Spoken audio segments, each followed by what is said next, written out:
If you liked this clip, thank you for visiting the Light Novel Podcast channel. Remember to click like, subscribe, and the notification bell, in order to avoid missing the time when the Light Novel Podcast channel will upload the upcoming clip.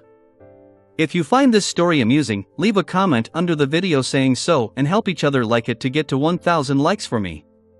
Let's listen to the rest of this sentence. The ad channel has extremely few likes and followers. Chapter 1251 Change. Chapter 1251 Change. It's not Dark Angel Sassurer. The projection of Anuni has been eroded by the power that surged out from the Giant King's residence, becoming a monster that I can't understand at the moment. Furthermore, it looks like it can exist for a long period of time. Perhaps there's a bit of Sassurer's will involved in this. With his left hand covering his face, Klein allowed the worms of spirit to burrow through the gaps in his fingers freely. What he couldn't understand the most was something else. He had clearly opened the palace where the Dark Angel lay slumber, but the deities and kings of angels showed no reaction. According to Klein's imagination, when the surging sea gushed out, be it the true creator, the god of knowledge and wisdom, blasphemer Aman, or Aman's brother who ultimately hid behind the scenes, they should have immediately descended or appeared to confirm Dark Angel Sassurer's present state or snatch whatever corresponding items. To his surprise, the entire Giant King's court remained completely silent. No external powers exerted any influence. Could it be that they are still waiting for me to enter the Giant King's residence and to come into contact with that deputy of heaven? The true creator said to meet Sassurer. My spirit body and physical body haven't recovered from the corrosion, which means that the true creator's goal has yet to be achieved. Ha ha. As Klein's thoughts raced, he realized that he was unable to control his emotions, be it anger, sadness, worry, or depression. He couldn't help but pull the corners of his mouth up and let out a scoff. The only thing he was glad about was that this didn't affect his brain. He could still think and use all sorts of beyonder powers, but sometimes his madness would suddenly be aggravated, turning him rash and aggressive. I wonder if the demigod of the mind has any way to treat this situation. In any case, the sealed artifacts or beyonder characteristics that I can summon can't do it. This is a result of an incomplete spirit. If I don't resolve my severed shadow, I probably won't be able to completely recover. However, perhaps there are methods that can allow me to temporarily return to normal. For example, create a virtual persona to make up for the incompleteness? Unfortunately, I can't enter Sapphira Castle. Klein's thoughts were in a mess as the scenes that surfaced in his mind gradually vanished. He then picked up the half-top hat that had dropped to the ground and wore it. Then, through the huge glass window formed from ground orange gems, he observed the changes in the Giant King's court. Unlike before, an illusory sun appeared high in the sky, allowing the magnificent building complex situated in the frozen sunset to enjoy the sun at noon. The troll statues that stood guard in the various palaces seemed to be draped with a cloak weaved out of shadows. Anuni, who had a pair of black, illusory wings on his back, and the shadow that originally belonged to Klein jumped over the railing and glided towards him.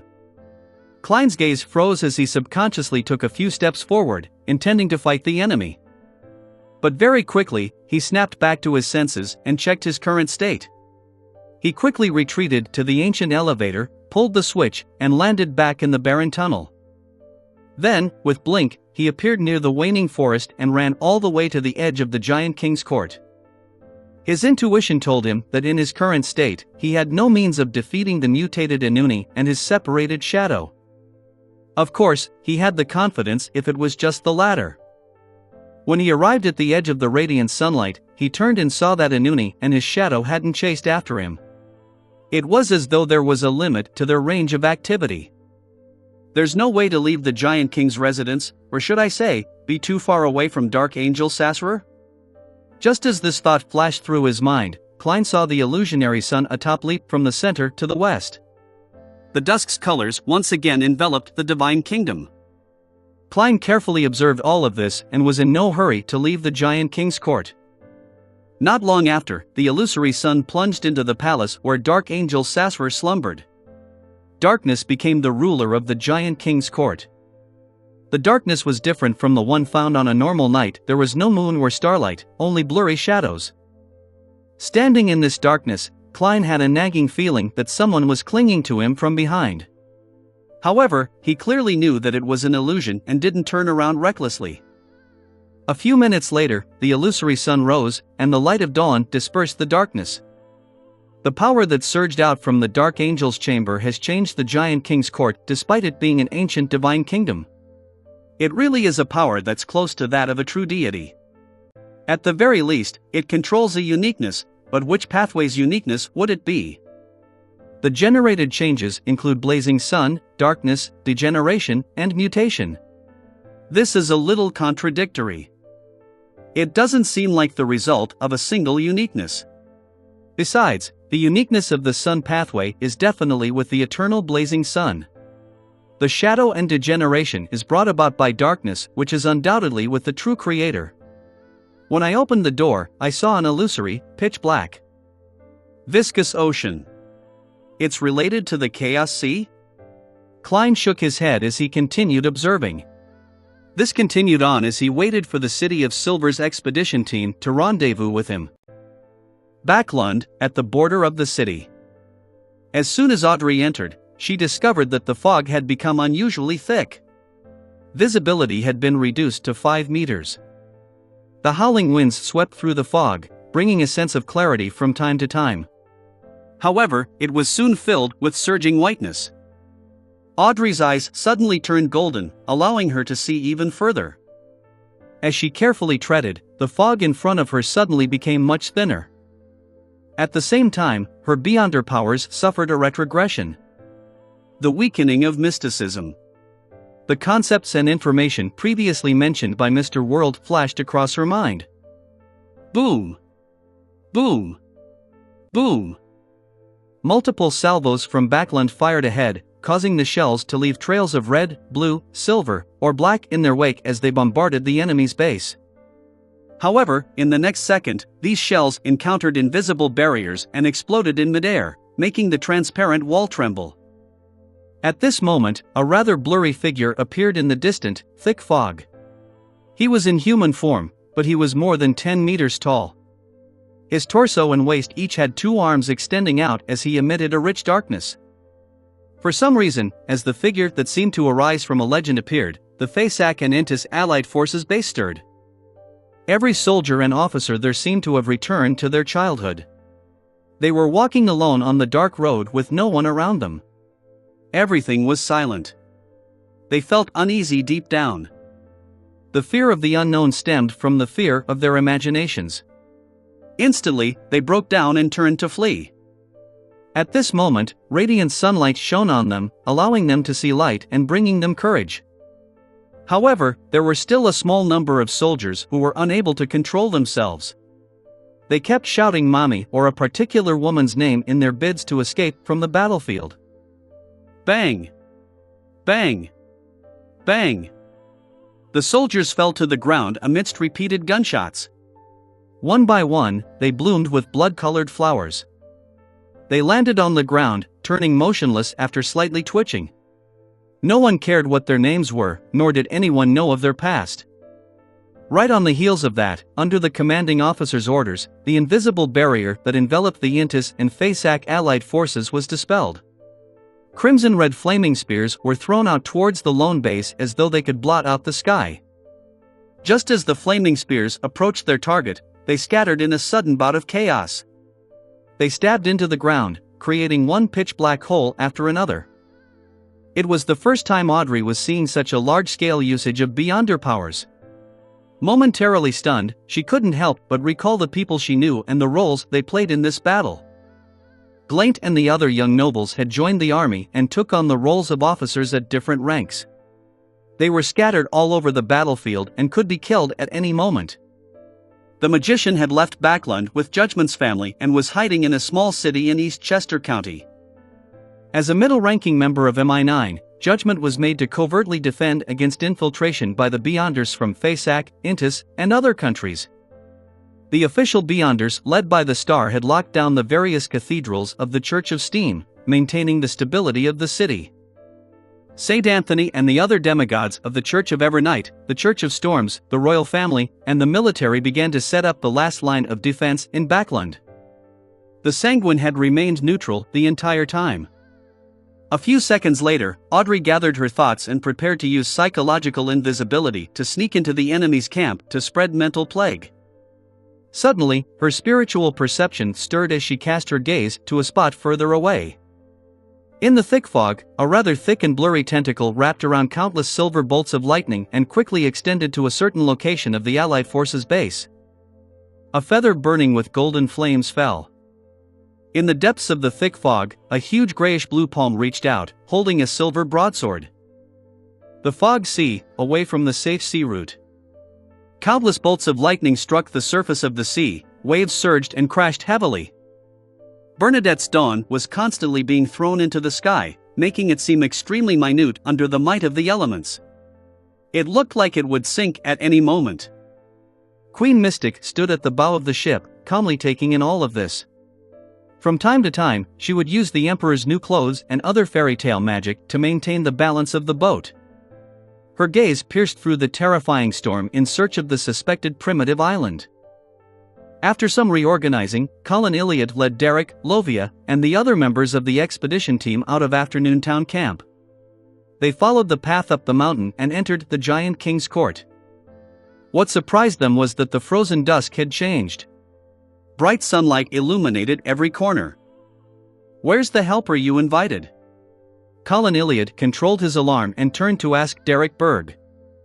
Just as Derek was about to speak, he suddenly saw a figure walk out from a half-collapsed tower. The figure wore a black trench coat and a silk top hat. The right side of his face was cut, cold and stiff. The left side of his face had transparent, wriggling maggots that kept crawling. Chapter 1252, Mr. Clown. Chapter 1252, Mr. Clown. When they saw the figure walking out from behind the collapsed tower, the members of the City of Silver's expedition team immediately put up a defensive stance, ready to attack or provide any defense. In their eyes, the man wearing strange clothes and a strange hat was equivalent to a monster, a particularly terrifying one at that. Even normal Beyonders would view themselves as monsters after being subject to such a physical mutation. Upon seeing the reactions of the half-giants, Klein grinned widely and said with a beaming smile, "Hello everyone, I'm Gehrman Sparrow.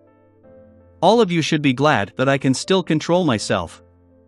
Otherwise, you would have lost your minds because you looked at me directly." As he spoke, the transparent maggots on the left side of his face and neck were still squirming slowly. Beneath the clothes on the left side of his body, there were protruding marks that gently squirmed. A monster. The members of the City of Silver who were not demigods were increasingly certain of their own judgment. You are the war, no, Mr. Sparrow?" Derek Berg finally managed to recognize Mr. World, who he had met once. Klein raised his left palm and covered his left cheek. He smiled and said, "Life is always about encountering the unexpected." Without waiting for Little Sun to respond, he paused and said, "I have already opened the door to the Giant King's residence." This brought about some accidents, causing the Divine Kingdom to change. The door to the Giant King's residence has already been opened? The grizzled and scarred Colin Iliad narrowed his eyes. He subconsciously looked up at the magnificent buildings shrouded in golden sunlight. However, due to the distance, he couldn't see the situation at the apex. However, to have the frozen sunset become replaced by the blazing sun at noon had explained many things. Klein's gaze swept across the City of Silver's chief and elder Lovia, who was dressed in black armor, of the six-member council. He then looked at the sun and continued with a smile, "This has also brought me some negative effects, just as you have already noticed." At this point, he clapped his hands and said, in a commanding tone, like an adult instructing children, "All right, Beyonders below the level of demigod are to fall back. The Giant King's court after the anomaly is not a place you can enter." The members of the expedition team, apart from Colin, Derek, and Lovia, felt an inexplicable sense of fear as they cast their gazes at the chief. Colin Iliad remained silent for a few seconds before turning to them and saying, "Leave the Giant King's court and wait at the periphery. If you see the signal, immediately act according to plan." The hand-picked expedition team members were not only strong themselves and close in strength to a demigod, but they also had different powerful sealed artifacts that complemented each other. Even if they were facing a saint, they weren't without hope when it came to defeating one. However, in the City of Silver's original plan, they weren't the main force. Therefore, Colin Iliad had led them here in the hope that, when he and the other demigods shaved off the hidden enemies, these team members would be able to shine. They could then use the different sealed artifacts to deal with different incidents, preventing the entire team from suffering from any weaknesses. Now, with powerful help from the outside joining them, and the fact that the Giant King's court had indeed experienced some sort of anomaly, no one knew what they would encounter if they went deeper. With the utmost caution, Colin Iliad believed that Gehrman Sparrow's suggestion wasn't a problem. Furthermore, he had his own selfish thoughts. He didn't want members other than the demigods to suffer any unnecessary risks or meaningless casualties. Therefore, he agreed to the opinion of the monster-like powerhouse. When the time came for an opportunity to show itself, he, Lovia, and Derek would be able to give a signal and let the team members rush over a cleared path to provide reinforcements. As for the entire team's Beyonder powers not being able to deal with different situations due to it collectively becoming relatively monotonous, Colin Iliad wasn't too worried since the former shepherd, Lovia, was around. The members of the expedition, who weren't demigods, exchanged looks and hesitated for a moment. In the end, they still chose to listen to Colin Iliad. "Yes, Your Excellency." At the same time that they answered, they gave Derek Berg a deep look, as though they were trying to remind their chief to be careful of this Sequence 4 demigod. He actually knew a living, monster-like powerhouse. This was very suspicious to the residents of the City of Silver, who had barely seen any outsiders. Sensing his companion's obvious distrust, Derek's heart ached as his eyes nearly welled up in tears. But eventually, he didn't make any excuses. He maintained his silence and straightened his back. After the other members of the expedition team retreated from the Giant King's court, Klein smiled and pointed at the two demigods. "Let me guess. You must be the chief of the City of Silver, the former demon hunter, the present Silver Knight, Colin Iliad. You are the Hanged Man's believer, Black Knight Lovia, who had helped him shepherd." Lovia's gray eyes, which were hidden behind her visor, narrowed. "You really look like a clown." "The Hanged Man?" Upon hearing Mr. World's words, Derek almost doubted his ears. He even imagined that Elder Lovia had something to do with Mr. Hanged Man, but he quickly remembered the exact image of the fallen creator, a naked man hanging upside down on a cross. Mr. World used the Hanged Man to refer to the fallen creator. Elder Lovia chided him for being impolite? Derek, who had just exceeded 2 meters in height, nodded thoughtfully as he praised Mr. World's guts from the bottom of his heart. He actually dared to give a true deity a nickname, and even said it out loud in front of his follower. Colin Iliad looked at Gehrman Sparrow and then at Lovia. Unable to tell who was right or wrong, he calmly said, "Let's continue moving forward." He had already pulled out the 2 swords on his back and allowed them to be blanketed with the dawn's glow. "No problem." With a smile, Klein turned around and walked to the left of a huge stone staircase with the 3 demigods of the City of Silver. After walking for a while, they saw the familiar rugged pathway. On one side of the road was a towering cliff, and on the other side was an afternoon sun-soaked, bottomless cloud. At this moment, Klein and company felt the vibrations of the ground. They saw large amounts of illusory, pitch-black gases surging out from deep within the golden cloud. With a whoosh, the rugged pathway collapsed, falling into the dark water surface. Beneath the water surface, there seemed to be invisible maelstrom lurking. "Ha, it collapsed. There's no way out. Ha ha."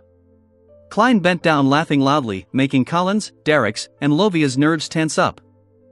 It took Klein a few seconds to regain control of his emotions. He straightened his body and took out a piece of white paper from his pocket with a smile plastered across his face. He folded it into a plane. Phew! He blew at the head of the paper plane, swung his arm, and threw it towards the clouds that had been devoured by darkness. At the same time, the glove on his left hand was covered with slippery fish scales.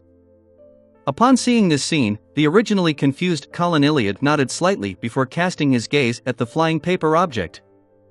A violent wind stirred as it carried the paper plane forward in flight for a few seconds.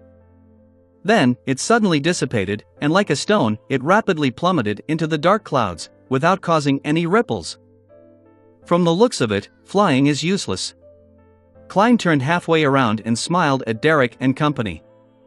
Lovia didn't respond as she released a translucent soul that enveloped a piece of gravel. In the blink of an eye, that piece of rock disappeared from its original spot, blinking to a spot above the dark clouds. Following that, it fell down uncontrollably and sank into the clouds. Teleport doesn't work either, Lovia said in a slightly deep voice. As Klein pressed at his abdomen, he bent down and chuckled before saying, "It looks like we can only enter through the main entrance."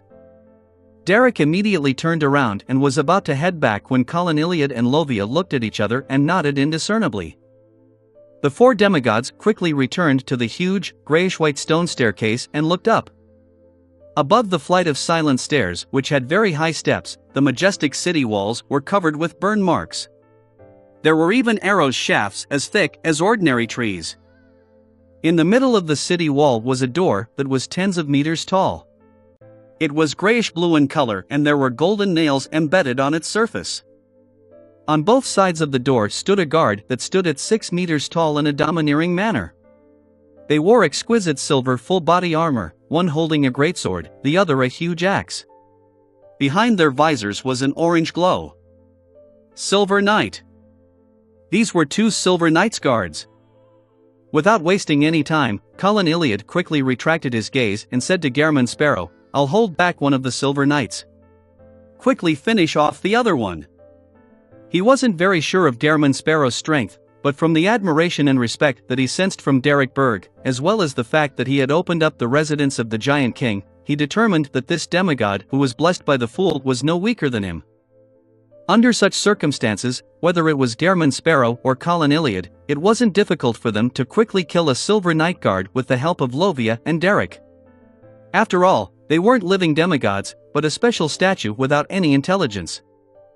Just as Colin Iliad finished his sentence, he saw Gehrman Sparrow bend his back and laugh out loud. "Why do you care so much about these 2 toys? If they were still alive and could think real Silver Knights, I would definitely be as cautious as you are. But now, haha. Watch." As he spoke, Klein used his left hand, which had many worms of spirit crawling about, to press down on his top hat. He straightened his body and briskly walked up the stairs. Then, he was surrounded by strong winds as he approached the main door of the Giant King's court. During this process, he casually raised his right hand and shook it a few times, as if he was stretching his wrist or grabbing the air. At the end of the last action, Klein's shoulder sank slightly as if it had frozen, but nothing appeared in the void. Colin Iliad originally wanted to have an understanding of Gehrman Sparrow's strength, so he didn't stop him. He only signaled for Lovia to follow, to back him up if he made any mistakes. However, at that moment, he suddenly slowed down. He frowned slightly as if he had caught the scent of something. As for Derek, he looked at him with slight admiration. He believed that Mr. World could quickly finish off the guards. Chapter 1253, I wish you well. Chapter 1253, I wish you well. Only when Klein was about to reach the end of the flight of stone steps did the 2 Silver Knights guards outside the Giant King's court react. They turned their heads as the orange glow behind their visors flashed twice, as though it was confirming the identity of the visitor. Furthermore, they had a moment of confusion. Half of Klein's face was normal, and the other half was terrifying. The right side of his mouth curled up exaggeratedly. The transparent maggots on his left slowly twisted, revealing a frightening and indifferent smile. Thud. With his right foot crossing the final step, he arrived at the platform where the Giant King's court was located. Suddenly, a silvery white crack appeared on Klein's forehead as countless silver rays emitted from his body.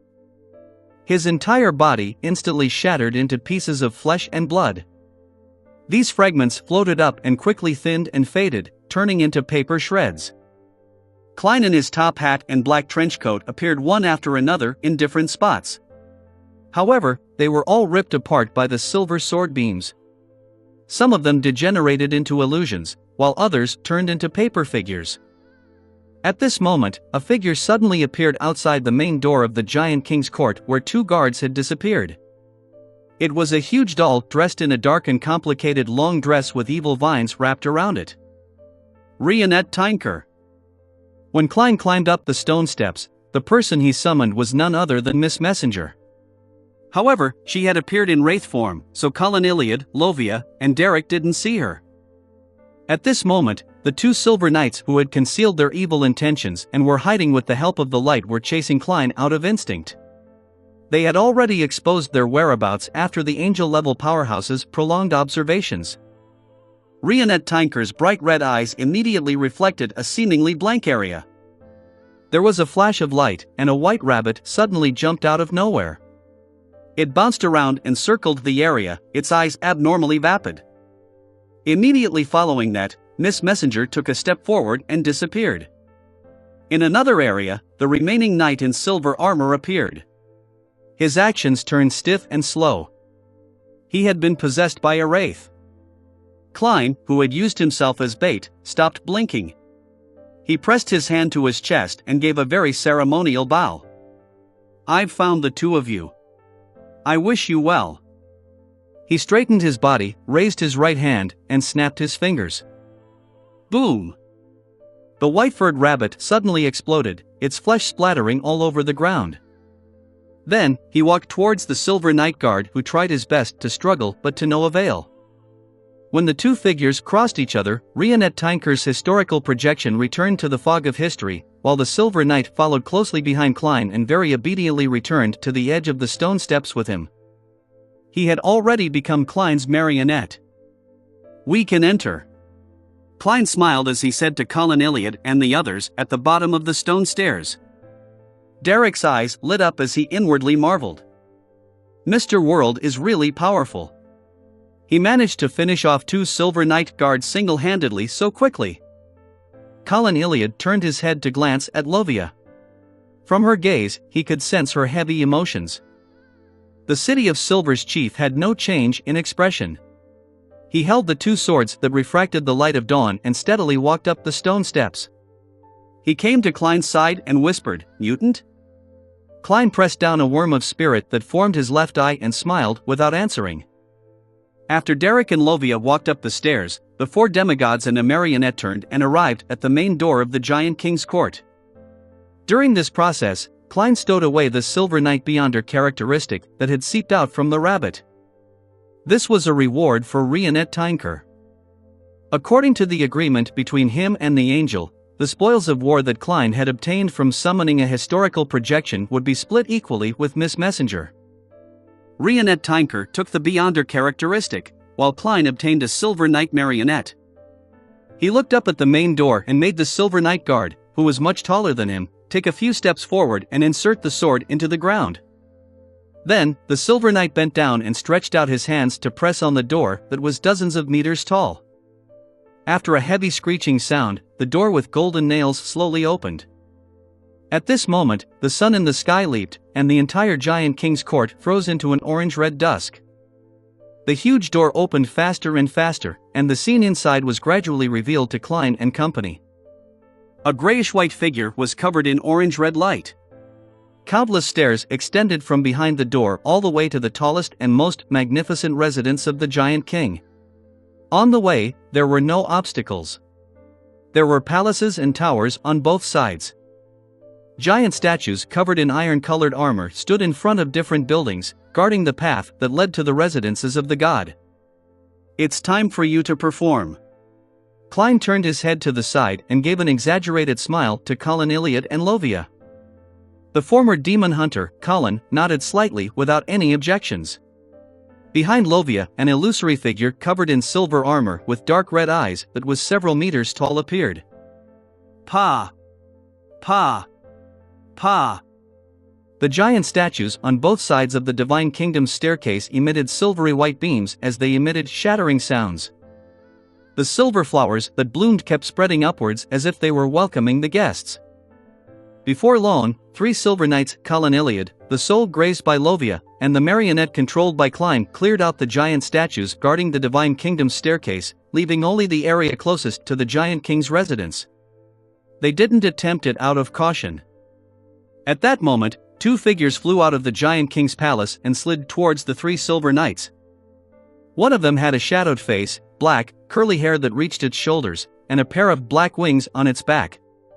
The other was a pure shadow that distorted to the sides from time to time. They were Anuni, who had mutated at some point in time, and Klein's shadow, who were both under the influence of the Dark Angel. In the battlefield filled with thick fog, a layer of grayish-white dragon scales suddenly appeared on Audrey's body. This was a result of her seeing something she shouldn't see. Even with the fog blocking her view, high-level creatures at the angel level could still corrupt and damage living beings that saw them. As a demigod of the spectator pathway, Audrey immediately retracted her gaze and calmed her mind to control herself from losing control. As her thoughts raced, she took a few steps back and used psychological invisibility to hide in the thick fog. She was in no hurry to infiltrate the Intis and Fasak Allied Forces camp. She was waiting for an opportunity, one that she believed would definitely appear. Time passed by so slowly that Audrey imagined that it had stopped. After an unknown period of time, she finally saw the fog over the Allied forces base turn dark, like the sun plunging past the horizon. Night had begun to rule this world. Silently, the Intis, Fasak soldiers and officers closed their eyes and fell asleep. This included many other Beyonders. Audrey, who was hiding not far away, also fell asleep. However, as a dreamwalker who had been cued in advance, she managed to stay lucid. Then, without knowing how long the opportunity would last, she used dream traversal to enter the Intis, Fasak Allied Forces base. She walked among the soldiers and secretly left behind the seeds for a mental plague. This plague could make the infected panic, fluster, and break down emotionally. It was difficult to be placated with normal methods. Hum. The sound of a horn pierced through the gaps between reality and dreams, shattering the hazy world and awakening the soldiers and officers. Audrey didn't hesitate. At the instant before the dream completely shattered, she traversed to the other end of the camp, far away from the group that had planted the seeds of mental plague. In the next second, the dream world completely collapsed, forcing her back into reality. She appeared at the borders of the Intis, Fasak Allied Forces base. Thud. A silvery white beam lit up, exploding beside Audrey, tearing apart the fog. Audrey didn't panic because being attacked was within her expectations. After entering the Intis, Fasak Allied Forces camp, she knew that her psychological invisibility was very likely to be seen through by others using other clues, such as not being able to completely conceal her malice. Therefore, apart from her psychological invisibility, she also used similar techniques and Hand of Horrors disorder to create another fake version of herself to mislead the possible attackers. In other words, there was still a layer of illusion hidden under her psychological invisibility. And the facts proved that Audrey's understanding of the enemy was correct. The fake version of her had indeed encountered a sudden attack. Taking this opportunity, she retreated into the depths of the fog. Then, a grayish-white dragon that was still in human form appeared. It had mysterious and three-dimensional symbols engraved on its huge scales.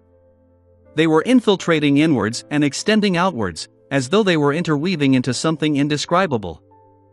Something that didn't belong to reality would cause one's mind to go into a frenzy and distort their thoughts just by looking at it.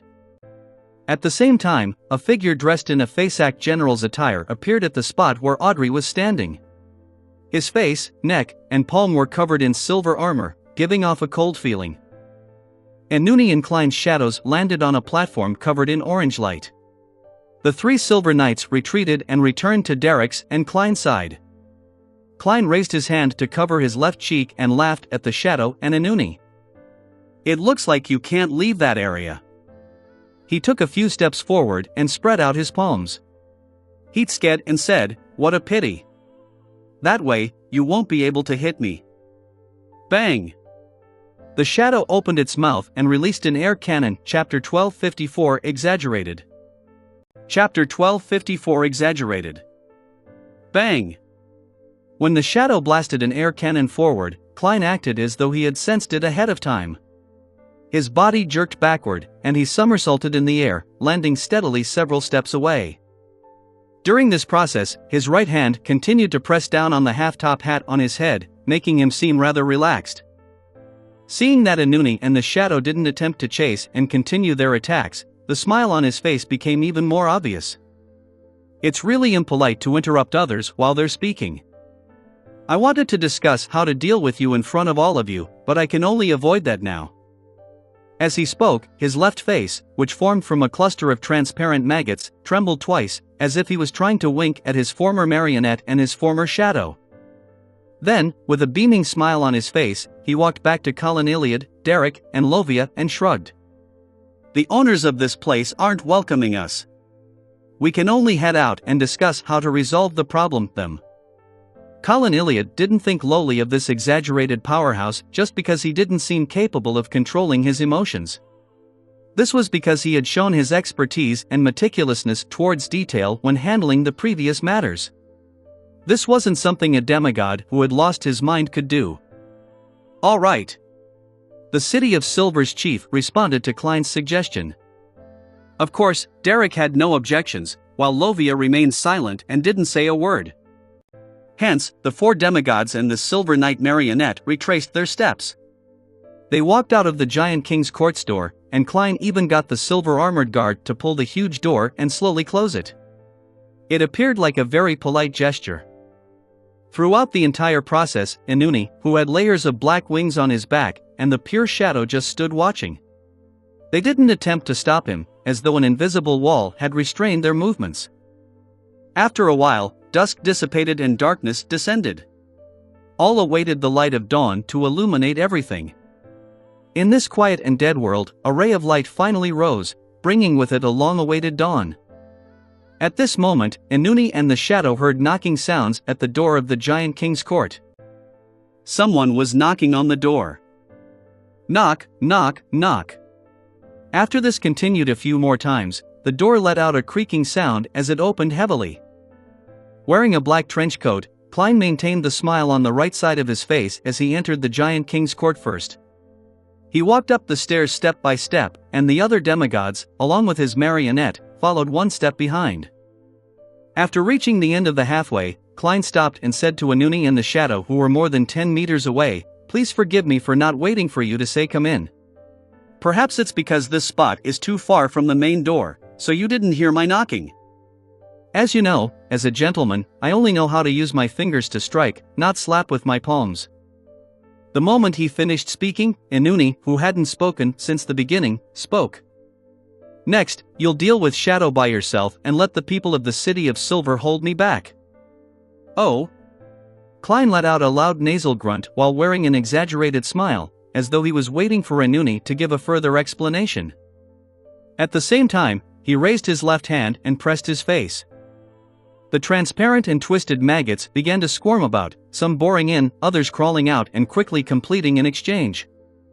With a shadow over his face, Inuni, with his black, slightly curled hair that reached his shoulders, continued in a deep voice, "You didn't summon a projection from the historical void in advance because you know that Shadow can summon the projection of the Staff of the Stars and simulate the powers of the Angel of Time. It will accelerate the flow of time to disperse your angel helpers." Similarly, he didn't make any preparations because of the same reason. And if you summon a saint that can last longer, he can do the same. Both of you offset each other. I hate playing cards with myself. Klein nodded heavily, expressing his agreement, and laughed out loud. Inuni, whose face was blurry, glanced at him and the three demigods of the City of Silver. "Therefore, you turned the Silver Knight guarding the door into your marionette, planning on using it as a chip to tip the balance. This problem is his, not mine. He actually doesn't have a target to turn into a marionette. Or perhaps, why don't you sacrifice yourself?" The corners of Klein's mouth curled up as he said to his former marionette, Inuni. Inuni retracted his gaze and turned to examine Colin Iliad, Derek, and Lovia. "You and Shadow cancel each other out. The prerequisite for using a marionette to win is that they can hold me back." Just as he said that, the two shoulders of the marionette that had been corrupted by the power of the sleeping dark angel squirmed as a head grew out of each. The three heads were covered in shadows and had black curly hair that reached his shoulders. However, they gave people the feeling that one was young and the other old. Before Klein and the demigods could react, Inuni's right body suddenly tore apart, causing the aged head to take away a third of his body. The body that split apart rapidly squirmed and instantly became complete. On the shadow over the head's surface, a pair of eyes protruded with vertical, pale golden pupils. Suddenly, the magnificent staircase leading to the ancient god's residence collapsed, turning into a desolate moor. At the end of the moor was a pitch-black city overgrown with weeds. City of Silver. Derek's heart tightened upon seeing such a realistic scene. He was worried that the unknown enemy would drag him and the other demigods to the City of Silver and destroy it. As for Lovia, her gaze froze as her body trembled when Inuni grew two heads. It was as if she could sense the aura of an absolute high-leveled entity. Colin Iliad surveyed his surroundings and crossed his two swords that were covered in the light of dawn before pushing them out. He said in a deep voice, "This is fake." At this moment, Klein covered his mouth with his left hand that was made of transparent maggots. He yawned and asked Inuni's main body with a smile, "Will you be stronger in dreams? Or can you cross the boundary and launch an attack?" "Yes, if it were me, I would definitely consider using a dream to lure the enemy into entering my attack range." The moment he said that, the desolate moor and the distant castle dissipated at the same time. The magnificent staircase, which was illuminated by the light of dawn, appeared once again. At this moment, the left side of Inuni's body tore away. The young head had taken away a third of his flesh. The shadow covering his face was quickly replaced by a resplendent golden light. It was as if there were two miniature suns in his eyes. "The sun?" Klein first voiced out a question before laughing so hard that he couldn't straighten his back. "Ha, you want to use the unshadowed domain to break through the Silver Knight's light concealment?" "Yes, we have 3 Silver Knights on our side." "That is worthy of your attention, but have you considered the feelings of Shadow?" "You don't, you only think of yourself. He's only a shadow, so have you considered how weakened he would be in the unshadowed domain?" At this point, Klein laughed even louder. Even the transparent worms of spirit crawling on his left face sped up their movements. "Ha ha ha, also, have you thought about the beyonder powers of corruption, degeneration, and darkness? Have you seriously considered the negative effects that the unshadowed domain will bring you?" After laughing, Klein straightened his back and asked seriously, "How should I address you now? NN? You? NI? Inuni, whose main body was still covered in shadows, slowly took a deep breath and said, "If you had chosen the hunter pathway, you would definitely be stronger than you are now." Before he could finish his sentence, the layers of black wings on his back suddenly spread out. They kept expanding, covering the sky and wrapped towards the magnificent staircase. Faint shadows immediately covered the area. Then, Inuni directly crossed the invisible boundary and descended in front of Colin Iliad, Lovia, and Derek. He actually had the means to break through the obstruction. The young him, who had split off as the Sun Saint, immediately raised his arms. The light of dawn turned blazing hot, illuminating every corner of the magnificent staircase, leaving no shadows. Nothing could hide within. Unshadowed domain. However, the shadows around him didn't fade. The dark wings that enveloped Inuni's body blocked out pure sunlight. As for Shadow, it seemed to be covered in a cloak. Although it was much dimmer, it didn't show any signs of weakness. At the same time, Inuni's split-off aged body pushed out his right palm. A violent but illusory gust of wind appeared around him, carrying with it an invisible, multicolored intent that gushed towards Klein and his Silver Knight marionette. Mind deprivation.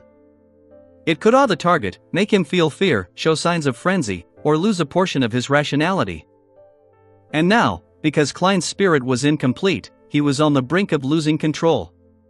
He couldn't even control his emotions and reactions very well. If he were to suffer the effects of mind deprivation, there was a high chance that he would lose control on the spot and break down into a monster. Inuni understood what had happened to him and understood his weakness. The moment he launched the attack, he allowed the Spectator Saint to use an area of effect attack that Klein would find difficult to defend against and find unbearable. The strong winds that were tainted with all kinds of emotions and will instantly engulfed Klein. However, half of the crazy adventurer, who had half a normal body and half a terrifying body, didn't show any sign of warped expressions, manifestation of godhood, or physical breakdown. Instead, his exaggerated smiling right eye became extremely calm. While waiting for the City of Silver's expedition team, he had already summoned Miss Justice and got her to make up a virtual persona that stemmed from his lampooning, clown-like character, allowing his spirit to become complete for a certain amount of time. This was the reason why he appeared relatively rational when he left the guard's residence, only to appear exaggerated and crazy when he rendezvoused with the City of Silver's expedition team. Furthermore, this virtual persona could also withstand several attacks from the mind domain.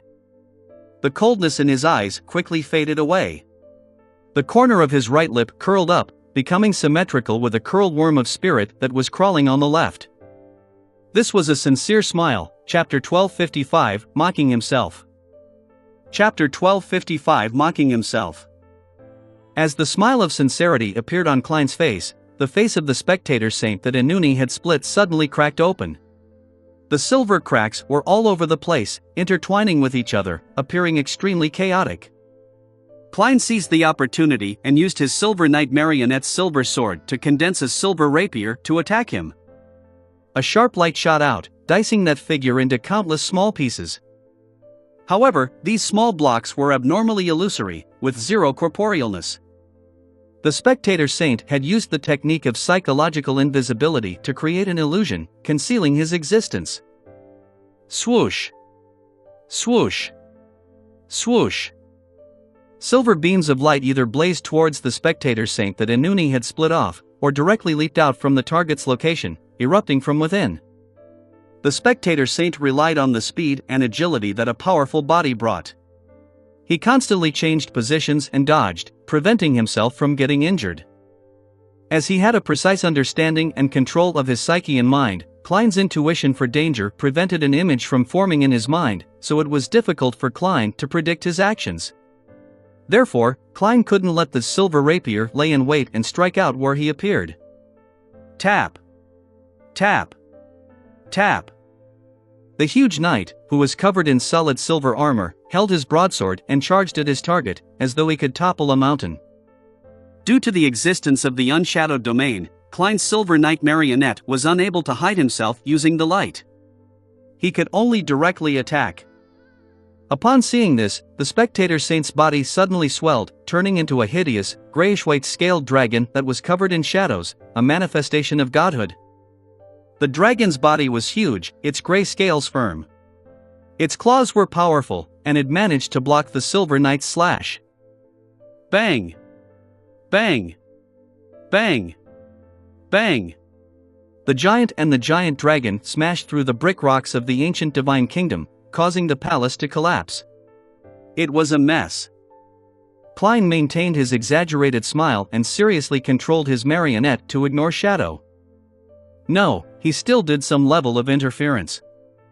He controlled the spirit body threads of himself, the marionette, the City of Silver's chief, Lovia, and Little Sun, preventing them from being controlled by Shadow. From time to time, he would reach out his hand and summon the historical projection that Shadow was attempting to summon. This effectively cancelled out both parties' efforts. Apart from that, Klein didn't even glance at Shadow. Shadow wandered for a while before opening its mouth helplessly and making a bang sound. An air cannon shot out and struck the Silver Knight marionette before exploding. Amidst the rumbling sound, the marionette only shook slightly before returning to normal. The silver armor he wore didn't show a single crack. Ha ha! Upon seeing this scene, Klein laughed out loud, giving off the feeling that he was about to bend over in a fit of laughter. How could he not be aware of how weak his attacks and defense were?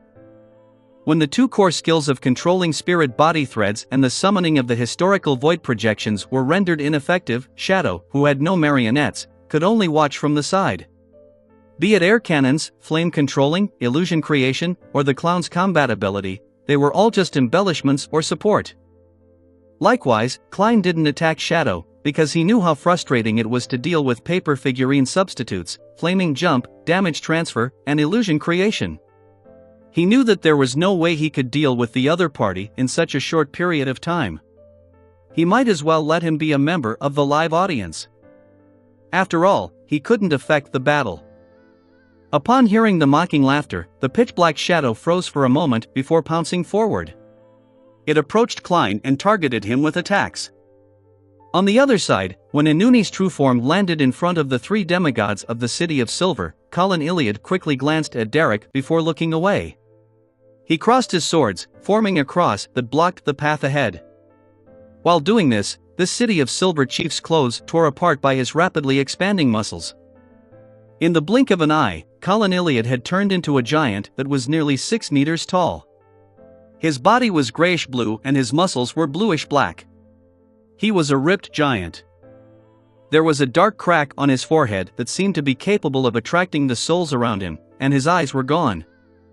Every inch of the giant's skin and flesh contained immense power, infinite mystery, and a strange spiritual influence. It made everyone who witnessed it inevitably feel a sharp pain in their psyche, turning them into a rampaging mess that wanted to destroy everything, including themselves. Inside the unshadowed domain, Colin Iliad didn't need to worry that the Divine Kingdom's suppression would prevent him from controlling this incomplete mythical creature form, causing him to completely lose control. The invisible barrier around him immediately shrank, turning into silver, sticky, liquid metal that covered his entire body and solidified into an armor that couldn't be shaken. At that moment, the shadow on Inuni's body condensed into something corporeal. It made him turn into a giant that was several meters tall. He held a black greatsword and wore black full-body armor. Black Knight. Clang! The black greatsword cleaved straight down and was held back in midair by two swords formed from the light of dawn. The shadow beneath Inuni's feet and the illusory black wings on his back extended outwards in an attempt to envelop Colin Iliad. Almost at the same time, rays of the light of dawn formed around Colin as they swept forward.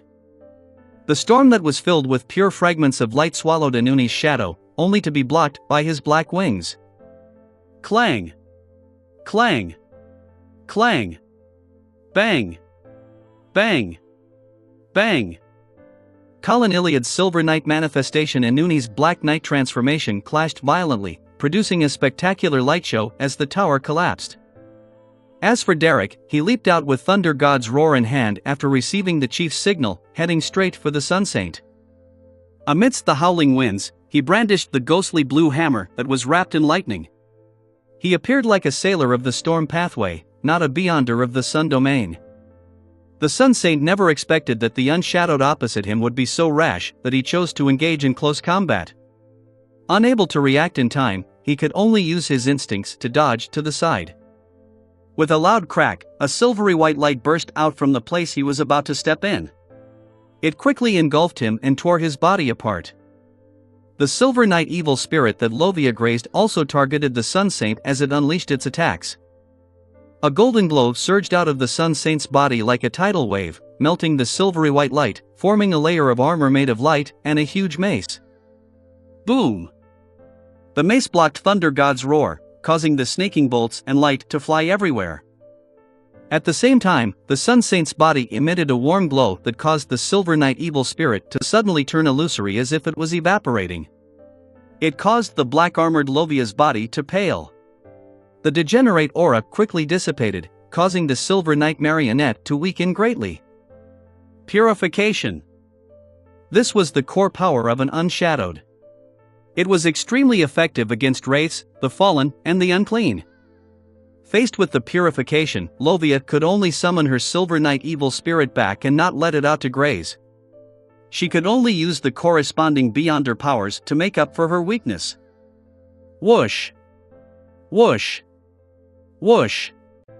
Silver beams of light occasionally blinked, flying at high speeds, forcing the Sun Saint to block and duck to protect himself. After taking a glance, Derek stopped brandishing Thunder God's roar again, nor did he pester the Sun Saint any further. He took a few steps back and cast his gaze towards the battle between the Black Greatsword and the Double Swords of Dawn. He then joined the battle between Colin Iliad and Inuni. His expression turned solemn as he spread his arms wide, as though he was hugging a gift from a deity. The unshadowed domain immediately became even brighter, as though sunlight had penetrated through the barrier and shone in. Right on the heels of that, a ball of pure light surrounded by countless holy flames descended out of thin air. It enveloped Colin Iliad and Inuni without any regard whether they were friend or foe. Flaring sun. Flaring sun of an unshadowed.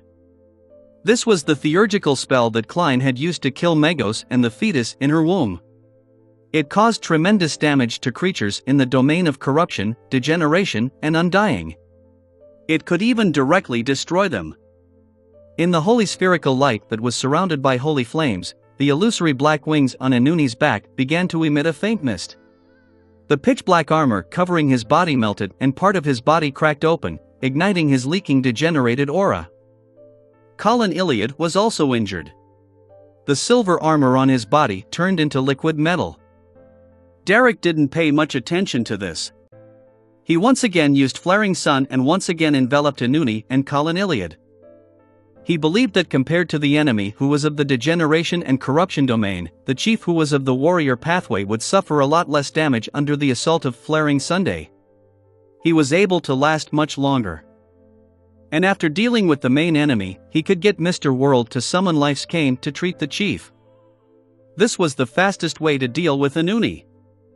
This wasn't something that Derek had come up with himself, nor was it part of the plan that Klein had come up with. It was something that Colin Iliad had suggested himself. Previously, when they were discussing outside the door, Klein had only introduced Anuni and the Shadow's possible abilities. He didn't come up with any proposals and had left it to the City of Silver's chief to decide on the battle plan. This was because he knew that Shadow understood him very well. He could think of anything he could think of. If it was based on his own train of thought, it would be easy to resolve. Therefore, trusting an experienced former demon hunter was the best solution under the present circumstances.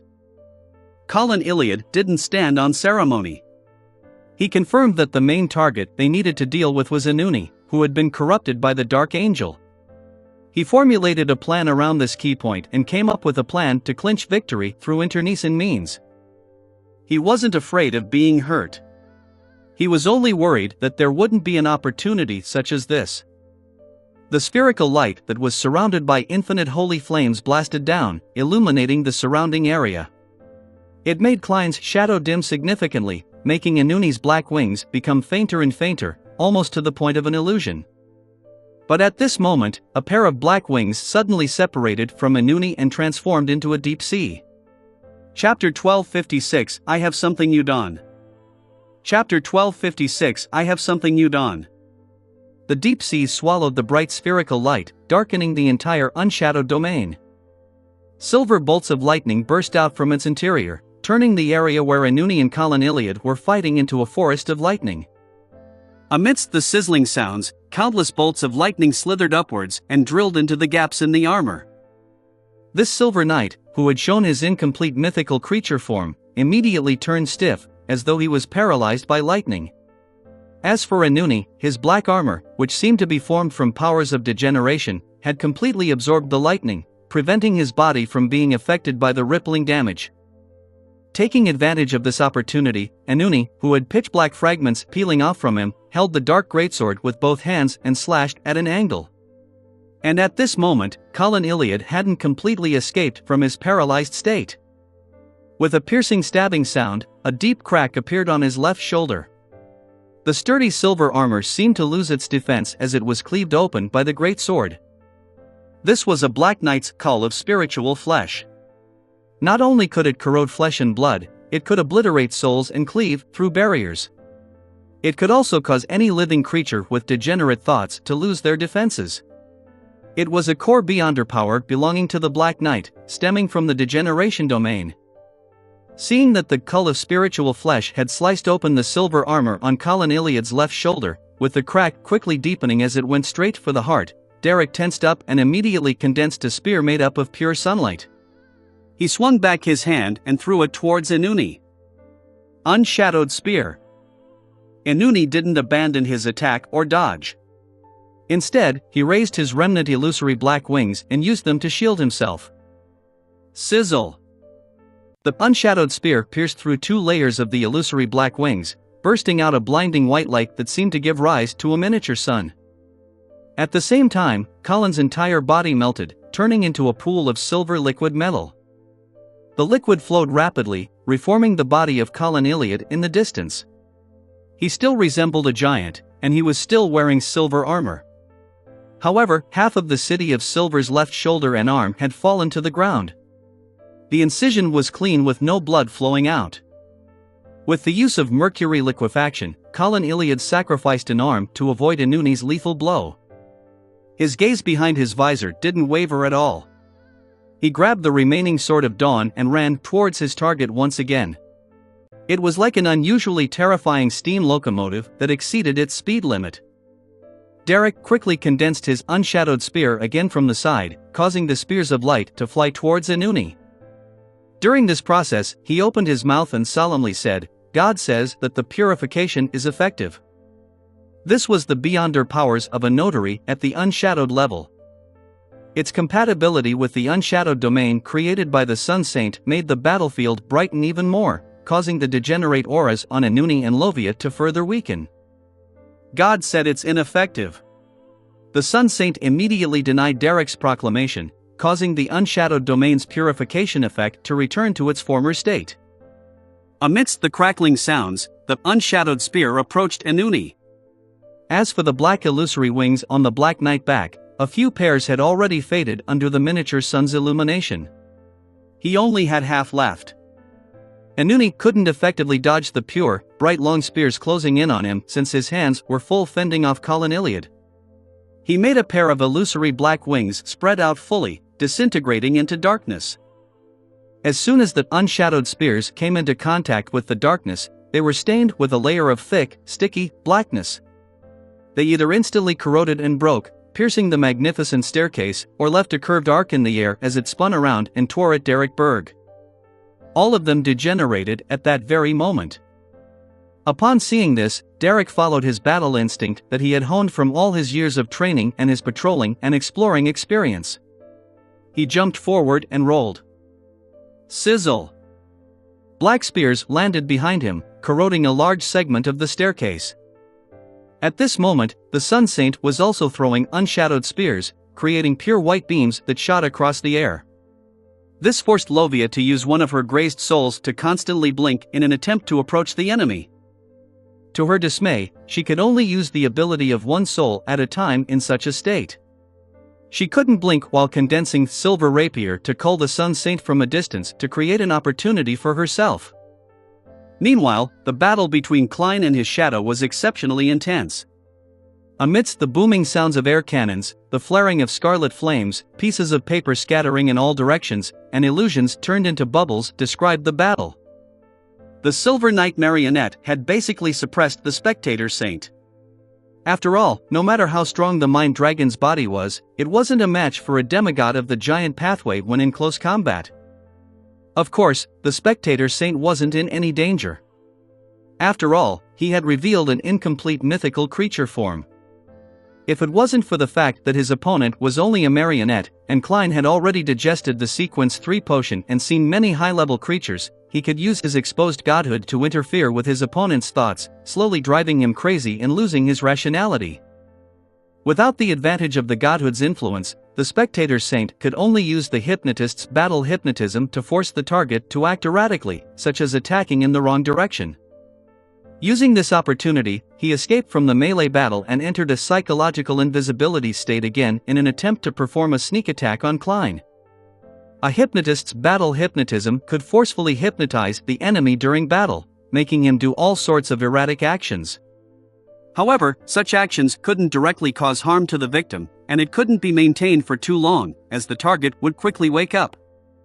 Of course, the battle hypnotism target of the Spectator Saint was definitely not the Silver Knight marionette. This was because it was essentially a dead person. This made it immune to all psychological effects. The target of his interference was the thoughts Klein transmitted through the spirit body threads, targeting them so that the information the marionette received would be erroneous. As such, it would act differently from what Klein wanted. This was actually a psyche interference, and not a psyche hypnosis. The effects were undoubtedly not as effective as the original version, but not every saint of the Spectator pathway could grasp such an effect. It was a result of digging deep into one's beyonder powers and experimenting. To the Spectator Saint, there was nothing he could do about this. This was because, be it mind deprivation, mind storm, or mind breath, none of them were effective on a marionette. The grayish-white dragon that had its head covered in shadows had tried to close the distance with Klein several times, or to use its area of effect beyond her powers, but it was stopped by the Silver Knight marionette. It kept being forced to dodge the silver rapier which could erupt within its body. As Klein controlled his marionette, he distanced himself from the spectator saint and dealt with his shadow. It wasn't too easy, but it wasn't too much of a burden.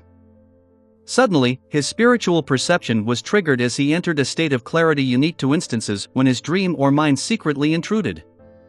With his lucidity, Klein allowed a portion of his consciousness to rise to the sky and look down at his island of consciousness. Then, he saw Anuni, the one who looked aged with a face covered in shadows, walk out of the boundless sea of collective subconscious, opening the door to his body of heart and mind. This spectator saint didn't attempt to change the island of consciousness in Klein's mind. All he did was produce a dark spherical light which had tentacles growing out of it. He turned it into a seed that was hard to discover before letting it sink into the ground. A mental plague seed. Without any hesitation, Klein immediately switched locations with the Silver Knight marionette, preventing the mental plague seed from landing in his island of consciousness.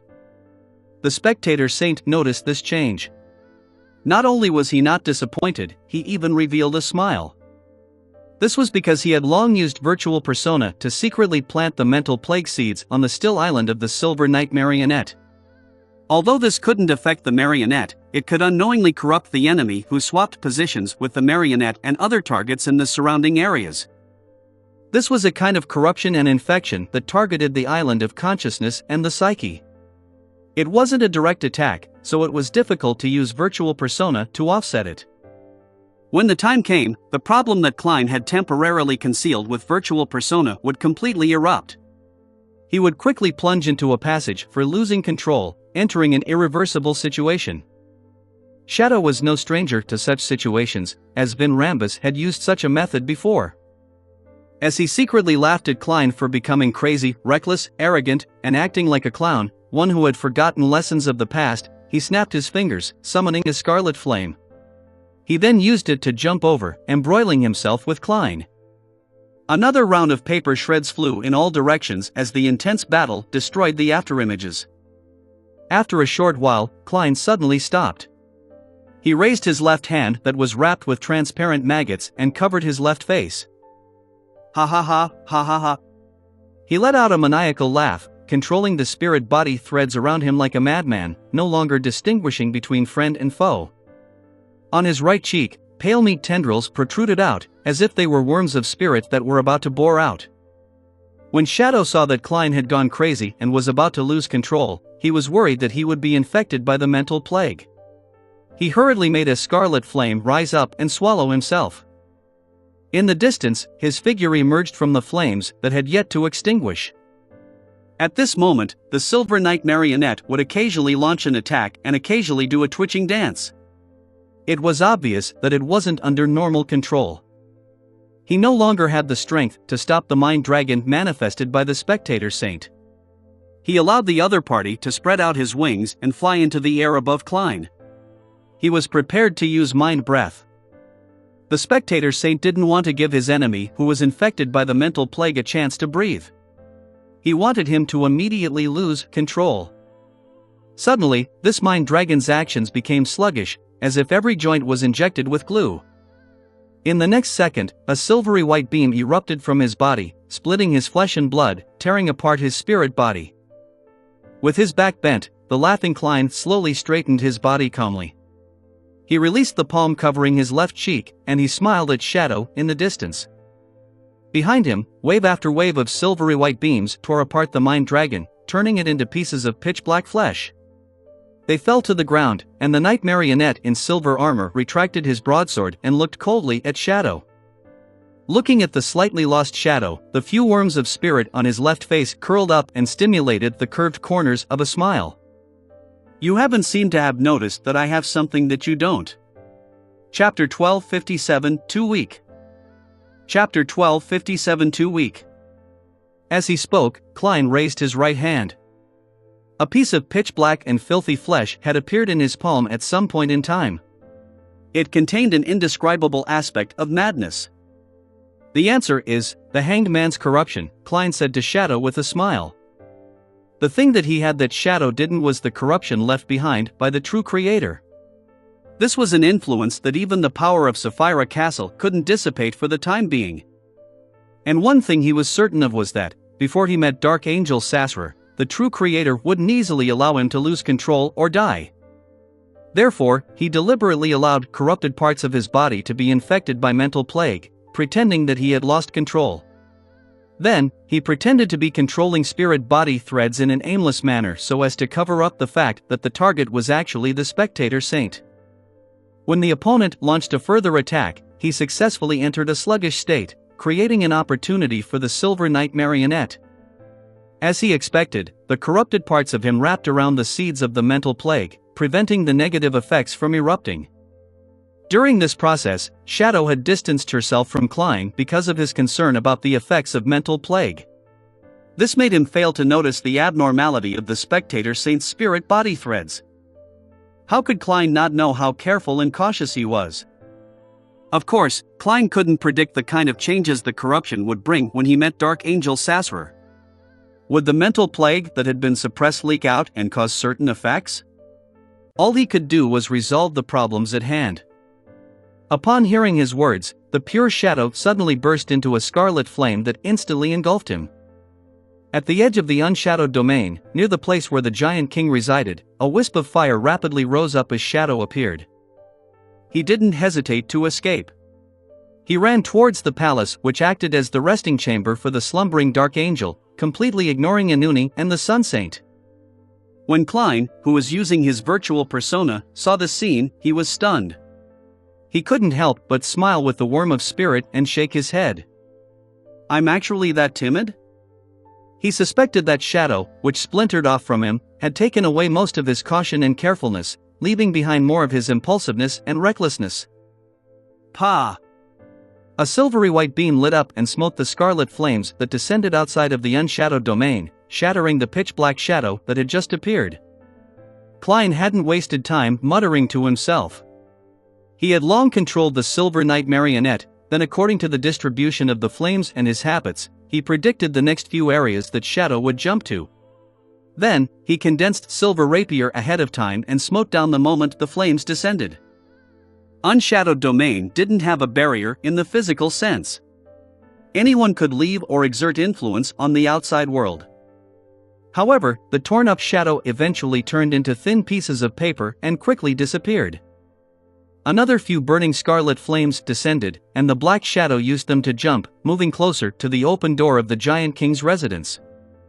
The silvery white light that subsequently tore him apart had only managed to take down his paper figurine substitutes from Sequence 5. Beyonders of the warrior pathway had the ability to see through illusions. Without the aid of psychology invisibility, paper figurine substitutes were obviously more useful than illusion creation. It was only a situation when two seers were in combat that scenes of shredded pieces and illusions would occur. In just 2 or 3 seconds, scarlet flaming columns rose outside the Giant King's residence, as though they were releasing fireworks to welcome a guest. In the next moment, Shadow jumped into one of the flames and hid in the area where the Dark Angel lay in slumber. But at that moment, a figure quickly appeared in front of the scarlet flaming columns. He wore a black long trench coat and a half-top hat. His right face was normal, and his left face was formed from transparent and twisted maggots. It was none other than Klein's true body. The corners of his mouth curled up once again as he snapped his fingers with his right hand. Pah! The scarlet flaming columns were extinguished as the black shadow was forced to appear, returning to the staircase that was covered with the light of dawn. Flame controlling. The reason why Klein could rush outside the Giant King's palace to intercept Shadow ahead of time was because, after Shadow decisively fled, he was no longer able to effect his summoning of items from the historical void. He easily took out Creeping Hunger and switched to the Traveler's Soul. It isn't a good thing to be too careful, Klein said to Shadow, doing so with a smile on his face. As he bent his knees, he arched his back. As he bent over, his figure suddenly became the knight in silver armor. The knight stabbed his broadsword into the ground and created an invisible barrier, sealing off the door to the Dark Angel's resting ground. At that moment, Klein swapped positions with his Silver Knight marionette. He gave Shadow the impression that he could enter the palace as long as he could destroy the Guardian's barrier. Of course, his true body interfered with Shadow's summoning of historical projections and controlling of spirit body threads. When the tables turned, the battle between the three demigods of the City of Silver, Inuni, and the Sun Saint also changed. When Colin Iliad once again kept Inuni, who had lost his black armor, busy, Derek repeated their previous strategy. At times, he would use Flaring Sun as an area of effect attack to trade injuries to the chief for a victory. At other times, he would condense a pure, white unshadowed spear and engage in precision attacks. This wasn't used often, because it was easy for Inuni to avoid it, causing Colin Iliad to be accidentally injured. After 3 rounds of Flaring Sun, Inuni finally reached the end of his rope. He once again spread out the last 2 pairs of illusory black wings, turning it into a pitch-black sea that devoured all light. He then drowned out Colin Iliad, causing the City of Silver's chief's body to be covered with a layer of thick black liquid. His actions were clearly affected. Seizing this opportunity, Inuni escaped from the entanglement and avoided the subsequent unshadowed spear. He transformed into a shadow and quickly moved towards the Giant King's residence in an attempt to join forces with Shadow to break through the barrier. At that moment, a silvery white beam burst out from his body, ripping him into blobs of dark red flesh. This sudden surgical strike came from Lovia. The 6-member council elder had actually given up on dodging the attacks of the Sun Saint. At the instant Inuni was about to escape the battlefield, she decisively switched the grazed soul to the Silver Knight evil spirit, dyeing her black armor silver. Sizzle! The dazzling white and pure unshadowed spear hit the lady, causing her to shrink slightly and the blazing sun to completely devour her. The blobs of flesh in Inuni's body remained sentient. They quickly gathered together in an attempt to rebuild the body. However, at this moment, the black sticky liquid restricting the movement of Colin Iliad exploded with specks of light. They turned into a storm and tore through the obstruction, allowing the silver armor to resurface. Right on the heels of that, the gigantified Silver Knight took a step forward and swung the Sword of Dawn in his hand, allowing the hurricane of light from before to continue sweeping forward, inundating the blobs of dark red flesh. A pair of illusory black wings appeared and dissipated, calming the hurricane of light. However, Derek's Flaring Sun continued. Holy flames ignited every blob of flesh and drop of blood, melting everything with pure light. When the Sun Saint saw the scene, he knew that it was impossible for him to escape the fate of being destroyed. He didn't bother dealing another blow to Lovia and turned around, about to withdraw from his unshadowed domain. Suddenly, he heard a voice filled with malice and corruption. Slow!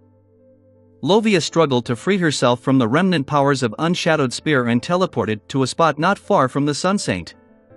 Then, she switched the grazed soul to a devil and used the language of foulness. At that moment, the black armor on her body had completely shattered. There were many cracks on her purple-patterned black robe, revealing her slowly squirming flesh. Her aura was rather weak. The slow that wasn't at the level of a demigod couldn't affect the Sun Saint for too long. However, this was enough for Colin Iliad. He condensed his silver rapier and made it teleport to the enemy. This silver rapier experienced a random mutation. It directly pierced through the holy armor of the Sun Saint and exploded in his body. Silver light bloomed as the Sun Saint blasted into countless pieces. Pa! Pa! Pa! The flesh fell to the ground and vanished in a blink of an eye, as though they had returned to the pages of history. After the battle ended, the 3 demigods of the City of Silver immediately approached the Giant King's residence and pincered Shadow. Shadow leaped and attempted to hide in the fog of history. However, just as he saw the grayish-white fog, he was pressed down by a hand wrapped by transparent maggots. Neither him nor Klein dashed to the time before the first epoch, because they knew that the other party would definitely stop them or wait there. With nowhere to hide, Shadow immediately fell into the encirclement of the 3 City of Silver demigods. His various powers were also offset by Klein. Even Flaming Jump was affected by flame controlling, making it difficult for him to escape his predicament. More than 10 seconds passed. After the paper figurines were torn apart, Shadow finally expended all his substitutes. He was then stabbed in the abdomen by Derek's unshadowed spear. A round of blinding white light and a miniature sun exploded. The pitch-black shadow quickly faded and completely melted. Klein felt a stabbing pain in his head, and his mind, which was on the verge of losing control, suddenly relaxed. He instinctively looked to his feet and saw that under the illumination of the light of dawn, a faint black shadow extended out from them. Too weak, Klein bent his back slightly and couldn't help but mock himself. After all, without the powers of a Scalaravur, without a marionette, and without the ability to control spirit body threads, a seer was relatively weak against other demigods of the same sequence. His spirit had been restored to its original state, but he had yet to remove the virtual persona. Furthermore, he had no intention of immediately summoning Miss Justice's historical projection to do this. As he had been corrupted by the Dark Angel, Anuni had shown the characteristics of the Sun, Spectator, Storm, and Secret Suppliant pathways. If he wanted to enter the Giant King's residence, he had to be wary of psychological influences. Virtual persona was a very good defensive measure. At that moment, the transparent maggots on the left side of Klein's body quickly settled down, returning to his flesh and skin. However, due to the crazy effects of his virtual persona, there was still a translucent layer on the surface, allowing people to see the worms of spirit hidden underneath. When Derek, Lovia, and the others cast their gazes on him, Klein straightened his back and reached out to grab Life's cane. He pointed at the open door of the Giant King's residence and laughed. "Make every second count. The Dark Angel is waiting for us inside." Chapter 1258 Tremendous Changes. Chapter 1258 Tremendous Changes. Although Klein was urging them on the surface, he actually threw Life's cane to the bottom of the magnificent staircase and threw it at Lovia, allowing her to treat herself and Colin Iliad's injuries. As a former Rose Bishop, Lovia was the least afraid of the negative effects of Life's cane. Regardless of the changes in her body, as long as it didn't involve the spirit, she could treat them. At the same time, Derek quickly ran towards the collapsed battlefield in the middle of the stairs, picking up the severed arm of the chief. As long as a broken limb wasn't lost, Life's cane could heal the injuries, restoring it anew. With an exaggerated smile, Klein nodded at Colin Iliad and leaped into the fog of history. He dashed to a time before the first epoch and hid in a fragment of light. Then, with a thought, he returned to Sapphira Castle and sat at the seat belonging to the Fool. With the help of the Crimson Star corresponding to the Fool, which was constantly contracting and expanding, he checked the situation inside the Giant King's residence. However, under his true vision, there was a deep darkness inside, indistinct and indiscernible. As expected of the left hand of God. The Deputy of Heaven, a king of angels that is suspected to be related to the Chaos Sea. Klein sighed silently as he frowned slightly. He now suspected that, even if Little Sun entered the palace and prayed inside, it would be difficult for him to see the exact situation through the darkness. Unless he became an angel and truly gained ownership over Sapphira Castle. In addition, Klein's spiritual intuition told him that there were still many unknown effects hidden in the slumbering grounds of the Dark Angel.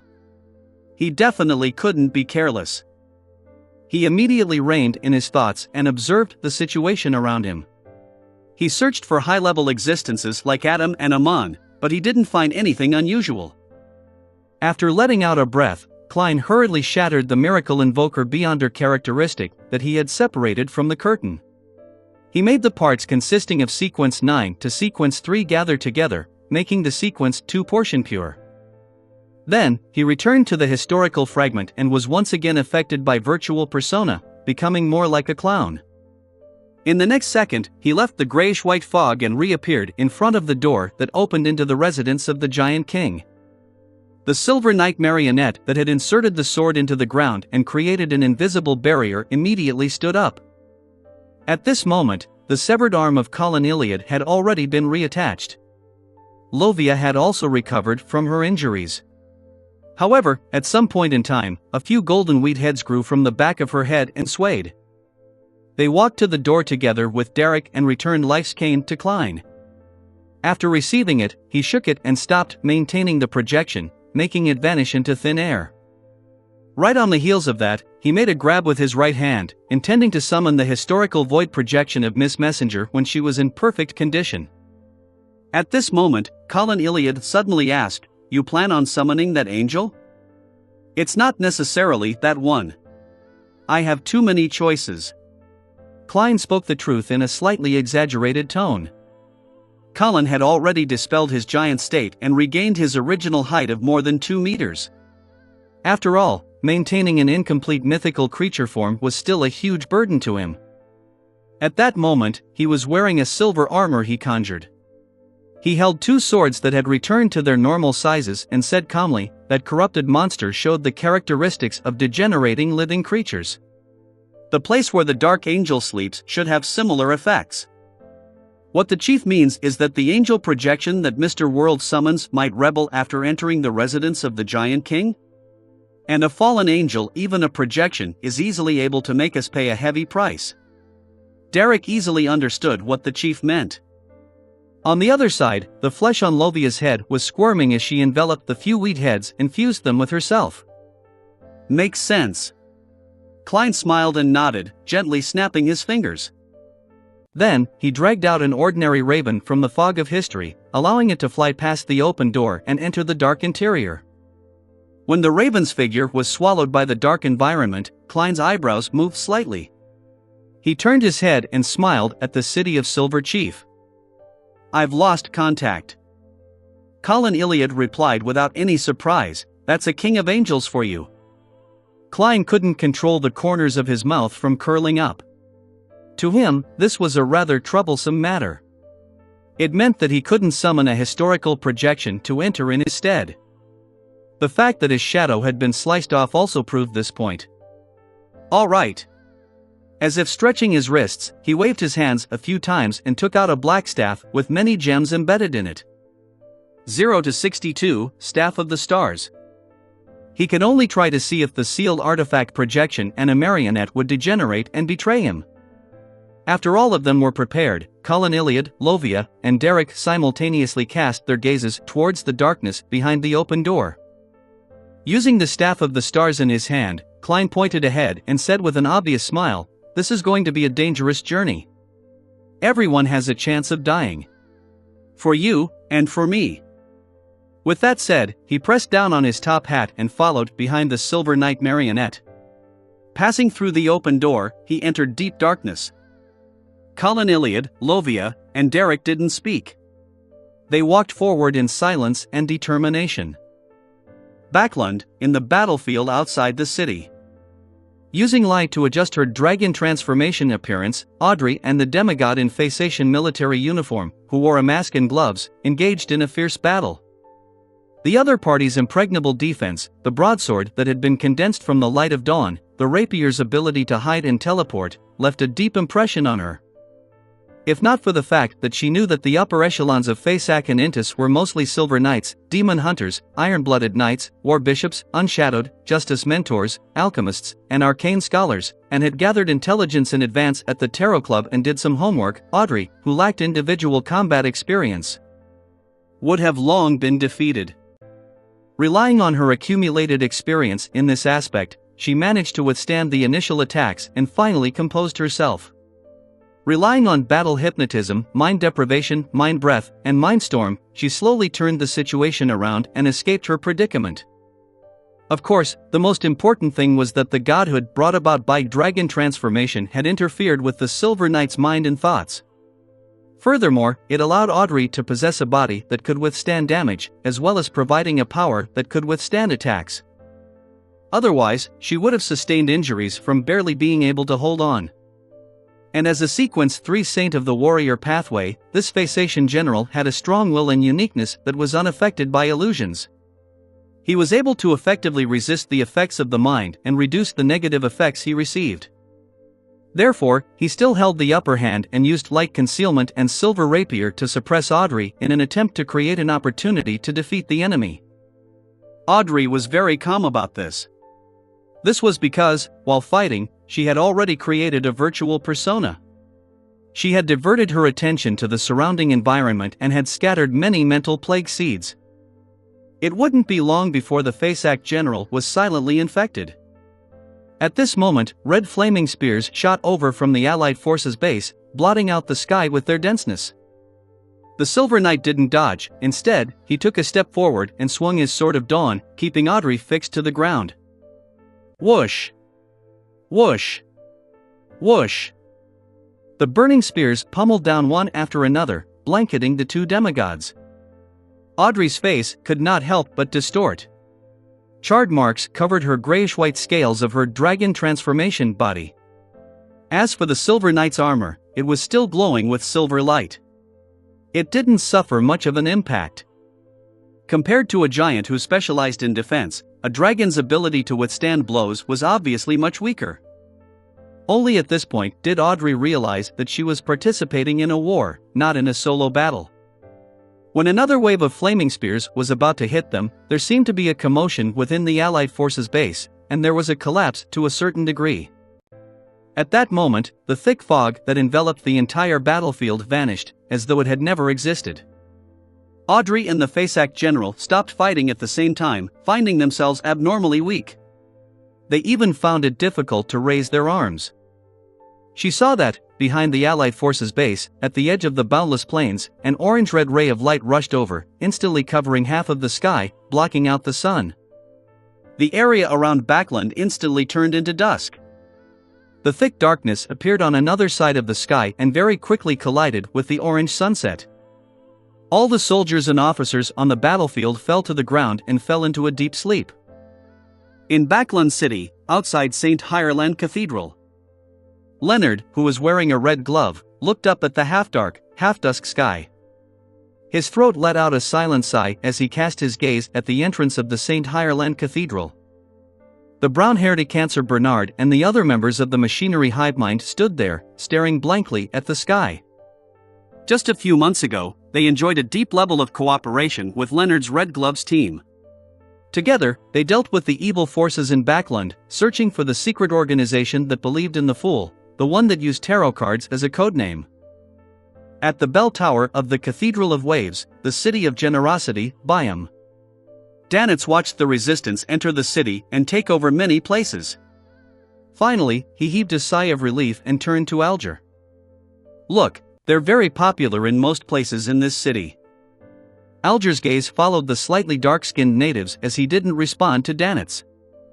Danitz felt very relaxed as he chuckled and said, I never expected that we would meet again in such a situation. Alger looked up and was just about to say something when he suddenly felt something. He cast his gaze towards the northwestern sky. The place he was looking at instantly darkened. Layers of dark clouds formed and countless silver bolts of lightning snaked out. Many deep blue waves surged up and were swept up by the wind. They rushed towards the clouds and connected to the sea. Wherever the sea and the sky intersected, beams of light lit up. They weren't resplendent or clear, without any colors. They seemed to be formed from countless illusory objects. Chapter 1259, Slumbering Grounds. Chapter 1259, Slumbering Grounds. In a battlefield near the capital, Lemberg. The balls of compressed scarlet fireballs flew past the corpses, weapons, blood, and smoke, under the guidance of a flaming spear. They landed in the areas that were built with simple construction work, creating a series of explosions. As he watched the smoke rise and the flames spread, Anderson flung the dust in his hands and turned to the deputy beside him with a smile. I wonder how much longer this will last. Any last words? I can help you write a will. As he had wished, he saw the angry looks of the militia around him. Their thoughts were uniform. However, the militia didn't attack. The glint in their eyes slowly settled as they cast their gaze in another direction. You actually didn't respond to my provocation. Anderson pricked up his brows. This means that you're planning something. Without waiting for the deputy and the militia to respond, the hunter smiled and continued, Y'all are planning on surrendering, right? Are you trying to protect your family and friends? Seeing gazes sweep over, Anderson sked and shook his head. You haven't become Beyonders for long. It's only through the war that you obtained the main potion ingredients from the enemy.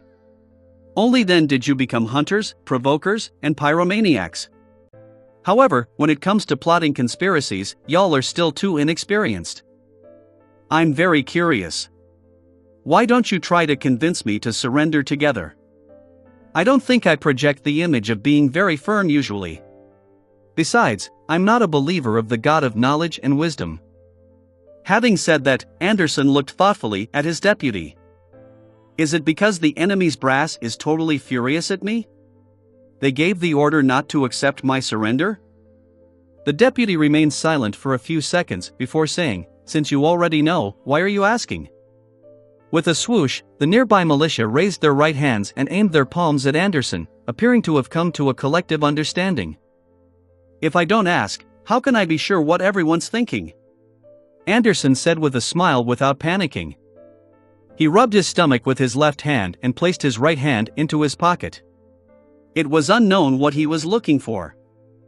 At that moment, the sun in the sky suddenly expanded and became extremely huge.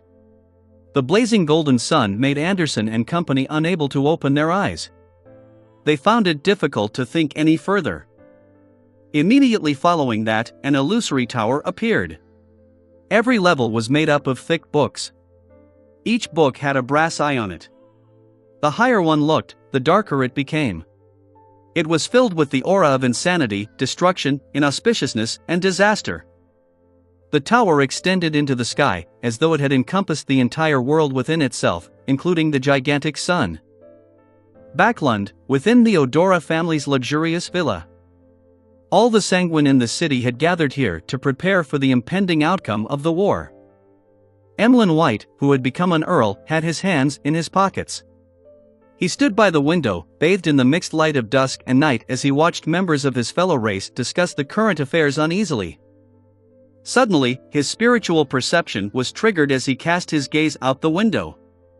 In the garden, a bunch of withered grass was dyed green once again. They rapidly grew and soon, they reached the height of a person. In other places in the city, some of the street-side trees that had not been affected by the previous bombardment were wildly absorbing nutrients from unknown sources. One by one, they rose up and soon grew to tens of meters tall. The branches were thick and the leaves were like umbrellas. These towering trees were connected to one another, covering half of the sky in Backlund. Many buildings were crushed, or they were entangled by the branches and vines. It was as if they had been abandoned for more than a century. In just 7 or 8 seconds, many places in Backlund had become a primeval forest. After passing through the open door and entering the dark interior of the giant king's residence, Klein immediately observed the Silver Knight marionette in front of him, the staff of the stars in his right hand and creeping hunger on his left hand. They didn't show any abnormalities for the time being. The corresponding spirit body threads didn't show any signs of degeneration. After confirming the situation in this area, Klein cast his gaze around and observed his surroundings. The place was enveloped by thick corporeal darkness. They couldn't see further than 5 meters away. The ground was paved with grayish-white bricks that looked like they were pieces of a frozen sunset. They didn't reveal anything extraordinary. After some thought, the corners of Klein's mouth curled up. He reached into the void, grabbed, and attempted to summon an angel. In the next second, he laughed out loud because he had lost a clear connection with the fog of history. This was the reason why the historical void projection he had summoned to enter had lost contact after entering this region. Laughing, Klein suddenly turned around and walked back to the area from which he had entered. "Mr. War Sparrow, what do you want to do?" Derek, who was also scrutinizing the various restrictions on him, asked in surprise. Klein replied with a beaming smile, "Now is not the right time to explore this place. I plan to come in again later." "Are you planning on summoning a sequence for historical projection and try to see if it will degenerate and betray you after you bring it in?" Colin Iliad said after some thought. Klein spread his left palm and said, "No one set the rule that we can't go out once we enter, or not being able to enter after leaving." Although in such a situation, Mr. World's words sounded a little strange, Derek still felt that it made sense. This was because the City of Silver had done the same thing when exploring the surrounding areas. Through repeated acts of entering and exiting, they gradually accumulated intelligence and details to finally resolve whatever problems they faced. Lovia didn't say a word or object. From her point of view, it was undoubtedly a good thing that she could make more preparations. In an exploration that determined the fate of the City of Silver, they definitely couldn't be rash. After taking a few steps back, Klein suddenly stopped and laughed out loud. "It looks like the owner doesn't want us to leave." The faint light at the door had already been devoured by the deep darkness and disappeared. Colin Iliad surveyed his surroundings and said, "We can only proceed forward." Seeing the chief and Mr. World turn around at the same time, Derek took a deep breath and raised his left hand, letting it emit a golden glow that illuminated the surrounding darkness. This revealed thick columns with indiscernible tops.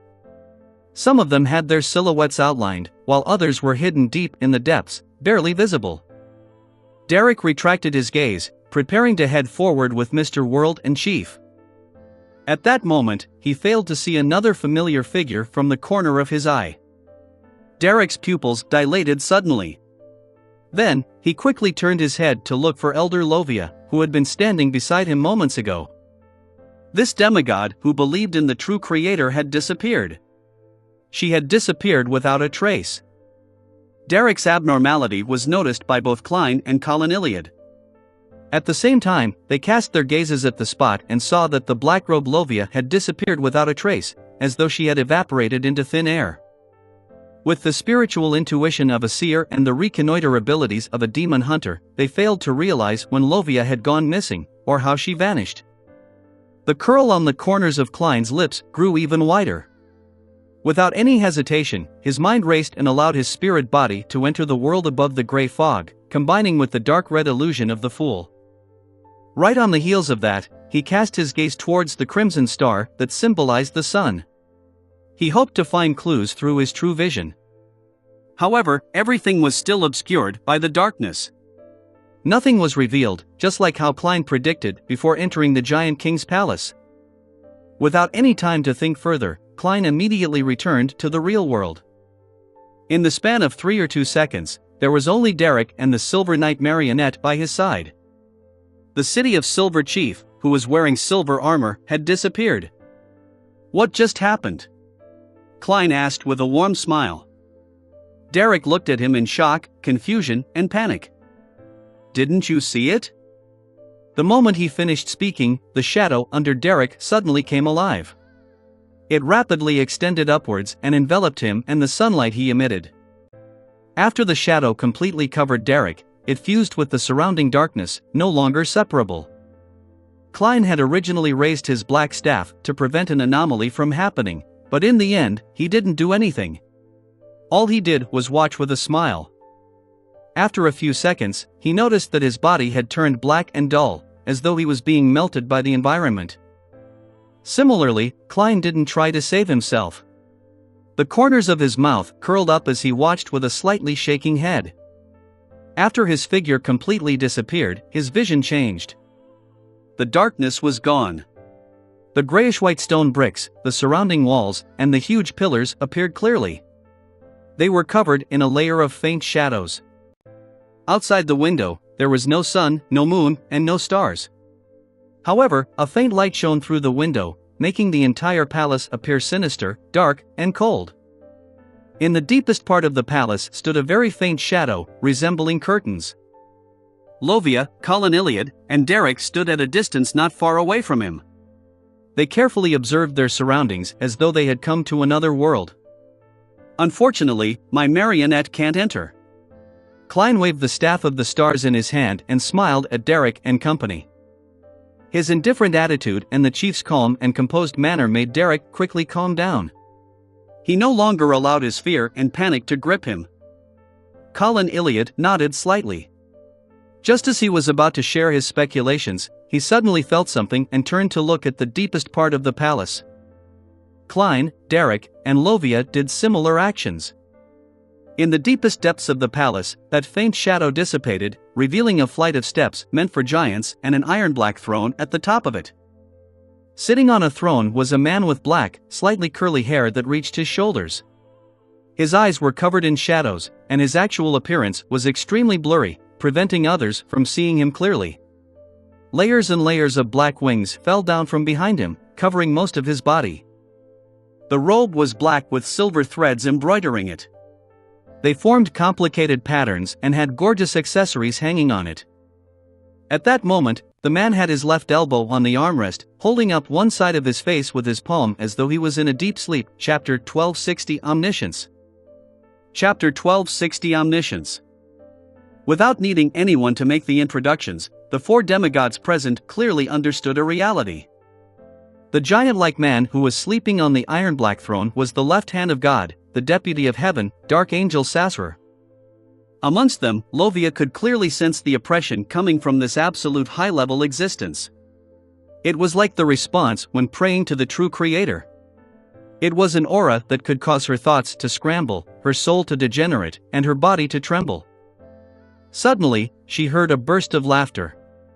She turned her head to the side in a daze. Klein bent his back slightly and laughed.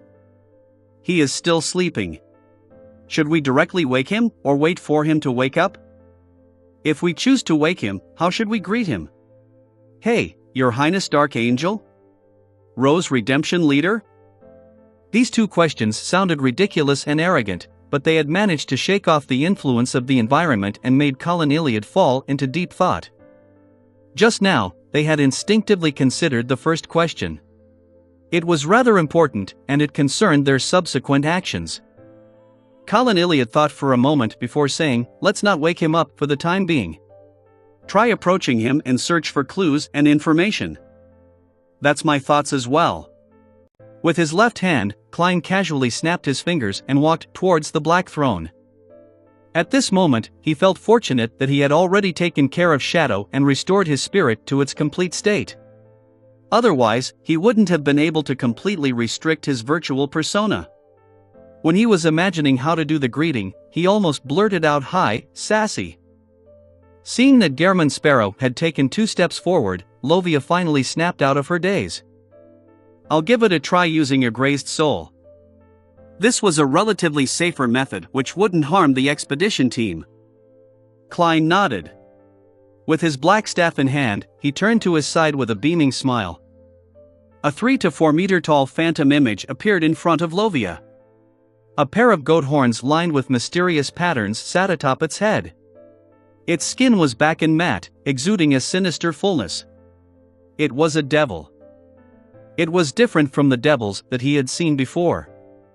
Its body was covered with signs of decay, with yellow-green pus hanging off it, as though it was mixed with the power of degeneration. As Klein casually sized up the phantom image, the devil spread its huge bat-like wings, causing the light blue flames on it to burn even more vigorously, dissipating the strong smell of sulfur. It took a step forward, slowly approaching the iron black throne and the staircase meant for giants. Using its intuition for danger, it surveyed the area for any abnormalities. While Colin, Klein, and the other demigods were paying attention to it, they also began scrutinizing the details of the shadowy palace.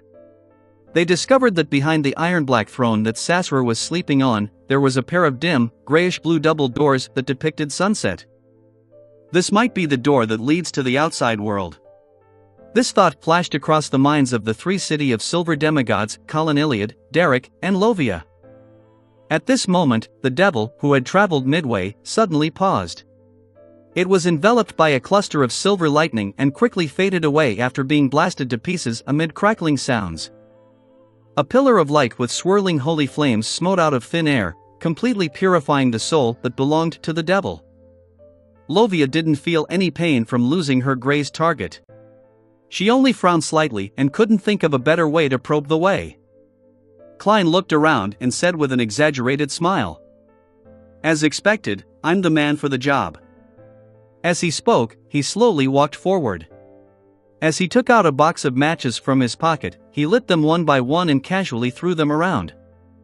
"I've always been a little timid."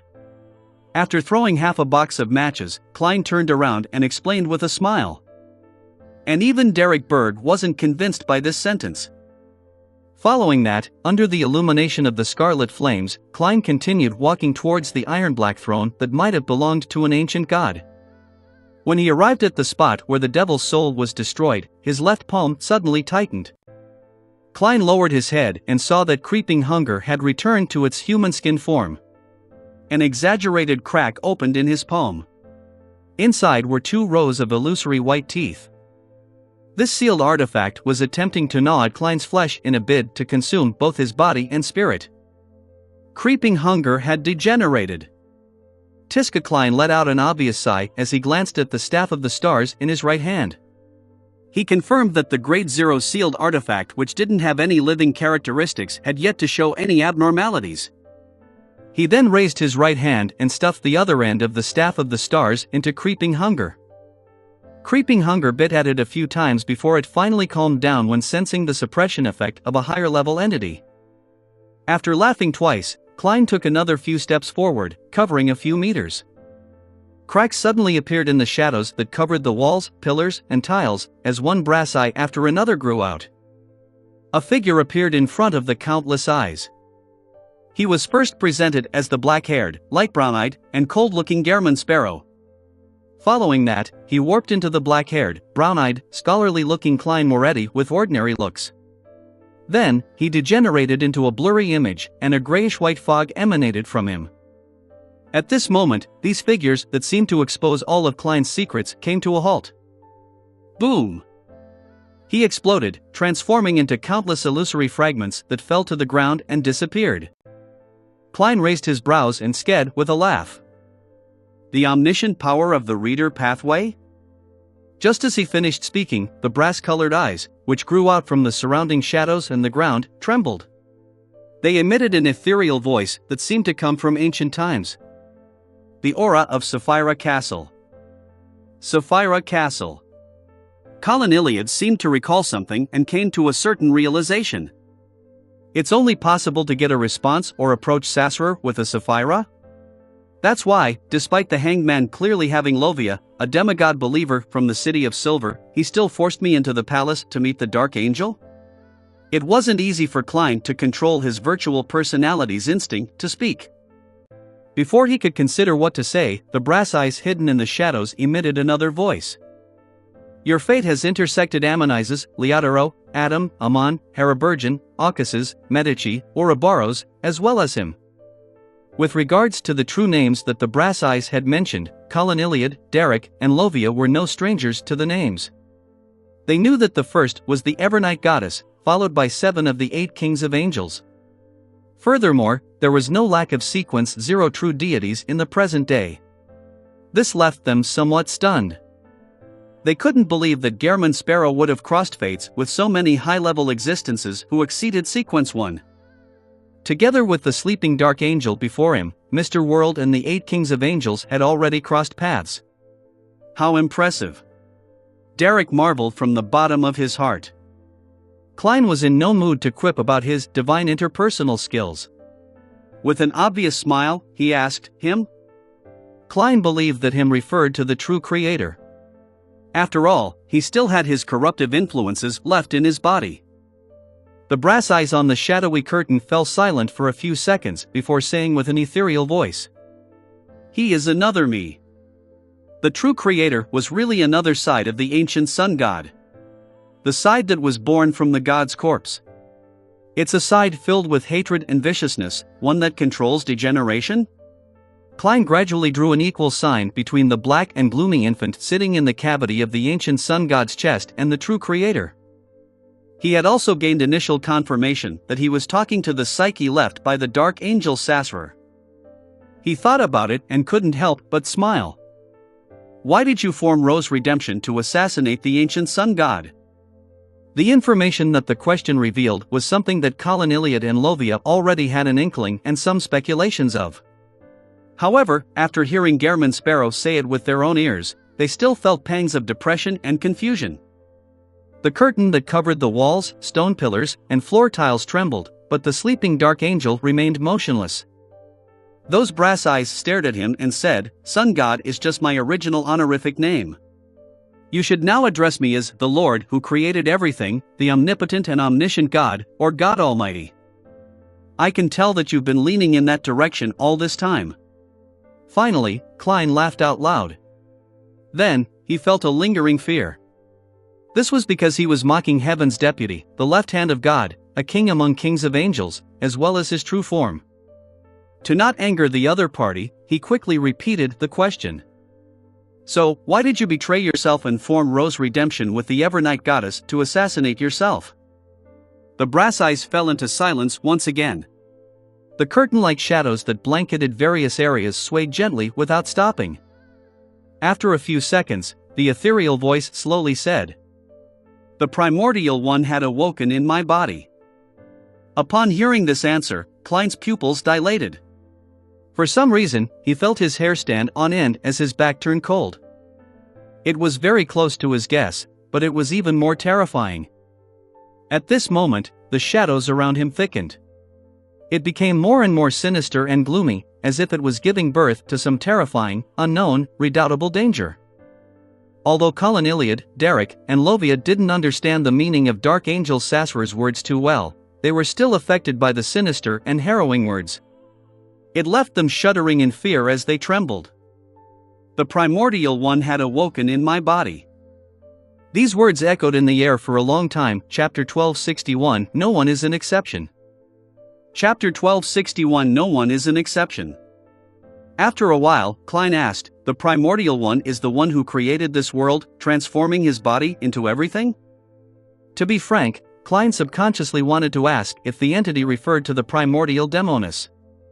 However, with a thought, he eliminated this answer.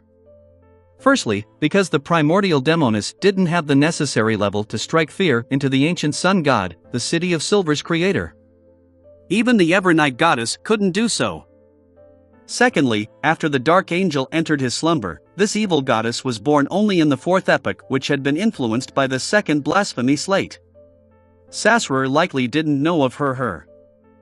And even if he knew her using his omniscient capabilities, he wouldn't specially mention a Sequence Zero who hadn't been involved in the third epoch. Behind the thick and sinister shadows, the brass eyes flashed in unison.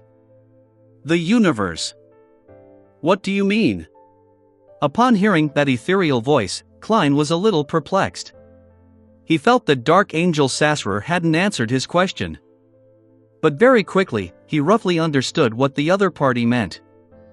The primordial chaos created not this world, but the entire universe. So, Primordial One refers to the original creator, the oldest one? Klein turned his body to the side and swept a glance at the three demigods of the City of Silver, Colin Iliad, Derek, and Lovia. He realized that they had looks of puzzlement and confusion on their faces. They were frowning and contemplating over the meaning behind the conversation. In the history of the City of Silver, the creator who was the ancient sun god was equivalent to the original creator, the oldest one. He was a supreme existence who had awoken after eons of slumber upon creating the world. He then stripped the authorities of the ancient gods and retrieved them. Of course, in a sense, this wasn't wrong. It was just that the original creator's method of awakening was different from what the City of Silver residents had imagined. The universe. Klein thought for a moment and asked, "The primordial one awakened in your body because of you gaining control of Chaos C? Then, what would happen to him in the future considering how he had gained initial control of Sapphira Castle?" Those brass eyes stared at him for a few seconds before saying, "That isn't the only reason. The higher the sequence, the closer one is to the primordial one. Therefore, every Pathway's King of Angels and Sequence Zero might have the original creator, the oldest one, awaken in them?" When Klein heard that, he tensed up and his heart sank. He then thought of another matter. The higher the sequence, the easier it was to be corrupted by the things underground. Combined with the fact that Chaos C was underground, could it be possible that the higher the sequence, the easier it would be to be influenced by Chaos C, resulting in the original creator awakening in one's body?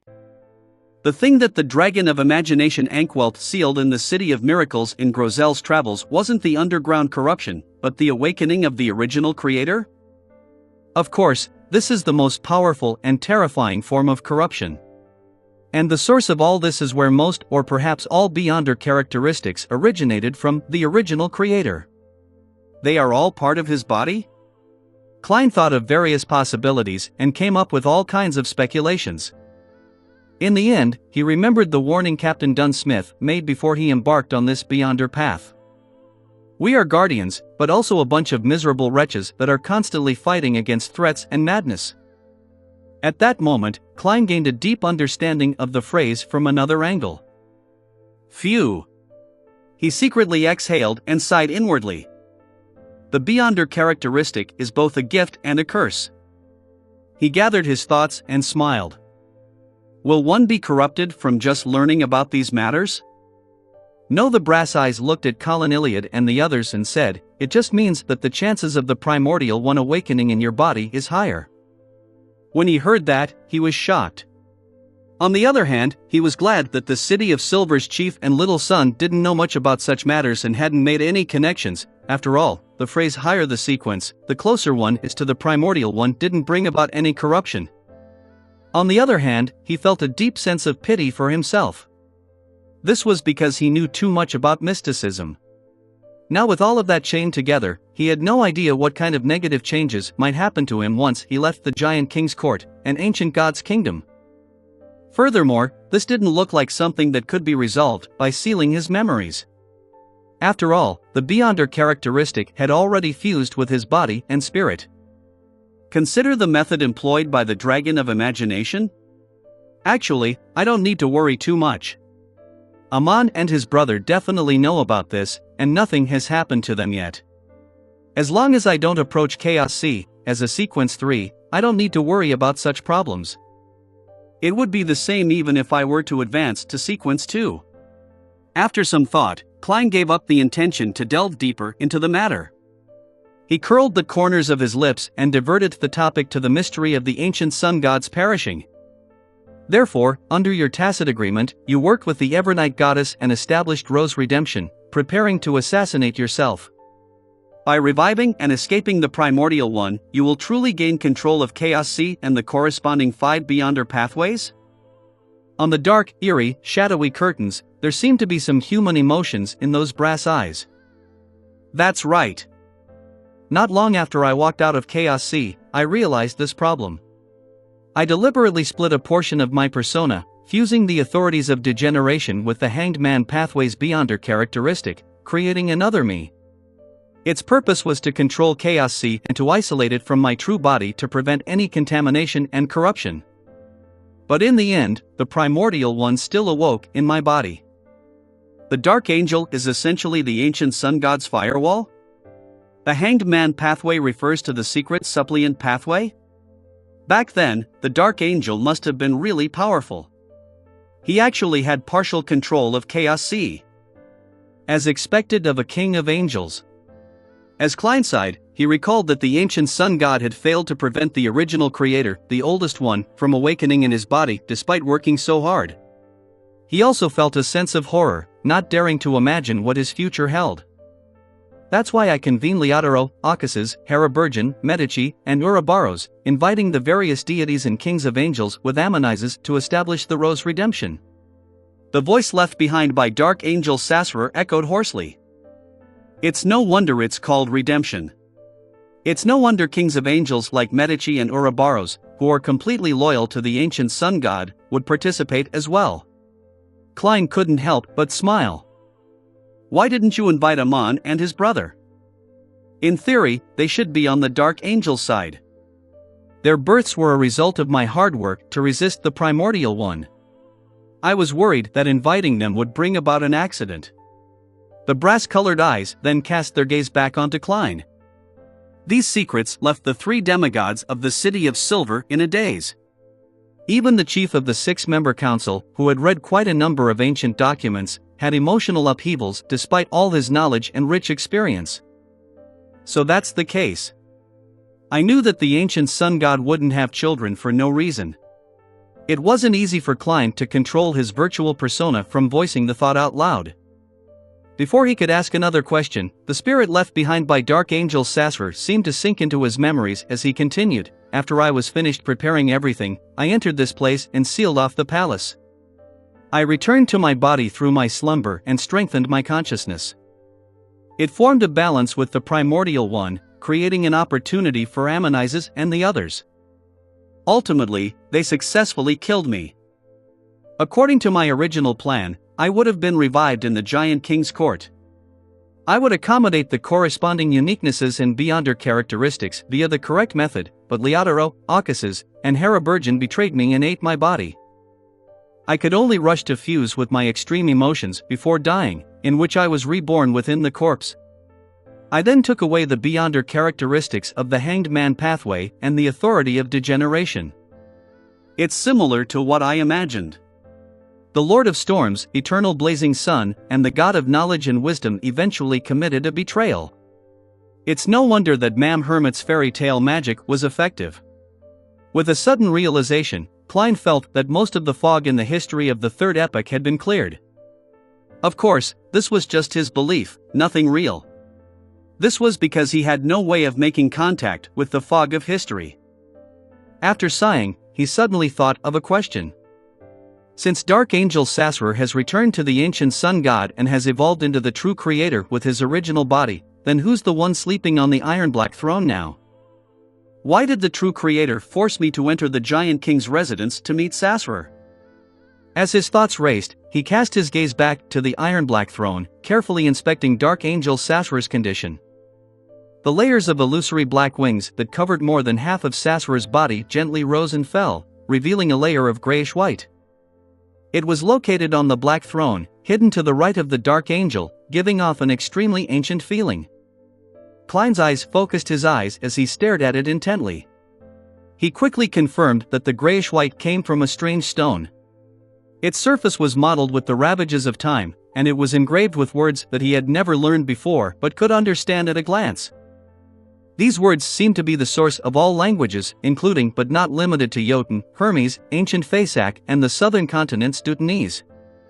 Sequence 3 Demon of Arcana. Sequence 2 Master. Sequence 1 Light of Darkness. Sequence 0 Paragon.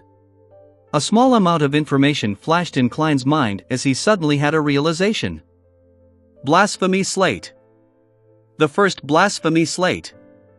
The first Blasphemy Slate that was born in Chaos Sea. And this was very likely a key item that the Dark Angel used to control parts of Chaos Sea. Just as this thought surfaced in his mind, Klein suddenly felt the surroundings become unusually quiet. The brass eyes that were hidden on the surface of the shadowy curtains seemed to disappear. Klein's gaze subconsciously shifted upwards to meet a pair of eyes hidden in the shadows. The Dark Angel Sassurer, who was sleeping on the black throne, opened his eyes. With a boom, Elder Lovia's body collapsed, turning into a huge shadow. Behind the shadow, there was a pair of blank but painful eyes. Chapter 1262, The Truth Behind the Enemy. Chapter 1262, The Truth Behind the Enemy. When he realized that the Dark Angel had woken up, Klein only felt his heart tighten and was on full alert. He didn't feel any fear or anxiety. After all, he had already confirmed that the real Dark Angel had returned to the ancient sun god's body. After being betrayed by the existences such as the Lord of Storms, the eternal blazing sun, and the God of knowledge and wisdom, he had focused his negative and extreme emotions on his corpse where he was reborn, turning into the true creator. He didn't return here, so whatever was left was just a culmination of his psyche and will. Furthermore, he had just communicated with the remnant psyche of Dark Angel Sassurer rather normally. He didn't sense any obvious animosity. However, with the City of Silver's 6-member council elder, Lovia, losing control without any means to resist the moment she opened her eyes, turning into a flowing shadow and eyes hidden behind the shadowy curtain, Klein couldn't help but widen his pupils as he curled the corners of his lips. A strong sense of fear and despair surged through him. It was as though he was watching himself fall into an abyss without any life-saving straw to clutch at. Just waking up from his slumber and not using any beyonder powers or revealing his mythical creature form was enough to make a Sequence 4 demigod of the same pathway lose control on the spot. This was a testimony to how powerful and terrifying his level was. At that moment, all that remained in Klein's mind were the titles he had previously mentioned. The left hand of God, the deputy of heaven, the king of the kings of angels. It wasn't as if Klein had never dealt with a king of angels before. On the contrary, he had frightened Red Angel Medici and made a deal with the angel of imagination Adam. He had obtained the key to enter the palace from the wisdom angel, Heraburgen, and had gleaned potion formulas from White Angel Aucasus. He had managed to crack Angel of Fate Ouroboros' cycles of fate in front of him, and had pitted his brains against Angel of Time Amon. He possibly was well deserving of the title as the person who had crossed the most paths with the kings of angels for those below sequence 0. However, in these interactions, he had never fought with the kings of angels most of the time. He either relied on the power of Sapphira Castle to instantly escape or cut off contact with them. He had never faced the kings of angels or deities in the true sense of the word. The only exception was the time when he was caught by Angel of Time Aman, and he had exchanged blows with him several times in the span of a few days. However, at that time, it was mainly a battle of wits, not a physical battle. The Angel of Time, Aman, had mostly shown the characteristics of a god of trickery. He didn't fully reveal the level and strength of a king of angels.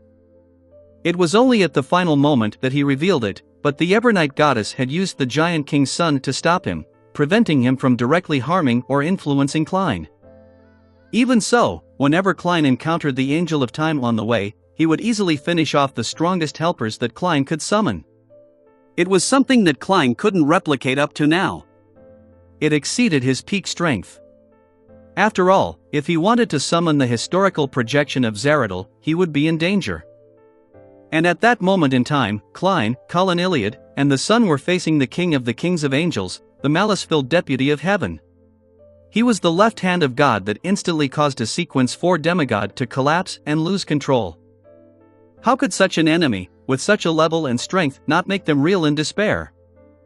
For a moment, Klein wanted to give up on Derek and the chief of the City of Silver, returning to the world above the grey fog with a single thought using the Sapphira Castle's summoning. By relying on the last miracle and deceit bullets, he could revive outside the forsaken land of the gods. As his thoughts raced, he raised the Staff of the Stars in his hand. At this moment, the shadow that Lovia had broken down in her loss of control stopped flowing. It let out a low voice that was filled with pain but not crazy. "He isn't that strong." As she spoke, the curtain-like shadow split apart, revealing what was hidden behind it. It was a lump of squirming flesh that was nearly 2 meters tall. At the top, there was a pair of pale gray eyes that seemed to be looking down upon the entire world.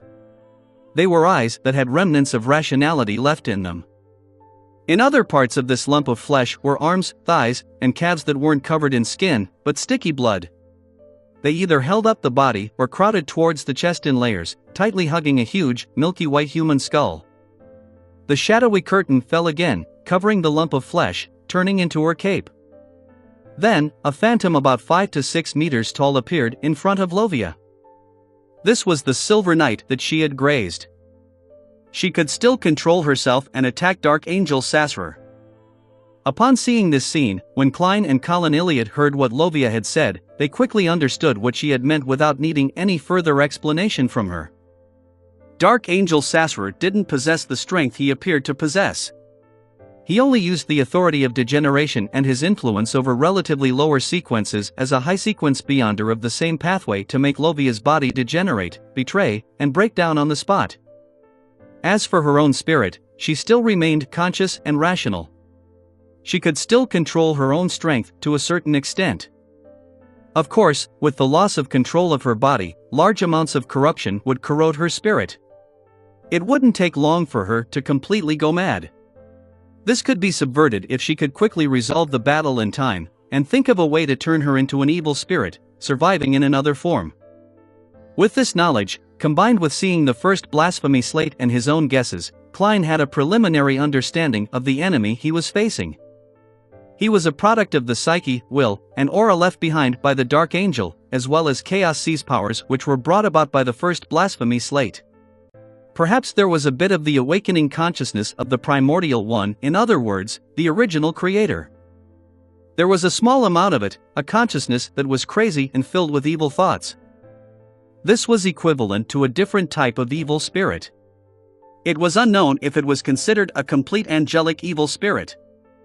And this could be the reason why high-level existences like the true creator, the god of knowledge and wisdom, and Amon's brother didn't personally enter the giant king's palace. Once they approached the primordial one and Chaos C, it was more dangerous for them the higher their sequences were. Back then, Amon, an entity akin to an error, had used his avatar to lay an ambush in Chernobyl, but he hadn't dared to actually enter Chaos C. All he did was climb down the cliff and hide near Chaos C, pretending that he had climbed out from it. Otherwise, it could very well affect his true body. As for low-sequence Beyonders, they were unable to resist the surge released from opening the door to the Giant King's residence, corruption that had accumulated for over 2,000 years. Even if those high-level existences had carefully chosen a suitable Sequence 3 or Sequence 4 demigod to indirectly help them defeat the influence brought about by the corruption and enter the resting grounds hidden in the shadows, without the Sapphira's aura to resist the negative effects of the leaking powers of Chaos C, they wouldn't be able to truly approach the figure left behind by Dark Angel Sassurer and obtain the first blasphemy slate. Therefore, the true creator had tolerated Klein numerous times, only finding an opportunity to corrupt him and force him to meet Dark Angel Sassurer. This was because he was the only viable candidate.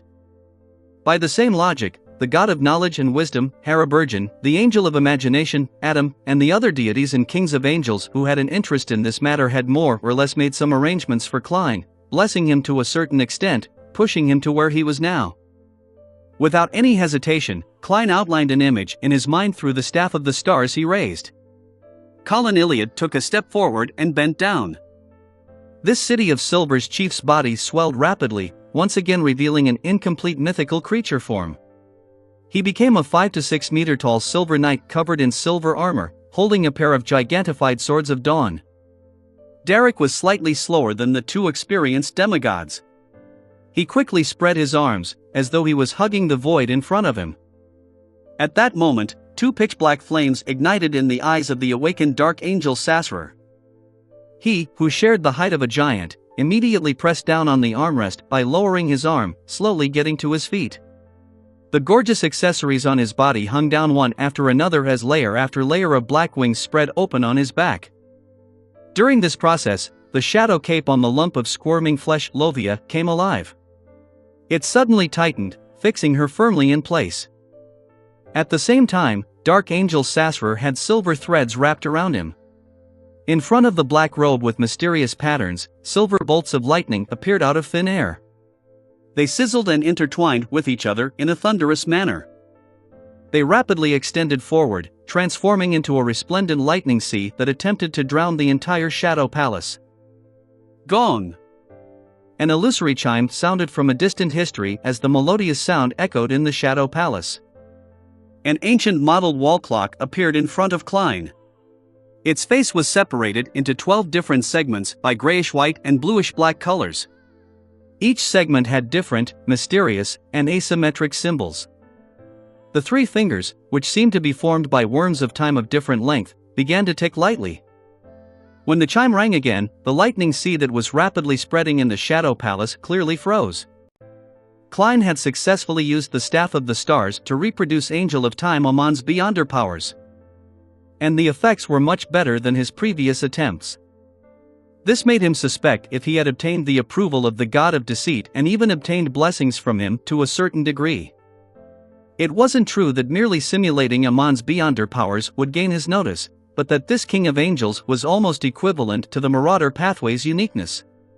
He was the ruler of the corresponding domain, and he was the wielder of the corresponding authority. He could make a certain level of adjustments to particular powers in advance, enhancing or deleting them. From the looks of it, Amon appeared to be looking forward to seeing Klein enter the Giant King's residence to meet Dark Angel Sassurer. Therefore, he had adjusted some of his own domain's Beyonder powers in advance, and lowered some of his authority in certain aspects, allowing simple replications to achieve a better effect. While the lightning sea had come to a halt, the Silver Knight soul that Lovia controlled, and Colin Iliad simultaneously stabbed their swords into the ground, creating two invisible barriers. As for Klein, his figure faded and he disappeared. Chapter 1263, The Final Watch. Chapter 1263, The Final Watch. After a short pause, a brilliant silvery white glow continued to stretch out in front of them, completely drowning out the two invisible barriers that shielded Colin Iliad, Derek Berg, and Lovia. The barrier blocking the silver snaking lightning began to violently tremble. A crack that resembled tree branches appeared. As for how long the barrier could last in the lightning storm, that remained a question. At this moment, behind Dark Angel Sassurer, there was an area that wasn't covered by the forest of lightning. Klein's figure, in his black trench coat and silk half-top hat, appeared. He was like a precise and cold machine. Without any hesitation, he aimed the staff of the stars at the side of the special evil spirit, quickly outlining all sorts of information related to the Beyonder powers in his mind. He had previously performed tests. He couldn't wander too far with the staff of the stars within the giant king's court, so he could only use blink in a tiny vicinity. Therefore, he gave up on the idea of directly sending Dark Angel Sasra out the giant king's court and seizing the opportunity to take the first blasphemy slate and leaving by opening the door. As the various gems on the staff of the stars lit up, Sasra's eyes, which burned with pitch-black flames, suddenly closed.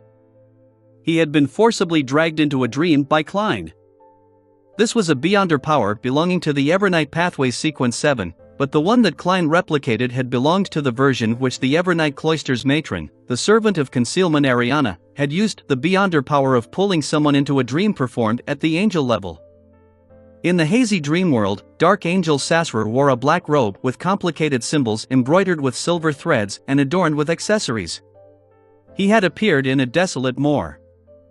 His eyes remained ice-cold, unlike the dull and lifeless eyes of most Beyonders when they were in dreams. The Spectator pathway also belonged to the Chaos Sea pathway, and its Sequence 5 and Sequence 3 were Dreamwalker and Dreamweaver respectively. Moments later, Sasra's pupils turned golden and vertical. His giant figure faded away as a layer of abnormally thick shadows appeared in front of him. This shadow completely blocked Sasra, making it possible to vaguely make out a pair of eyes hidden behind the curtain. In the blink of an eye, the curtains parted, revealing an indescribable color, like a sea that seemed to contain all secrets. Boom! When Klein, the conjurer of the dream, saw this scene, his mind erupted with thoughts before he could analyze the details. It was as though his brain was a boiling pot of wheat porridge. The corners of his mouth curled up instinctively, and most of his virtual persona disintegrated. He nearly let out a tragic cry as transparent maggots under his left cheek began to drill out one by one. The meat tendrils on his right face grew more and more obvious, becoming thinner and thinner, approaching that of worms of spirit. The forcefully induced dream disintegrated, and Dark Angel Sasra's consciousness returned to the real world. However, at that moment when the special evil spirit fell into a deep slumber, the sea of lightning faded away. The three demigods of the City of Silver struck back at the same time. Colin Iliad straightened his body and struck out with the Sword of Dawn in his right hand, causing the silvery white light to blink to Sasra's body. As Lovia resisted the restraints of the shadow cloak, she got the Silver Knight evil spirit she graced to swing its greatsword upwards from below, bringing with it a terrifying storm formed from blobs of light. Derek condensed a dazzling white unshadowed spear, thrusting it at the Dark Angel as it left crackling sounds in its wake. At this moment, Sasra's figure emitted infinite pure light, as though he had suddenly become a sun that descended into reality. Under the sun's illumination, the unshadowed spear melted. The hurricane of light calmed down, and the silver beam dimmed. All the latter could do was damage the target's aura, and not deal any harm to his body. The scene of a true deity's descent shocked Lovia and Derek. They couldn't help but bow their heads in worship. As for the Silver Knight evil spirit, it quickly melted under the blazing sunlight and completely evaporated. Suddenly, Sasra's eyes closed once again. Behind his back, with the worms of spirit constantly vanishing on Klein's body, he stubbornly endured the scorching sun's heat and pointed the staff of the stars at the evil spirit, the embodiment of the King of Angels. The Beyonder power that he had replicated once again had forcefully pulled Dark Angel Sasra into a dream. However, unlike before, the moment Klein entered the dreamscape, he immediately released his Sapphira Castle's aura, transforming his body into the strange door of light that was tainted with some bluish-black colors.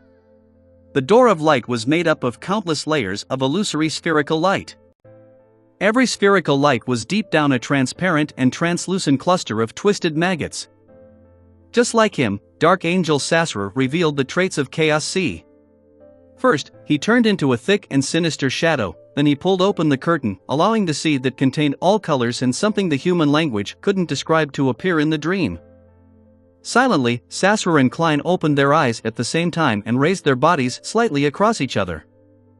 One of them was covered in a faint shadow, while the other's expression was twisted and ferocious. Many worms of spirit crawled across the surface of his body. Klein's virtual persona completely shattered. Seizing this opportunity while Sasser was affected, Lovia, who had the shadow cloak draped over her, blinked her pale gray eyes. She used the 2-meter-tall, squirming flesh to extend. Those skinless legs, which were flowing with bright red liquid, stepped onto the ground at the same time. With the help of the roiling winds, they pounced towards the dark angel. A look of madness appeared in her eyes.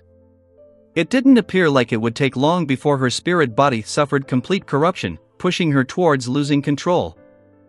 However, at that moment, Lovia's eyes were filled with more rationality and determination. She knew what she was doing and knew her current state and her subsequent end. Amidst the howling winds, her collapsing body, along with the shadow cloak, landed on Dark Angel Sasser's body. The squirming flesh and blood intruded as the thick shadow rapidly expanded, binding the two figures together. Without waiting for Lovia to speak, Colin Iliad had already understood her intentions. He immediately roared in a low voice, "Attack!" Boom! His two swords tore through the void at the same time, allowing the silver light to surge at Lovia and Dark Angel Sasser, who were embroiled with each other. Upon hearing the chief's words, Derek bit his lip and spread open his arms halfway. The palace that was shrouded in the shadows suddenly lit up as huge balls of light filled with holy flames appeared out of thin air. They enveloped the Dark Angel and Lovia within, quickly melting them and igniting their flesh. Flaring sun. Amid this bright glow, Lovia's pale gray eyes revealed the pain that she acutely felt.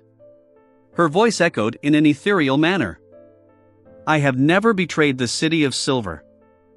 Before she could finish her sentence, the flesh and the shadow cloak she used to envelop Dark Angel Sasser's body swelled up. Boom! Lovia's collapsing body was sent flying before she fell to the ground. Her shadow tore apart, turning into a thin, illusory veil that slowly floated down. Dark Angel Sasser turned into a pitch-black and sticky sea filled with an aura of degeneration. It swallowed the remaining silvery white light and flaring sun, reducing it to nothing. He immediately returned to his previous appearance, a giant dressed in a gorgeous black robe with silver threads. However, the black wings on his back had thinned significantly. At the same time, his pupils turned vertical and turned golden. A violent but surreal wind surged around him and filled every corner of the Shadow Palace with all sorts of thoughts. Mind deprivation. Derek's recently condensed unshadowed spear disappeared. He stood rooted to the ground in shock. Although Colin Iliad had a strong will, he suffered from the madness, cruelty, and bloodlust of an incomplete mythical creature form. All he could do was divert some attention to resist the influence so as to prevent himself from losing control. Just as Klein calmed down and allowed his worms of spirit to burrow back into his body, he suffered an intense fear brought about by mind deprivation. His body instantly convulsed, preventing him from using the Staff of the Stars. Lovia's body had already collapsed, and with her soul almost completely corrupted, she was in a worse-off state. She rolled on the ground struggling, leaving behind blood-colored sticky liquid. At this moment, Dark Angel Sasser raised his left hand. The golden colors in his eyes was replaced by two blazing white suns. Rays of holy flames fell down one after another, striking Lovia's body, destroying her soul and purifying her flesh. Lovia's aura rapidly dissipated as her pale gray eyes lost their luster. Her body, which had collapsed into a lump of flesh and blood, curled up. The skinless arms covered in bright red liquid wrapped the milky white, large human skull tightly in front of her chest and pressed it under her. Under the blazing sunlight, the holy flames burned. Lovia maintained this posture, not allowing herself to move, nor allowing the human skull to be revealed and receive any damage. Another column of light shot down. Lovia's body couldn't help but bounce up, but she still huddled there writhing. Finally, this lump of distorted, disgusting, squirming flesh stopped moving and covered the surface of the human skull. It was dark, dull, and damaged. During the Dark Angel Sasser's act of murdering Lovia, Klein quickly recovered from the effects of mind deprivation by using his unique traits and past experience. He felt an uncontrollable sense of despair towards this battle. They had used all their strength, but they had only slightly injured the evil spirit. Now that they had lost a demigod, the situation that followed would probably be even worse. What should I do? As Klein used creeping hunger to change his position, his thoughts raced in search of any possible weaknesses. It's intrinsically an evil spirit. An evil spirit. Just as his figure appeared elsewhere, he suddenly had an idea. He cast his gaze on the grayish-white stone slate on the iron-black throne. Some evil spirits had beyonder characteristics, but most of them didn't. The source of their powers stemmed from other places, such as the spirit world. The existence of evil spirits needed something to rely on. This might be the territory that he was born in, or perhaps something special.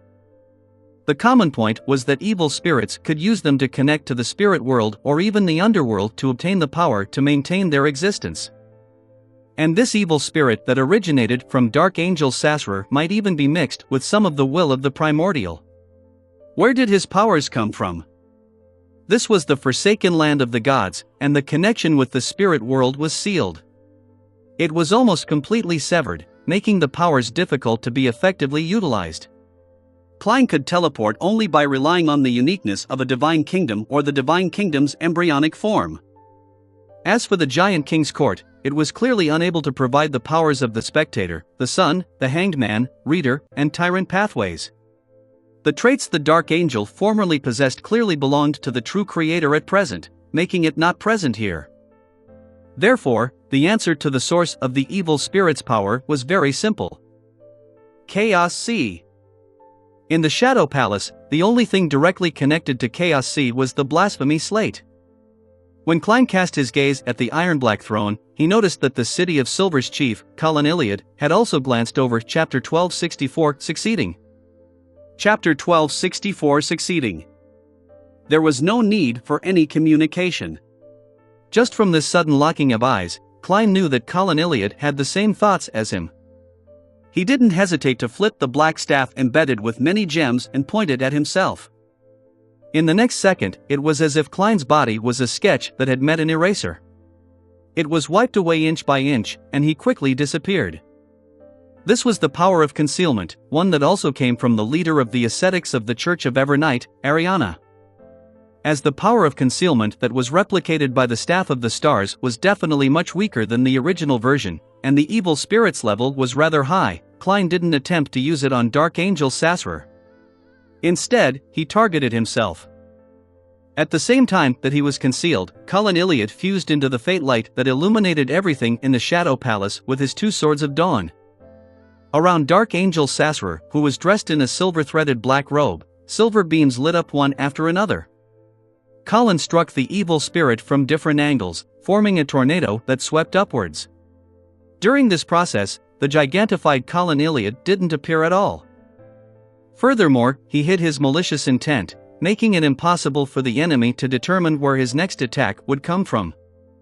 Derek Berg recovered from the shock and quickly condensed bright white unshadowed spears as he wildly thrust them forward.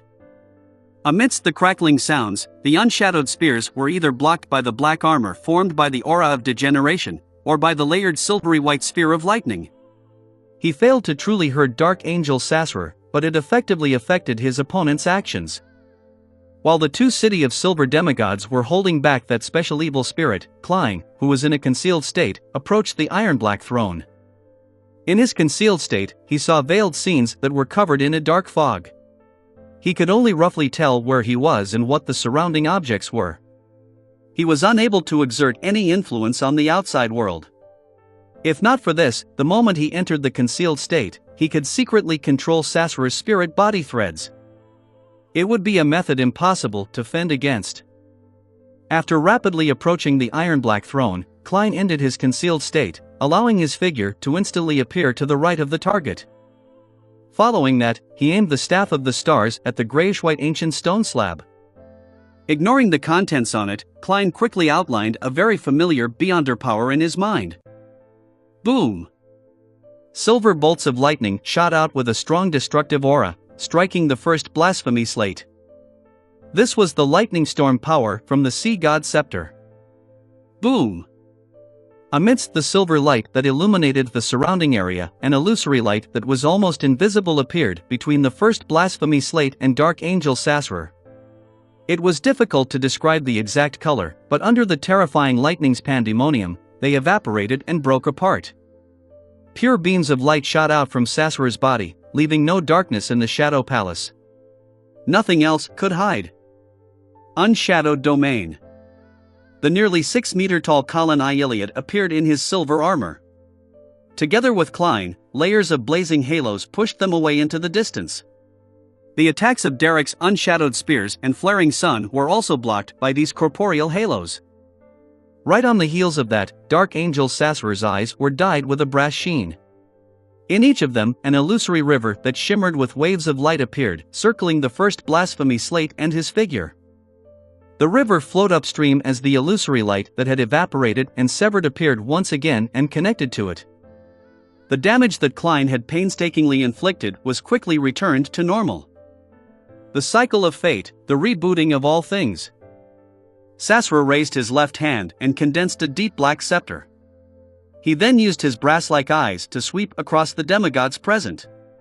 He said in a deep but magnificent voice, "I'm omniscient and also omnipotent." As his voice echoed in the air, both Klein and Colin Iliad didn't waver at all. They either blinked or moved at high speeds, not giving the terrifying evil spirit a chance to lock onto them. They also attempted to launch a new wave of attacks. However, Klein didn't dare to forcefully pull the Dark Angel into a dream again, because if he was attacked by the aura and power of Chaos C again, he might lose control immediately. Elsewhere, Derek covered his body with a layer of pure light, forming holy armor. At that moment, a pitch-black flame burned in Sassur's brass eyes. His voice turned evil and sinister, carrying a strong sense of degeneration. "Blasphemer, die." Klein's body, heart, and soul suddenly sank. He felt as though he was about to die. His consciousness turned blurry as his energy evaporated, his flesh began to wither inch by inch. Colin Iliad was slightly better than him. He only felt his body grow heavy as his life slipped away uncontrollably. The madness that came from his incomplete mythical creature form grew stronger. Derek, who was farthest from Dark Angel Sassur, emitted bright bouts of sunlight, helping him quickly escape from his trance. He then opened his mouth. "God says it's ineffective." The feeling of death instantly dissipated a little, allowing Klein and Colin Iliad to barely find themselves. Tap. Tap. Tap. The giant-like Colin Iliad rushed towards Dark Angel Sassur. Along the way, he kept changing his position, dodging unstoppable dark, sharp beams. In the blink of an eye, he had already closed in on the target. Dark Angel Sassur immediately pointed the pitch-black scepter ahead, causing Colin Iliad's body to produce a shadow within the unshadowed domain. The shadow came alive as it followed the legs of the city of Silver Chief, swallowing him. Gone! A distant bell sounded as though it had pierced through history. The ancient, mottled stone wall clock appeared in front of Klein once again, bringing with it a brief respite. As he made use of this respite, Klein used the Staff of the Stars to reproduce the unshadowed spear and cast it at Colin Iliad's shadow. The blazing light exploded, dispersing the shadow like the sun. Colin's face under his visor twisted, but he didn't hesitate at all. He jumped up, appearing right above Dark Angel Sassur and cleaved down with his two swords of dawn. Gone! Sassur seemed to see through Colin Iliad's intention. He raised the black scepter horizontally and blocked the other party's cleaving strike. Suddenly, Colin Iliad's body melted. He became sticky, heavy mercury, surging down like waves, instantly drowning Dark Angel Sassur. It was as if he was wearing a set of full-body silver armor, without any gaps in between. Colin wanted to suffocate the entity inside. Sassur's actions were immediately restricted. Taking this opportunity, Klein's figure suddenly turned transparent as he appeared beside the iron-black throne. Teleportation. Then, he raised the Staff of the Stars and conjured a certain Beyonder power. It was one of the core powers of the Marauder pathway. Theft. Just as he had expected, the theft was carried out rather successfully. It was as though the current Sequence 2 angel, Pallas Zoroast, had personally taken action. The light that connected the Dark Angel and the first blasphemy slate separated from Sassur, shifting to Klein. At that instant, Klein's thoughts nearly exploded. The indescribable color and form appeared in front of him once again. It was abnormally illusory, as though it was a sea containing all secrets. Just as he was about to lose control due to the aura and powers of the Chaos Sea, the parts of his body that were corrupted by the true creator suddenly experienced a change.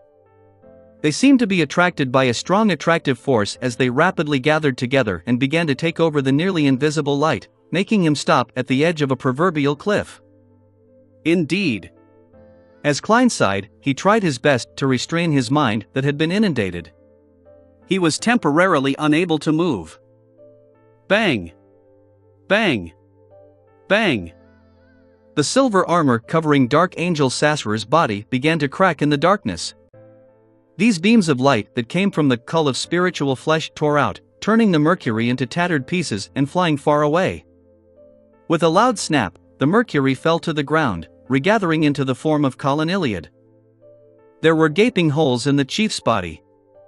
Inside it was a black, frozen, decadent, and illusory aura. At that moment, the illusory, layered black wings on Sasrar's back dimmed significantly. His eyes had once again worn a brass sheen, a faint flickering illusory river appearing in them. Upon seeing this scene, Colin Iliad instinctively recalled what had happened. As these thoughts flashed through his mind, he relied on his intuition to charge out without hesitation, filled with great resolve.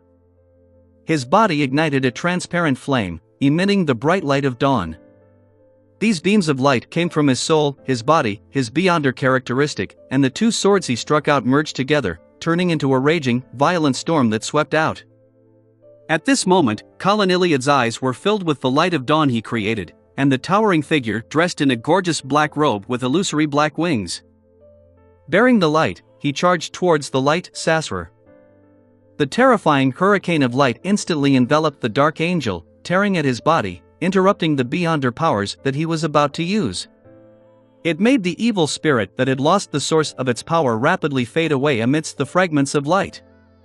When the light dissipated, holes appeared on Dark Angel Sasrar's body. The layers of wings on his back were spread out, but he failed to borrow any strength. Colin Iliad immediately turned into sticky mercury, once again covering most of the evil spirit's body, restricting his movements. Then, the city of Silver Chief shouted in a low voice to Derek Berg, just like he did when he was facing Lovia. Attack! Chapter 1265 Warrior. Chapter 1265 Warrior. Attack! Upon hearing the chief's words, Derek froze for a moment before instinctively spreading his arms. During this process, his vision blurred and he let out an extremely repressed voice from the depths of his throat. A blob of light covered in holy flames descended out of thin air, devouring the figures of Dark Angel Sasrar and Colin Iliad.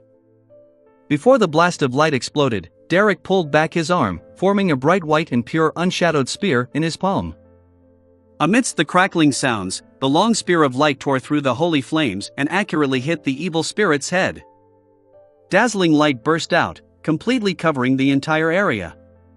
Even the crazed Klein couldn't avoid it, as he was too close to it. He couldn't help but close his eyes, his face contorted into a grimace. He felt as though his worms of spirit were evaporating one after another. The connection between the blasphemy slate and the true creator's power of corruption had been greatly purified before they could fully be established. The sun seemed to rise in the sky. Dark Angel Sasrar's indistinct figure appeared, twisting and distorting amidst the blinding white light and holy flames, melting away. Then, the shadow that covered the walls, stone pillars, and tiles began to disintegrate, revealing inches of orange-red light. The palace hidden in the residence of the Giant King finally failed to sustain its existence in the real world. It no longer blocked out the influence of the outside world. This also meant that the special evil spirit that had lost contact with Chaos Sea had truly been cleansed. Just as the Shadow Palace began to collapse without completely disintegrating, an invisible force finally pierced through the barrier, causing a minute amount of it to descend. This caused the corrupting nature gathered inside Klein's body to increase in intensity. They protruded out from his chest, turning into a black ball of flesh. The flesh immediately broke free from Klein's body, severing all invisible connections with him. It quickly squirmed and grew, turning into a gigantic shadow hand. It followed the illusory light between itself and the first blasphemy slate, and it grabbed the item. At the same time, in the ruins of the battlefield of the god's dream world, in front of the projection of the Giant King's residence. Dressed in a pointed hat and a classic black robe, Amon sat on the tall, grayish-white railing, with his back facing the orange-red path that separated the clouds. He leisurely looked at the grayish-blue door covered with golden nails. It was a mystery as to how long he had been waiting there for. Suddenly, he adjusted the monocle on his right eye and easily jumped down the railing, arriving at the door of the Giant King's residence's projection. The power of Chaos C is beginning to fade. I can use the bug in all of this to directly enter. As he smiled, he reached out his right hand and pressed it on the door's shadow. His figure immediately softened and lost its corporeal feeling before he entered the door like a stream of light. Backlund, somewhere on the battlefield. With short blonde hair and dark green eyes, Krestet Sesamir genuflected on the ground, stabbing a pure white bone sword that wasn't more than 1 meter long in length, in front of him to support himself. His body was covered with charred holes and cracks that went straight through his body. His teeth were protruding and sharp, like that of a beast. This high-ranking deacon, whose consciousness was beginning to blur, struggled to shift his gaze from the weak enemy who wasn't far away towards the sky. The orange sunset had partially invaded the dark night. Krestet Sesamir tried his best to pull out his bone sword and stand up to fight. He wanted to be a night watcher to the very end, but his arm trembled violently as his breathing weakened. In the astral world, in an endless and silent darkness filled with moonflowers and night vanilla. Suddenly, orange beams of light shone into the kingdom, causing a portion of the area to return to dusk. One by one, the plants withered. In the desolate dusk, a gigantic mountain-like figure walked out. His limbs were abnormally long, and he wore tattered silver armor. His face was covered by a helmet's visor, only revealing a blob of orange light. He held an exaggerated sword in his hand, causing the tip to naturally hang down, touching the dark ground. As the terrifying giant walked forward, step by step, the sword continued to be dragged across the darkness, causing the ground to split apart as dusk froze. Deep in the darkness, an equally large figure pulled out a long sickle. She was wearing a black dress that was layered but not complicated. It was adorned with countless resplendent lights, as though they were stars that dotted the night sky. Near her ribs and waist, 2 pairs of arms grew out. Their surfaces were covered in short deep black hair. In her 6 arms, 2 carried the huge black sickle that appeared heavy. Another 2 hands held a crimson moon. Out of the hands she had left, one was empty, while the other held an ancient accessory forged from gold. The accessory looked like a slender bird with pale white flames surrounding it. Within its bronze eyes, there were layers of light, forming numerous illusory doors. The giant wasn't surprised by such a scene. The speed of his stride sped up, gradually approaching that of a charge. He dragged his sword against his surroundings, which were a mixture of darkness and dusk, producing glimmers of the pure light of dawn. At this moment, the moonflowers and night vanilla to the side suddenly grew in size, growing wildly. Soon, they resembled trees that had lived in a primitive forest for more than 1,000 years. They were densely packed, blocking out the sky. Amongst these trees, a figure twined by deep green vines and adorned with various herbs and flowers appeared. She was also as huge as a mountain and had a voluptuous figure. Her dress fluttered as she carried an illusory baby. The moment the figure descended, she followed the sunset giant and flitted towards the humanoid demonic wolf that was dragging a huge black sickle. In the palace where shadows were falling apart, although some of the corruption had left Klein's body, making him no longer need to worry about any latent danger in this aspect, this was equivalent to culling many of his worms of spirit. He couldn't help but let out a low gasp as transparent and twisted maggots crawled out of his writhing face.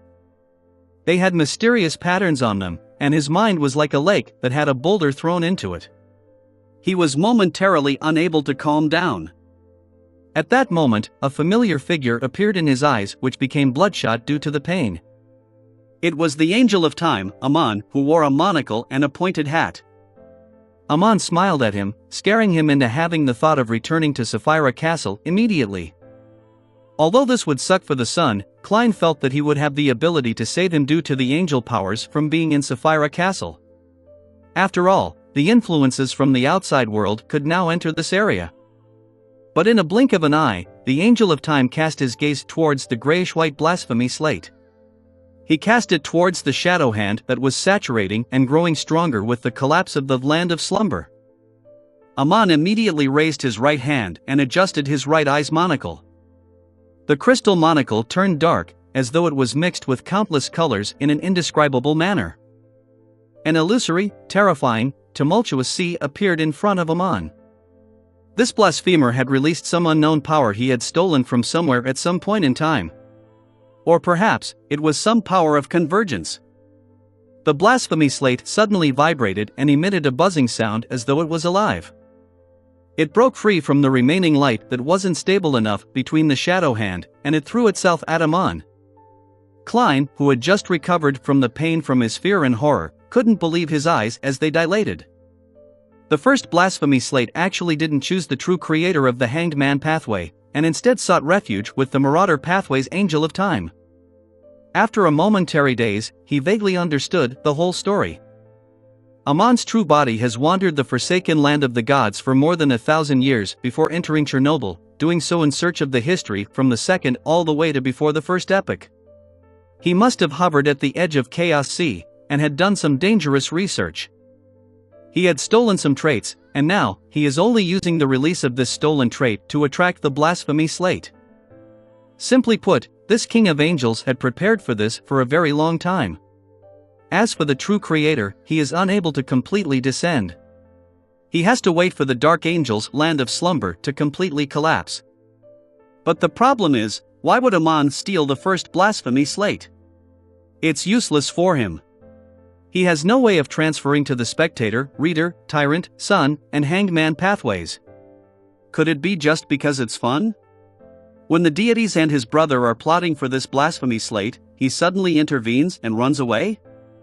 But isn't it more important for him to capture me?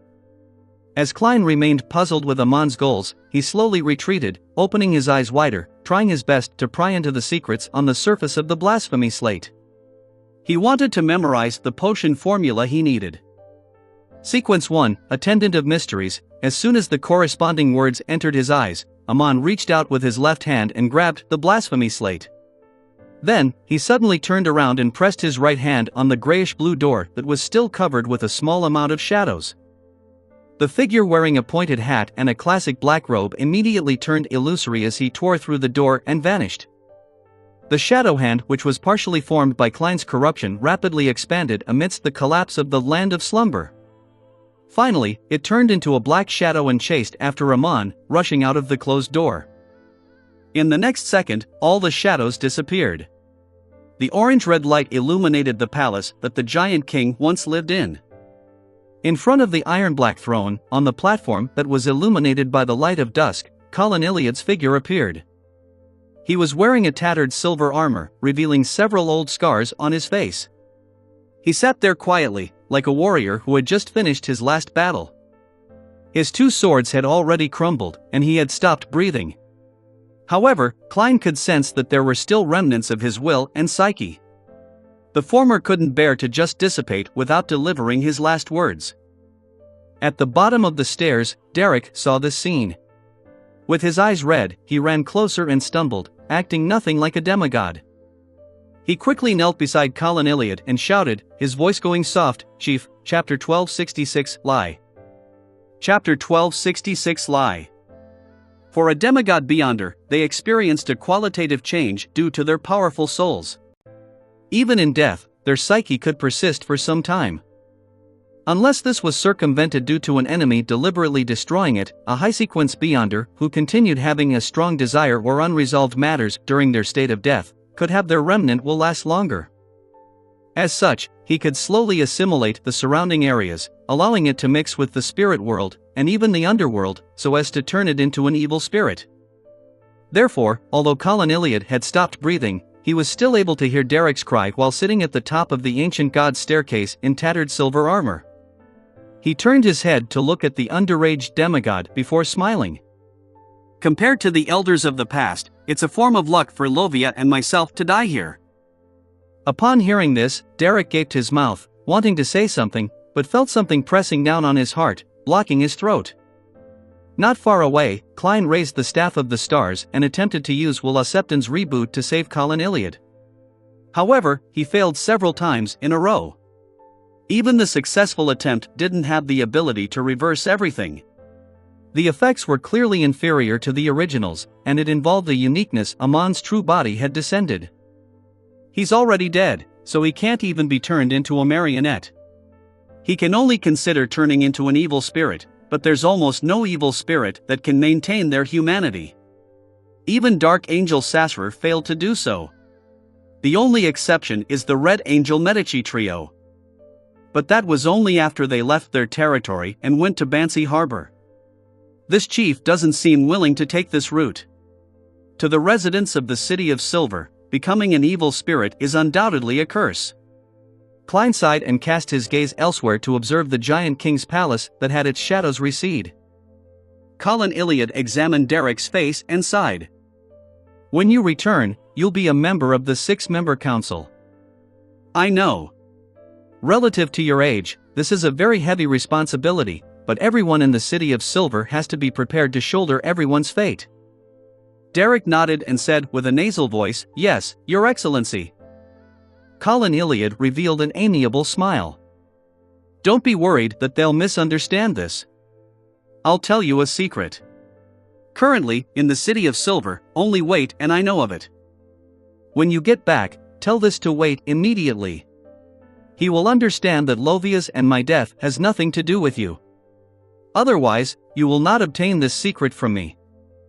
Having said that, Colin Iliad looked up at Gehrman Sparrow and nodded gently. "From today onwards, everyone in the City of Silver can freely change their faith to Mr. Fool." Derek wasn't excited at all. He nodded heavily, indicating that he understood. Colin Iliad immediately retracted his gaze. A layer of solemnity and bitterness appeared on his clearly exhausted face. "That secret is related to the second god-level sealed artifact of our City of Silver. It's called Gift of the Land." Derek wiped his eyes with his arm and listened attentively to the chief's description. Colin Iliad sighed and continued, "It's precisely because of this sealed artifact that black-faced grass can grow around the City of Silver, preventing us from completely sinking into the Dark Ages." Derek's pupils dilated as the sadness in his heart eased. He remembered very clearly that the textbooks mentioned the discovery of black-faced grass as the key turning point in the history of the City of Silver. He believed that if there was no such safe and harmless staple food, then the City of Silver would have long become a playground for monsters. At that instant, Derek thought of many things. He finally understood why the mushrooms that Mr. World had given had undergone a huge transformation in the City of Silver, one that was different from the original description. Colin Iliad's gaze swept across his face, and his voice suddenly turned deep. "It's precisely because of this that we are burdened with the fate of being cursed. Only people who are killed by their immediate family wouldn't become a terrifying evil spirit. Cornucopia has a price." Derek's expression froze.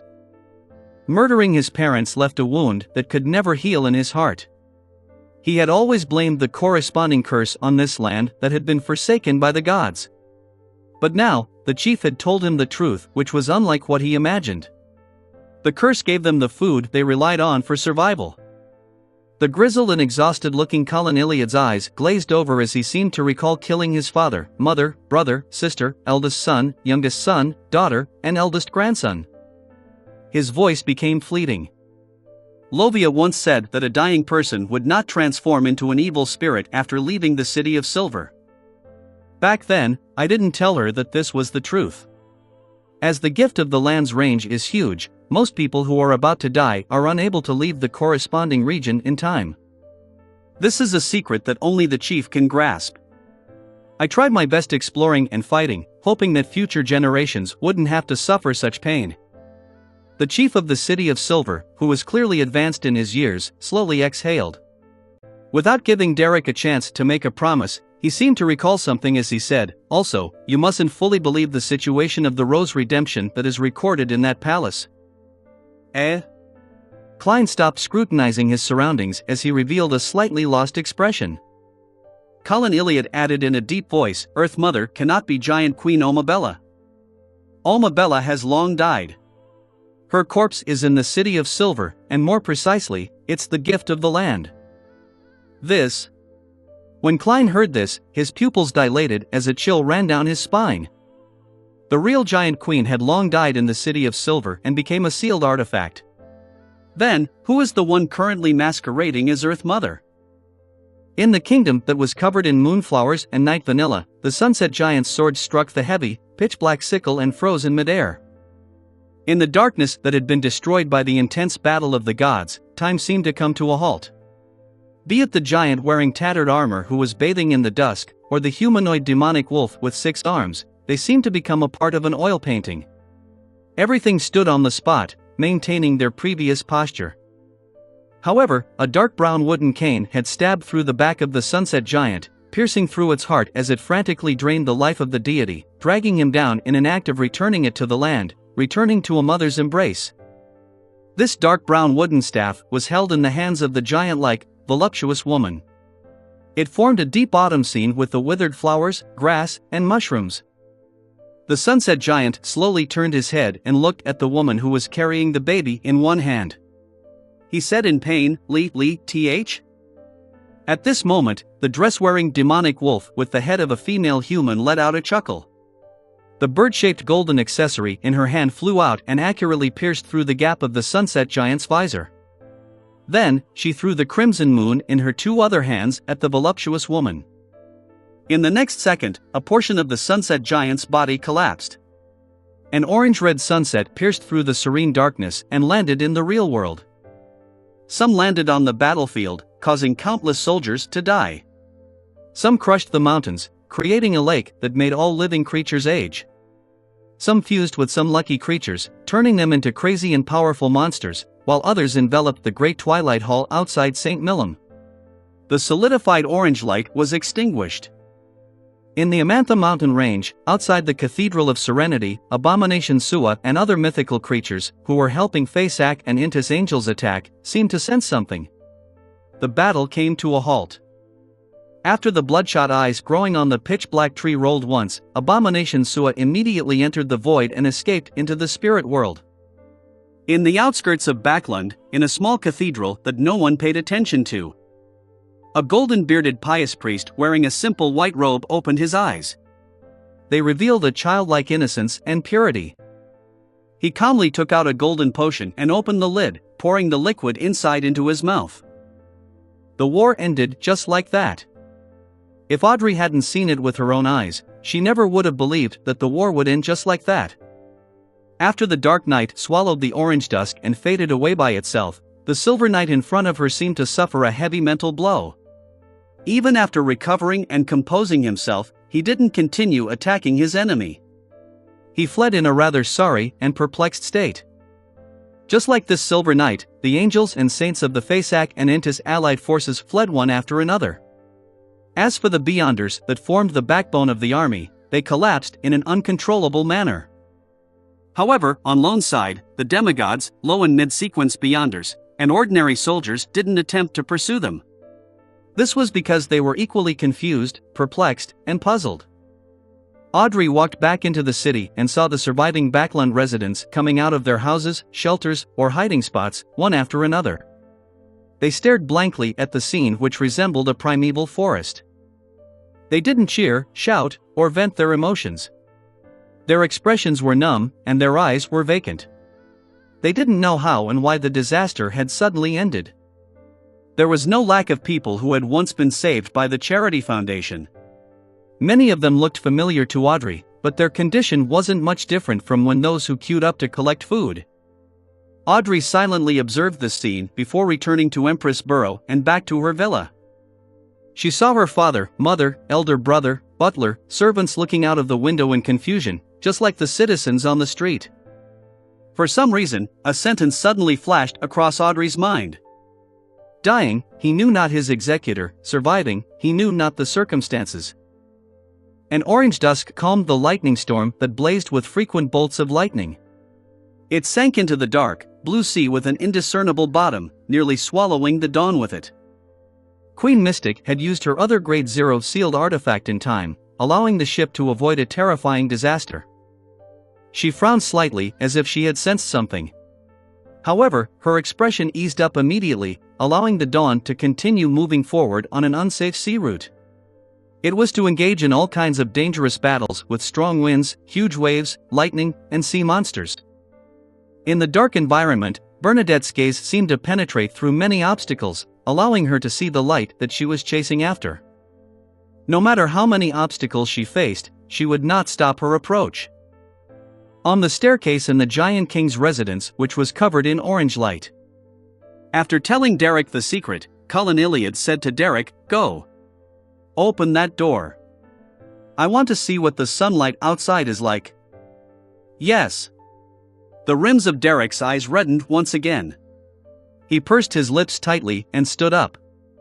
He put down the hammer in his hand, and under the encouraging gaze of Klein, he steadily circled around the iron-black throne and arrived in front of the grayish-blue door which depicted the sunset. Derek stared at it for a second, bent down, stretched out his hands, and pressed them against the sides of the door. Then, he strained his muscles and pushed hard. At that moment, he seemed to see his parents, his deceased teammates, like Joshua and Antiona, Lovia in a purple-patterned black robe, and the grizzled Cullen Iliad. They stood beside him and pressed their hands against the door, pushing the grayish-blue door with him. Beads of water streamed down Derek's face as a heavy creaking sound echoed in his ears. A crack appeared, letting golden sunlight flood in. The gap grew bigger and bigger, and a golden seed gradually appeared in Derek's eyes, presenting itself in front of Cullen Iliad's eyes. Upon seeing this scene, the corners of Cullen Iliad's lips twitched slightly as he bathed in the warm sunlight. The corners of his lips pulled up slightly as he revealed a faint smile and a faint yearning, his body evaporating bit by bit. Light was the meaning to everything. End of the 6th volume, Lightseeker, Chapter 1267, Welcome. Chapter 1267, Welcome. Beyond the open grayish-blue door, a flight of stone stairs led to a seed that glowed with golden light. This, along with boundless light, once again entered the eyes of the residents of the City of Silver such as Lievel and Candace. As members of the former expedition team, this wasn't the first time they had seen such a scene. Even so, their souls remained deeply shocked as they subconsciously held their breaths. With the Thunder God's roar hammer in hand, Derek stood at the front with his 2-meter-tall, wide-shouldered build. He was silent. Nearly a minute later, Lievel probed, "Elderberg, when are we leaving?" He was a Sequence 5 Guardian who stood at nearly 2.5 meters tall. This made his limbs' physical proportions slightly abnormal. Derek stared at the sea that was rippling with golden spots for a few seconds before saying, "Wait a while longer." At this moment, several days had passed since he opened the door. He had led the expedition team back to the City of Silver with the ashes of the chief and elder Lovia, as well as their characteristics and sealed artifacts. He had also used the secret to obtain the trust of the current chief of the 6-member council, Waite Shermont. This time, Derek led the 20 City of Silver Beyonders to do reconnaissance so as to find a safe passage to confirm the situation of the outside world. On this matter, he had rejected Mr. World's suggestion of using the Staff of the Stars to directly transfer the entire City of Silver from the Forsaken Land of the Gods. He wanted to use his feet to take in the path of hope. He wanted to remember what the light that the City of Silver had finally found after experiencing 2,000 years of persistence and sacrifice was like. Upon hearing Elder Derek's answer, the members of the expedition team, such as Lievel and Candace, didn't say much. They all took a step back and continued enjoying the scenery. They still didn't trust Derek Berg much. After all, he had a close relationship with outsiders. And the chief and elder Lovia had both died during the previous expedition. Only this unshadowed and that outsider had survived. If not for the 6-member council choosing to believe him, they would definitely be hostile and wary. After an unknown period of time, the shimmering sea was suddenly enveloped by darkness. Deep in the darkness, they could barely make out a thin fog. In the fog, there was a black-pointed cathedral with all sorts of buildings. It gave people the feeling that it was both real and illusory. Derek and company were no stranger to darkness. He instinctively glowed, while those who needed to light up candles did so. They did it hurriedly without any signs of turmoil. After the 21-strong team was protected by light, they looked with curiosity at the town and fleeting pedestrians in the fog, unable to understand what was going on. This wasn't the darkness they were familiar with. At this moment, the naturally glowing Derek raised his left hand and said in a low voice, "Let's set off." Without waiting for his team members to respond, he took the first step through the door and followed the stone steps outside, taking one step after another into the darkness. Everyone exchanged looks, then gritted their teeth. Without falling behind, they followed the newly appointed 6-member council elder, Derek Berg, out of the Giant King's residence. In the rich darkness, as they walked down the stairs, their eyes suddenly lit up. They saw an orange glow and a row of black cloister-like buildings. Is this the outside world? Candace looked around warily and curiously. She realized that all of them had unknowingly walked to the opposite side of the Giant King's court and were separated by a sea of orange-red from where they were. No, Derek compared the current environment to Mr. World's and Ma'am Hermit's description. He nodded slightly and said, "We still need to wait here for a while. Feel free to find a spot to rest." This Unshadowed, who no longer had any hint of adolescence, calmly arranged everything. Laeval looked at the tightly shut black cloister and asked in puzzlement, "Is there no need to explore this place in search of an exit?" "There's no need." Derek shook his head. The members of the reconnaissance team didn't ask further, nor did they rest. They remained standing in their spots and waited patiently. As time passed, blinding sunlight suddenly shone into this world, turning everything bright and white. It then dimmed and vanished. Everyone subconsciously looked around and saw the golden sea once again. They felt a terrifying aura that daunted them from looking straight at. However, unlike before, they were already on an island. Behind them were huge patches of golden strange plants with smiling faces. They didn't seem to have any signs of degeneration or abnormalities, making every member of the City of Silver's reconnaissance team experience the joy of life. We're really outside. It really is a different world. Laeval, Candace, and company found it impossible to contain the amazement in their hearts. They immediately confirmed a fact. Elder Derek didn't betray the City of Silver. His cooperation with the outsider really had the goal of leading everyone out of the cursed land. Elder Berg, Candace stammered. "Thank you." Derek nodded slightly, his back straight. Instead of expressing the apologetic feelings in his heart like Candace, Laeval looked around and asked, "Elder Berg, how should we leave this place? Build a boat?" The term building a boat was only limited to the words in their history books, so it sounded rather odd. "There doesn't seem to be any materials here that we can use to build a boat." Candace and company immediately inspected the small island, but they couldn't find any trees or plants. Derek shook his head again. "There's no need. Wait a little longer." Before he could finish his sentence, he saw a black shadow loom across the horizon. The shadow grew bigger as it quickly followed the safe sea route between the golden spots of light. Not long after, the shadow revealed its outline. It was a hybrid ship with smoke spewing out from it. With all its sails up, the ship hung a blue sea serpent flag. "A boat? That's a boat?" As Laeval, Candace, and company kept their vigilance up, they posed questions. Derek had received some general education at the Tarot Club. He was an experienced person who had seen pictures of various ships. Upon hearing this, he nodded slightly and said, "That's right." As they spoke, the ship approached, making the figure standing at the ship's bow gradually become clearer. It was a black-cloaked man with yellow eyebrows and dark blue eyes.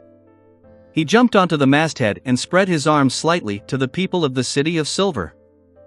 Upon seeing this scene, Derek, who had been maintaining his stern attitude, secretly heaved a sigh of relief. He knew that everything was as he had expected. No accidents had happened. Daditz originally wanted to jump off the ship and walk in front of the believers of Mr. Fool to announce that they had been saved, but after glancing at the height of the people from the City of Silver, he silently held himself back. Standing on the masthead, he completely widened his arms and said to Derek and company with a reserved smile, "Welcome to the world of light promised by God." In the ancient palace above the fog, Klein sat on the high-backed chair belonging to the Fool. Through the crimson star that symbolized the sun, he watched the entire process of the City of Silver's expedition team's progress. He was constantly prepared to deal with any accidents. When the history, which had been sealed for thousands of years, had combined with the present, with them boarding the ship that originated from the new government of the Rorstad archipelago, and leaving the most dangerous, core region of the ruins of the Battle of Gods was over, he heaved a sigh of relief. He put down the staff of the stars and beckoned for 2 items. They were the Miracle Invoker Beyonder characteristic that had seeped out of the curtain, and the Worm of Star from Saint of Secrets Bodhi's.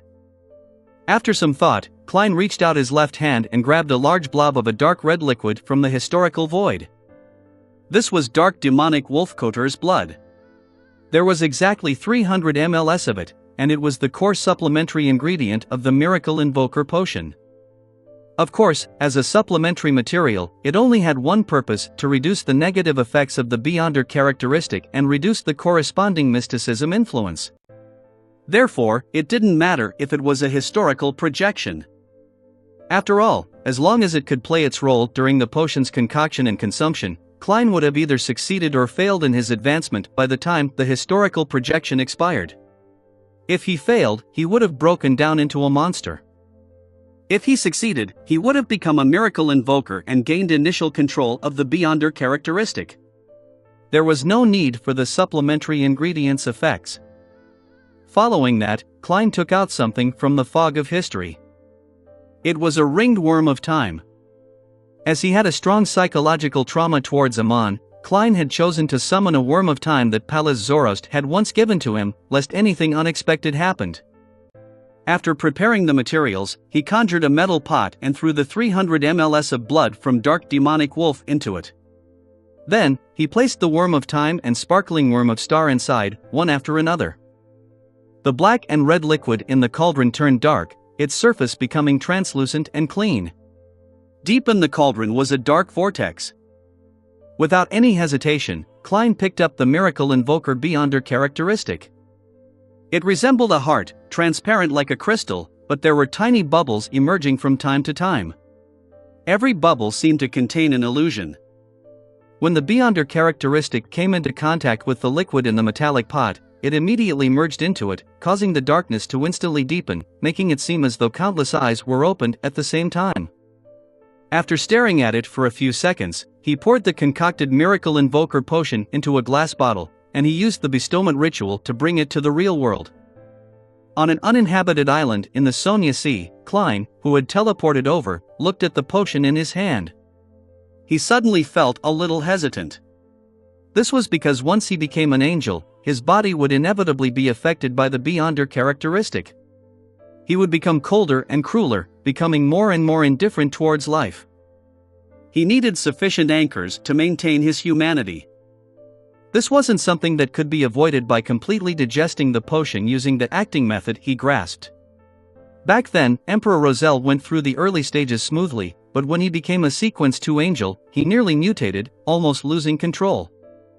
As for the angels that he knew, they looked normal on the surface, but he had no idea what they were like when they were hiding behind the scenes. If one could obtain a long life at Sequence 4 and Sequence 3, allowing them to live for more than 1,000 years, a saint really didn't have much motivation to become an angel. Combined with the saying that the higher one's sequence was, the closer one was to the primordial one, he suddenly understood why Demonis of White Katarina only rose from Sequence 4 to Sequence 3 in 1,000 years. But I have no way out. After a brief moment of silence, Klein sighed silently. Nearby threats like Amon and Zaradil, and the approaching days of the apocalypse, as well as the fact that he was previously unable to interfere with the war, these all pushed him towards becoming an angel. He didn't want to simply contribute his strength through donations. His eyes flickered for a few seconds before they returned to their calm state. He picked up the potion bottle and poured the liquid inside into his mouth. Chapter 1268, Miracle Invoker Lord of the Mysteries. Chapter 1268, Miracle Invoker Lord of the Mysteries. The moment the Miracle Invoker potion entered Klein's stomach, it immediately turned into countless cold worms and swam towards every corner of his body. Suddenly, Klein's mind tore apart, turning into countless small pieces that combined with different worms of spirit.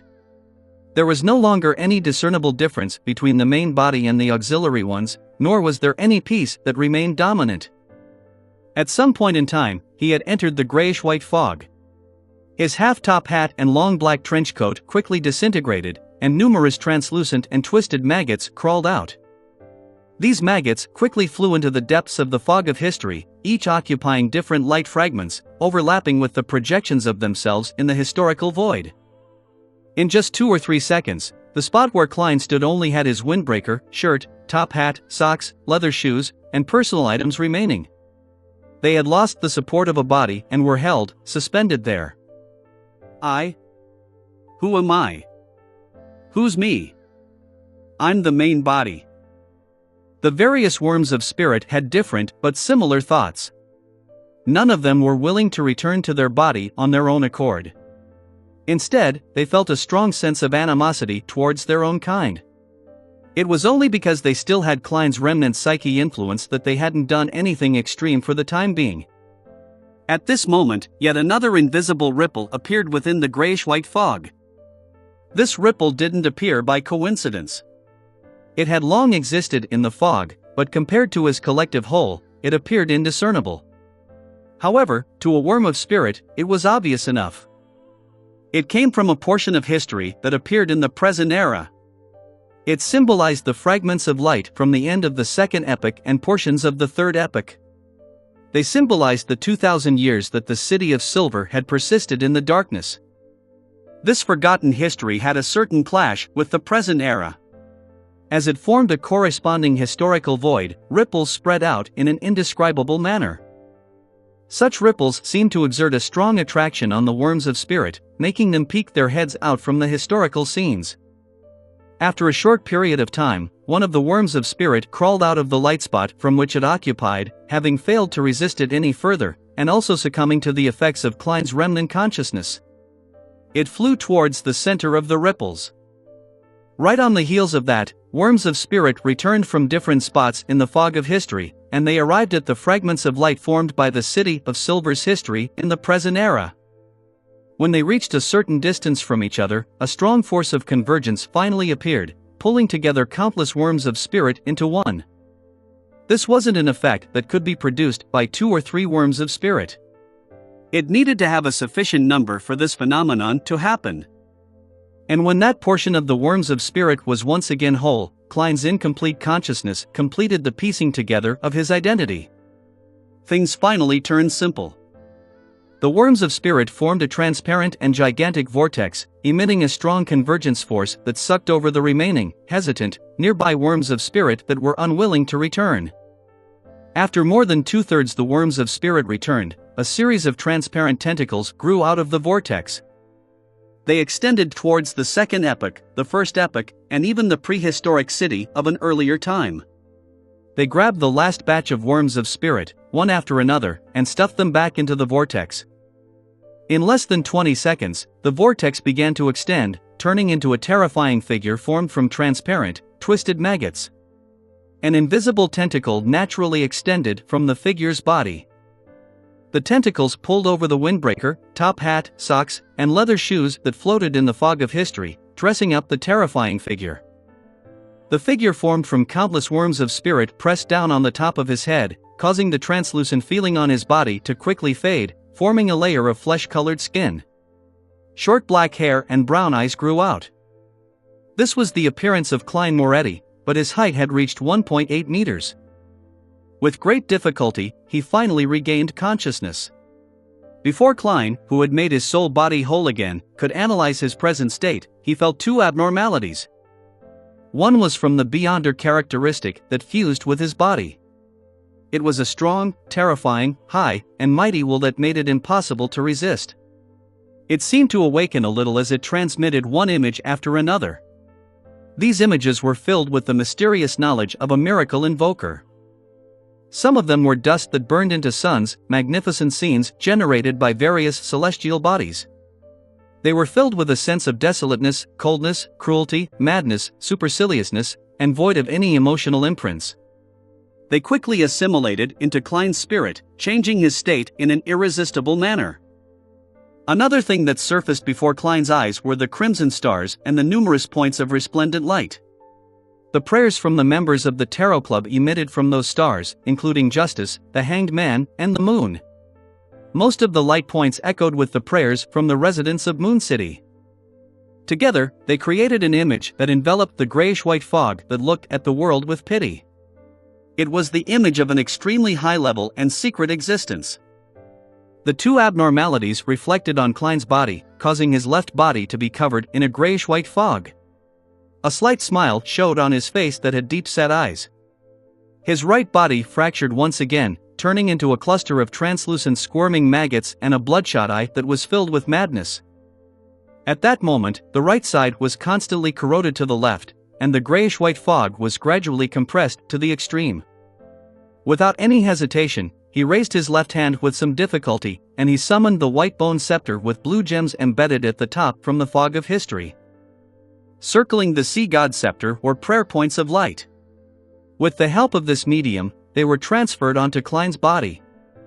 Lightning bolts leaped out from the right side of his body as invisible winds and illusory waves swirled around him.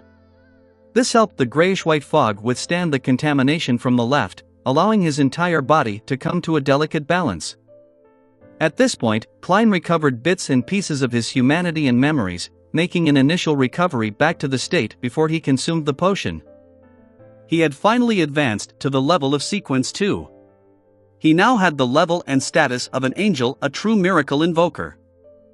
Originally, Sapphira Castle was about to be stirred by his change, but with a thought from him, all the abnormalities returned to normal. This proved that he had truly gained control of Sapphira Castle and had become the owner of the Sapphira. As for how much power he could unleash in the real world, he was still unable to estimate it. Phew! Thankfully, I made the history represented by the City of Silver return to reality, and it's powerful enough. If the ritual's effects were a little weaker, I would have lost control and collapsed here today. Klein rubbed his temples and slowly exhaled. He had a better understanding of anchors. The anchor wasn't a tool to help him maintain his humanity. Its main purpose was to form a corresponding understanding, positioning, and image, one that would resist the mental imprint within the beyonder characteristic so as to maintain an intricate balance. Under this balance, Klein could then barely maintain his humanity and not be severely affected by any other influences. In other words, the deities that the believers knew were different from the actual deities. Without the mental imprint within the beyonder characteristic to resist this influence, the image of the deities in their hearts would gradually envelop the true appearance of the deities. This was also a type of corruption. Only at this moment did Klein realize why the Orthodox deities went from having humanoid statues to simply having sacred emblems. This prevented the believers from having a unified impression of them. This improved the effects they had as anchors to resist the remnant mental effects of the primordial one, whilst also not subtly changing their bodies. As for why the Orthodox deities took 1 or 2 epochs to figure this out, Klein quickly thought of 2 reasons. Firstly, he had the past images of the Orthodox deities for comparison. He had Emperor Rosel's diary as reference, and the corresponding mysticism knowledge to provide inspiration. Secondly, the mythical creature form of a seer was all about being split and separated. It made him very sensitive to such influences. This sort of balance isn't too stable, and it often tilts to a certain extent. This will cause problems with my condition's stability. From time to time, I will end up scaring the people around me. Fortunately, this can be predicted ahead of time, so it can effectively be avoided. Also, when I'm in a delicate balance, I should try my best to show my humanity to strengthen my self-awareness. This is commonly chosen by many angels. The Rose School of Thought's indulgence can be considered to be doing the same. But Amon's believers are all himself. How does he maintain the balance? Could it be that the mythical creature that's born with the uniqueness itself has the will of the primordial one fused with him? Amon is long accustomed to being half crazy. No, that's not his normal state. It's the image that arose from the referendum of every Amon. That's a line of thought. I can form a marionette group and make every marionette a believer of the fool. In addition, with my truest appearance as a deity, this can effectively provide the best anchor. It's no wonder that Zaradil and the dark demonic wolf don't have any believers. Once the residents of the city of Silver switch faiths to the Fool, I can consider separating the embodiment of Sea God from myself, making it no longer one of my anchors. This greatly contradicts the beliefs and understanding of my other believers. They can't truly be united. Klein instantly thought of a lot of matters, and after his thoughts finished racing, he returned above the gray fog.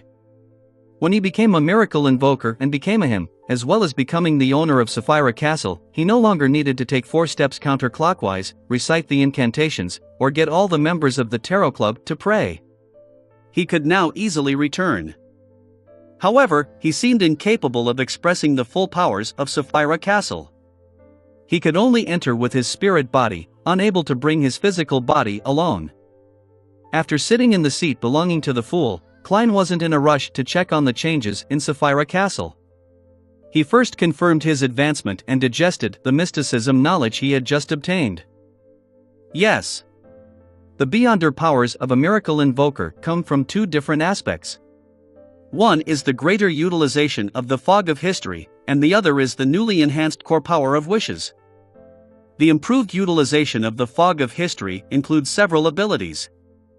1. Using the help of past worms of spirit to revive myself, but it will be ineffective after 4 times. I've already used it 3 times, so I can only revive 1 more time as a miracle invoker. Once I advance to an attendant of mysteries, there should be a corresponding increase in this number. 2. I am able to exert some influence on the future, causing the probability of certain things to increase or shrink to a certain extent. It's equivalent to interfering with the fate of the target. Haha, I'm finally wielding good luck. However, this aspect is still different from the die of probability. 3. Summoning from the historical void is no longer limited to just items. It can be extended to certain scenes I'm familiar with. Yes, the total number of items and scenes I can summon now is 9, but only 3 of them can be at the angel level. Wishes already make it a standard deity's ability, but it's a little strange. Only by fulfilling someone's wish can I fulfill my own wish. A small wish has to be granted before a bigger wish can be gradually granted. Chapter 1269, The Power of Wishes. Chapter 1269, The Power of Wishes. Klein originally believed that the wish's ability could be used freely as long as it didn't exceed a limit. To his surprise, the effects didn't solely come from the beyonder characteristic. To put it simply, a miracle invoker needed to seek out and satisfy all kinds of wishes before they could make wishes and personally grant them during battles, turning the corresponding situation into a reality. Furthermore, at the very beginning, the wishes that Klein could fulfill were small and trivial. He had to accumulate them 1 step at a time before he could create a true miracle. He couldn't do as he wished. Yes, if I want to use Dark Demonic Wolf Kotar's wishing method to teleport, I would have to first satisfy many similar wishes. It comes from others, from simple to the more difficult wishes. I do have a solution in this aspect. I can use Creeping Hunger and the Staff of the Stars to fulfill the corresponding wishes. There's no need to start from the simplest. Speaking of which, the wish's ability resembled using an anchor. It's a type of collective ability. Since the faithful's understanding of deities can effectively affect the deities and become a certain definition for them, helping them resist the primordial one's mental imprint in the beyonder characteristics, in the same way. Similar wishes of different creatures with spirituality can indeed help me create a miracle. This might be related to the sea of collective subconscious. It's not scientific enough, but it's fairly mystical. After figuring out the situation of the wish's ability, Klein had a preliminary idea of how to act as a miracle invoker. That was to walk the real world, and as the most powerful magician, he would allow different people to witness a miracle and satisfy their wishes. It's no wonder the Dark Demonic Wolf's original title was the God of Wishes. When such a belief spreads, many people would use the method of praying to voice out their wishes, allowing the miracle invoker to respond from afar. This makes acting a lot simpler. It can save a lot of time, but the problem is that the potion's name is Miracle Invoker and not the God of Wishes. The role one needs to act as is that of a deity, so there are still some differences between the two. I can roam the various countries and let different people witness miracles while using the fool's name to satisfy some of the believers' wishes. I'll then see which would be more effective. However, this isn't the only way to act as a miracle invoker. I still need to take the initiative to create a miracle in real life, leaving behind the corresponding legend? Klein tapped the edge of the long mottled table with his finger as he silently muttered to himself. During his scrutiny of his own body moments ago, he realized that he had digested more than half of the potion. After all, he had created miracles several times. He had even been revived 3 times. Of course, Klein believed that it was very coincidental because he could create a miracle and act in advance, mainly because of Sapphira Castle. It's as though someone set me up. Klein sighed inwardly as he didn't feel relaxed. Instead, he became more serious and wary. As for who arranged it, he had a suspect. The mysteries that the ancient sun god mentioned, the existence suspected to be the celestial worthy of heaven and earth for blessings. And what made Klein even more puzzled was that when he advanced to sequence 2 and became an angel, the celestial worthy of heaven and earth for blessings didn't appear, neither did he awaken in his body after he experienced the qualitative changes. This was completely different from what he had expected. There weren't any traces of it at all. Apart from the initial mental corruption from the primordial one, something that will definitely arrive, it should be the spiritual imprint left behind in the Beyonder characteristic. Could it be that the celestial worthy of heaven and earth for blessings has completely perished despite making all the arrangements? He doesn't have the ability to influence me and revive from my body? If that's the case, then I have to thank him. Klein teased himself and stood up with caution and puzzlement. With this thought, he appeared on the grayish-white cloud and arrived in front of the strange door of light. Glancing at the transparent cocoons hanging above his head, Klein slowly extended his right hand and touched the door of light. When he truly became the owner of this mysterious space, he had clearly realized a fact when he returned. It was that the strange door of light was core to this place. It was Sapphira Castle in the truest sense of the word, and this boundless void belonged to the divine kingdom that Sapphira Castle came with.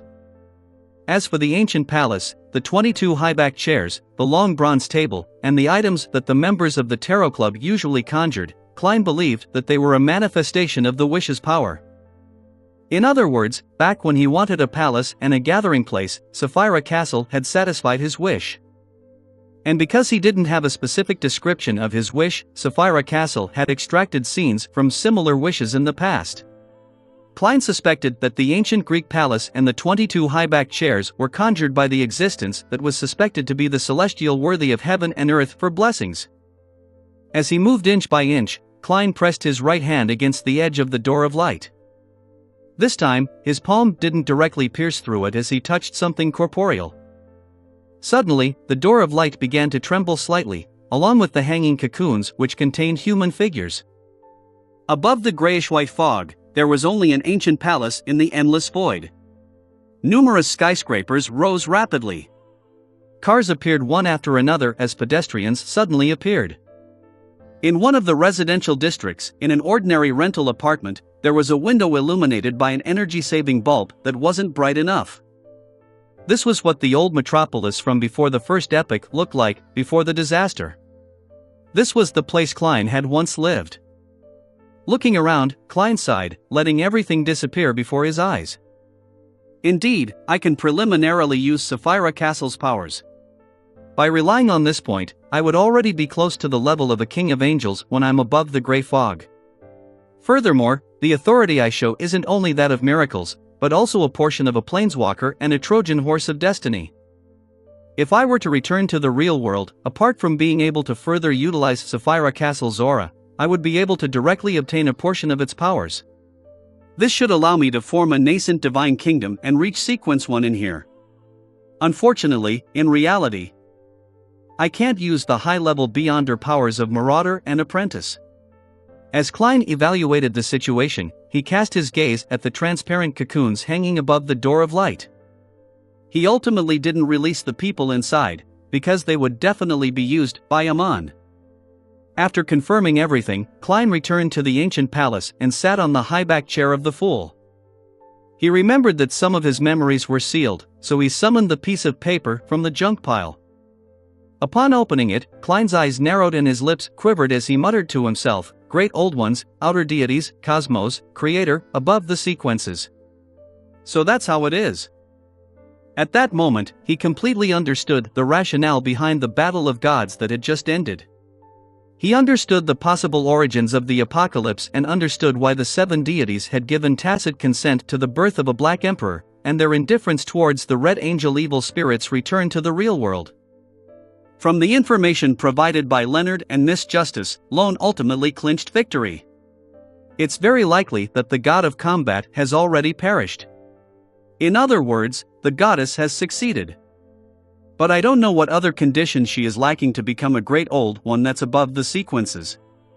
I'll summon a Rhodes later to inquire about the details of the situation and grasp the present situation. With this in mind, Klein recalled the various details of the past and connected many matters together. Earth Mother, whose identity had been unknown, had succeeded in acting as the giant Queen Omabella for thousands of years without being exposed. It's impossible without the help of concealment. Man, the goddess has been plotting something like this from the 3rd epoch or even the end of the 2nd epoch? Why does this feel more terrifying than Amon? Yes, concealment can only hide traces of various aspects.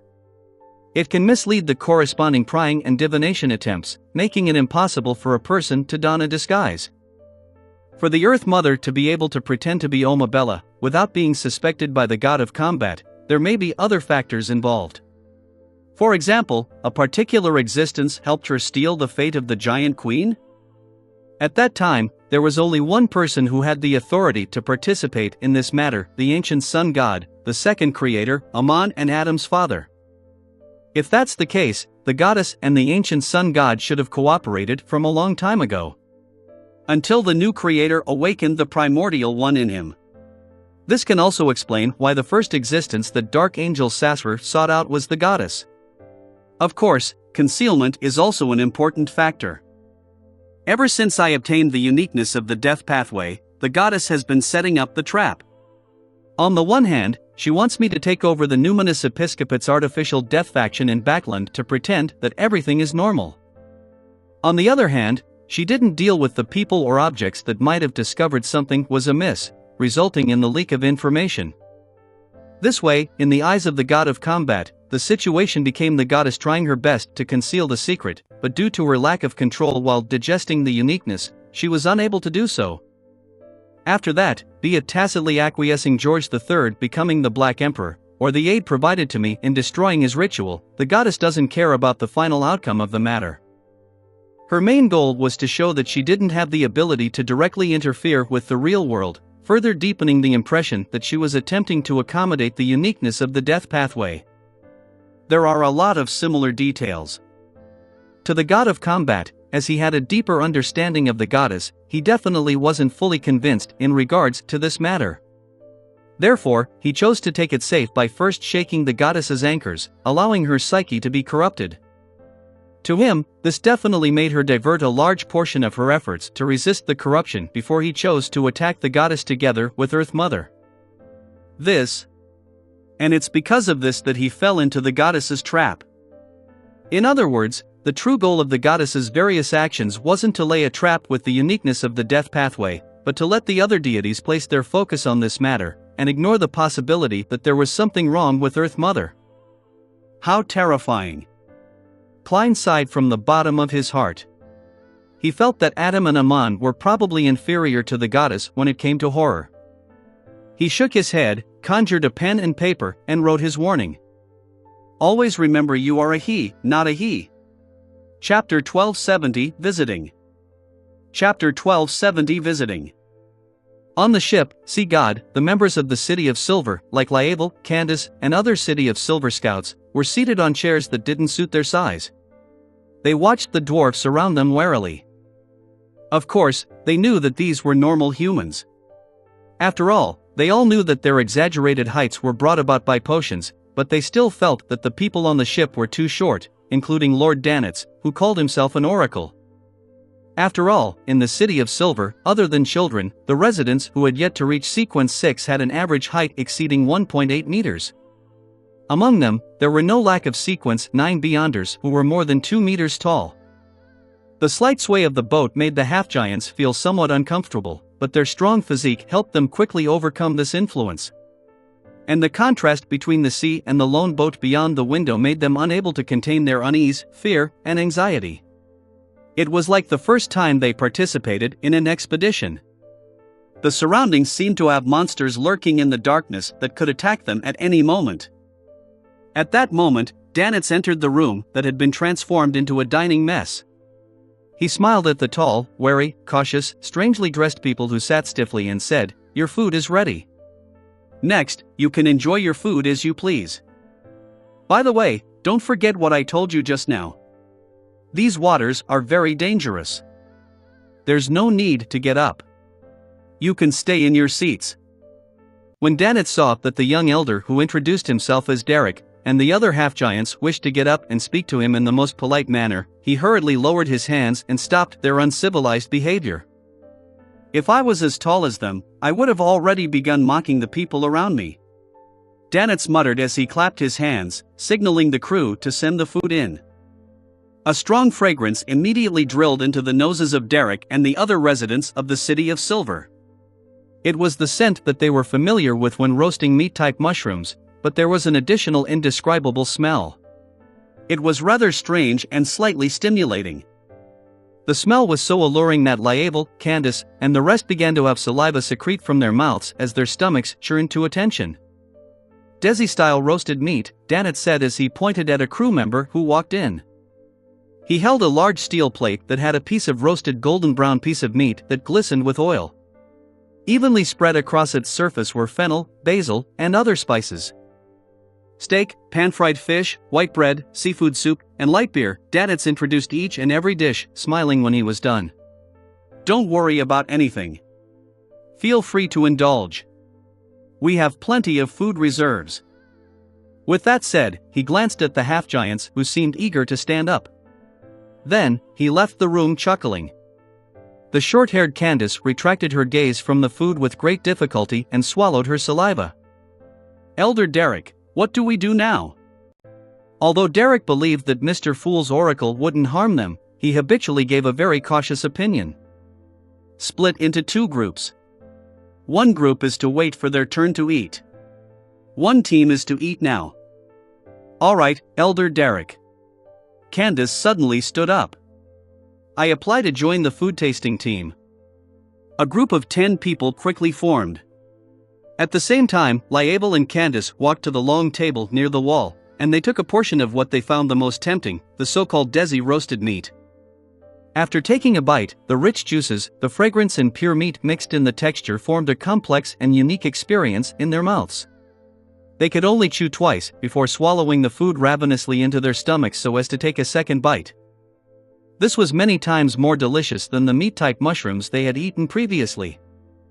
Unknowingly, the 10 residents of the City of Silver were already eating with tears in their eyes, their vision blurred. On the deck, Danitz looked at the safe sea route in the ruins of the Battle of Gods. He considered how to settle the problems of Mr. Fool's flock. Suddenly, a sailor ran over and panted. "Lord Oracle, they've already finished eating. They want seconds. Where did these guys come from?" Danitz was taken aback. "Prepare another set for them." Seeing that the sailor was about to turn around, Danitz quickly added, "From tomorrow onwards, the crew is to begin fishing in the Sonia Sea, on an uninhabited island." Klein had gotten used to his current state, and he restrained his spirituality. He planned on teleporting back to Backland and summoning the magic mirror, a Rhodes, to ask some questions. He wasn't in a hurry to extract the residents of Moon City to the outside world. He planned on waiting for Danitz to settle down the City of Silver's vanguard unit. With sufficient experience, he could turn his attention to this matter. After all, the path to leaving the forsaken land of the gods had been opened. He could use the method of responding to prayers, and rely on the power of the Staff of the Stars to move all of Moon City out. Of course, if the door closed once again, Klein also had a solution. He would first transfer the residents of Moon City to the Giant King's residence and let them open the door themselves. Without the first blasphemy slate and the Dark Angel evil spirit, ordinary Beyonders would be able to open the door. As for whether the true creator would interfere or stop him, Klein didn't consider it. This was because the sequence Zero True God was capable of doing so now. He wasn't able to stop him even if he was disagreeable to it. In addition, Klein believed that the focus of the true creator wasn't placed on this matter. His most pressing concern was to capture Amon and retrieve the first blasphemy slate. Strictly speaking, this is a family drama. Klein lampooned inwardly. He grabbed creeping hunger from the air, and he wore the sealed artifact that had accompanied him for a long time on his left palm. His body quickly turned transparent and disappeared. In the saturated and stacked spirit world, Klein rapidly moved through the indescribable figures as he approached the coordinates that represented Backland. Suddenly, he came to a stop and stood in the chaotic void, looking at the 7 pure lights that occupied the highest spot in the spirit world. Previously, due to my low sequence, I didn't dare wander the spirit world. Nor did I attempt to visit the 7 lights that had shown their kindness towards me. Now, it seems it's time we meet. They're the embodiments of all kinds of knowledge, and they've lived in the spirit world for countless years. They might know quite a bit of secrets. Just as Klein finished his thoughts, a light suddenly appeared in front of him. An elder in an orange robe appeared. This old man was plump and had a short white beard. He looked very amiable. He looked at Klein and nodded with a smile. "Your Excellency, please allow me to introduce myself. You should remember me. I am Orange Light Hilarion. The last time I saw you, you were very thin." As Klein lampooned, he asked with a smile, "You seem to have predicted that I would visit you?" Hilarion didn't hide anything as he smiled frankly. The spirit world itself is interwoven with all sorts of information. Some come from the past, some come from the present, and some indicate a certain future. Whether it's divination or prophecy, most of the methods are actually using the spirit world, followed by the prying into the secrets of fate. What Orange Light meant was that since Klein was in the spirit world and had the intention of visiting, and was prepared to take action to do so, there would definitely be a corresponding exchange of information. This allowed the 7 lights who controlled the spirit world to a certain extent to sense it and make a prophecy. Klein wasn't surprised at all. He nodded slightly and said, "Other than you, who else wants to meet me?"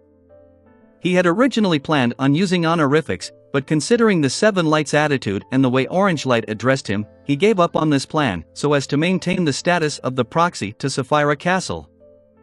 Orange Light Hilarion immediately smiled and said, "All of them."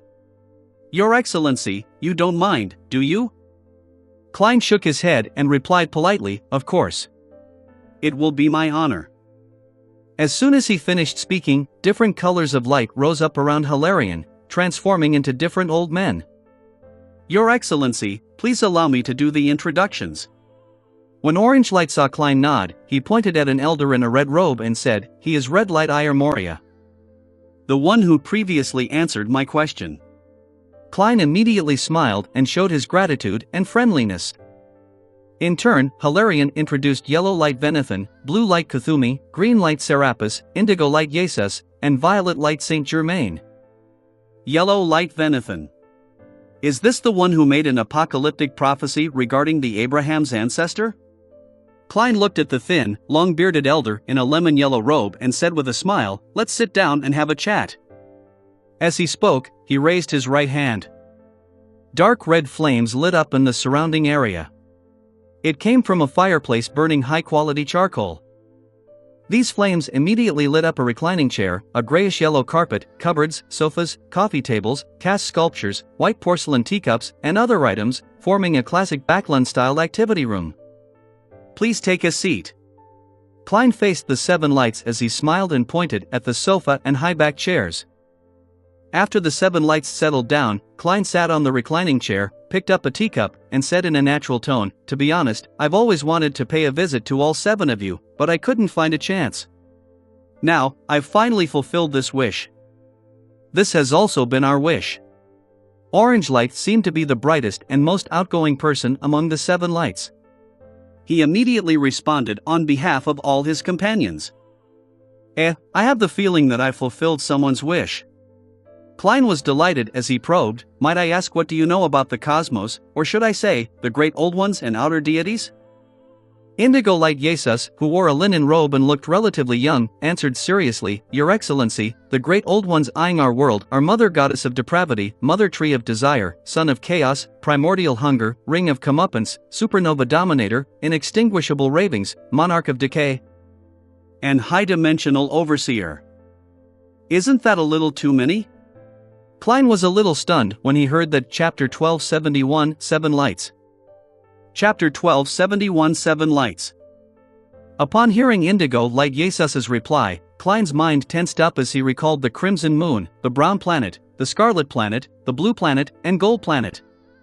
He felt like they were looking down at him from above with their eyes. Silently, a connection was established. The impending fatal corruption made all of Klein's worms of spirit feel uneasy. As an angel in control of Sapphira Castle, Klein had many ways to sever this connection. Firstly, he could use the status and strength of a complete mythical creature. Secondly, he could suppress his anchors, using the mental imprint the primordial one left in him to offset it. Thirdly, he could use the aura of Sapphira Castle that he could now utilize one step further. Without any hesitation, he chose the simplest and most convenient method to not leave behind any hidden dangers.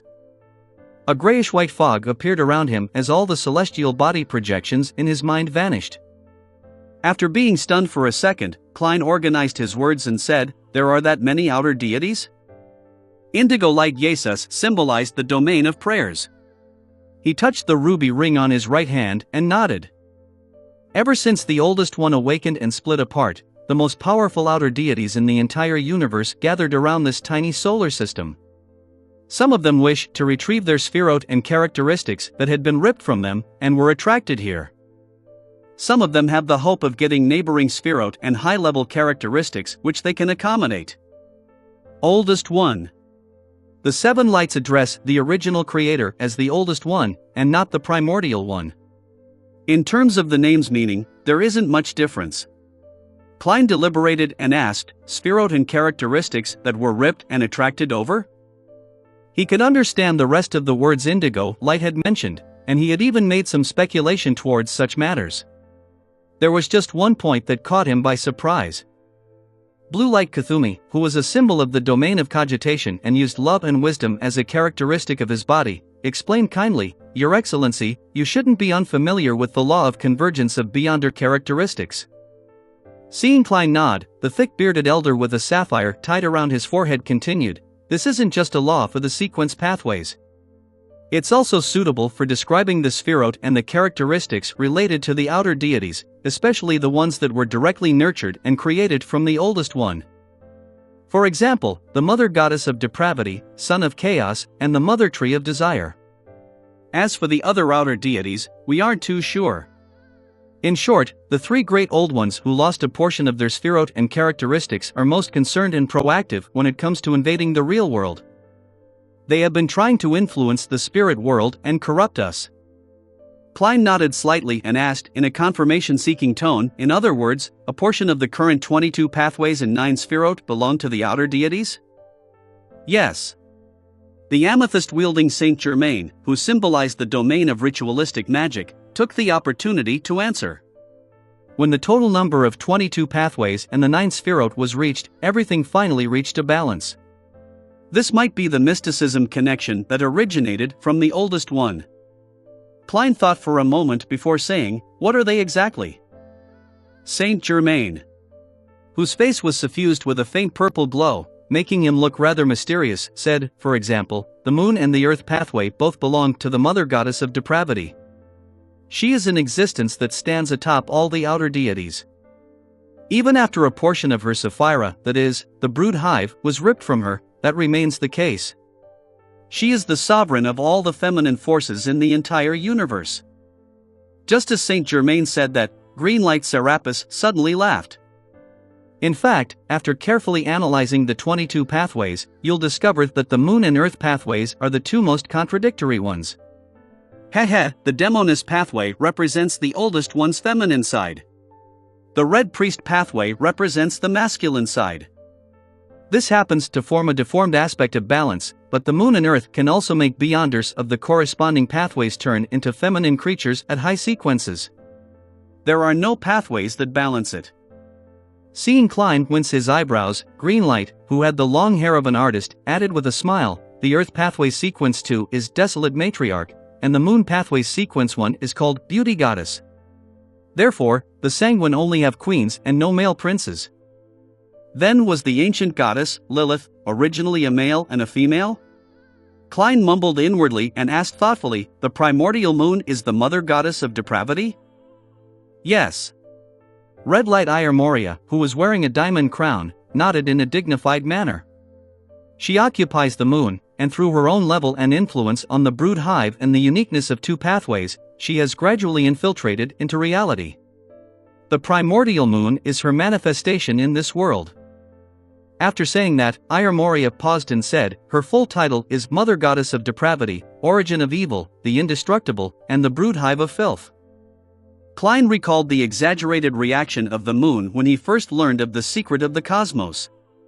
He suddenly felt a chill as he hurriedly asked, the devil and prisoner pathway come from the mother tree of desire? Yellow Light Venethan, who was wearing a lemon yellow robe, sighed.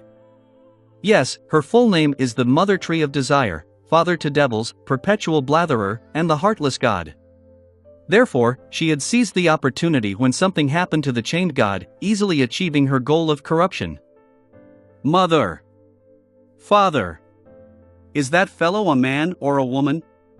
Yes, to an existence at this level, it's normal for there to be no distinction between genders. Different incarnations have different images. She even wanted to bear a child for me. From the present state of the chained god, if I had been caught, I'd probably be the one bearing the child. Then, the child will inherit Sapphira Castle, allowing the Mother Tree of Desire to indirectly corrupt and control this Sapphira. From this angle, perhaps the prisoner pathway's desire of indulgence is the proper way of acting. However, this correct path leads to the outer deity, so temperance is still the better one. Klein frowned slightly as he raised a question he had guessed before, hoping to get an answer. Since there are so many outer deities, why haven't they entered our world yet? From what Klein had learned to date, he could guess that, even if it were only the Mother Goddess of Depravity and the Mother Tree of Desire, the outer deities could easily resolve existences like the former 7 deities, the True Creator, and the Primordial Demoness. The plump orange light Hilarion smiled and said, all our suffering comes from the oldest one. All our luck comes from the oldest one as well. Not only did he leave behind his spirit, will, branding, and corruption, but he also left behind the spherote, characteristics, and power. The remnants of his power formed an invisible barrier outside the planet, preventing the outer deities from directly invading it. However, with the passage of time, his consciousness and powers haven't truly been revived, and his will and powers are fading. At the end of the 4th epoch, this reached a very serious state. The invisible barrier produced cracks, and the 7 deities had no choice but to move their divine kingdoms into the astral world to mend the cracks. It's no wonder that the true deities from the 4th epoch could walk the land, but they rarely descended in the 5th epoch. Klein immediately came to a realization and asked, when the oldest one's will and powers decline further, the invisible barrier will vanish and usher in the apocalypse? Orange Light Hilarion, who had been smiling all this while, glanced at Yellow Light Venethan. His expression immediately turned serious. Yes. When the time comes, the Mother Goddess of Depravity, the Mother Tree of Desire, and the Son of Chaos and all the other outer deities would invade this planet. Even if the goddess becomes a great old one, she wouldn't be able to withstand so many of them. The other sequence 0 deities would be able to tie down 1 or 2 outer deities together, and that would be considered a miracle. It would take 9 to fight one. Or even more. Klein's scalp tingled as he once again experienced the meaning of despair.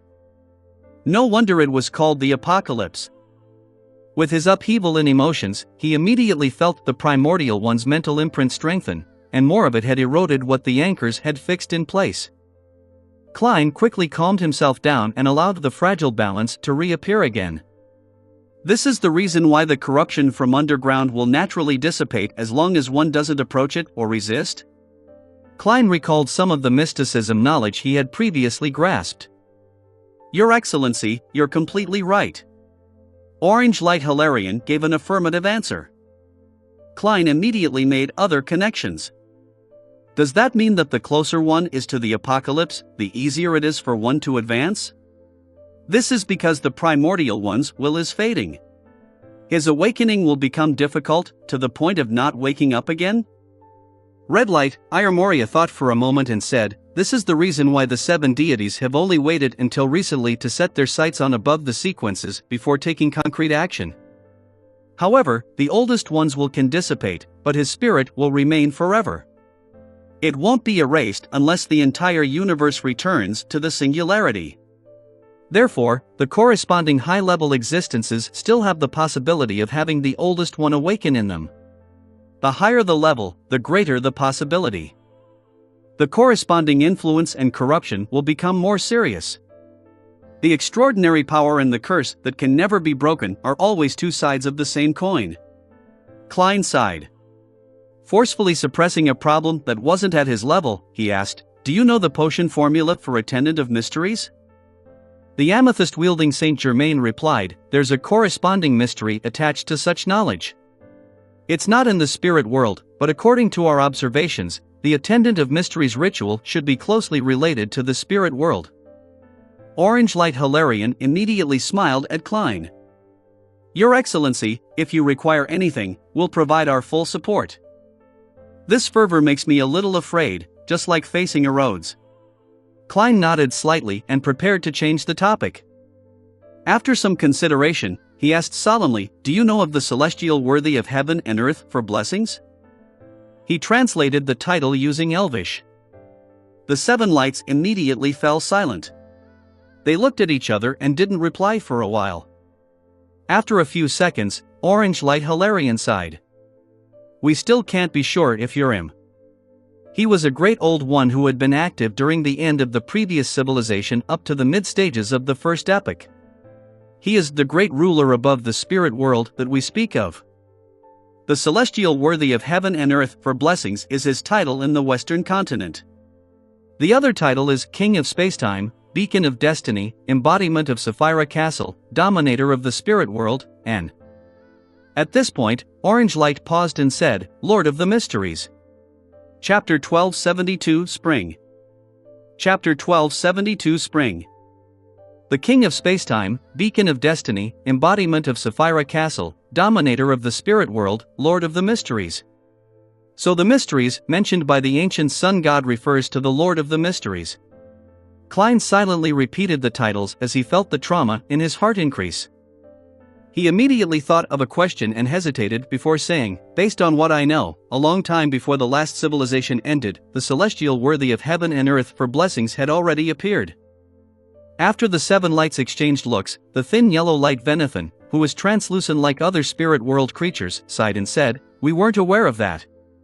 When the previous civilization came to an end, the 7 lights from before had been wiped out when the oldest one awoke.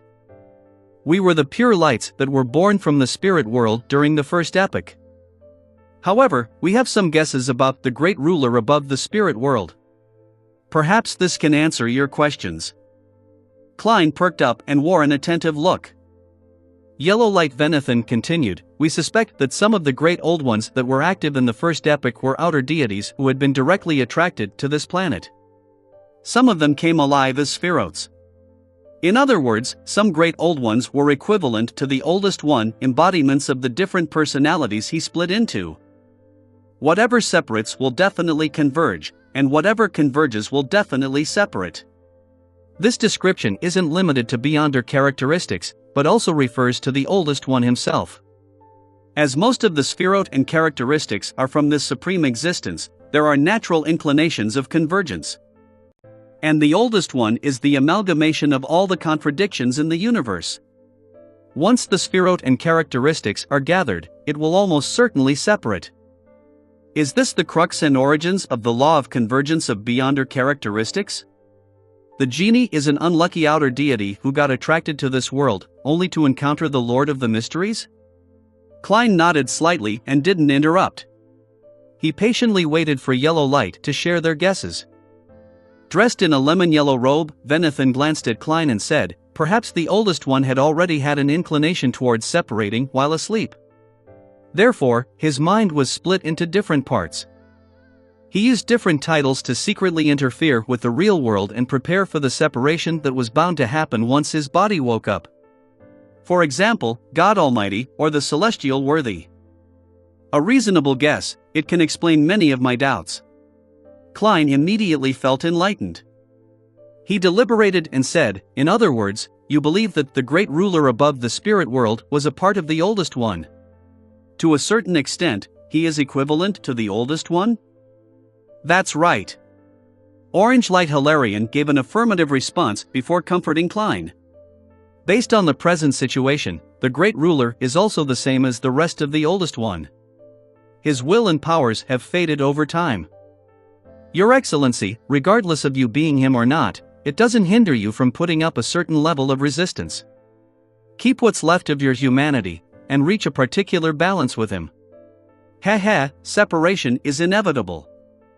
What kind of consolation is that? Klein couldn't help but lampoon. Then he realized a problem. Since the oldest one dissociated into different parts, the mental imprint in the body of a high-sequence beyonder of the corresponding pathway should also belong to the different great old ones. If the primordial one which awoke in the ancient sun god's body is the God Almighty as described by the seven lights, then who would it be when the primordial one's mental imprint begins eating at me? The answer to this question was very obvious. Without needing to think, Klein could answer it.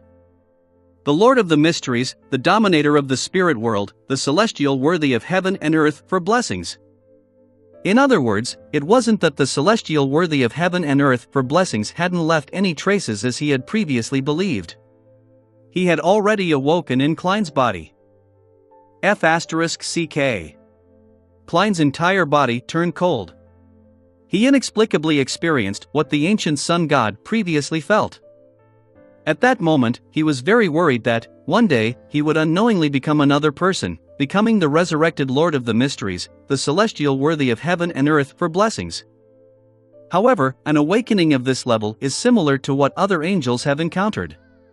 It's not as strong and irresistible as I had imagined it to be. This is because I'm different from the ancient sun god. I wasn't born with the status of an angel, or even in control of a uniqueness. I advanced step by step, and I was able to complete the digestion in different stages? If that's the case, I have to thank the grayish-white fog that sent the curtain into the forsaken land of the gods. Perhaps, this involved the help of a particular, or several existences. Yes, that's still not right. I've already become the owner of Sapphira Castle. There's no reason for the corruption and contamination I suffer to be the same as other Sequence 2 angels. Klein secretly shook his head. He didn't raise the corresponding question to the seven lights. To him, this was one of his core secrets. He definitely couldn't let other existences know what his current state was like. He raised his right hand and placed it to his mouth. He coughed lightly. I roughly understand. After chatting with the seven lights, Klein stood up and bowed. Thank you for your answers. It was our pleasure. May Your Excellency return to the throne of the great ruler above the spirit world as quickly as possible. The seven lights stood up at the same time, giving him a warm response. Are they trying to curse me? Klein teased himself as he politely sent away the seven pure lights. Following that, he activated teleport once again, and returned to a secluded alley in Backland. Pressing his top hat on his head, Klein strolled down the street. The first thing that caught his eye was the crowd of all kinds of people and the hustle and bustle that formed a heat wave. Some people were wearing linen clothes, sawing down abnormally tall trees in groups of about 4 people. Some of them formed a team, busy repairing the streets and houses that didn't suffer too much damage. Some held desi pies and sweet iced tea in their hands, rushing past him, as though they were rushing to their workplace. Some of them rode cargo carriages, carrying food, meat, and vegetables, all heading in different directions. Although most of these people wore simple clothes with plenty of visible stitches, and there were still signs of numbness and pain on their faces, the vitality their bodies exuded seemed to interweave into a light of hope before Klein's eyes. They were tenaciously brimming with life. They were like grass that tried their best to tear through stones after a cold winter. Klein slowed down his steps and gazed deeply at the bustling scene. Although he hadn't seen the tragedy in the later stages of the war, he had learned plenty from Miss Justice and Leonard. Furthermore, he had previously been traveling in the even darker and more repressed Forsaken Land of the Gods. It was inevitable that he felt some uncontrollable emotions. Spring had arrived. Klein's expression gradually relaxed as the corners of his mouth curled up. He walked through the streets and alleys that were rebuilt after the war, and he walked all the way to St. Samuel Cathedral in Northborough. The square was filled with potholes. The workers were doing the first round of cleaning. A small flock of pigeons had returned and landed in this once familiar area. Klein looked around but didn't find any hawkers. All he could do was use historical projections as food and scatter it across the floor. As the pigeons flew over, he crossed the square and entered the cathedral where the bell tower was being repaired. He sat in the front pew of the prayer hall. Looking at the sacred emblem that was the crimson moon surrounded by stars, Klein took off his hat and clasped his hands. He closed his eyes in this tranquil environment. He gradually calmed down, feeling as if he was really praying. At this moment, Leonard, with much longer black hair and darker green eyes, walked down the aisle in a black trench coat and red gloves. He came near him and sat on the pew 2 spots from him and began praying. In the absolute silence, Klein opened his eyes, stood up, put on his hat, and walked past Leonard. When he reached the door, Leonard slowly got up and followed behind. One after the other, they arrived at a corner of the square not long after. Leonard looked at the few pigeons on the ground and seemingly mumbled to himself, "I'm already a high-ranking deacon of the Nighthawks. In another 2 days, I'll return to the Holy Cathedral for some studies, as well as obtain a corresponding holy artifact." In the final stages of the war, he advanced at the front lines to sequence 4 Night Watcher. "You don't seem to be too happy." Klein, who was standing beside Leonard, didn't turn his head as he looked at the pigeons. Leonard laughed self-deprecatingly. "I have no right to be unhappy. I was just thinking that the Battle of Gods ended so quickly, and the result was unexpected. Does it mean that the previous defeat and the difficulties that everyone suffered were nothing but bait? Before today, I shared your views.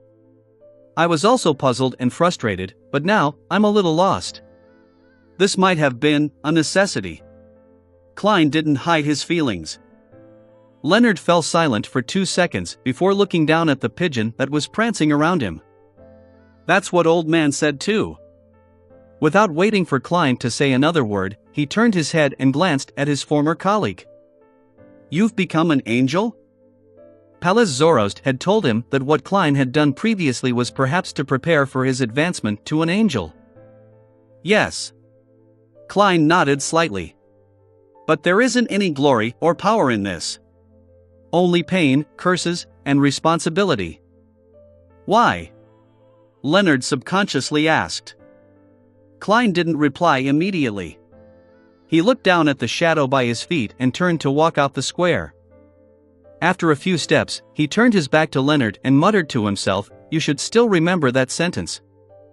We are guardians, but also a bunch of miserable wretches that are constantly fighting against threats and madness." Leonard was taken aback. After a few seconds, he turned to look at Klein, but all he could see was Klein's back, which was just about to disappear around the corner of the street. He was wearing a half-top hat and a black trench coat. With a whoosh, the pigeons on the ground flew up into the light blue sky. Chapter 1273, The Poorer Roads. Chapter 1273, The Poorer Roads. Klein didn't visit Benson and Melissa, because the matters he was involved in were at too high a level. Approaching his siblings would only bring them disaster. For existences who didn't know Klein's original identity, such acts would help them understand the relationship between Benson, Melissa, and Klein. To know of Klein's past experiences, This would make them confirm one thing: Klein still maintained his humanity and was still very concerned about his family. Therefore, staying away from Benson and Melissa was the best form of protection he could give them. Of course, Klein had already grasped the situation of his siblings through Miss Justice. During the war, Benson had displayed his experience and ability at the Ministry of Finance. He received many promotions and had become the deputy director of the 5th Department, and his annual salary reached £300. Melissa won the favor of her mentor, Portland Moment, and was given a chance to become a Beyonder. The chancellor of the Backlund University of Technology was a believer of the god of steam and machinery, so he had long become a Beyonder. He was currently a Sequence 7 appraiser. He wished for Melissa to become a Sequence 9 savant so that she could better absorb the knowledge and improve her memory. This established a good foundation for her in her subsequent development in the mechanical domain. This was Melissa's secret, but she wasn't able to hide from a spectator at the demigod level. Besides, Audrey definitely informed Klein that Melissa was more inclined to agree, and would be making a decision in the next few days. Klein's attitude towards this matter was a tacit acquiesce. On the one hand, the spiritual perception enhancement one gained from the savant pathway's advancement was rather limited. Melissa wouldn't really hear or see what she shouldn't. On the other hand, with the impending apocalypse, the madness caused by the low sequence potions would further decrease. Furthermore, there was also a miracle invoker, to help lower the risk of her losing control. For an avid fan of machinery, a Sequence 9 savant is enough. Moment shares the same attitude. He doesn't wish for a believer of the Evernight to obtain too many potions from the Church of Steam. Yes, the apocalypse is approaching, and the invisible barrier is weakening. The intrusion of this world by the outer deities will become more and more obvious. The chances of ordinary people encountering Beyonder incidents will definitely gradually increase. From this point of view, it's also a good thing for Melissa to become a Beyonder. If she can successfully advance to Sequence 6 artisan, or a machinery specialist, then she can fulfill her dreams and protect herself and Benson. I'll get Miss Justice to find an opportunity to disclose that acting method to Melissa in a discreet manner. The extent of her future growth will depend on her. At most, I can give her some good luck, formulas and ingredients. I'm really like an older brother who can't rest easily. I've been like this since the beginning. Does this count as granting a wish in a certain sense? Wait, Melissa definitely wishes for Klein to come back to life. If I were to walk right in front of her, would I receive enough feedback? Forget it. This will bring her and Benson a devastating disaster. Klein shook his head and stopped himself from making excuses. He then pressed down on his top hat and turned towards a hotel by the streets. He took out a gold pound and got a room. The gold pound was real. It was an item that Klein had brought back to the real world some time ago. In the previous war, Klein had donated £14,800 in cash, £14,200 worth of gold bars, and nearly 20 high-quality gems through Miss Justice. Apart from all the strange items left on the junk pile, he only had 39 lone gold coins and 10 high-quality gems left. Glancing at the hotel owner's returning change in soldi and pennies, Klein put them away and entered the room before walking to the full-length mirror. Right on the heels of that, he took out a pen and paper and drew the incantation that summoned a Rhodes. Seconds and minutes passed, but nothing abnormal happened. The full-body mirror remained silent. A few seconds later, Klein chuckled and raised his eyebrows. He took out a gold coin from his pocket. Chug! Chug! Chug! A steam locomotive that was spewing thick smoke tore across the rail, heading west of the continent. The disheveled cancer and a machinery hive mind member stood in a particular carriage as they focused on the metal cage in front of them. The metal spikes above the cage extended outwards in all kinds of menacing ways, coruscating with a dim light. The machinery hive mind member, who had the looks of a typical Loanese citizen, looked out the window at the planes rapidly sweeping past them. He couldn't help but ask, "Deacon, are you planning on returning to Lone after reaching Intis?" After the war ended, the Church of Steam, who had taken the wrong side, had no choice but to bear the consequences of its actions.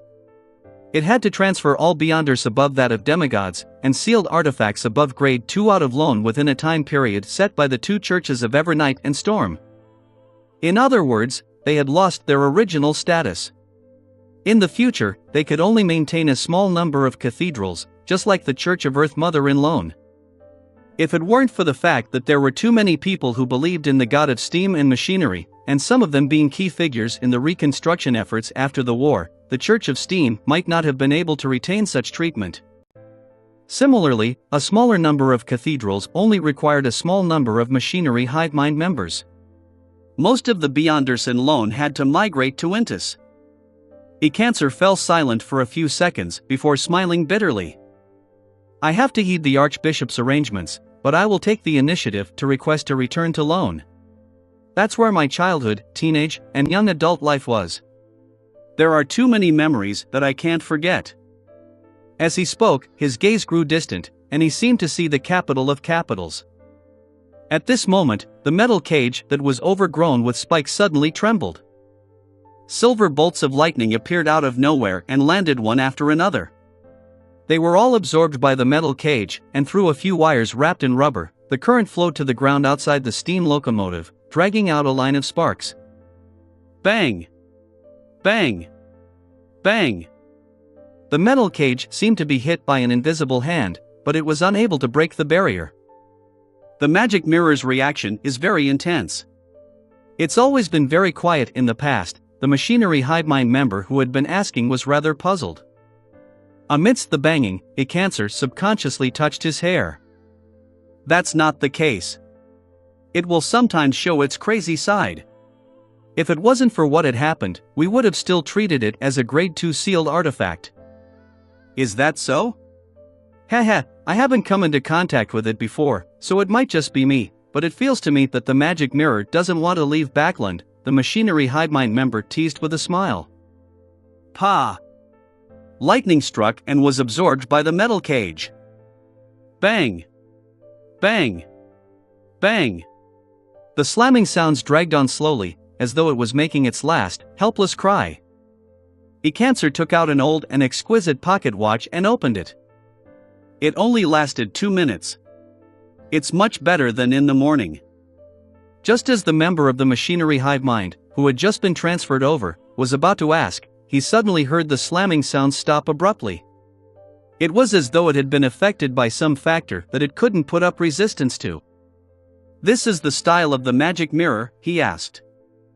Ecancer frowned slightly and said, "No. Normally speaking, it wouldn't have the strength to last 20 to 30 seconds. Something's wrong. Deacon, don't worry. There is a powerful figure on board the train, one who outranks the archbishops." The machinery hive mind member beside him consoled him indifferently. There were too many dangerous sealed artifacts on the steam locomotive. Without a powerful figure watching them, there would definitely be problems. Ecancer nodded, indicating that he wasn't worried. Klein was sitting in a conjured carriage in a hamlet's path more than 10 kilometers away from the steam locomotive. In front of him was a mirror.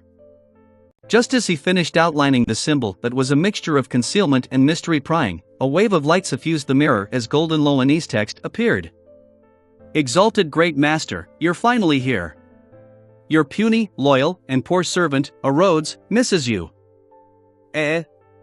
Klein couldn't accept the enthusiasm behind this line as he shrank back indiscernibly. If Rhodes's previous attempts to curry favor still maintained a hint of dignity, it was now complete fawning over him. Klein could even detect a hint of crying. The frequency of amorous news popping up in Trier is far higher than in Backland. "It should be a place that you're fond of," Klein teased Rhodes with a smile. "That's because you don't wish to go to Trier." The golden words on the surface of the mirror faded their colors, turning a faint silver. Klein secretly clicked his tongue. "I have something to ask you." "Please ask," Rhodes replied humbly. "Do you know who Earth Mother is?" Klein went straight to the point. The mirror instantly turned dark as the faint silver words turned palish white. "I don't know. But during the War of Gods, I heard a voice coming from deep within tenebrous heaven." He shouted a name. That's the true name of the sanguine ancestor. This magic mirror didn't dare to directly present Lilith's name. Lilith? It's actually Lilith. Klein was surprised, but he also felt that this answered many of his questions. Then, he thought of the moon Emlyn. This vampire kept going in circles, imagining all kinds of developments, only to have never changed his faith. If Emlyn had Anderson's personality, he would definitely say to the Sanguine's Grand Duke and Marquises, "Hey, are you also coming to believe in the Mother Goddess?" As Klein imagined the funny scene, he said to Rhodes, "It's your turn to ask." "Supreme Master, please continue asking. I'll ask it all at once towards the end."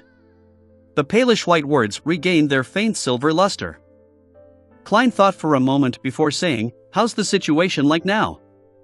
For example, the situation in Fasak." Chapter 1274, The Stabilization of the Situation. Chapter 1274, The Stabilization of the Situation. On the surface of the mirror, silver words surfaced one by one amidst the aqueous light. "Adopt Beyonders from the Church of the God of Combat and the Fasak military who are willing to pledge their loyalty. Only the extremely pious, faithful, and those willing to be martyrs, as well as a few mid and upper echelon members of the church, are to be eliminated. This is both the benevolence and compassion of the goddess, as well as the necessary measures to deal with the subsequent situation. With the apocalypse approaching, the number of Beyonder incidents will inevitably increase all across the world. To maintain the stability of the world, we have to do our best to increase our strength as quickly as possible. If we were to cull the Beyonders of the Church of the God of Combat and the Fasak military, obtaining their corresponding characteristics, that still doesn't aid us in nurturing a Beyonder of the same level within a few years. A Beyonder with rich experience, be it in their digesting of the potion or accumulated knowledge, requires a sufficient amount of time." Upon seeing this, Klein mumbled inwardly. He felt that this wasn't the usual tone of a Rhodes. It was more like an official document. It's showing documents of unknown origins that it peeped at. By using words like digesting, it means that both the writer and the reader have mastered the acting method. And from the tone of the document, it's from the Church of Evernight. Based on these 2 points, it's not difficult to tell that these documents are for the eyes of archbishops and high-ranking deacons. The author should be the Apostolic See from the Cathedral of Serenity. Rhodes's secret prying abilities are very impressive. Klein nodded indiscernibly as he waited for the contents in the mirror to flip the page. The silver words vanished one after another, quickly forming new sentences and paragraphs. There's no need to spread the fact that the goddess has replaced the god of combat to the ordinary nobles and citizens of Fasak. This allows them to retain their faith in the god of combat. On the one hand, it's beneficial for us and the priests, bishops, and various major cathedrals who have surrendered to us. It will stabilize the situation in Fasak in the quickest way possible. On the other hand, it also prevents the goddess from being disturbed by the unresolvable problem of faith before she completely gains control of the god of combat's authority. An update will be disseminated after a new revelation is given. Now, we will only draw up the corresponding draft. Try not to incite the strong resistance of Fasak and other countries. We've lost too many Beyonders and soldiers, and we have expended a large amount of resources and items. Be it the church, the countries, or the people of different classes, we are all very weak. We need some time of peace and stability to recover. We should work with the Church of Storms, the Church of Knowledge, the Church of Earth Mother, countries like Fenapotter or Lenberg. We will force Intis and Fasak to make an unconditional surrender. We will obtain what we hope for at the negotiation table. During this process, we can use the purging of the stubborn old-fashioned faithful to exert pressure on them. When dealing with the domestic situation and the filling of the void left behind by the Church of Steam, the Church of Storms should be given enough respect. We can even make concessions on certain matters. This is the will of the goddess. Finally, from this moment forth, the number of times the crimson moon that appears in the sermons, preaching, rituals, and masses should be reduced. In official canon, the goddess's title of Lady of Crimson shall no longer be mentioned. Lady of Crimson shall no longer be mentioned. Klein's brows twitched as he felt a strong sense of confusion towards the last sentence.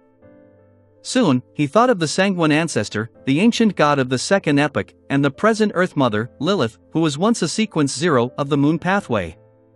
She was the true Lady of Crimson. In a moment of enlightenment, he vaguely understood that this might be an exchange under the table. It was a necessary price. Yes.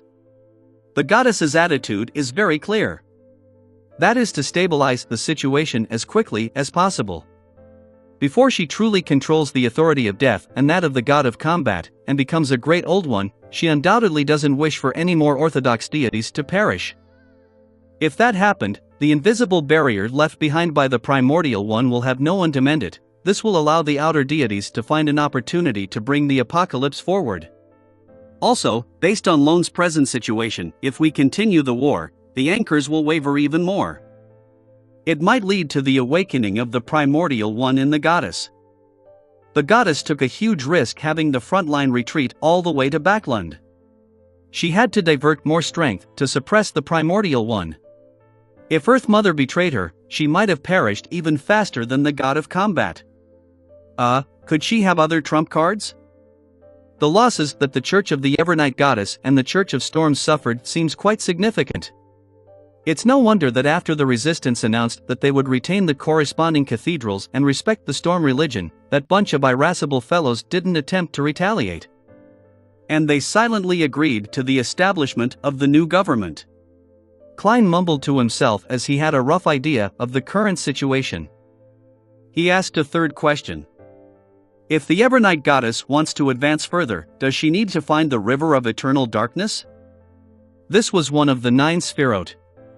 Klein remembered Erodes mentioning it once, saying that this river was related to the ancient death, the Phoenix ancestor, Gregrace. The clues seemed to be hidden deep in the spirit world's Calderon city. Yes, Great Master. The silver words twisted and distorted, forming new text. The death at the end of the 4th epoch should have been able to use the River of Eternal Darkness. He attempted to use the Sapphira to forcefully accommodate the uniqueness of neighboring pathways. Then, he went mad. So that was how death went mad back then. I knew it, a sequence 0 true god, one who has lived for 3 epochs and has seen the blasphemy slate, wouldn't lack common sense and randomly drink potions. It's not like he is a listed tutor, having reached a point of only having the options of madness or death. It's no wonder death challenged the fractured 7 deities with just a primordial demoness. Back then, he was equivalent to half a great old one. Yes, Mr. Azek had a golden phoenix accessory that came from death. Klein strung up certain matters. Suddenly, he inwardly let out an exclamation. He suspected that the price of so many bestowments was the River of Eternal Darkness. Just like how the true creator had repeatedly tolerated him so as to force him into the giant king's residence to obtain the first blasphemy slate. As the owner of Sapphira Castle, he was probably the only relatively high sequence beyonder who could resist the corruption of other Sphirot. Of course, the Evernight Goddess could also wait up to a decade or so. After the primordial ones will faded further, she could personally retrieve it. However, this way, Klein wasn't sure if she could complete the ritual before the apocalypse happened. He composed himself and raised the 4th question. Where can I get the potion formula for Attendant of Mysteries? Erodes made the silver words reassemble into brand new content. Zeridel, first blasphemy slate, second blasphemy slate, the card of blasphemy, the fool uniqueness that has become a mythical creature. The first choice and second choice might be plotting against me. Zeridel is even more terrifying and cunning than the dark demonic wolf. If I were to plot against him, there's a high chance of me falling into his trap. The danger is extremely high. The third choice is Amon's brother. He should have used this war to become a visionary. If I were to provoke him, Sapphira Castle might not be able to save me. The 4th and 5th options are related to the half-fool of the Antigonus family. It's related to the goddess's foggy town. The goddess should have a way to circle around the half-fool and extract the card of blasphemy, but perhaps I'll need to use the River of Eternal Darkness to exchange for it. Klein realized that he had reached a dead end. The path ahead was the River of Eternal Darkness, and behind him was the leader of the secret order, Zeridel.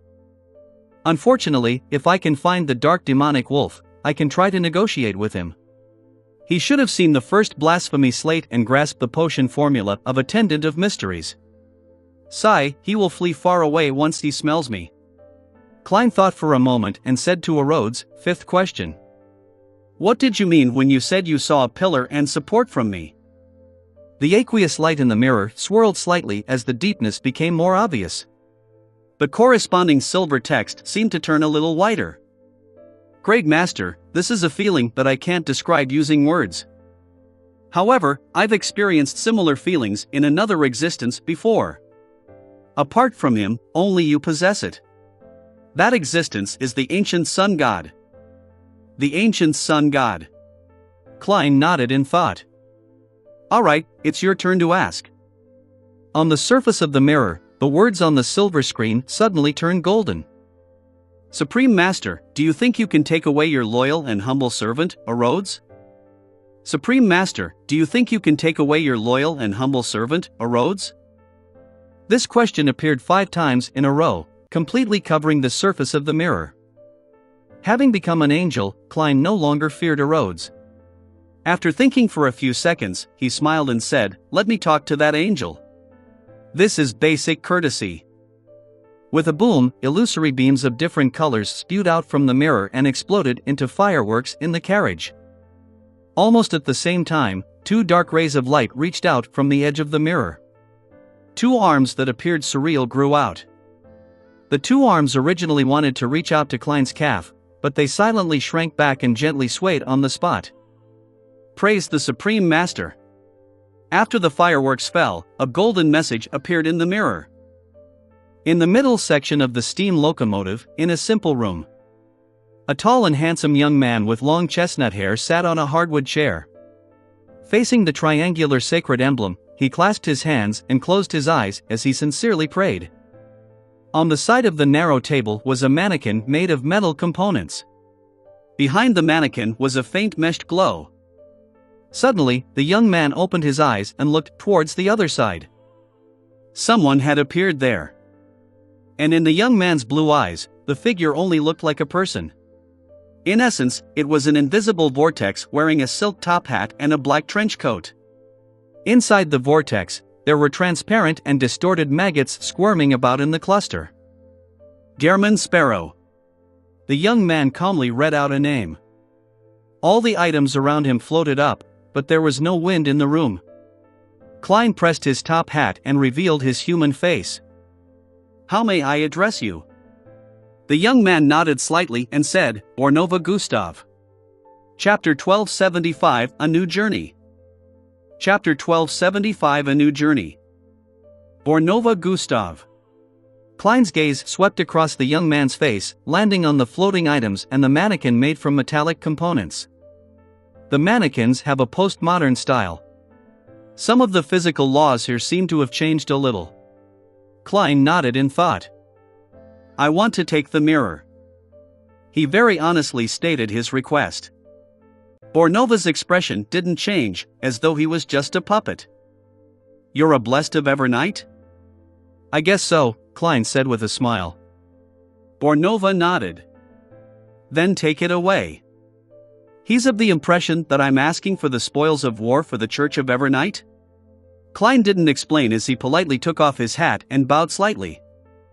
Thank you very much. As he spoke, Klein's figure suddenly faded and vanished. He had only come in the form of a historical void projection. Following that, in the carriage where a cancer and the machinery hive mind member were, nothing happened. Of course, they were only situated in a historical scene, and the actual situation in the car had been covered up without their knowledge.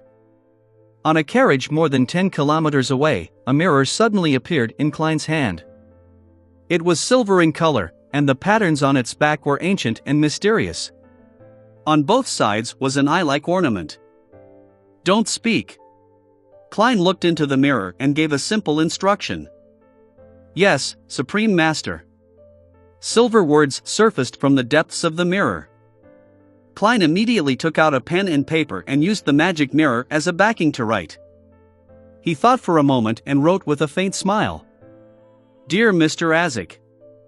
It seems like I haven't written to you for a long time, as I went to the forsaken land of the gods and had a wonderful journey. There are only two types of living creatures there.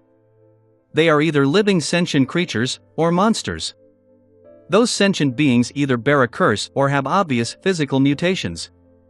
They're even more tragic than I imagined. I tried helping them. This wasn't only for the ritual, for my anchors, or to satisfy my sympathetic heart. It holds meaning on its own. Putting aside the suffering, the situation in the forsaken land of the gods is completely different from the outside world. It's like an oil painting with a black theme. What's surprising is that artificial death can influence the undying creatures there. I was very confused back then, but today, I finally had a guess. I suspect that this is related to the River of Eternal Darkness, one of the 9 Sphirot. This reminds me of Calderon City in the spirit world. I'm reminded of the golden phoenix accessory you mentioned before. Rumor has it that the phoenix ancestor, Death of the 4th Epoch, could use the River of Eternal Darkness to a certain extent. I wonder if you know anything about this. The war that lasted for more than a year has finally ended. The Evernight goddess clinched victory in the end, and the god of combat has perished. I believe that, with your level and status, you should know what this means. No matter what, the long-awaited peace has finally arrived. People are gradually returning to their normal lives. This is a scene that I like to see, but some wounds may never heal. I don't know if the apocalypse will arrive on time, and I don't know when you'll wake up. I can only hope that everything's heading in the right direction. Finally, let me mention something trivial. I've already advanced to Sequence 2 and am now a miracle invoker. This is both a curse and hope. I wish you well. Your eternal student, Klein Moretti. After he finished writing, Klein examined it carefully before folding the letter. He blew Azek's copper whistle and summoned the bone messenger. When the gigantic messenger emerged from the ground, its bones trembled as though it had sensed the aura of the great ruler above the spirit world. Klein chuckled softly and handed the letter to the messenger whose number was unknown. He watched it clumsily bow before disintegrating into a fountain and burrowing into the ground. After doing this, Klein cast his gaze at the magic mirror on his thigh. Sensing his gaze, the aqueous light on the surface of the mirror rippled and produced silver words. Great Master, where are we going next? Where to next? Klein repeated the question inwardly. He really wanted to teleport to the main peak of the Hornacis mountain range and enter the ancient palace that bordered reality and Foggy Town.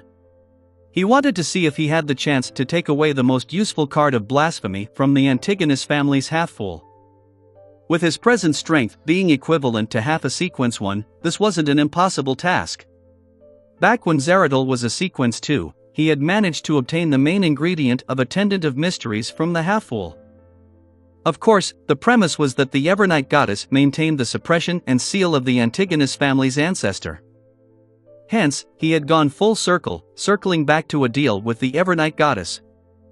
The present me is the owner of Sapphira Castle. I can split a portion of the Worms of Spirit to stay above the gray fog, constantly responding to any prayers. This way, apart from having certain latent problems to my mental state, I'll gain quite a bit of benefits in other aspects. Yes, I can help my main body at any time, giving me another resurrection method. Even if my main body is completely destroyed, with the Worms of Spirit above the gray fog, I can still reassemble my will and body. However, if I were to walk in the real world and get concealed, and also end up having my connection with Sapphira Castle severed, the Worms of Spirit left in Sapphira Castle will lose control and turn into monsters, just like Zeradol from back then. Klein quickly analyzed the situation. With his current strength, he felt that it was best if he didn't venture deep into Calderon City for the time being. Even if he were to search for clues regarding the River of Eternal Darkness, he would have to fulfill many wishes and obtain the true strength of a miracle invoker. With this in mind, Klein patted the mirror and said with a smile, "Next, let's go wander together." "Where do you want to go?" "Trier, no, you can go wherever you want," Rhodes replied humbly. Klein smiled and jumped off the carriage, heading towards the city closest to him. After the carriage continued for several meters, it disappeared inch by inch and returned to the fog of history. At the same time, Klein's trench coat turned into a black robe. His top hat changed in shape, giving off a classic vibe. This made Klein feel like a wandering magician walking through the streets and alleys. In a rather intact house in Backlund. Dressed in holy white robes, the beautiful demoness of unaging, Katerina, put down the mirror in her hand and turned her head to the young man who was rocking in a reclining chair. The war is over. They finally decided to summon me back to headquarters. I've been waiting for this day for too long, the young man sitting on a reclining chair scoffed. He was wearing a long black robe with red patterns. He had a pale white brown-skinned face with a soft outline. He was the gatekeeper possessed by the Red Angel evil spirit. Katerina pressed down on the table with both hands and sat on it. The corners of her lips curled up as she said, "You don't seem testy at all. When you get locked underground with two detestable fellows for nearly 2,000 years without being able to escape, you'll know that 2 years of waiting is extremely easy and relaxing." "I'm not in a rush at all," the Red Angel evil spirit said with a chuckle. "After this matter ends, I'll let you experience it. Of course, I'll remember to throw you 2 male companions. As for how long you can last, it's up to you to decide if you can hold yourself back." As he said this, the Red Angel evil spirit's 2 cheeks didn't reveal any retorting mouths. This was because, to them, this was the truth. They and 2 other detestable fellows had been locked underground for nearly 2,000 years without any means of escape. Upon hearing this answer, Katerina's eyes darted around as she asked with a faint smile, "Aren't you worried that Primordial would learn of this once you head to our headquarters?" "So what? There's always a need to take risks in doing things. Furthermore, the worst outcome is to fuse with her. I'm already 3 in 1, so becoming 4 in 1 isn't a problem," Sauron Einhorn Medici said with a nonchalant attitude. "Let's set off." Katerina hopped off the table with a smile. Just as she finished speaking, a red-haired man with a trademark imprint on his forehead was reflected in her eyes. The gatekeeper, who wore a black, red-patterned robe, stopped breathing. His skin and flesh rapidly rotted, turning into yellow-green pus. In just a few seconds, there was only a white skeleton and a Beyonder characteristic left on the reclining chair. Katerina waved her hand, pulling the Beyonder characteristic over by using invisible threads. It fell into her palm. Immediately after, she lost all corporealness and suddenly entered the mirror she had used before. A dark and illusory path that appeared surreal presented itself in front of the Saintess of White. It formed a complicated and mysterious web with similar objects in her surroundings, interweaving into a strange world that was different from reality. Katerina quickly traversed the mirror world and approached the target node. At that moment, she felt a powerful suction force. She couldn't help but deviate from the path and cast a dark and blurry fog. It represented a mirror in the real world. In an instant, Katerina, along with the Red Angel evil spirit, left the mirror and came to an unfamiliar room covered in carpets. At the edge of the room, a young man with ordinary facial features who was dressed in common clothes leaned against the staircase railings and smiled at the demoness of white. His left hand was constantly tossing an item, a strange crown covered in rust and blood. Before Katerina could react, the young man took out a crystal monocle and put it on his left eye. The Red Angel evil spirit's sneer echoed in Katerina's mind. The next second, the young man took off the monocle and shifted it to his right eye before saying with a smile, "Sorry, I wore it in the wrong spot." Chapter 1276 Wandering Magician. Chapter 1276 Wandering Magician. Upon seeing this scene, Katerina's body took a step back uncontrollably as her mind fell silent. 2 seconds later, she opened her mouth and let out a male voice. "Hey, little raven." Without waiting for the young man to respond, Katerina smiled and said, "Aren't you looking down on me by bringing just a few avatars? Could it be that you're a mailman, specifically here to deliver me Beyonder ingredients? Tell me, what kind of cooperation do you want? I don't hate you too much. After all, what happened back then was planned by that zealot. The mastermind was Alista Tudor, and you can only be considered an accomplice." The man opposite him caught the crown that was covered in rust and blood. He straightened up and shook his head with a smile. I have my reservations in cooperating with you after hearing your voice. Why don't you get Sauron and Einhorn to talk to me? Tisk, TSK. It's been so many years, yet you're still as willful as a child. Do you still remember who was responsible for carrying you when you were still a baby? Who was the one who burned away your hair? The Red Angel evil spirit mocked without any compromises. The young man opposite him used his empty hand to straighten his monocle and calmly turned around before walking out the door without any hesitation. During this process, he sighed softly. Childish. Seeing that Amon had no intention of stopping, the Red Angel fell silent for a few seconds. Before the other party walked out of the room, it controlled Katarina's body and chuckled. Don't think that I don't know what you want to do, but it doesn't matter. Since you don't have the same thoughts as that zealot, then there's room for cooperation. Amon stopped and turned halfway to look at Demonis of White Katarina, who was possessed by the Red Angel evil spirit. The monocle on his right eye seemed to glimmer slightly. Alwa County, in a city that was being rebuilt after war, inside a bar which had burn marks. Toby, did you add too much damned water to your beer? A man wearing an old cap took the cup and took a sip. He couldn't help but complain. The boss, who doubled up as bartender, wiped his cup and snorted. Do you still remember the alcohol ban from before? Alec, you should be thankful that you even have alcohol to drink. The burly man, who was named Alec, murmured a few words before he focused on drinking his beer. Beside him was a bronze-skinned man with rolled-up sleeves. He looked up and surveyed the area. I heard that the alcohol ban will soon be lifted because Fena Potter's food will soon be sent over. Also, Fasak and Intis will pay reparations with plenty of food. I can only say that I hope so. May the Lord watch over us.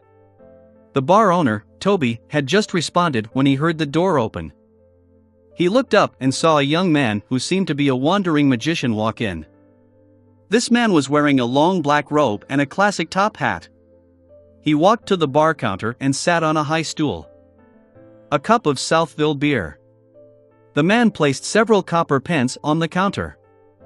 The burly man named Alec turned his head to look at the stranger and asked curiously, "Not from around here?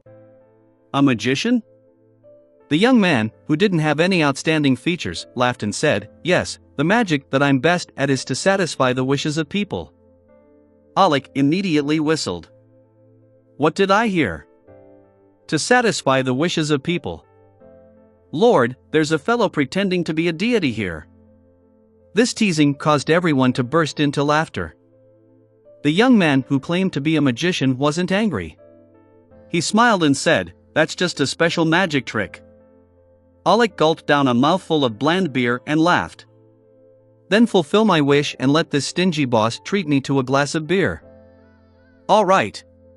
The young man in a black robe raised his right hand and tapped lightly on the table. With the glass slamming onto the counter loudly, the bar owner poured a glass of beer and pushed it in front of Alec.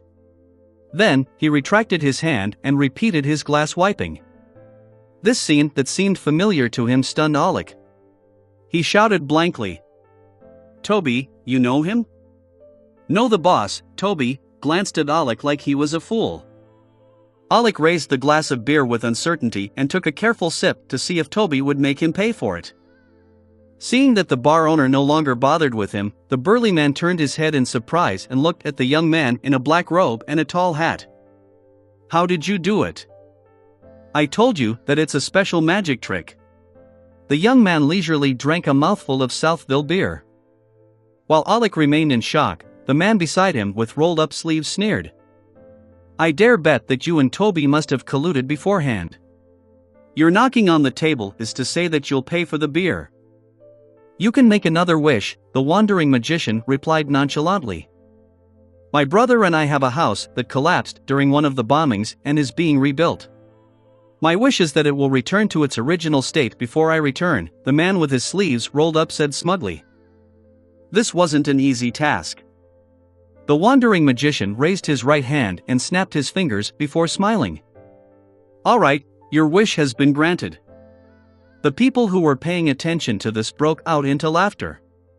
They no longer paid attention to the foreigner and his clumsy magic show. After drinking, the man with his sleeves rolled up left the bar in a drunken stupor with Alec, and staggered down the street towards the suburbs. 15 minutes later, they returned to the area where they were rebuilding their home. They were about to enter the tent that was issued by the government. At this moment, a gust of cold wind blew and made them shudder at the same time. Soon after, a two-story building appeared before their eyes. It was a house that they were very familiar with and had spent years building. Alec and his brother subconsciously turned their heads and saw the same confusion in each other's eyes. "I didn't drink that much. That damn Toby mixed so much water into the beer," Alec murmured, as if he was seeing things thanks to his intoxication. His brother didn't respond. After being stunned for a few seconds, he suddenly widened his stride and rushed to the house, touching the wall and the door. It's real," he kept muttering to himself as if he had gone crazy. Alec did the same thing. Finally, he confirmed that their house had been restored to its original state. This made him both surprised and scared. At this moment, his brother suddenly said, "My wish was granted." That magician. Before he finished his sentence, he turned around and ran towards the bar. Alec came to his senses and followed closely behind. Bang! They pushed open the bar's door and rushed in, casting their gaze at the bar counter. However, the black-robed and tall-hat-wearing wandering magician had already left. Alec and his brother looked around. They appeared relieved, but they also felt like they had lost something. In the square of the city, the young wandering magician was squatting in front of a 10-year-old girl. "My magic is to fulfill your wish." He turned his head and glanced at the nearby Evernight Cathedral. The little girl had run out from the Evernight Mass, seemingly preferring the empty square. After some thought, she looked at the gentle Mr. Magician and said, "My wish is for my father, uncle, and brother to come back to life. I don't want their bereavement money." The wandering magician didn't respond as he gazed deeply at the little girl in front of him. The girl pursed her lips and forced a smile. "I was just joking. Mommy said that such a wish is not something even the deities can grant." As she spoke, she lowered her head and looked at her toes. "I just want Daddy to hug me again." Before she could finish speaking, she suddenly realized that there was a shadow in front of her. She quickly raised her head and looked to the side. Standing there was a lone soldier dressed in a red shirt and white pants. He didn't hold a rifle and was wearing a hearty smile on his face. He crouched down and spread open his arms like always. "Daddy," the little girl pounced forward and threw herself into the warm embrace. "I miss you so much." At that moment, the young magician pressed down his hat, straightened himself, and walked towards the entrance of the square. Amidst the night breeze, his long black robe swayed gently in the vast plaza. In a blink of an eye, it was Monday. In the ancient palace above the grey fog, the members of the Tarot Club appeared simultaneously and greeted Mr. Fool in unison. Klein looked around and suddenly felt emotional. The Hanged Man is currently a cardinal of the Church of Storms, and he's in charge of the Rorstad Archipelago Diocese. Although Justice has temporarily lost contact with the psychology alchemists, she has the right to become one of their counselors. The Sun is an elder of the 6-member council in the City of Silver, and the Moon is a Sanguine Earl. The Star is a high-ranking deacon of the Church of Evernight's Nighthawks. The Hermit is a hidden queen at sea, one of the 10 pillars of the Moses ascetic order. Apart from the Magician and Judgment, the other members of the Tarot Club are all demigods. They are the upper echelons of different factions in the mysterious world. And with the support of the Abraham family, the magician has a high chance of advancing to sequence for secret sorcerer within the year. In other words, Judgment is the one who has the hardest time improving her strength. She is only one of the mid to upper echelons in MI9, so it's extremely difficult for her to become a demigod. Klein, who is shrouded in grayish-white fog, quickly retracted his gaze and laughed self-deprecatingly in his heart. It's finally like a high-end secret organization. However, it always gave me the feeling that this is some conference between the various factions. He then nodded at the Tarot Club members and said, "Let's begin." Chapter 1277, A Qualitative Change. Chapter 1277, A Qualitative Change. Upon hearing Mr. Fool's words, Alger's heart skipped a beat. He suddenly felt the feeling he had when praying to the Lord of Storms on Pasu Island. When he greeted the Fool, he didn't notice any changes in him. Everything seemed to be the same as before, but at that moment, he believed that Mr. Fool was different from before. This was something at the spiritual level, one that Alger wasn't able to describe accurately with words. He only felt that the body that was enveloped by the grayish-white fog contained a terror that was tens of thousands of times more terrifying than before. A simple sentence or simple action could suppress a person's natural order. Mr. Fool has awoken further. After the world went to the forsaken land of the gods and brought out the city of silver, Mr. Fool went one step further in his awakening. He already has the level of a sequence 0? If it wasn't for the fact that the sailor pathway is sensitive to the level of a high-ranking person, I wouldn't have even noticed it. Alger wanted to say something, but he forgot what he was about to say. Leonard surveyed the area and saw the other members remain silent. He probed. According to the information we have gathered, there was indeed a battle of gods. The participants that have been confirmed to appear high above Backland include the Evernight Goddess, God of Combat, and Earth Mother. As for the outcome, I believe everyone knows it very well. What are your thoughts on this? During the tarot gathering last week, Leonard had already mentioned the corresponding matter and had taken the initiative to ask Mr. Fool what had happened. Unfortunately, Mr. Fool only told him that he was recently paying attention to the forsaken land of the gods, and didn't give a direct answer. I can't understand why such an outcome would occur. Earth Mother and the God of Combat should have collectively defeated the Evernight Goddess as a mother-son duo. Katlia didn't conceal her puzzlement. Alger retracted his thoughts and said after some deliberation, I received a report. Just as the war ended, Faina Potter changed sides. This means, Audrey vaguely grasped something. At that moment, Derek mimicked the lady across him and raised his arm. I roughly know why. You? Emlyn uttered a voice of distrust. After all, the son had previously been isolated in the forsaken land of the gods, so his understanding of the outside world was all thanks to the other members of the Tarot Club. How could he know more about the details of the Battle of Gods than everyone present? Alger, who knew that the son had always been honest, suppressed his curiosity and excitement from the bottom of his heart as he asked in a deep voice, why? Derek looked around and calmly said, you have to promise with Mr. Fool as a witness that you can't reveal what I'm about to tell you. No problem. Katlia took the lead. After everyone made a promise to the Fool, Derek nodded. Earth Mother isn't the giant queen, Omabella. The real Omabella has long died. Her remains are in the City of Silver. This news was like a bomb that landed in the hearts of all the members. It created a massive upheaval that threatened to destroy their minds. For a moment, Alger, Audrey, and company were unable to say a word. It was as though they had been struck by lightning. They were paralyzed in their positions like stone statues. After a while, Leonard asked in disbelief, are you sure? As soon as he said that, he began regretting his question. Since the City of Silver had the remains of the giant queen, Omabella, it meant that the whole matter was highly credible. Subconsciously, Audrey, Furs, and Zio cast their gazes at the figure at the end of the long, mottled table. They discovered that there was a smile in Mr. Fool's eyes as he maintained his sitting posture without any changes. This indirectly means that he is in agreement with the information that little son just provided.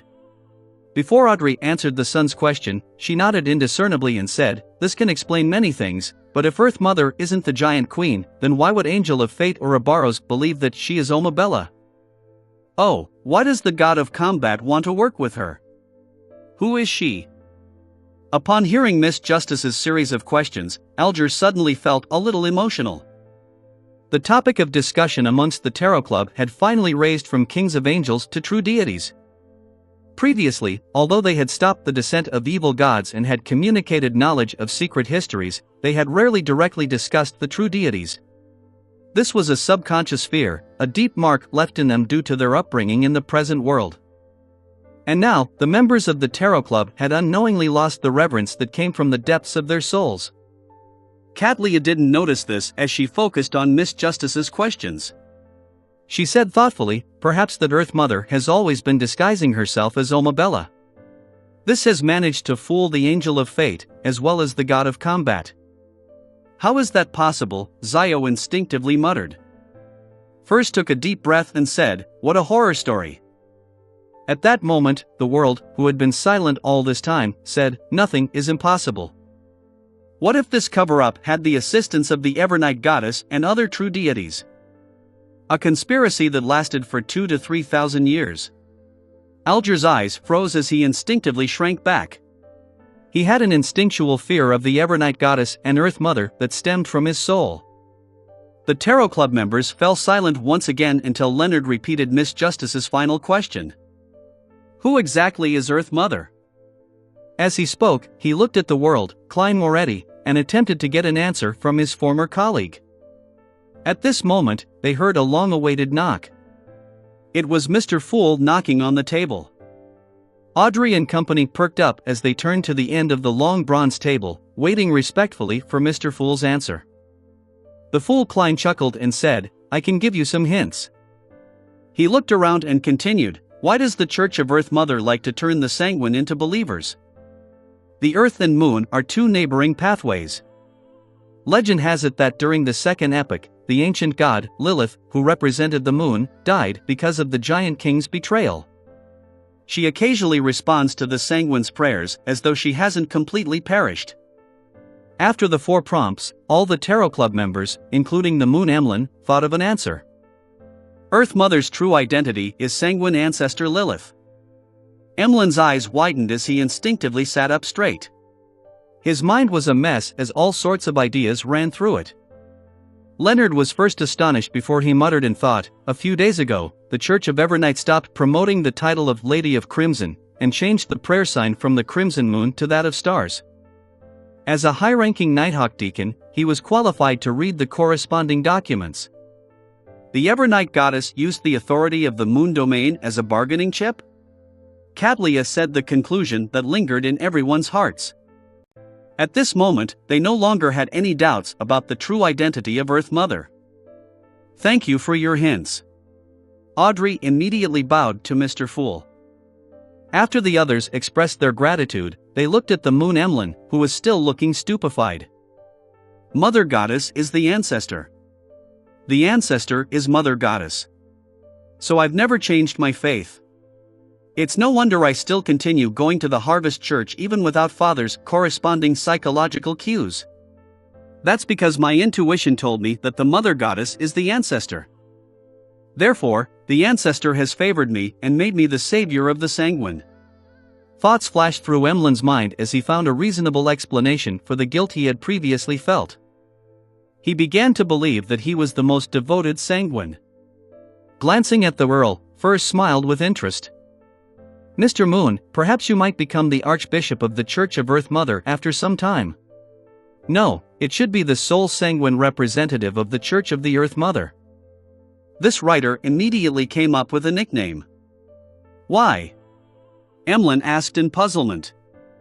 He believed that the ancestor would allow the sanguine to maintain their former state and not merge with the Church of Earth Mother directly. Leonard smiled and said, since the Evernight Goddess doesn't have the title of Lady of Crimson, Earth Mother will soon have a similar honorific name. It's impossible to fool the other churches. Emlyn roughly understood what the upper echelons of the Church of Evernight were thinking. He nodded slightly and began imagining a series of scenes. His kinsman, who had previously mocked him for believing in Earth Mother, would queue up in front of him and accept his baptism. With this in mind, Emlyn's mood turned extremely happy as he couldn't help but raise his chin. After the exchange, the members of the Tarot Club fell silent for a moment, not knowing what to say. A few seconds later, Alger broke the silence and calmly said, most of our members are demigods, so the time it will take to advance will lengthen. Furthermore, we have our own factions. We might need a few years before having a single chance of obtaining Beyonder characteristics, potion formulas, and sealed artifacts. The focus of the gathering now might switch to exchanging information and engaging in secret cooperation. Audrey, Katlia, Leonard, and company nodded in agreement. At this moment, the fool Klein surveyed the area and chuckled. With the matter regarding the forsaken land of the gods over, my condition has recovered quite a bit. You can exchange items of higher levels from me. He pretended to be calm as he revealed the truth that he was recovering. This was an answer that every member of the Tarot Club had long guessed. Just as Audrey and company were guessing which level Mr. Fool had awakened to, Klein smiled and added, those items of higher levels include the Sea God's identity, level, and strength. Chapter 1278 Reminder. Chapter 1278 Reminder. Sea God's identity, level, and strength. Hearing Mr. Fool's example, Alger's mind went blank for nearly 2 seconds. This was something that he had never dreamed of. From his point of view, by obtaining the authority of Sea God through Gehrman Sparrow and replacing Calvetua, Mr. Fool had obtained a stable and large number of believers. This was a crucial step for his recovery. Therefore, the secret existence definitely wouldn't give up on the corresponding identity. To his surprise, at that moment, he actually heard Mr. Fool inform everyone that the Sea God's identity, level, and strength could be exchanged. After further recovery, Mr. Fool no longer needs the identity of an entity at the level of Sea God, as well as the corresponding believers. This is the performance of a great existence.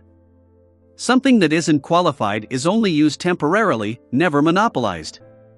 Alger first sighed inwardly before feeling excited. He felt that Mr. Fool's words were directed at him. In the Church of Storms, he had relied on external forces to become a Sequence 4 demigod. Although he barely managed to rise up to the brass, it was almost impossible for him to advance any further. As for the theft of the Book of Calamity, he couldn't see any hopes of doing so at the moment. Therefore, Alger could only temporarily suppress his ambition and patiently wait for the opportunity to arrive. Now the opportunity was here. And it came fast.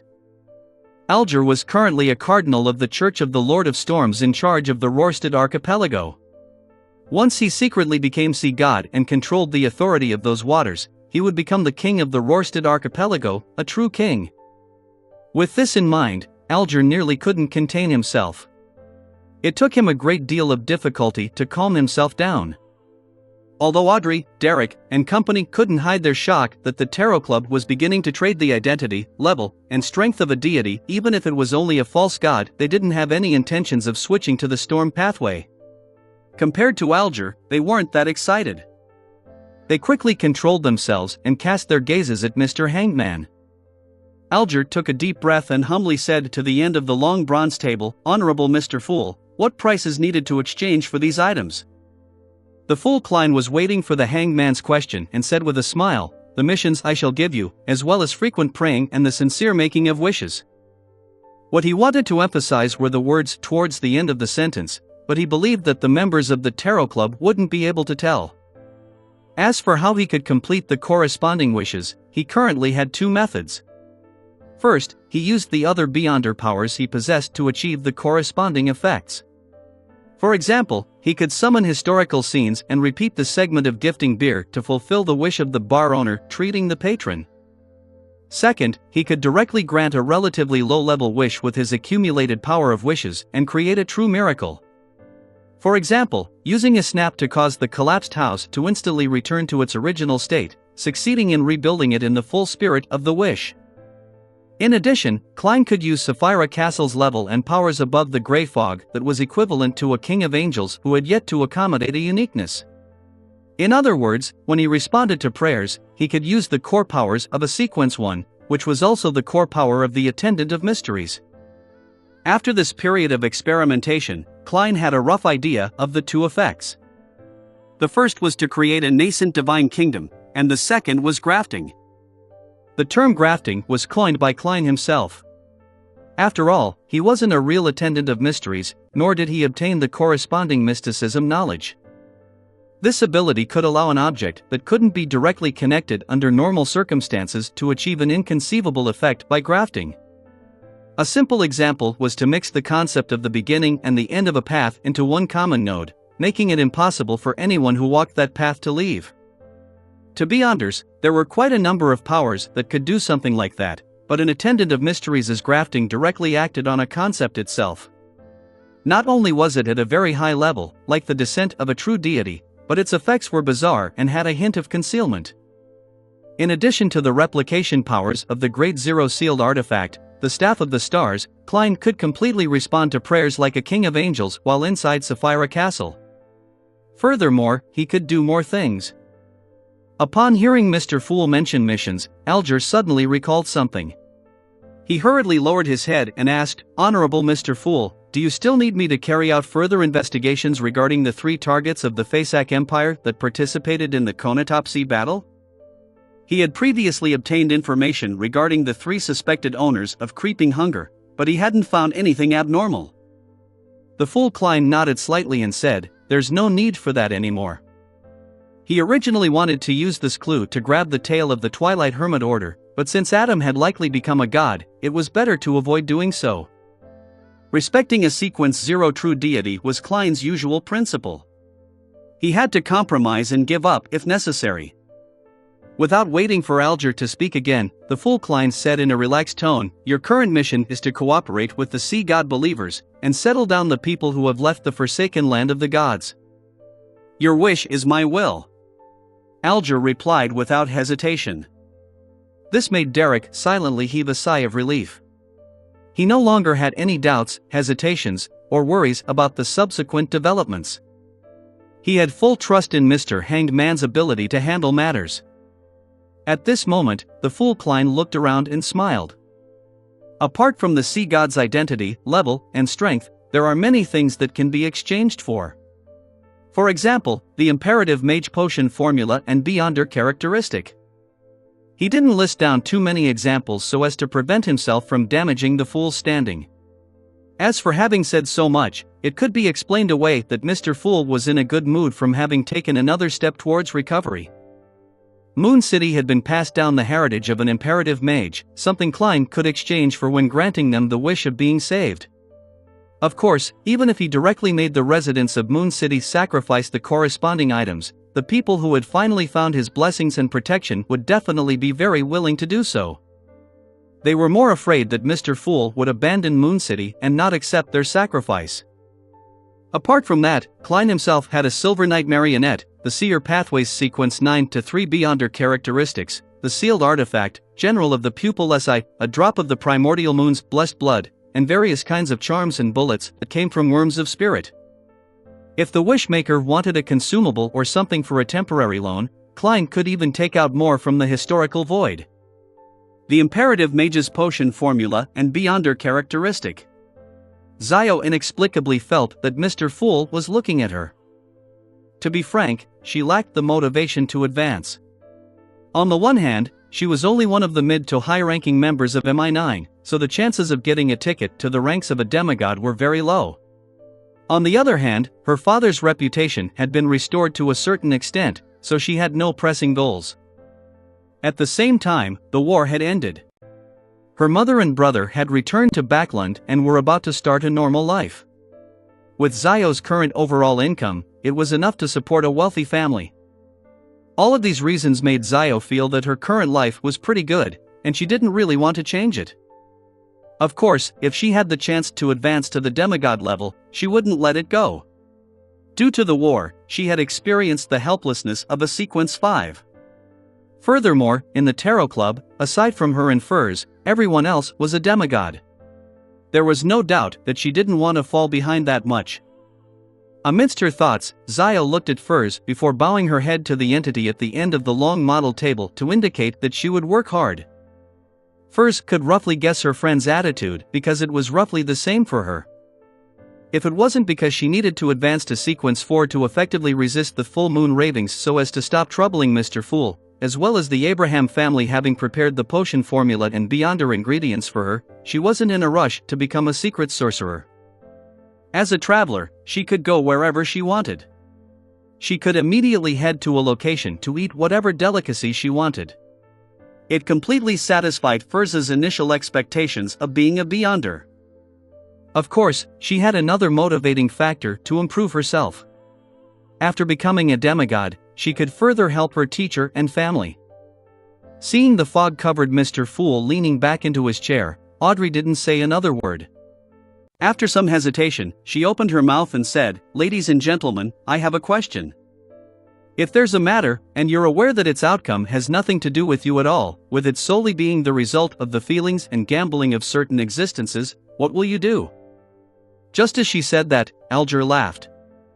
"Everyone is destined to die. It's inevitable no matter how hard you try to change that."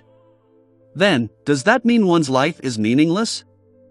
He seemed to have long since thought of this problem before adding, "Since you can't change the outcome of the matter at the moment, then try your best to improve yourself, obtain more power, and wield more authority until, one day, you can participate in the gambling. If you die during this process, it's better than not doing anything." That's the most sincere words Mr. Hangman has ever said. It seems to come from his heart. The insignificant can also become great. Audrey was touched and nodded indiscernibly. At this moment, the World Gairman Sparrow looked around and spoke. "Everyone, I have something to remind you of." When the Tarot Club members looked over at the same time, Klein controlled the world and said in a deep voice, "The apocalypse will arrive in about a decade.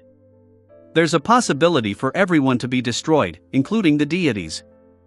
Chapter 1279, Sense of Urgency. Chapter 1279, Sense of Urgency. Apocalypse.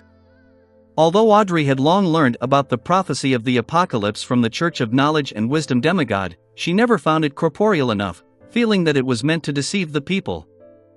Even though she had already slightly experienced a war where the individual was puny, she didn't believe that the world was just about a decade away from the apocalypse. There were no signs of this at all. However, the person who had given the apocalyptic prophecy was Mr. Fool's blessed, Mr. World, who had always been trustworthy and daring to strike at angels. Furthermore, his tone was firm, as though he had already seen what was about to happen a decade later. This made Audrey choose to instinctively believe him. Her heart sank as she felt nervous and flustered. Apart from that, she also felt her confusion fade significantly. There was still another decade before the end of the world. Even those who were drowning would struggle a little, much less a perfectly fine sequence for demigod. Apocalypse.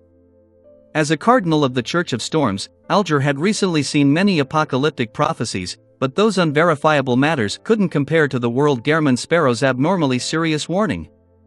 The impact brought by the two sources wasn't on the same level. At the same time, he acutely noticed a detail: the world said that even deities would be destroyed.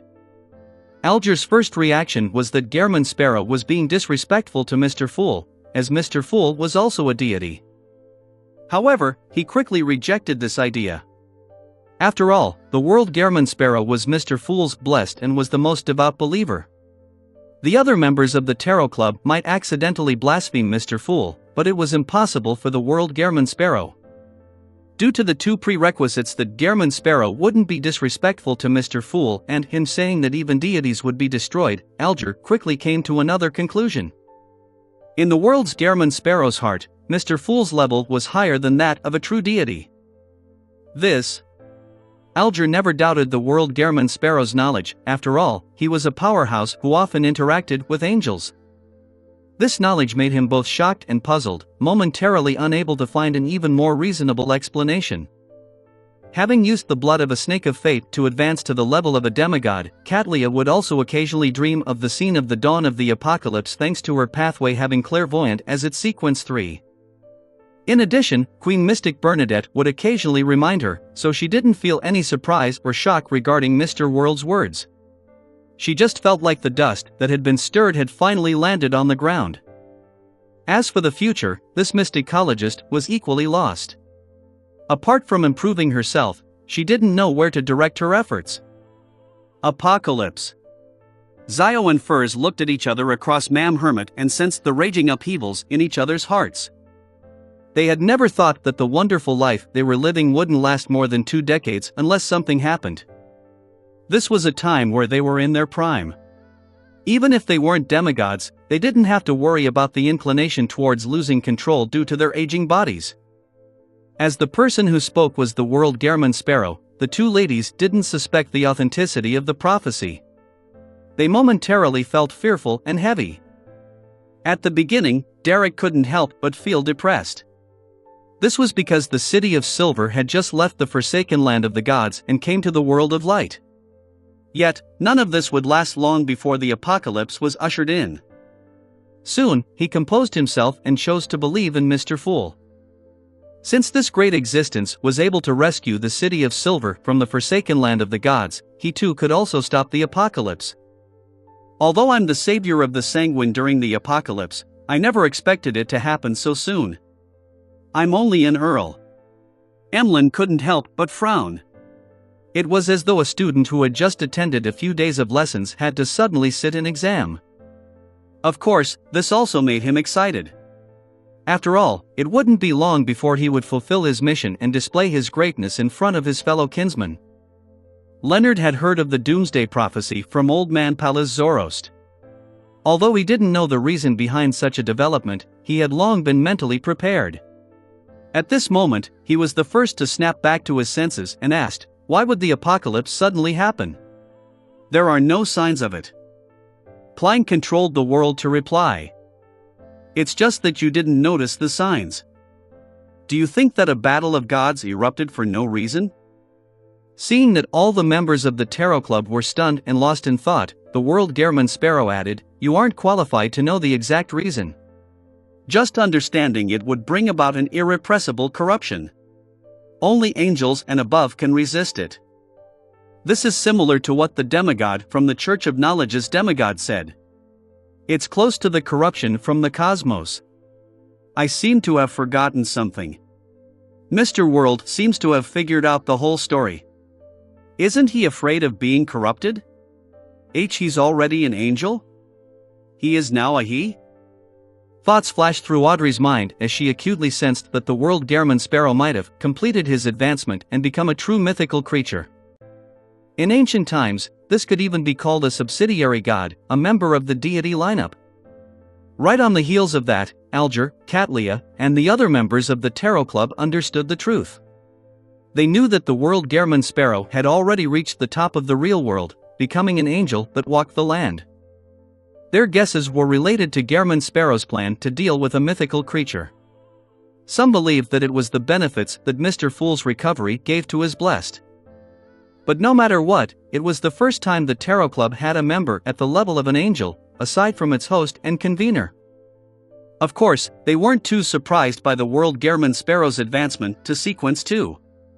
They had long been numb to his progression rate. Klein controlled the world and made him look around. You can think about what you plan to do next and how you would go about doing it.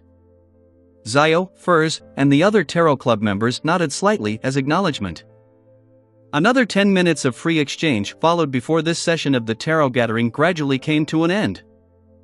After returning to the real world, Zio surveyed her bedroom. Her expression slowly turned solemn. She once again felt a pressing sense of urgency. After walking out of the room, Zio saw that Furs had also walked out to the corridor at the same time. She no longer suffered from momentary paralysis before coming out. Where do you plan on going? Both of them asked in unison before falling silent. A few seconds later, a handsome young man walked out of the guest room. He wore a pair of narrow-framed spectacles and had slightly fluffy hair. He held a few thick books in both hands. Oh no, I forgot that I have classes this afternoon. The youth mumbled to himself as he rushed towards the staircase, completely ignoring the presence of the two ladies. He was Zio's younger brother, Rio Dericha. He had just entered a pre-law school. In Backland, one had to pass a pre-law examination before becoming a paralegal. Such a paralegal had to study and work for at least 5 years under a full lawyer before one was allowed to take part in the qualification examination and get a license to practice law. If one wanted to become a senior lawyer, one had to enter the Backland Lawyer School to receive university-level education. Zio watched her little brother run down the stairs, and a smile subconsciously appeared on her face. She immediately looked up and said to Furs, I plan to return to MI9 and work hard. I plan on making a trip to Teacher's Place, Furs answered the question. Right on the heels of that, the traveler's figure quickly turned transparent and vanished. A few seconds later, Furs appeared at a relatively intact building in the rebuilding Pritz Harbor.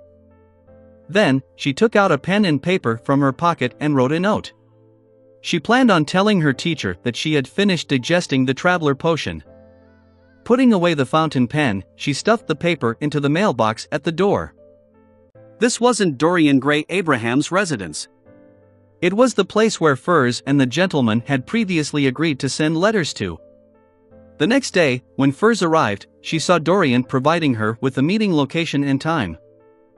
Emlyn opened his eyes in his room and changed into his coat with a standing collar, intending to visit Marquis Nibbs. When the carriage passed Rose Street, he subconsciously looked out the window and was somewhat surprised to discover that the door to the Harvest Church had opened. After a brief hesitation, he got the carriage driver to stop the carriage, and he paid for the ride. After putting on his top hat and holding his cane, the red-eyed sanguine Earl walked up the steps and entered the Harvest Church. He saw Father Yutravsky, who seemed to have grown a little taller, cleaning the prayer hall with his back hunched. He has been released as expected. It really was protective custody. Emlyn shook his head inwardly. At this moment, Father Yutravsky raised his head and looked at him. "Wipe the candle stand." "I'm trying to please Mother Goddess," Emlyn mumbled. He walked to the room behind him, changed into the brown priest robe of the Church of Earth Mother, and began working. Neither of them spoke a word. They did their own jobs and tried their best to restore the Harvest Church to its former cleanliness and tranquility. After an unknown period of time, a group of people suddenly entered the door. Emlyn subconsciously looked over and saw Baron Cosmiodora. He saw Viscount Ernst Boyar, who had once worked at the Harvest Church, and many familiar faces. Emlyn's lips subconsciously curled up. Chapter 1280, Chance Meeting in the Tiny City. Chapter 1280, Chance Meeting in the Tiny City. On a steam locomotive heading for Mid-Seashire's Constant City. Klein, who was dressed as a wandering magician, looked at the young man and his parents across the narrow table with items placed on it. "I have two types of magic tricks. The first is to let your wishes come true. The second is to use a mirror to answer your question. Of course, the first type of magic requires payment, and the second requires you to answer questions posed by the mirror. What kind of performance do you want to watch?" The young man had black hair and brown eyes. He seemed to have received a good education. He looked at his parents sitting beside him and said with a smile, "My wish is too difficult, so I won't trouble you. In comparison, I'm more curious about the mirror that can answer questions." Klein sighed as he shook his head. With a flip of his left hand, he revealed a silver mirror with a black gem on both sides. "It seems to be an antique." The young man opposite him commented with piqued interest before saying, "My question is, what is the purpose of my visit to Constant City?" A commonly seen smile, one which was often seen on the faces of street magicians, appeared on Klein's face as he stroked the surface of the mirror with his right hand and said in a serious tone, "Mirror, mirror, please tell me the answer to the question." After repeating it 3 times, he released his right hand and showed the surface of the mirror to the 3 passengers. There were a few silver words on it. "To get married." Amazing. The young man and his parents looked at each other in disbelief. After boarding the train, they had never mentioned anything related to the wedding, nor did they reveal anything that people could use to make the connection. This was the first time they had seen a magic trick that didn't rely on props or a fake audience. "All right, it's time for the mirror to ask." Klein smiled as he covered the surface of the mirror with his right hand. "All right." The young man replied, feeling intrigued, "Visit website ourlistnovel.com. Next, let's see what question the magic mirror will raise." Klein released his right hand in an exaggerated manner as though he was performing a formal magic trick. The silver words on the surface of the mirror had already changed, extending into a complete sentence. "You would prefer your bride to be a woman in her 40s or above, right?" The young man's expression froze for a moment before turning pale and then completely red. "How is that possible?" he immediately rebutted. He couldn't help but turn his head to look at his parents and grumble, "What kind of strange question is that?" It's just kidding. Klein smiled apologetically as he hurriedly pressed his right hand onto the surface of the mirror, as though he didn't know that would happen. Then, he released his right hand. Indeed, the words on the mirror changed again. How old are you? 25 years old, the young man replied carefully, afraid that he would fall into a trap. He felt the gazes of his parents and the surrounding passengers on him change. Alright, that's the end of the magic performance. Klein smiled as he put away the mirror. You can try another magic trick. Just as he finished speaking, the steam locomotive whistled.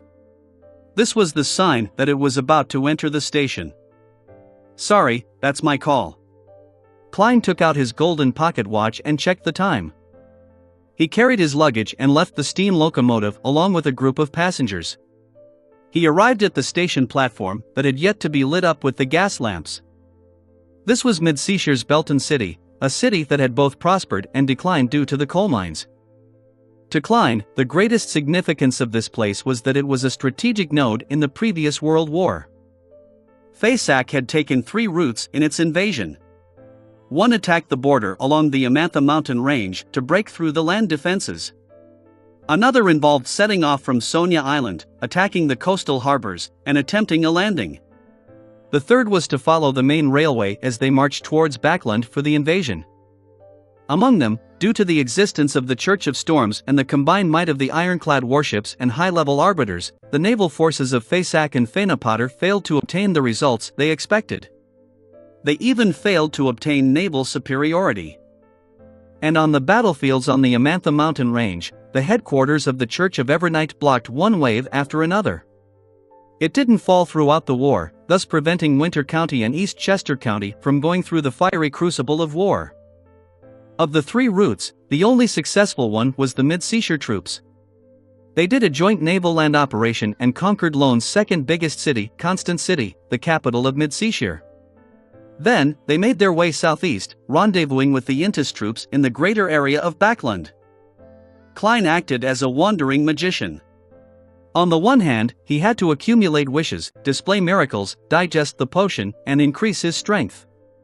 On the other hand, he was planning on taking the path of the war, using his eyes, ears, and his soul to truly see the damage brought about by war. After knowing the secrets of the cosmos and the underground, he could understand the Evernight goddess's plan and accept it to a certain extent.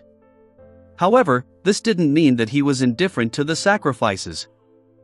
At the same time, he confirmed one thing: even if he didn't stop George III from becoming the Black Emperor, the World War would have still erupted. However, Lone would have had the upper hand. The Evernight goddess and her allies would face the god of combat head-on, forcing him to seek help from Earth Mother. When that happened, the number of battles between the gods, the intensity, and scale would far surpass what had transpired. Due to this reason, Klein followed Faysac's invasion path and wandered forward. After leaving the station that still had traces of gunpowder, he carried the worn suitcase with a set of clothes and made his way towards the area where hotels were located. At night, he would stroll along the streets and alleys of the city and perform wishing magic for everyone. After taking a few steps forward, Klein's spiritual perception stirred as he cast his gaze to the end of the street. There was a black-haired woman wearing a simple linen robe and a tree bark belt with no socks or shoes. Ariana. The leader of the Church of Evernight Ascetics, the grounded angel, Ariana. Why would she be here in Belton? Shouldn't she have returned to the Evernight cloister at the Cathedral of Serenity? Or be sent to the Faysac capital, St. Millom, to preside over the handing over of the god of combat's estate? It isn't a simple matter if a grounded angel were to suddenly appear in such a small city. Klein was puzzled as he frowned slightly. He hesitated for a moment before deciding to ask. This wasn't because he was a busybody. If anything happened while they were in the same city, no one could escape. However, at this moment, Ariana had already vanished from the crowd. As a servant of concealment, Klein couldn't track her down even if he wanted to. Similarly, when it came to the matter of concealment, Rhodes was helpless. Klein slowly took a deep breath and turned to enter the hotel in thought. He got a room and stowed his luggage away. Then, he maintained his attire as a wandering magician and brought Rhodes along with him. Following his spiritual intuition as a seer, he walked all the way to the municipal square of Belton City. Erected near the municipal hall was a notice board that had many notices pasted over it. Klein saw that several people surrounded it. There seemed to be a brand new notice, so he approached them and stood in the periphery of the crowd, looking at the wooden signboard. In the middle of the signboard, a slightly yellowed piece of paper covered over the other notices. On the surface were black ink and Loanese writing. "Ladies and gentlemen, I am your new consul. Now, I will issue 3 new laws. First law, without my permission, no living being can leave this place. Second law, all life is equal in front of the law. Even ordinary people can kill angels. Third law, those who commit the crimes mentioned below will be punished severely. The highest penalty being the death sentence. 1. Murder. 2. Theft. 3. Chanting the complete honorific name of a deity. 4. Offering sacrifices to evil deities. 5. Fraud. 6. Leaking secrets." An announcement like this. Klein pricked up his brows when he saw this. Without using his spiritual intuition, he could sense that there was something wrong with the content. He instinctively tried to make his spirit body return to Sapphira Castle. But an invisible force blocked his departure, making it impossible for him to make contact with the grayish-white fog. Klein narrowed his eyes as he took a few steps back to distance himself from the crowd. From his point of view, an abnormality of this level had reached a near-deity level. He had previously been in situations of not being able to return to Sapphira Castle, but the reason was that he didn't have the time to take 4 steps counterclockwise, recite the incantations, or he had been obstructed and interfered by himself. There was only one instance when he failed to leave the real world due to external forces. It was a powerful seal, personally created by the Evernight goddess in the foggy town. Apart from that instance, even blasphemer Aman couldn't do such a thing. Of course, at that time, Aman's main goal was to force Klein to stir Sapphira Castle before he seized the opportunity to use a loophole to replace him as the great ruler above the spirit world. Otherwise, this angel of time could have used his ability to steal Klein's thoughts to stop him from returning. Who is this new consul of Belton City? Is this the reason Ma'am Ariana came here? As his thoughts raced, Klein made the magic mirror slip from his wide sleeve into his left hand. "What happened?" Klein asked softly. The aqueous light on the silver mirror's surface shook wildly as slightly pale silver words appeared. "A few rules here have been replaced. As for who did it, there's no way of knowing. Great Master, you can try finding the servant of concealment, Ariana, to learn the truth from her." Are you satisfied with my answer? The rules have been replaced. Lawyer? Arbiter? Or a bug? Klein thought as he looked around. He realized that the citizens in the square were puzzled, perplexed as to why the new notice would mention angels. Why did they have to request permission to leave? The war had already ended. Chapter 1281 Anomaly. Chapter 1281 Anomaly. Inside a bar in Belton City. Roy, Biles, Phil, and Pasha sat around a small round table, guzzling down Southville beer. They didn't talk much as they listened to the drunkards in the next table discussing supernatural powers and mysticism incidents. Before this, hic. I saw that, not only do the Phasacians look like bears, but they could also control fire, throwing them out like javelins. No way. Supernatural powers actually exist? Ha, that's because you don't know a thing. I was drunk one day and slept near the cemetery. I saw people from the Church of Evernight appear with a few ghosts out. Yes, ghosts. They floated in the air, and it was terrifying. It was unknown if the drunkards were sharing stories from personal experiences or from hearsay, but the way they described it was with so much agitation that saliva kept flying as their faces flushed red. That's what they're like. They only become more excited after drinking. They always like to brag and be dramatic despite usually being depressed. Biles was a Belton local. Upon seeing this, he explained, ever since the coal mines began to run dry, young people gradually left Belton and headed for Constant and Backland. The atmosphere here has become more and more oppressive, and the city is just declining by the day. This man, who was less than 30 years old, had also been a miner when he was young. He was lucky to survive in the mines. His skin was tanned from all the labor. His exposed muscles weren't too exaggerated, but it gave people the feeling that they were made of steel. As the leader of the group, Roy smiled and said, "What they're saying might be the truth. They're not bragging. The previous war has indeed exposed supernatural powers to many people, especially the soldiers who were directly involved. As long as they're still alive, they will have the corresponding experience. Besides, this also brings about many fortuitous encounters, making it so that people who had zero chance of interacting with supernatural powers or true mysticism to become beyonders." The way he expressed himself was very subtle, as though he was talking about others, but in reality, this was exactly what the four of them had experienced. Biles and Roy had participated in the defense of Belton City before. Phil had once been ransacked by the Phasacians, but he was lucky to not have died. Pasha and her former citizens had seduced and ambushed a few Intis soldiers in the harbor battle. They had witnessed the deaths of many of their friends and obtained supernatural powers due to various reasons. After that, due to the chaos brought about by the war, they either lost contact with their unit, or they avoided it on their own accord without the officials learning about it.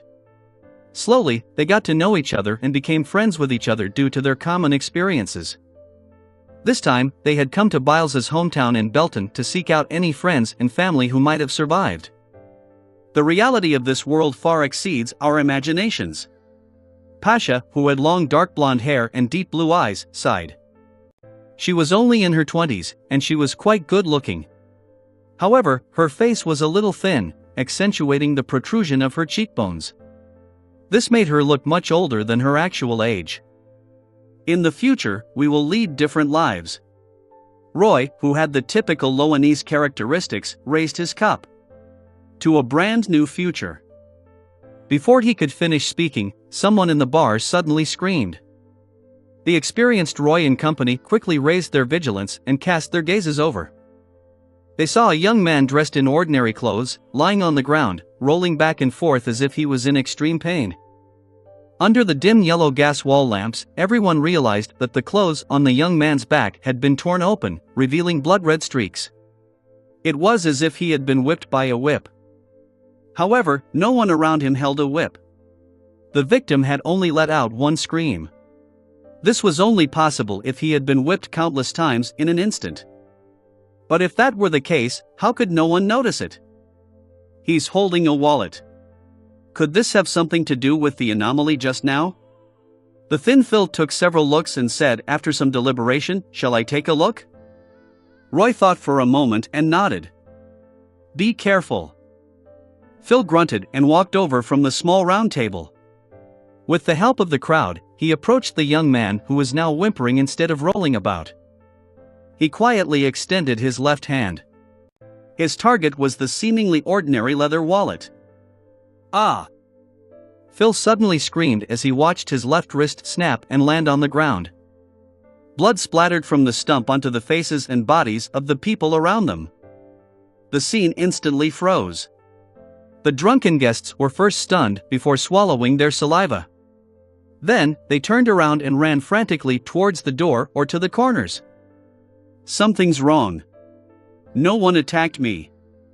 Phil nearly fainted from the pain, but he still forced himself to tell Roy, Biles, and Pasha what he had just experienced.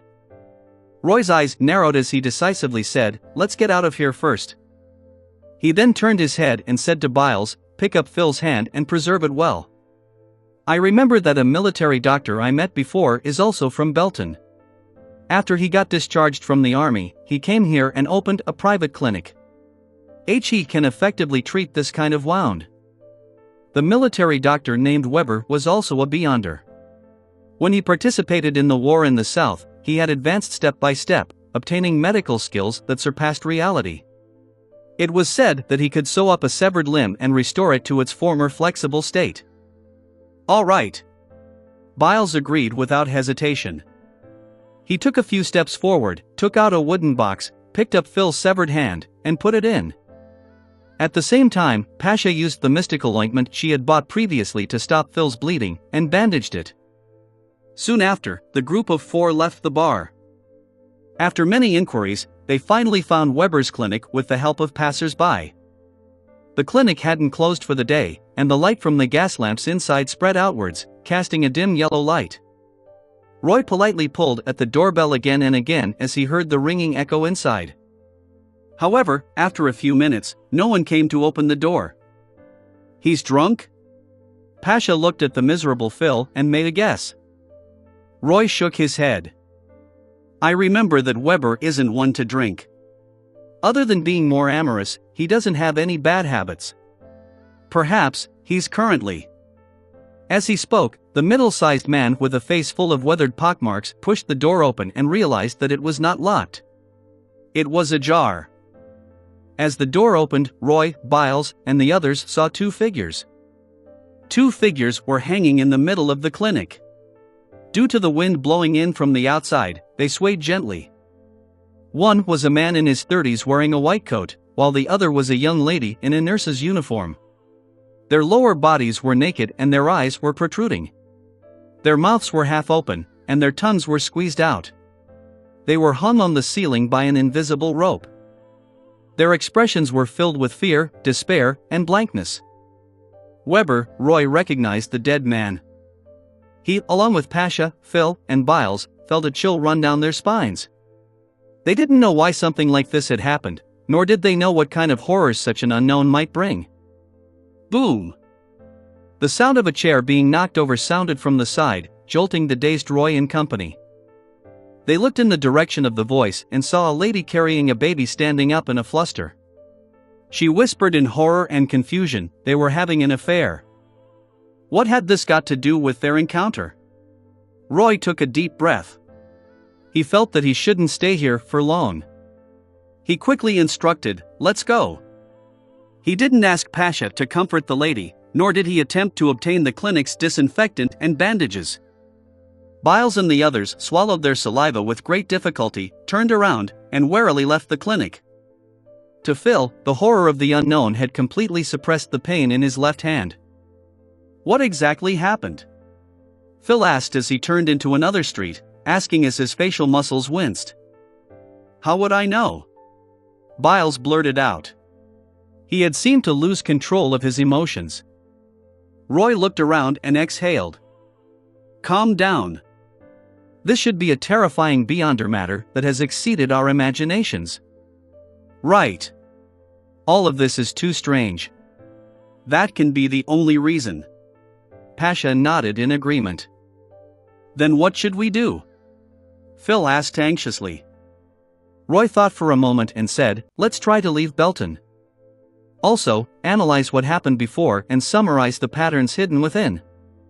We can't be sure of the anomalies we might encounter later. We can only ensure our own safety after knowing the underlying rules. Right. Biles calmed down and agreed with Roy. They discussed as they walked, gradually having some ideas. Weber was hung for adultery. Before Phil's hand was cut off, he tried to take the wallet. That's a form of theft. Pasha summarized the common point the two incidents had in common. Roy suddenly had an idea. Could it be that they suffered such a situation because they did something illegal? How is that possible? Biles and Phil both replied. As soon as he said that, they suddenly had a corresponding guess, and their expressions turned solemn. Maybe there's an invisible law enforcer. That's the essence of this beyonder incident, Biles said in thought. Roy tersely acknowledged and said, that's highly possible. Next, we'll take note of our actions. Pasha and the others nodded and walked on the streets cautiously. Not long after, they arrived at the municipal square and saw that there were many people standing around the notice board. Notice? Roy and the others exchanged looks, wondering if it was a warning that the officials had given to the supernatural incidents. Hence, they approached and used the light from the street lamps to look at the notice on the wooden board. There was a piece of white paper stuck in the middle, and beneath it was a piece of yellow paper. It seemed to be an annex. As they quickly scanned through the notice, Roy, Pasha, and the others quickly had their eyes filled with horror. They seemed to understand the source of the matter. After reading the paper, their eyes landed on the yellow paper. All citizens are to arrest foreigners using all possible means. Arrest foreigners. Roy and the others felt their hearts tighten as they instinctively looked at the citizens around the notice board. As if sensing their gazes, the citizens turned around and cast their gaze at them. Under the dim yellow light from the gas lamps, their eyes seemed to glimmer with a strange light. Chapter 1282 Crime. Chapter 1282 Crime. How can someone tell at a glance if another person is a foreigner?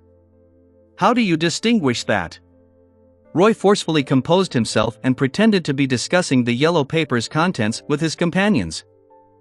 He used the hidden meaning in his words to console Phil and Pasha so that they didn't need to panic. After all, other than Biles, who was a native, the remaining three were also citizens of Lone. They didn't have any southern continent blood in them. Nothing about their facial features stood out. But this is a supernatural incident, Pasha stammered. This couldn't be judged by common sense. Roy's heart froze as he looked at the citizens who were slowly approaching in a deadpan manner. He quickly shouted in a low voice, "Run!" As soon as he finished speaking, he turned around and ran towards the nearest street entrance. Pasha and Phil followed closely behind. As a local, Biles tacitly held the rear, covering the surface of his skin with illusory fish scales.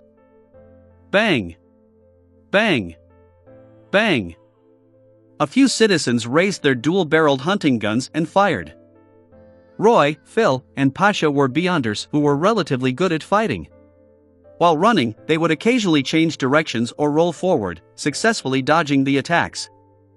Following that, under Pasha's guidance, they passed through the streets and escaped their pursuers before hiding in an empty dark corner. What should we do?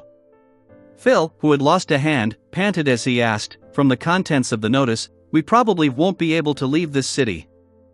We need to figure out the rules and find a way around them. Although Roy was also very flustered, he still forced himself to calm down and think, lest the morale of the entire squad crumbled. Pasha looked at the wary Biles and asked, has such a notice ever appeared in the past? Biles nodded. Yes, although I rarely had the chance to go to the municipal square, I've been assembled there back when I was recruited into the army. I've seen that notice board. There shouldn't be any problems with the notice board. Perhaps those two pieces of paper are the key.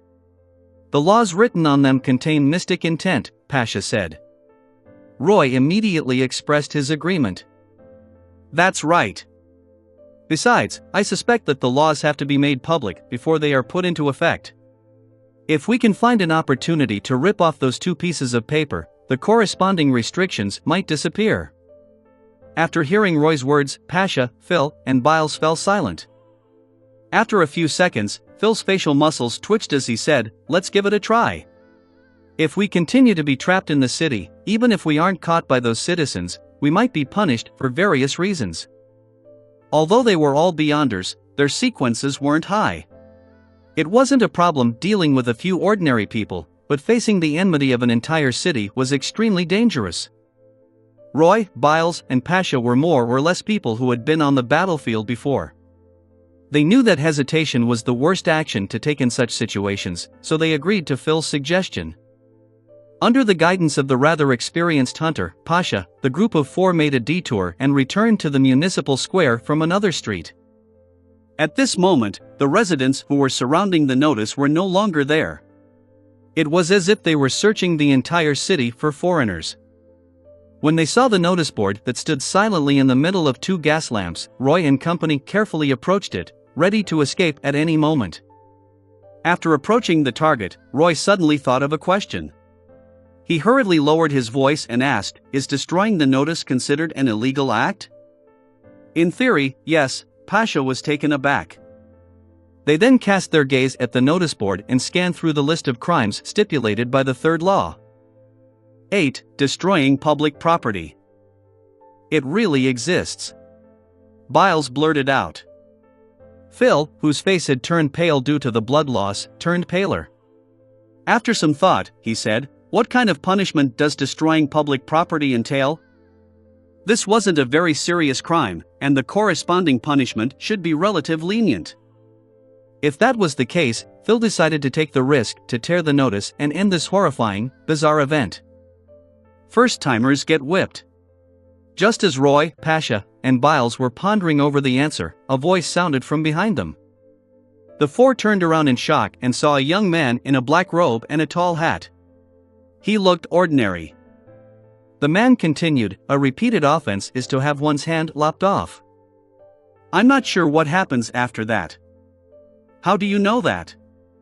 Fully alert, Roy frowned as he gripped his concealed dagger. The young man smiled and said, "I've tried. It's useless. The notice gets restored very quickly." "So, you've been whipped?" Pasha asked in enlightenment. "Yes." The young man nodded with a relaxed expression. "However, because I also committed fraud, I was later punished with having my hand lopped off." "Fraud?" Biles asked, puzzled. The young man chuckled and replied, "To put it simply, I didn't personally destroy the notice. Instead, I created a dummy to do it. The one who was whipped was also the dummy." As he spoke, he raised his right arm. Like Phil, his wrist was cut neatly. His stump was ghastly white and red, as though he was still bleeding. Suddenly, the stump's flesh squirmed and twisted as transparent worms crawled out. They intertwined with each other and formed a new hand. During this process, Roy and the others didn't feel the slightest bit of fear. This was because the moment they saw those worms, which had details they couldn't discern, their thoughts were thrown in a mess. Random thoughts ran through their minds as they found it difficult to control their emotions. After the palm was covered with skin and became normal, the Beyonders recovered. They retreated a few steps in shock, surprise, and fear. The scene just now had exceeded their understanding. "By the way, I forgot to introduce myself. I'm a wandering magician." The person who had committed a fraud and a case of destruction of public property was none other than Klein. He swept a glance at the four Beyonders and said with a smile, "My best magic trick is to grant someone's wishes. Do you have a wish you would like granted?" Upon hearing this question, Roy's spirits rose as he asked with hope, "Can you take us away from Belton?" "Of course, I'll do my best to do this, but not now." Klein gave his promise. Then, he looked at the handless Phil. "He just said his wish. What's yours?" "Let my hand recover," Phil probed. "All right." Klein cast his gaze at Biles. "Take out his hand." After hesitating for a moment, Biles took out the wooden box as per the mysterious man's instructions and returned the hand inside to Phil. "Come here," Klein said with a smile. Phil mustered his courage and walked over with his severed hand. "Remove the bandages," Klein continued to instruct. "Place the severed arm in its original spot. Let me remind you, don't have it reversed. Otherwise, you'll have to chop it off again and repeat the process." Seeing how confident the other party was, Phil felt a little more confident. He quickly pulled off the bandage that had been stuck to his wound with a twisted expression as he hissed. After placing his severed hand at the stump, Klein took out a piece of white paper and approached. Then, he reached out to wipe the wound. Silently, the piece of paper split into two while Phil felt the pain disappear. He quickly looked down and saw that his left wrist was perfectly intact. He couldn't even tell that he had been hurt before. Phil subconsciously moved his fingers and realized that he didn't lose any of his motor skills at all. "Your wish has been granted." Klein took 2 steps back and smiled. "Thank you," Phil replied in a daze. Klein looked at the other 2 Beyonders. "What's your wish?" Upon seeing that Phil's wish had really been fulfilled, Biles immediately stepped forward and said, "I want to know where my family is." Klein flicked his left arm and took out a silver mirror with ancient patterns. He lowered his head and said with a smile, "What is the answer to that question?" The surface of the mirror shimmered with aqueous light as silver words appeared one after another. "Belton Glorin Cemetery." Upon seeing this, Biles, who had his neck craned, felt his heart sink as he couldn't help but feel a strong sense of sorrow and disappointment. In the next second, new silver words appeared from the aqueous light. Gravekeeper's hut. This means that. Biles felt his sorrow turn to happiness as he sincerely said, "Thank you." As soon as he finished speaking, he suddenly thought of two questions. How many people could live in the graveyard? How many gravekeepers could there be? His family members definitely numbered more than 2 or 3. Biles's expression turned oscillated between gloom and joy before he fell silent. As a result, he didn't see the question posed by the silver mirror. "Great master, did I answer kindly enough?" "Yes." Klein nodded indiscernibly as he cast his gaze at the remaining lady. Pasha thought for 2 seconds and said, "My wish is for you to protect us until we leave Belton alive." She realized that Roy's wish was problematic because they might not necessarily leave Belton alive. "Smart," Klein praised with a smile. "Your wish will be granted." "Then what price do we have to pay?" "I'm referring to the payment for watching your magic," Pasha hurriedly asked. "Your wishes are the price," Klein replied briefly before asking thoughtfully, "If you know certain things are fake, but if you are willing to subjectively use them, it shouldn't be considered fraud, right?" When Roy and company heard this, they were puzzled. After pondering for a moment, they shook their heads and said, "Definitely not. This is actually a game between two parties. A voluntary action that has a clear understanding of the actions is definitely not a scam. There's no doubt about it." After hearing their answers, Klein smiled. "Very good. This is what the average person will think." As he spoke, he grabbed a few times with his right hand, dragging out a woman in a simple robe with black long hair. It was the historical void projection of the Evernight Cloister's matron, Ariana. Klein looked around and saw nothing unusual. He smiled at the projection and said, "Madam, what exactly happened?" Ariana's eyes darted about slightly, turning deep and quiet instantly. It made one feel a sense of serenity from the bottom of their hearts. She calmly spoke. "The chief shepherd of the Church of the God of Combat, Larian, escaped. I'm tracking him." Ariana paused and said, "After I came to Belton, I received new information. According to our intelligence, Larian took away a sealed artifact when he escaped." 0-02, Chapter 1283, Gradually Deepening. Chapter 1283 Gradually Deepening. 0-02. Klein inwardly repeated the serial number, feeling that the problem might be more troublesome than he had expected. Although it couldn't be said that 0-02 was definitely more terrifying than 0-05, since the true essence of the magic wishing lamp was that of a sealed outer deity, an entity far stronger than the present true deities, he could definitely destroy this world or even the solar system if not for the restrictions of the outer shell. However, the smaller the number meant that 0-02 was likely more dangerous and more difficult to seal than 0-05 in most cases. At the end of the fourth epoch, the 7 churches had serialized the batch of Grade 0 sealed artifacts to 2-digit numbers. Being only second to 0-01, it's totally possible to imagine how terrifying 0-02 is. However, the God of Combat didn't seem to make use of this sealed artifact in the Battle of Gods. Was it not suitable for direct combat, or was it too dangerous? It didn't distinguish between friend and foe? Thoughts ran through Klein's mind. His expression gradually turned serious. "Ma'am, what do you know about 0-02? Ariana slowly shook her head and said, "When the various churches inform each other of the Grade 0 and Grade 1 sealed artifacts, they only mention the serial numbers." "That's right. The information regarding a Grade 0 sealed artifact is strictly confidential internally to a church. As part of the brass, they usually have to be in charge of a particular Grade 0 sealed artifact before they can come into contact with any related information. Furthermore, there's a high chance that the corresponding memories will be erased after everything is over. This is, on the one hand, to prevent important information from leaking, and on the other hand, there's the fact that just knowing about Grade 0 sealed artifacts in most cases can result in danger. Or cause the seal to be ineffective." Klein asked in thought, didn't the church already take over the Church of the God of Combat? That way, they could have obtained all the files on 0-02. Ariana looked at the nearby Roy and Company and said, Larian destroyed all files regarding the Grade Zero sealed artifacts before escaping. Impressive. Such an abnormally cautious fellow is really annoying. Klein thought and said, what comments does the goddess have of 0-02?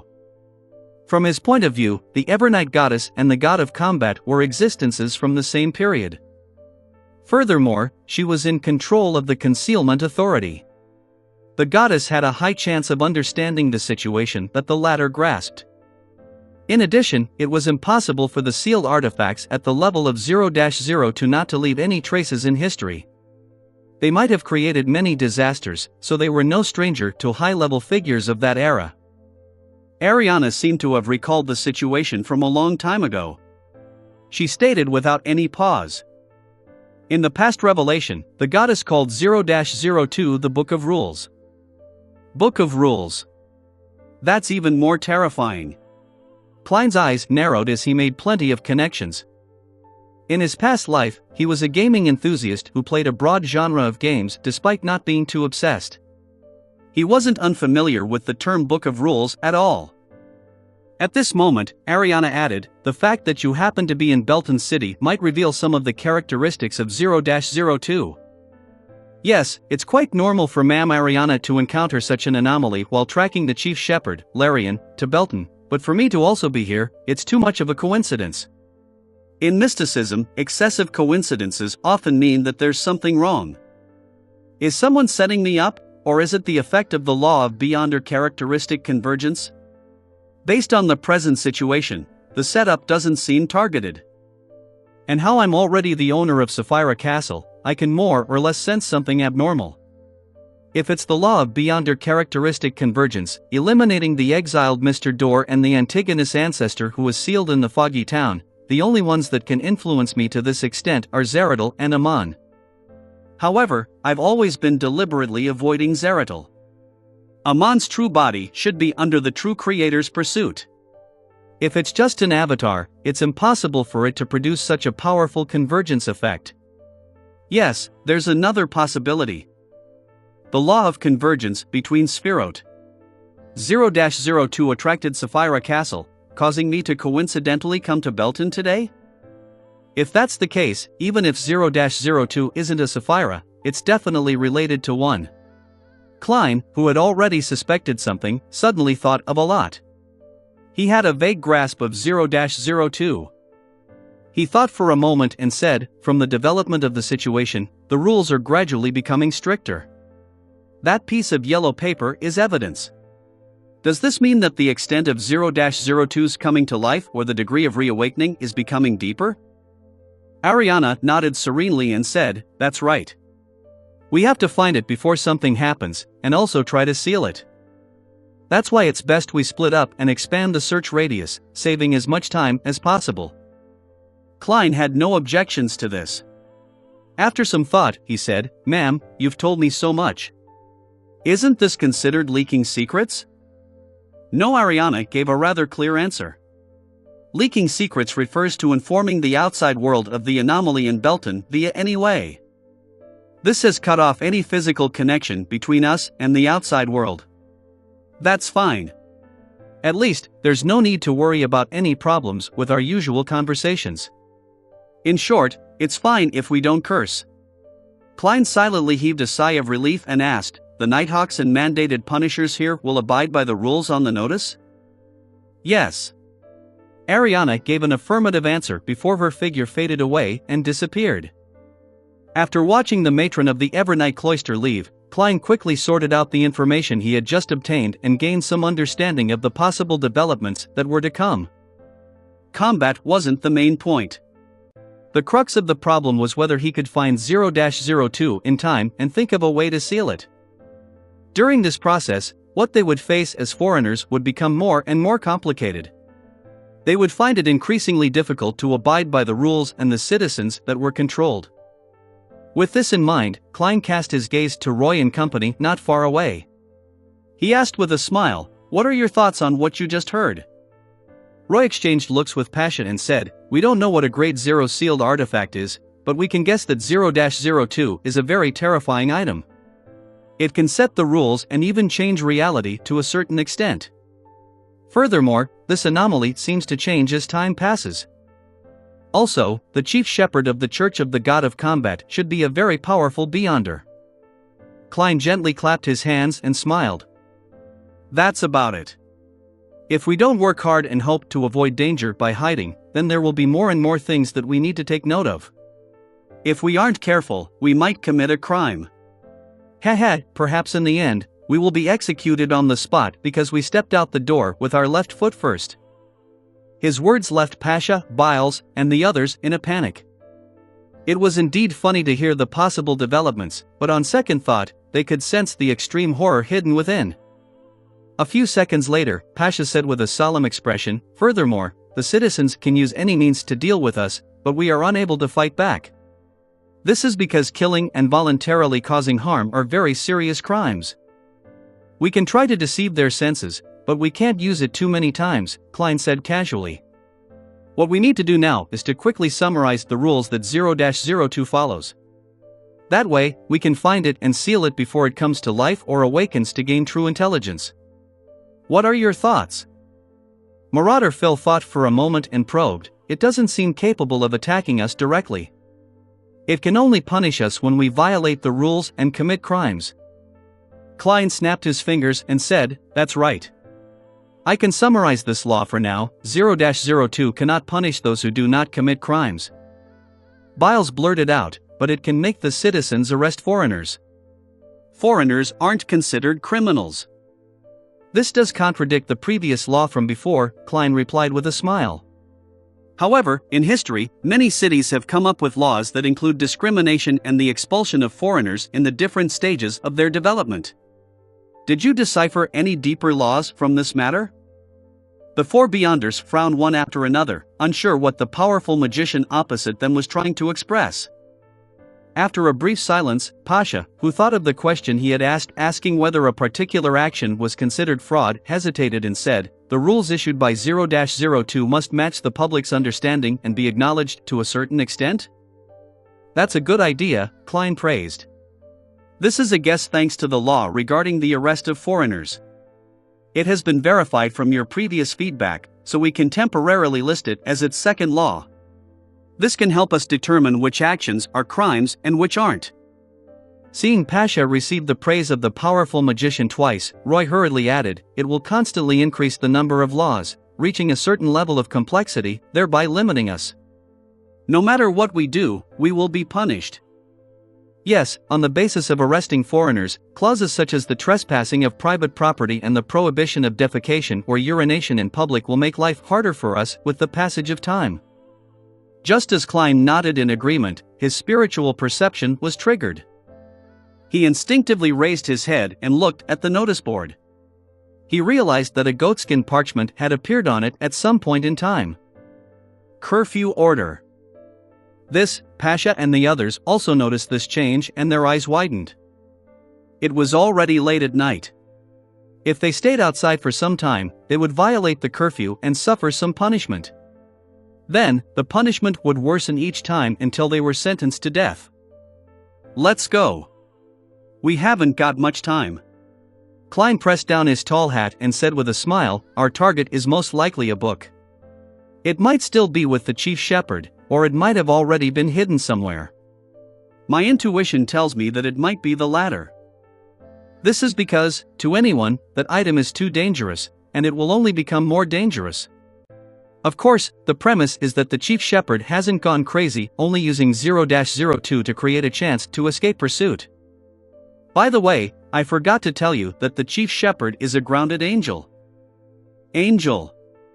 Roy, Pasha, and the others, who had just begun to move, froze. Chapter 1284 Limitation Loophole. Chapter 1284 Limitation Loophole. In the present era of this world, belief in a deity was common. The difference was which deity they believed in. Therefore, even if Roy, Pasha, and company didn't understand the meaning of angels and mysticism, they had more or less heard of legends about angels from the priests, bishops, and seniors around them. They knew that they were the servants of deities and were powerful creatures that were qualified to be addressed as him or her. Every action of theirs could create miracles. They were definitely not something ordinary people could compare with. In the hearts of these four beyonders, angels were of a whole different level, holy spirits of another world. Under normal circumstances, they lived in the divine kingdoms and wouldn't descend into the real world. They could be treated as true legends without considering the meaning they had in reality.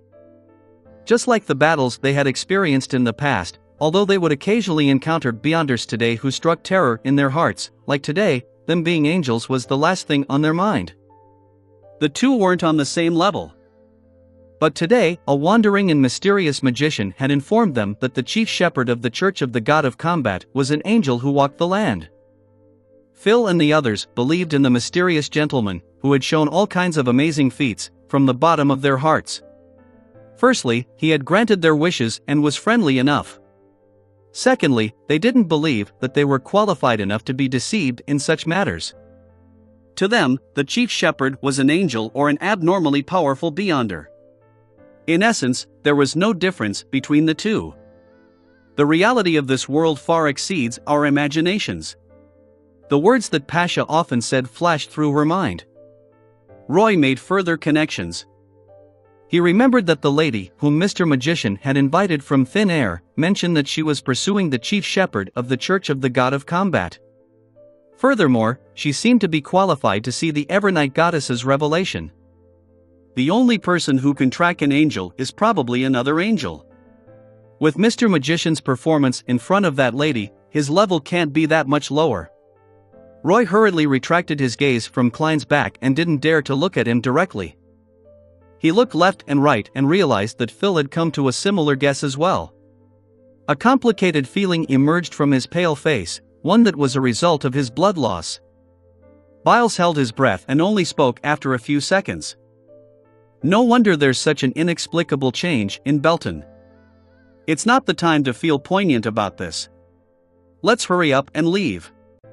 The curfew is about to take effect, Klein reminded with a smile without any signs of nervousness. Pasha quickly looked at the notice board and imprinted the contents into a brand in her mind. From 8 at night to 8 in the morning. Free movement and assembling in the streets are forbidden. Where should we go? She blurted out. Under the double restrictions of the curfew and the no trespassing clause, it appeared as though they could only await punishment. Klein smiled and said, "Only movement and assembly in the streets are forbidden." As he spoke, he pointed at a nearby manhole which led to the sewers. Biles's eyes lit up. Yes, it didn't say that we can't pass through the sewers. When curfews were in place previously, the tramps hid in the sewers or abandoned buildings. Roy and the others didn't hesitate any longer. They immediately went forward and used the advantage of their strength to push open the manhole cover and climbed into the sewers. In the pitch-black darkness, a dim yellow light lit up as a lantern appeared in Klein's hand. As they followed the mystical magician, Phil said thoughtfully, "We can head to a hotel next. Biles is a local. He won't be attacked, so he can get a room. Then, we can climb through the window and enter from the outside. As we have gotten permission from the owner, we wouldn't be considered as trespassing on private property. In that case, we can stay until dawn and wait for the curfew to end." "It's a very interesting idea, but our goal isn't to survive until dawn," Klein replied with a smile as he walked ahead of them with the lantern in hand. Roy nodded and said, "If we don't do anything and stay in the hotel, the rules will increase one by one, becoming so detailed that guests aren't allowed to stay in hotel rooms." Actually, the most interesting thing about that proposal isn't the finding of loopholes to the restrictions, but that it reminded me of something. Klein turned his body slightly and looked at Biles. As a local from Belton, he actually didn't attempt to capture us foreigners. In other words, he wasn't affected by the Yellow Paper's orders. This. Pasha and the others all turned warily to look at Biles, clearly showing suspicion on their faces. Their encounter earlier had made them certain that the citizens of Belton City had lost their minds in the foreigner arresting affair. "I don't know why either," Biles also murmured in confusion. "Are you still a Belton citizen?" Klein asked casually as he slowly walked in the damp and smelly sewer. Biles followed behind him and answered with some certainty, "Of course." Klein thought and asked, "On the one hand, you are a citizen of Belton. On the other hand, you are a standard foreigner. Two of your attributes overlap, causing a contradiction. Under that order, you will neither be attacked, nor will you have your rationality affected. If we can create such a contradiction, does it mean we will be able to escape the limitations of the rules? Phil asked spiritedly. Pasha shook her head. But such a contradiction is very hard to create. At least I can't think of any possibility right now. She suddenly paused and hesitated before saying, the most important thing is that we're far away from the notice board. We don't know what other laws will follow. We have no way of avoiding them. When that happened, they wouldn't dare to do anything. Klein smiled and said, don't worry. This mirror can help us see the new content on the notice board. He casually displayed the magic mirror that had slipped into his left palm. Pasha heaved a sigh of relief and asked curiously, isn't this a crime of peeping? On the surface of the silver mirror, words that resembled dripping blood appeared. The way I look at the notice board is like looking at the sun in the day. There's no need to peep. Klein retracted his magic mirror and added with a smile, besides, this is just an item. How can it commit a crime?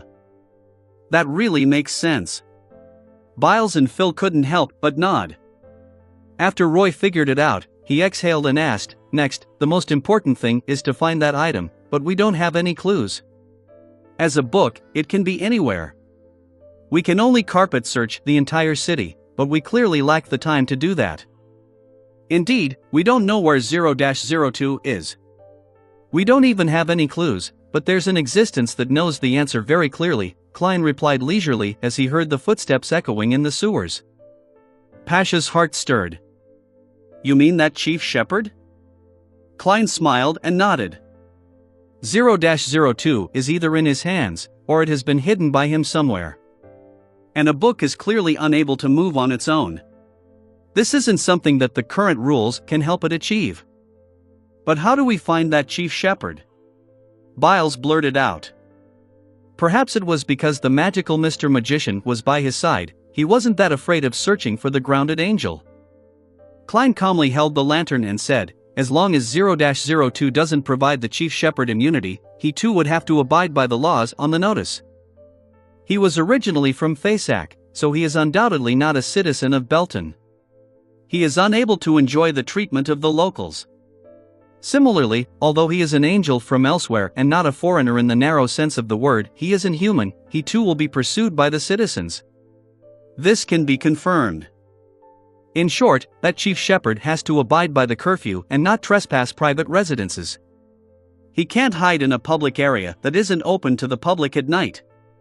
At the same time, as a fugitive, he likely doesn't have companions who have dual traits like Biles. Tell me, where do you think he will be? Roy's eyes darted around as he gave several answers. Sewers, cemetery, cathedral before midnight, abandoned buildings. You can't enter the cemetery at night. The abandoned buildings are owned by someone or some group by virtue of its property rights, Pasha reminded. Yes. Once the sewers are restricted, we will head to the cathedral to search for the chief shepherd or wait for him, Klein said in a relaxed tone as though he was deciding on a trivial matter. Roy, Phil, and the others were stunned. They hadn't expected that they would be able to lock onto their target so easily. It just took a few words of discussion to expose an angel's whereabouts. However, there are quite a few cathedrals in Belton. We have to act in concert to save time. Also, the cathedral might be able to forcefully resist the punishment by relying on his level as an angel and his powers.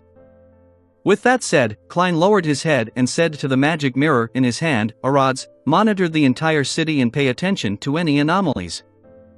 After giving his instructions to the mirror, Klein once again dragged Mam Ariana out of the fog of history and asked her to be in charge of the cathedrals of the Church of Evernight. After doing so, he turned around and said to Roy, Pasha, and company, if we still can't find the chief shepherd after all that is done, it means that he has either left Belton, leaving 0-02 behind to attack the enemy, or he has already gained control of 0-02 to a certain extent. In short, we can proceed by means of elimination for now. Roy and company nodded in unison as they continued following Klein in the sewers. After a few minutes, the ancient silver mirror reflected a scene. On the signboard, there was another piece of paper with new rules. Because of municipal maintenance works, no living being is allowed to enter the sewers from now on. Content is being added at an increasing rate. Klein frowned indiscernibly as he muttered to himself before taking out a human-skinned glove. Immediately after, he gestured for Pasha and the others to hold hands. Then, he grabbed one of them by the shoulder and led them out of the sewers to teleport to the nearest storm cathedral. During this process, the four Beyonders first saw the rats and cockroaches in the sewers twitching as they died one after another.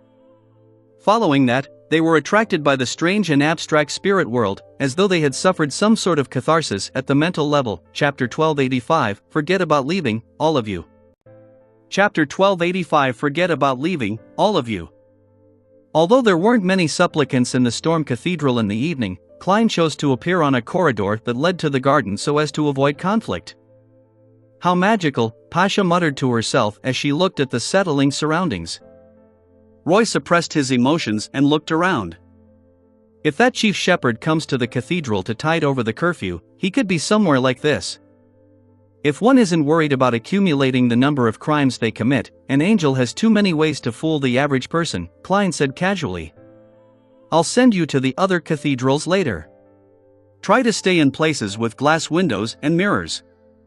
Once you discover any outsiders that might be from Fasak, find an opportunity to draw a symbol. Before he could finish his sentence, his head suddenly turned as he looked at the door leading to the garden in the prayer hall. A figure over 2.6 meters tall slowly walked out. He was wearing a long black robe with white edges, one completely filled with his bulging muscles.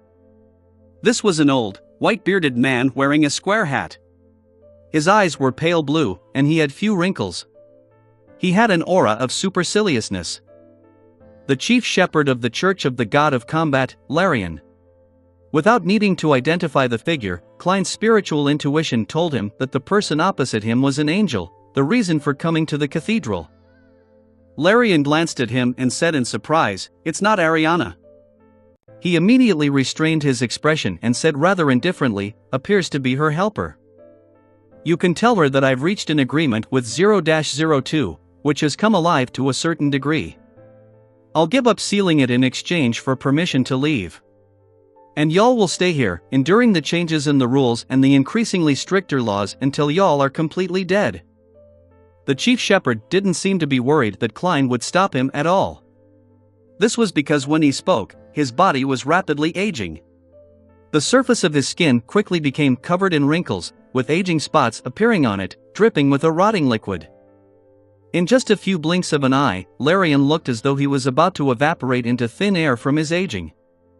Then, he turned into a pool of rotten liquid that completely evaporated. The impact of this scene sent shivers down Biles and company's spines. They felt as if their minds were about to go haywire and that their emotions were about to collapse. This was just like the countless tiny worms that had crawled out from the wound on Mr. Magician's wrist when he reformed his hand. It was just as terrifying and harrowing. A strange ability, it has something to do with Twilight? Klein didn't have any intention of stopping Larian. He only nodded in thought. In the spirit world corresponding to Belton, Larian's figure appeared and returned to normal. Right on the heels of that, as though he could control spirit world creatures, he passed through an invisible barrier and escaped the many restrictions of Belton City. But just as Larian was about to begin tearing through space, everything suddenly darkened and he saw a seamless patch of dark cloth. It was like a wall that blocked Larian's path. Larian cautiously stopped his actions, looked up at the infinitely high area where the 7 pure lights were. However, he could only see an illusory curtain hanging down from it, enveloping the spirit world of the area corresponding to Belton, isolating it and creating an independent world.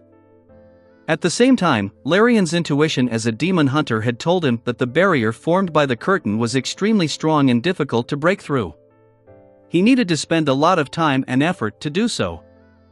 To this chief shepherd, what was happening had a strange comical feeling, making him unable to contain his rising anger.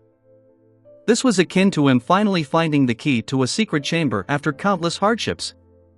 Just when he had the chance to open the door and leave before others could, he was surprised to find that there was an additional lock on the chamber's door, a rather sturdy lock. It lacks a sense of realism.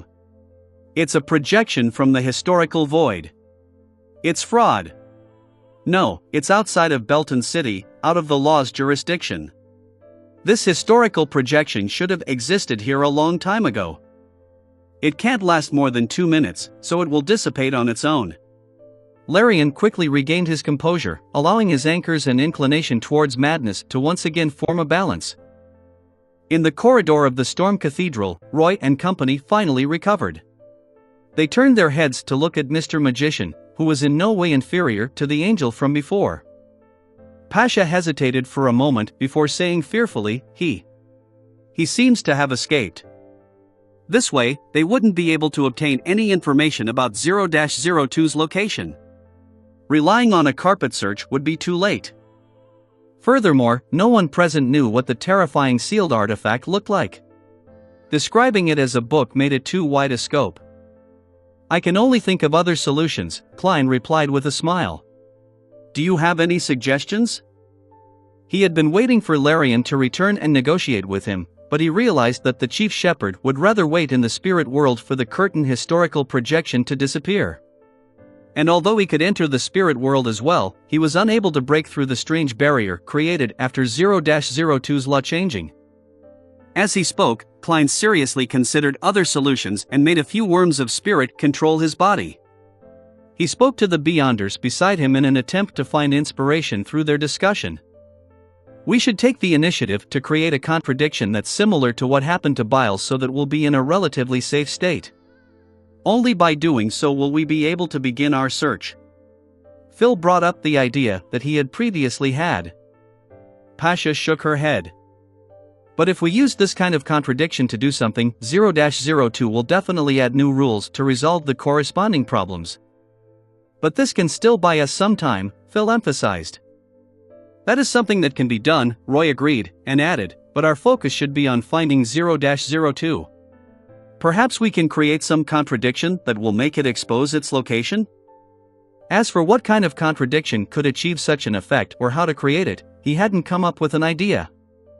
In the event of a contradiction, new rules will be added to resolve it. Klein wore a smile as he listened silently. Sparks flew as his thoughts crashed in his mind. At that moment, aqueous light appeared on the surface of the magic mirror in his hand as silver words appeared. Pasha, do you want to know what the new content on the notice board is? The mirror directly asked me. Why did it ask me directly? Pasha was taken aback for a moment before she hurriedly nodded and answered, yes. The aqueous light in the silver mirror quickly returned and presented a scene of the notice board. There were 2 new rules. In compliance with the curfew order, the various cathedrals will shut down early. All hotels shall only accommodate guests who have registered their identities. Phil panicked. Where do we go now? He had no idea how he, Roy, and Pasha could escape the punishment. Roy and Pasha exchanged looks as various thoughts surged through their minds, but none of them were viable. At this moment, Klein, who had been maintaining his silence, smiled and cast his gaze at Biles. Where's your house in Belton? A rental apartment on 18 Maple Street, but that apartment has already collapsed from the blast of an artillery shell, Biles answered, slightly perplexed. Klein smiled and said, you can make a wish to return your house to its original state. I'll grant it. Can that be done? Although the magical magician had healed Phil's severed hand with unbelievable powers, Biles still felt that it would be much more difficult to restore a collapsed house to its original state. After all, Dr. Weber, the military doctor who Roy mentioned, was capable of doing that. Of course. Klein smiled and reminded him. Make haste. At that moment, the supplicants in the cathedral were leaving one after another. Biles didn't dare to delay any further as he immediately said, I wish that my house will return to its original state. All right. Klein raised his right hand and snapped his fingers. Your wish has come true. While Roy and company were in a daze, Klein activated teleport once again and brought them to 18 Maple Street. He stopped outside a 2-bedroom room. Biles stared blankly at the familiar wooden door in front of him. Subconsciously, he reached out his right hand and pushed it open. The cupboard, gas stove, bunk bed, wooden table covered in oil, and the messy old newspapers strewn everywhere were reflected in his eyes as his eyes immediately moistened. Before the war broke out, he often saw his mother busying herself around the coal stove when he came back from the mines. His father and brother either made use of the time to do some repairs or helped to handle the spoiled parts of the fruit and vegetables. They did some of the work that could be taken home. His young niece learned the alphabet from old newspapers under the guidance of her mother while she put together matchstick boxes. Although such a life was tough and didn't have any ability to avoid risks, it was still a wonderful memory for Biles. It was many times better than the dark mine paths, heavy ores, and the whipping from the supervisors. But now, even this tiny bit of beauty was completely destroyed. "Aren't you going to invite us in?" Phil stood at the door, not daring to trespass on the private property. After snapping back to his senses, Biles hurriedly said, "Please come on in." After entering the unoccupied house, Klein pulled a chair that could break at any moment and sat down. He then fell silent. Roy, Pasha, and the others did not dare to disturb the gentleman as they waited quietly by his side. After 20 to 30 seconds, Klein suddenly looked around and said with a smile, "I have an idea that requires verification. Who wants to work with me on this?" "I'll do it," Roy replied without hesitation. Klein smiled and replied, "Afterward, don't truthfully answer the questions. I'm looking for the loopholes hidden in 0-02's rules." Roy nodded and said, "That wouldn't be an issue." Klein immediately took out the magic mirror and said to Roy, "Ask it a question." Roy thought for a moment and said, "Where can I find my next potion?" A scene appeared on the surface of the silver mirror. It was the chief shepherd of the Church of the God of Combat, Larian, who was pacing around the spirit world. Roy's expression instantly stiffened. Then, he heard Mr. Magician say, "It's your turn to answer its question. Remember, don't give it the correct answer." Roy hurriedly reined in his thoughts and looked back at the mirror. He saw that the mirror had already transformed into Mr. Magician himself, and a few more lines of blood-like text appeared. "Who did you give your first time to?" Roy instantly recalled the past as his face flushed red. Then, he answered according to Mr. Magician's instructions, "I'm not sure." "A lie." The blood-colored text on the silver mirror instantly condensed into the terrifying words, "Pa." A bolt of lightning appeared out of nowhere and struck Roy. Roy convulsed in pain as his body was charred black. His hair stood on end, but his life wasn't truly in danger. Biles, Pasha, and Phil were all startled, unsure what had just happened. At this moment, Klein looked around and smiled. "Look, the mirror didn't get punished for voluntarily causing harm. A real opportunity lies in here." Chapter 1286, New Applications of Old Methods. Chapter 1286, New Applications of Old Methods. A real opportunity. Pasha, Biles, and Phil were delighted to hear this. It was as if they had finally seen the light after searching for a long time in the dark night. "What kind of opportunity?" Roy blurted out from his dazed state. Klein wasn't in a rush. He smiled and said, "Did you guys not notice? There is no clear indication on the notice of who the enforcer is." As a keyboard warrior in the past, Klein had always claimed to be a jack of all trades. Furthermore, he had interacted with many lawyers in his life and had an Earl of the Fallen Marionette before. He had the basic foundation needed when it came to the law and rules. That's right, the announcement only mentioned a new consul, and it's not clear who the enforcer is. "We encountered an invisible justiciar previously." Pasha and the others revealed a thoughtful expression. Upon seeing this, Klein reached out his hand and stroked the surface of the magic mirror as though he was combing an animal. Under normal circumstances, everyone has tacitly acknowledged that the police and the authorities responsible for dealing with supernatural cases enforce the law. This is confirmed through a series of legal documents or the corresponding public knowledge. But this time, the rules haven't reached such an airtight level. If we say that the rules are built on a blank slate composed of the original laws, directives, and rules, then we should have seen the police, the Nighthawks, or the mandated punishers when we committed crimes, but that's not the case. In other words, the corresponding enforcer is indeed vague.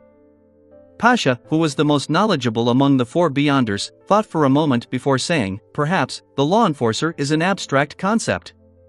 Or perhaps, it is tacitly equivalent to the new consul. The latter isn't clear either. It doesn't make it clear who the new consul is. This way, it can be anyone. The former isn't obliged to make it known, Klein simply replied. Phil frowned and said, but we can't enforce the law like the citizens. The corresponding authority is determined by eliminating groups via labels, Klein explained with a smile. Foreigners are targets of ostracization and pursuit, so they obviously lack the required law enforcement rights. As for the citizens, they only have it when dealing with foreigners. This is confirmed through the notice. Without waiting for Roy and Biles to speak, Klein continued, so, I just used the contradiction hidden in this matter to get Roy to test it. The result is exactly as I predicted. First of all, the magic mirror isn't a foreign living being, neither is it a local. It's just an item with a certain level of intelligence. It cannot be placed into any particular group. This way, in a situation where the law enforcer isn't clear, those who aren't part of the elimination process have the right to enforce the law. Secondly, it had punished a foreigner. Those notices imply that all who deal with foreigners are law enforcers. Finally, the magic mirror itself has the rules of punishment. Before this rule is announced to be illegal, it has the right to punish others. Based on the 3 points above, I believe that 0-02 should be in a lot of conflict right now. Next, it will definitely issue a new law to clearly determine the main body of law enforcement, to mend the loopholes in this area. Once the main body of the law enforcement is revealed, it will contain a lot of information. It will help us lock onto the target. If 0-02 uses a method of adding prohibitions, it will definitely restrict itself, as it shares the same attributes as the mirror. This is definitely not its first choice. At that moment, Roy, Pasha, and the others, who were listening to Klein's recount, suddenly had the feeling that he was a knowledgeable and highly intelligent person. Could it be that Mr. Magician is a wise man who likes to travel among the commoners and legends? The four Beyonders each made similar but different guesses. At this moment, the magic mirror in Klein's hand emitted a misty aqueous light. Amidst the aqueous light, the silver mirror's surface showed the notice board. 2 more lines appeared on the bottom of the original piece of paper. All law enforcement must be carried out by the Trunsoist brass book or the group it authorizes. Any private rules can't surpass the official decree. Trunsoist brass book. This is the full name of 0-02?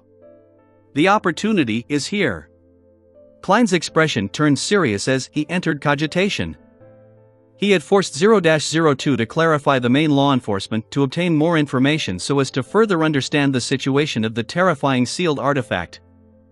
And based on Klein's deduction, 0-02 was more or less related to a particular Sapphira, just like how he was back when he had yet to become the owner of Sapphira Castle. Therefore, furthering his understanding of it would inevitably result in reverse corruption, thereby establishing a certain connection. To a certain extent, the Sapphira was equivalent to a great old one, outer deity, or the cosmos. Back then, Klein had used such mysticism knowledge to lock onto the location of dark demonic Wolfkotar. Now, he was using it in the opposite direction. From his point of view, 0-02 was definitely more corrupted by a Sapphira than him. After all, sealed artifacts were in a state of having lost control. This was why they needed to be sealed. Under such circumstances, further understanding of 0-02 would result in corruption. The reality proved Klein's hypothesis. And it was also because of this danger that he didn't show the new content presented by Rhodes to the four Beyonders. In cogitation, Klein quickly sensed that he had an invisible connection with a certain spot. The indescribable corruption was surging over. Ding! At the same time he flicked out a gold coin, he used Sapphira Castle's aura to cut off the connection and isolate the corruption. Immediately after, a clear image appeared in his mind. Klein grabbed the gold coin with his left hand. After the glove suddenly turned transparent, he instantly vanished from the room and appeared in a hall filled with bookshelves.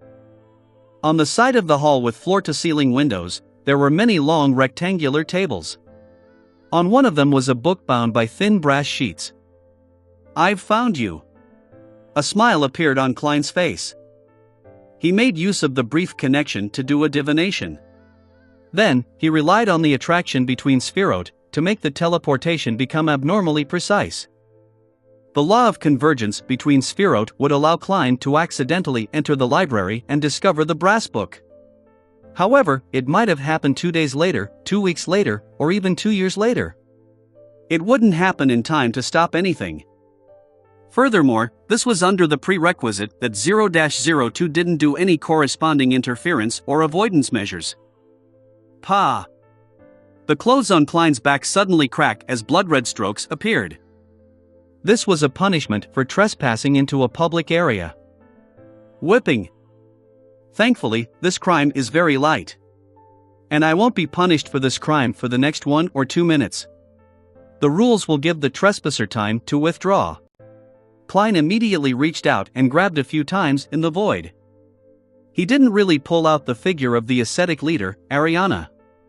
This was because, to a non-committal person, a historical projection was a form of fraud.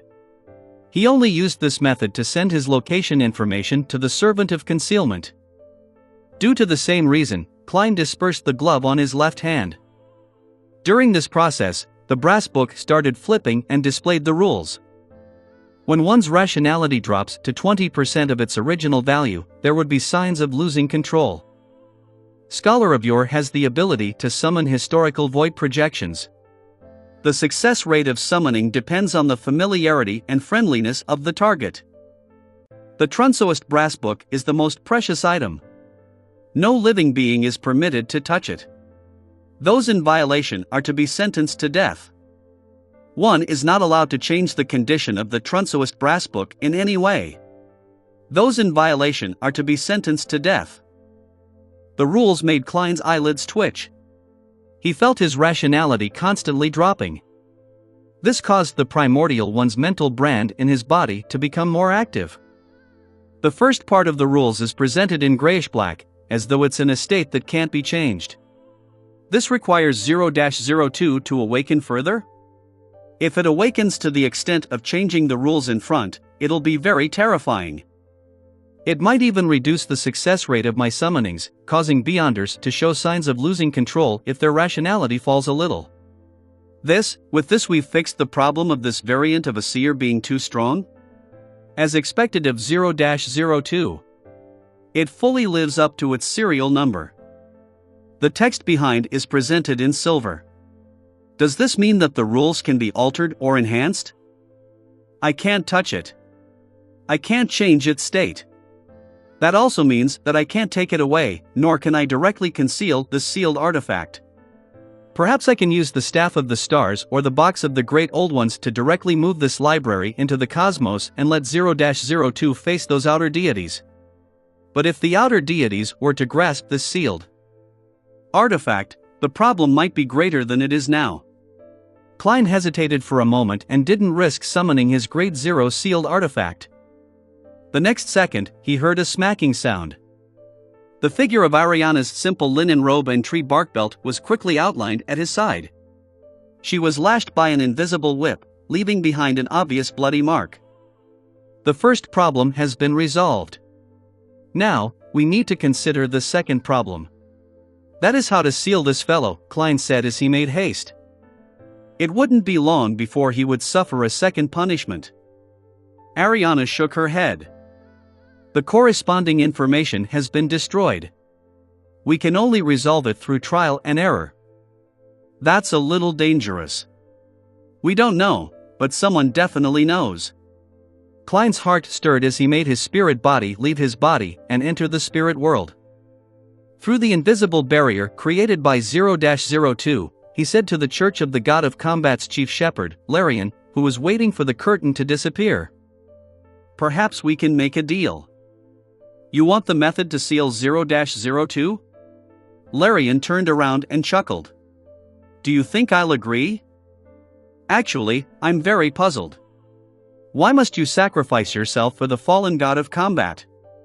By joining the Church of Evernight, you can still be an angel, and you can also receive blessings. You can also live for a very long time. Klein didn't directly respond as he said. Larian's expression darkened as he said, a mythical creature without any pious faith wouldn't be able to understand me. As an evil god, isn't it normal for me to not be devout?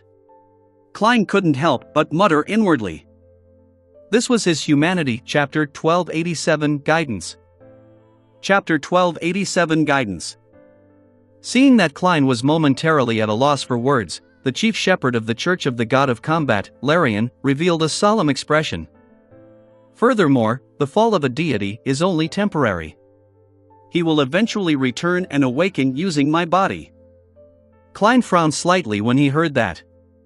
He didn't know whether the angel was having mental problems and wasn't far from losing control because of his shaken anchors, or if he was too affected by the god of combat. In a certain sense, he had become his backup. Ignoring the sequence 0 true deities, even kings of angels and a number of angels would often not completely die. You should know very well that the apocalypse will come in another 10 or so years. I believe that the speed of the god of combat's resurrection won't be fast enough. Klein attempted to awaken him with the cruel reality. Larian snorted. You will never be able to imagine the power of God. He didn't give Klein the chance to continue his persuasion and revealed a smile. In short, I won't make a deal with you. Pray to Evernight. Pray to the deity you believe in to seal 0-02 and save you. But all I need to do is wait another 30 to 40 seconds before I can leave this place. Klein looked up at the curtain hanging from infinitely high above and didn't say anything else. He made his spirit body return to the library where the Trunsoist brass book was. Do you have any ideas? He asked without any delay. Ariana shook her head slightly and asked, what did Larian say? He told us to pray to the deities to seal 0-02. As Klein spoke, he was suddenly stunned. What Larian said didn't seem to be problematic, but he had inadvertently revealed a very important piece of information. He believed that deities could seal 0-02, no matter who they were. Then, what does a deity rely on to seal it? By forcefully suppressing it with their sequence 0 status, or use a might that can destroy the world? Many questions appeared in Klein's mind. At this moment, Trunsoist brass book flipped to a blank page, producing silver words one after another. The language it used was the one on the first blasphemy slate. It seemed to be the source of all the languages that were still in use. In the blink of an eye, the silver words formed into new text. The Belton City Library is the place where the Trunsoist brass book is kept. It is a place that must be heavily protected. Living beings who intrude without the Trunsoist brass book's permission will be severely punished. It's an elevation of the punishment. I might be sentenced to death next. Klein's pupils dilated as he quickly deduced the most likely development. However, he didn't panic at all. Instead, he smiled and said with sincerity, my wish is to shrink the size of the Belton City Library, so that the spot where Ma'am Ariana and I are is the boundary line. As soon as he finished speaking, he snapped his fingers and granted his own wish. As the snapping sound reverberated, the lawn that corresponded to the Belton City Library disappeared. The building shrunk and the walls retreated. Soon, only a tenth of its original size was left. Klein and Ariana subconsciously arrived outside the floor-to-ceiling windows. Through the open window, they stared at the Trunsoist brass book that remained on the rectangular table. There was no change in the distance between them and the target. They were still very close, but they were no longer within the confines of being severely punished. However, due to their first violation of the curfew, they were once again whipped by an invisible law enforcer. After accumulating the wishes of restoring buildings one after another, Klein could create quite a miracle in this aspect. He didn't make another wish and continued thinking. He analyzed the hidden meaning behind the words of the chief shepherd of the Church of the God of Combat. No, it shouldn't have been forcefully suppressed using a deity's status and level. Otherwise, my spiritual intuition would have told me the answer long ago. That would have made me activate Sapphira Castle's aura and complete the seal. From a mysticism point of view, this is understandable. This is because 0-02 is clearly related to a particular Sapphira. It's difficult to suppress it by relying on the status and level of a sequence 0. By relying on the might of the deities themselves? This might be possible, but there's a high chance that it's not the real method.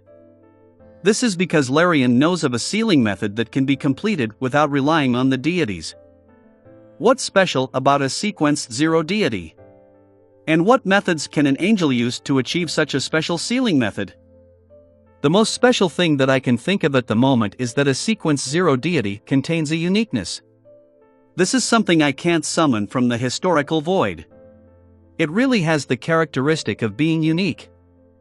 But how can an angel indirectly simulate a uniqueness?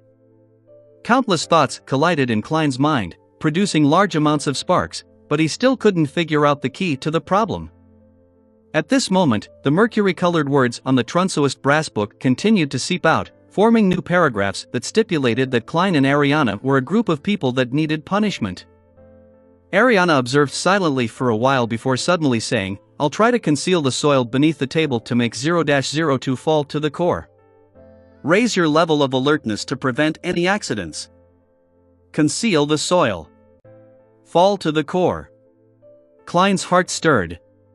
He felt that this was a rather good solution.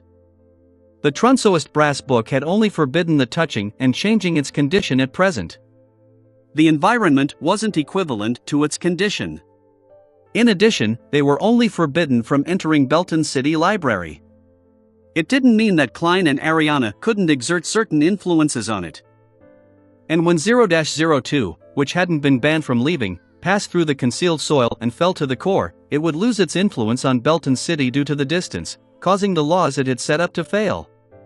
That was the case unless it was awakened further or came to life, allowing a larger region to fall under its jurisdiction. This way, Klein and Ariana no longer needed to be restricted by the rules.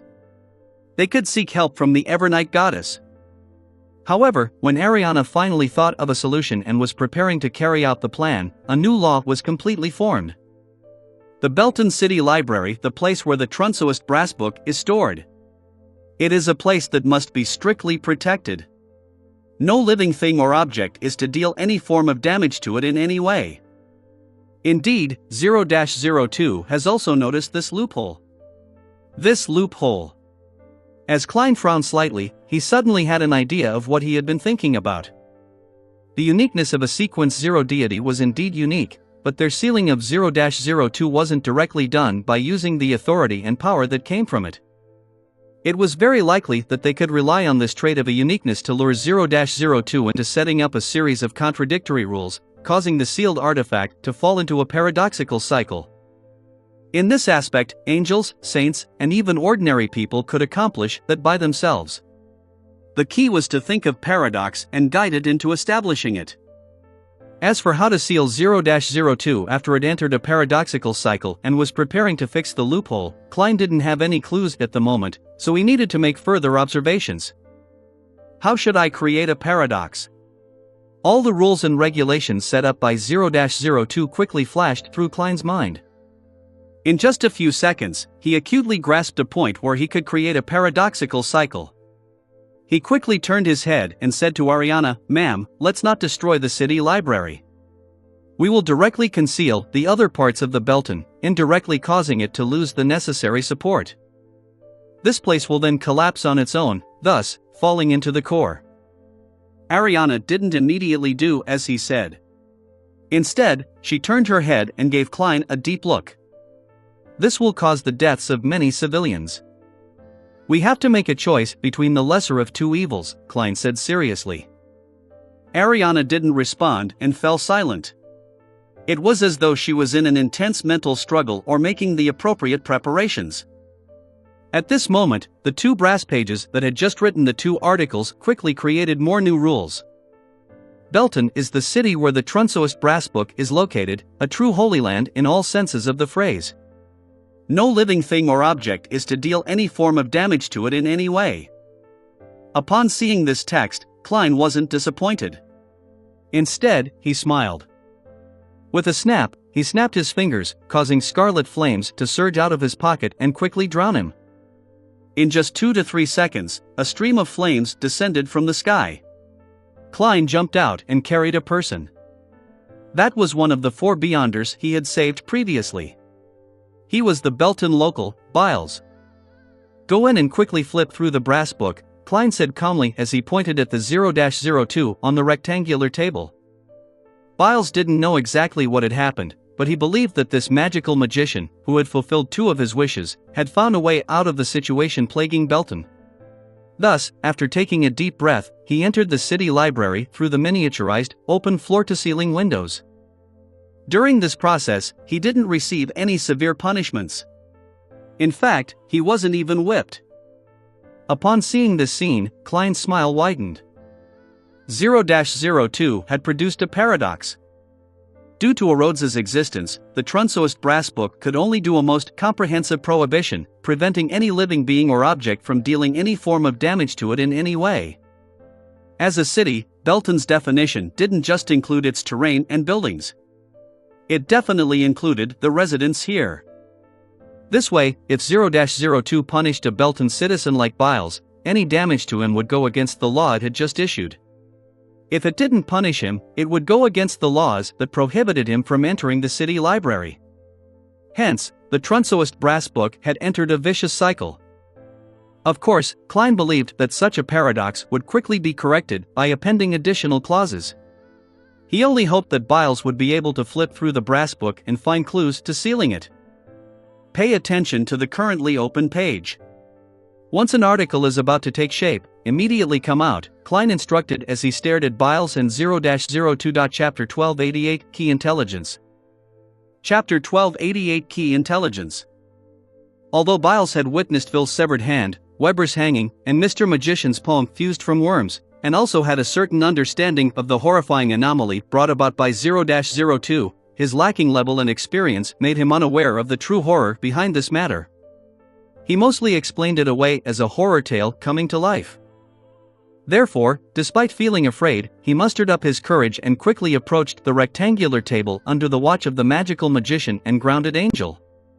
Of course, him being from the sailor pathway was partly responsible. Within 2 or 3 steps, Biles had reached a spot where he could touch the brass book. Without thinking, he reached out his right palm and grabbed the brass pages on 0-02 and quickly flipped them. During this process, the back of Biles's hand held up the brass page, which hadn't completely been filled, to prevent it from being blocked, so as to allow him, Mr. Magician, and Ma'am Angel to observe the changes on it and react in advance. Amidst the flipping sounds, this sailor saw the line that touching the Trunsoist brass book would result in the death sentence. He was first alarmed before he was filled with a strong sense of puzzlement about his current state. However, this didn't affect his action of flipping the pages forward. Klein's eyes reflected the different brass pages, and each page had different rules. The projections of these brass pages didn't appear by making lines disappear and having new ones substitute them. Instead, they appeared side by side and gradually increased in number. In the end, Klein's eyes reflected a different number of brass pages in them. They were neatly arranged, one line after another. It was as though he had split the 0-02 into a single page and placed it on a glass platform to bask in the sun. This was a dream divination technique at the angel level, allowing Klein to reproduce the scenes he had just seen before his very eyes.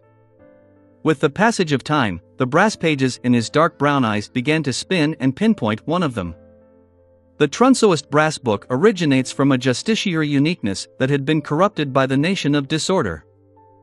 It's exactly as I expected.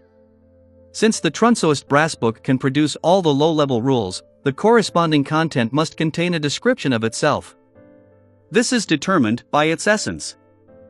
Unless it completely awakens or comes alive, and has the sufficient intelligence to know how to selectively hide it.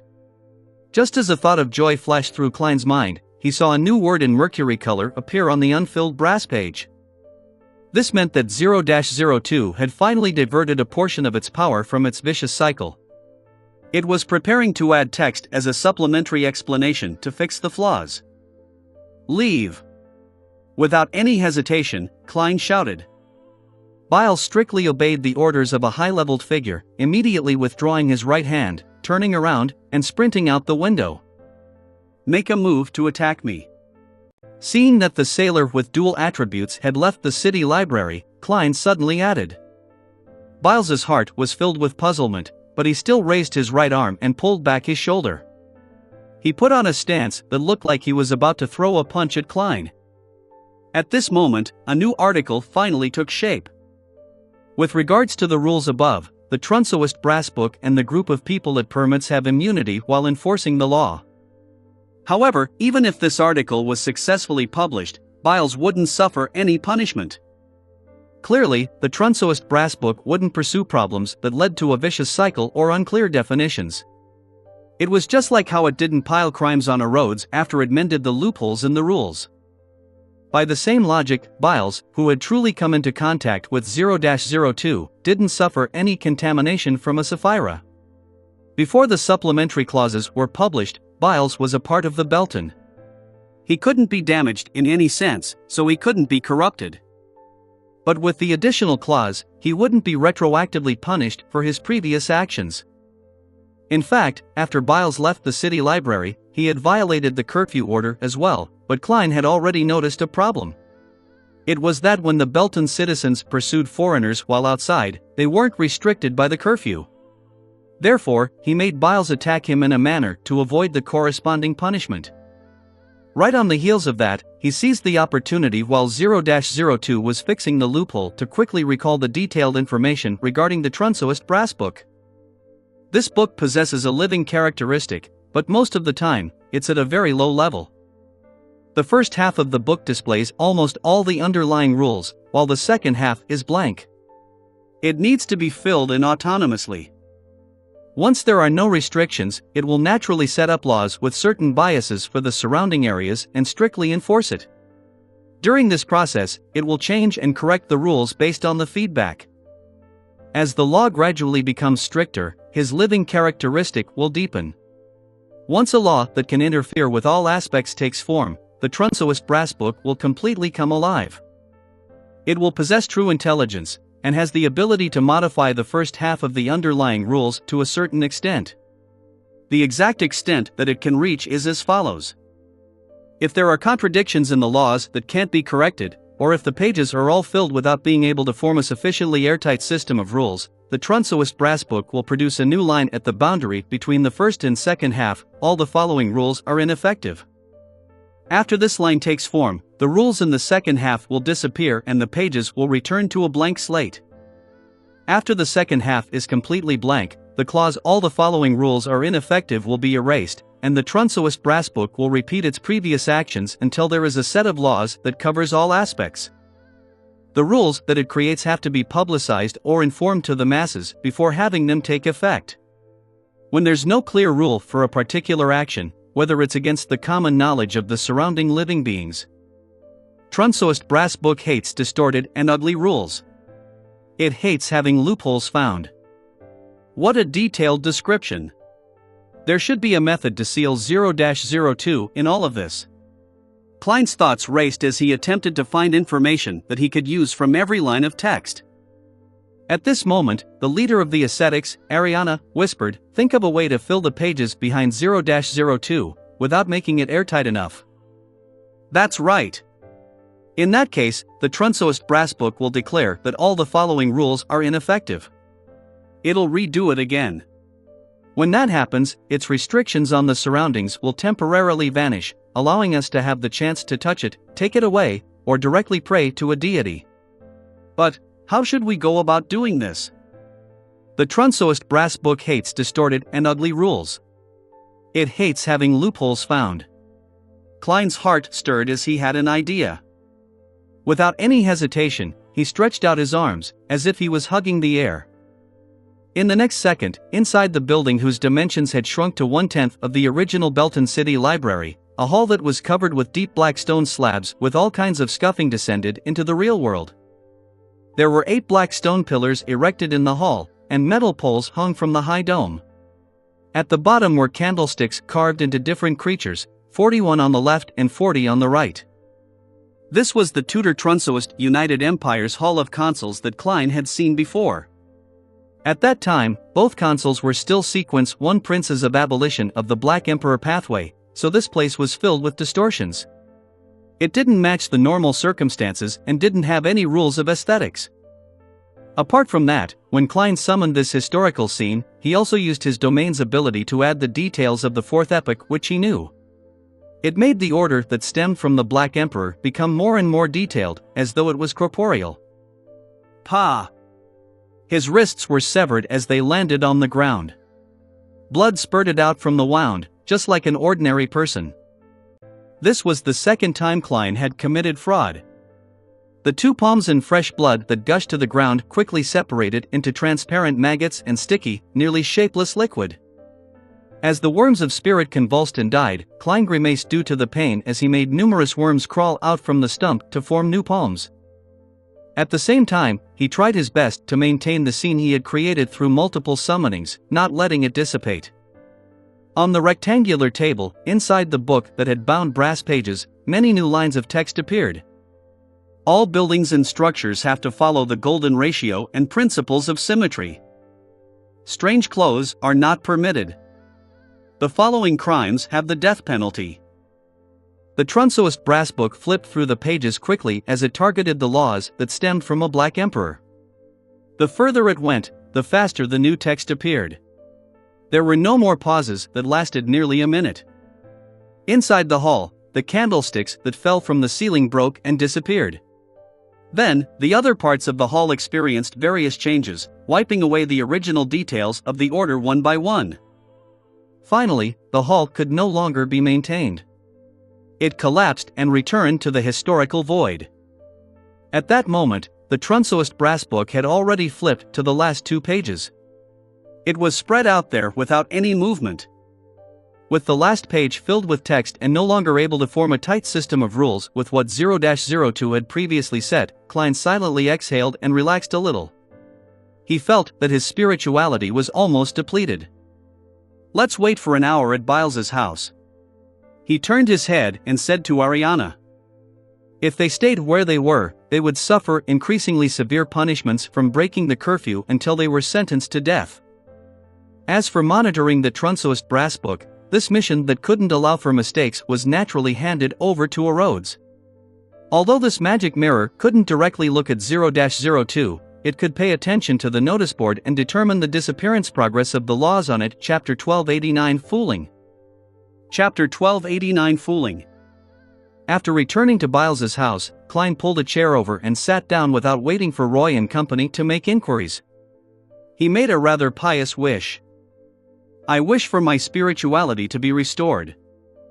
With that said, he raised his right hand, snapped his fingers, and granted his own wish, thus allowing his spirituality to return to its normal state.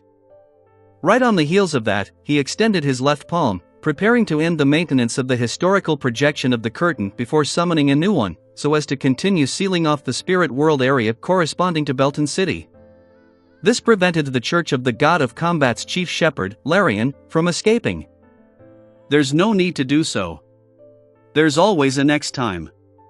At that moment, Ariana slowly shook her head, indicating that Klein no longer needed to summon the curtain that originated from the dark demonic wolf. There was a limit to the power of wishes. A miracle invoker couldn't satisfy the same wish in a short period of time, which meant that, within the next 1 or 2 hours, Klein couldn't recover his spirituality by granting his own wishes. Of course, to a qualified seer pathway angel, this limitation was something that could be avoided. For example, he could get Pasha, Roy, Biles, and Ariana to take turns to wish for Klein to regain his spirituality before granting their wishes as a miracle invoker. However, the problem was that, even if he could recover his spirituality that many times, he wouldn't be able to maintain the curtain which was at the level of a sequence one for more than an hour. Furthermore, he needed to wait an hour before 0-02 erased all the previous rules and rewrote them. After some deliberation, Klein nodded slightly and replied with a smile, "Let's give it a try first. After all, we're rather free right now. I'll give up after my last spirituality recovery attempt. Yes, this will purely depend on the chief shepherd's luck. Perhaps he might lose control because of anxiety, frustration, and nervousness? As he spoke, Klein dispelled the maintenance of the original curtain, and his left hand moved forward immediately after that. He pulled out a new curtain, allowing it to appear inside the spirit world that corresponded to Belton City. In an area where saturated colors overlapped one another, Larian, who was wearing a black robe with white edges and a square hat, felt the restriction disappear. Just as he was about to make his way out, he saw a new curtain descend, sealing him off again. The smile on his face instantly froze. Phew! A few seconds later, Larian slowly exhaled and composed himself mentally as he continued to wait. In the next hour, the chief shepherd of the Church of the God of Combat repeatedly experienced the despair and pain of having his hopes extinguished. He attempted to find the pattern and attempt to figure out the time interval so as to grasp the fleeting opportunity. He wanted to rush out of the barrier the moment the old curtain disappeared and before the new curtain was produced. However, he eventually discovered that the intervals didn't follow any pattern. The person stopping him didn't restore the barrier only when his spirituality was about to be depleted. At times, the other party would recreate the barrier far ahead of time. If it wasn't for the fact that Phasacian citizens weren't forced to change faiths from the God of Combat, and that the decree that Larian was considered a traitor hadn't been widely spread, this grounded angel might have already lost control on the spot. As time passed, Larian once again sensed the collapse of the old curtain. However, this time, there was no new curtain. He has finally reached his limit. Larian was delighted. Without any hesitation, he rushed out of the collapsing nascent divine kingdom. In the next moment, he saw a woman holding four blonde, red-eyed heads, dressed in a complicated long dress, an unknown existence that was wrapped in bandages with yellowish-brown liquid covering the entire, and several strange but abnormally powerful spirit world creatures. The curtain that Klein had summoned the previous times were historical void projections that had been tainted with Sapphira Castle's aura.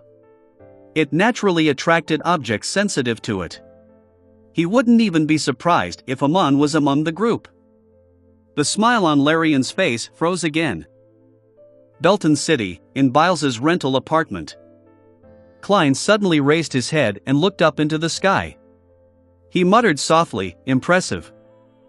Following that, he became silent again until the magic mirror emitted an aqueous light that reflected the notice board's current state. The rules on the paper disappeared in reverse order of their appearance. This meant that 0-02 was beginning to erase the rules that it had set up, and was preparing to redo everything. Once the curfew order was abolished, a highly focused Klein immediately pulled Ma'am Ariana and used Flaming Jump to appear outside the shrunken Belton City Library. As he looked over, he realized that, on the brass pages of 0-02, the speed at which the rules were being wiped clear had become very fast. In just a blink of an eye, the second half of the book was only left with the clause, "All the following rules are ineffective." Following that, the clause disappeared as a new set of rules rapidly emerged without any gaps. The Trunsoist brass book is the most precious item. No living being is permitted to touch it. Before this clause was completed, Ariana's figure had already appeared beside the rectangular table. Her finger touched the brass page.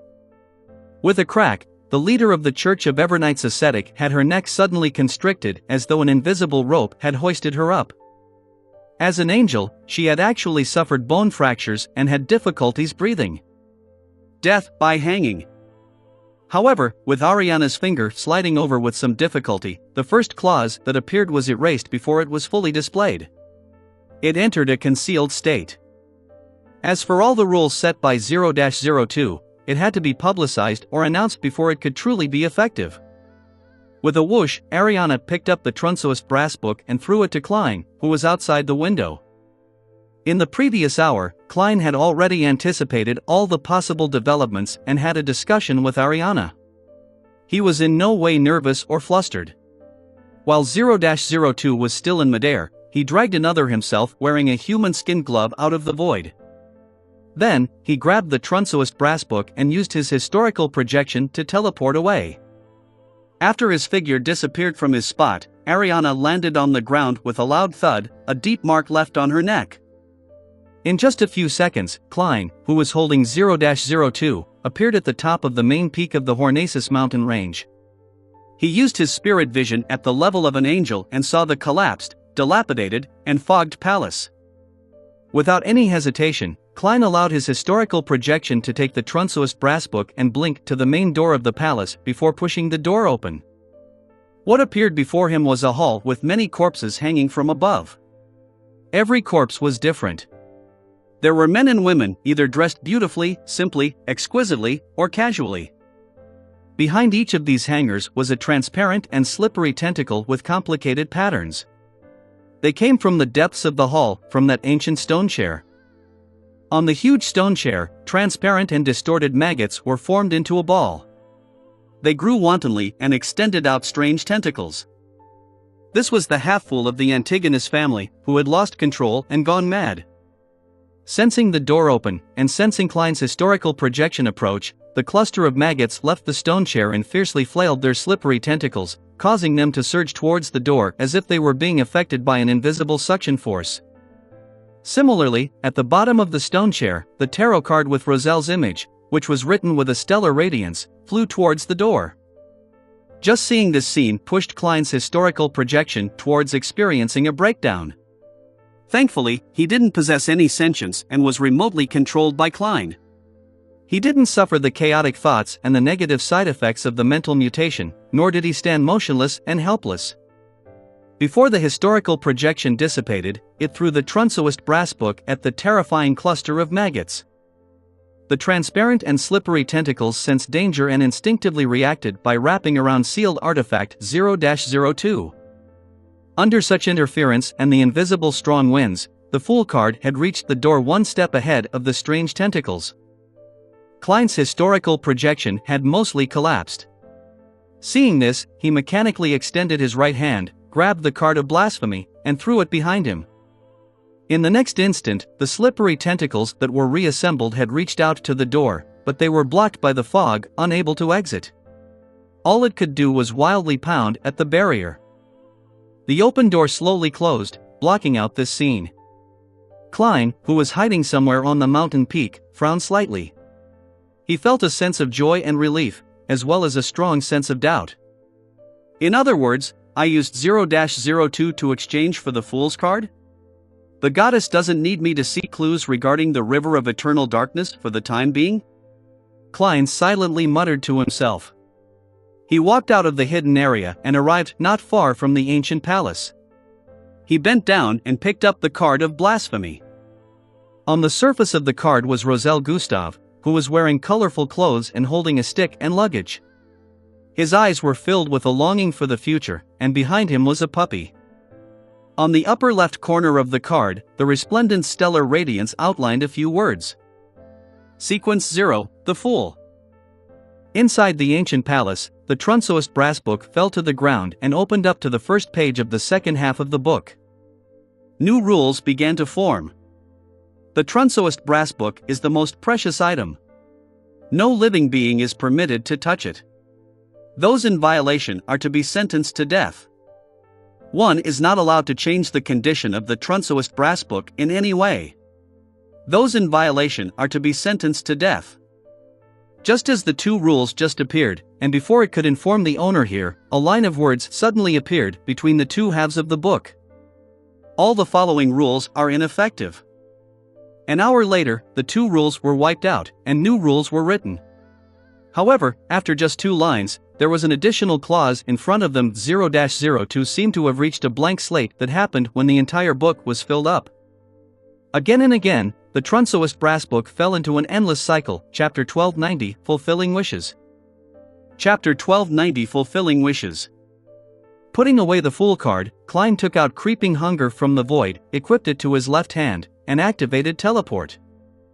After returning to the miniaturized city library, he immediately said to the Servant of Concealment, Ariana, it has been thrown into the abandoned palace on the main peak of the Hornaces mountain range.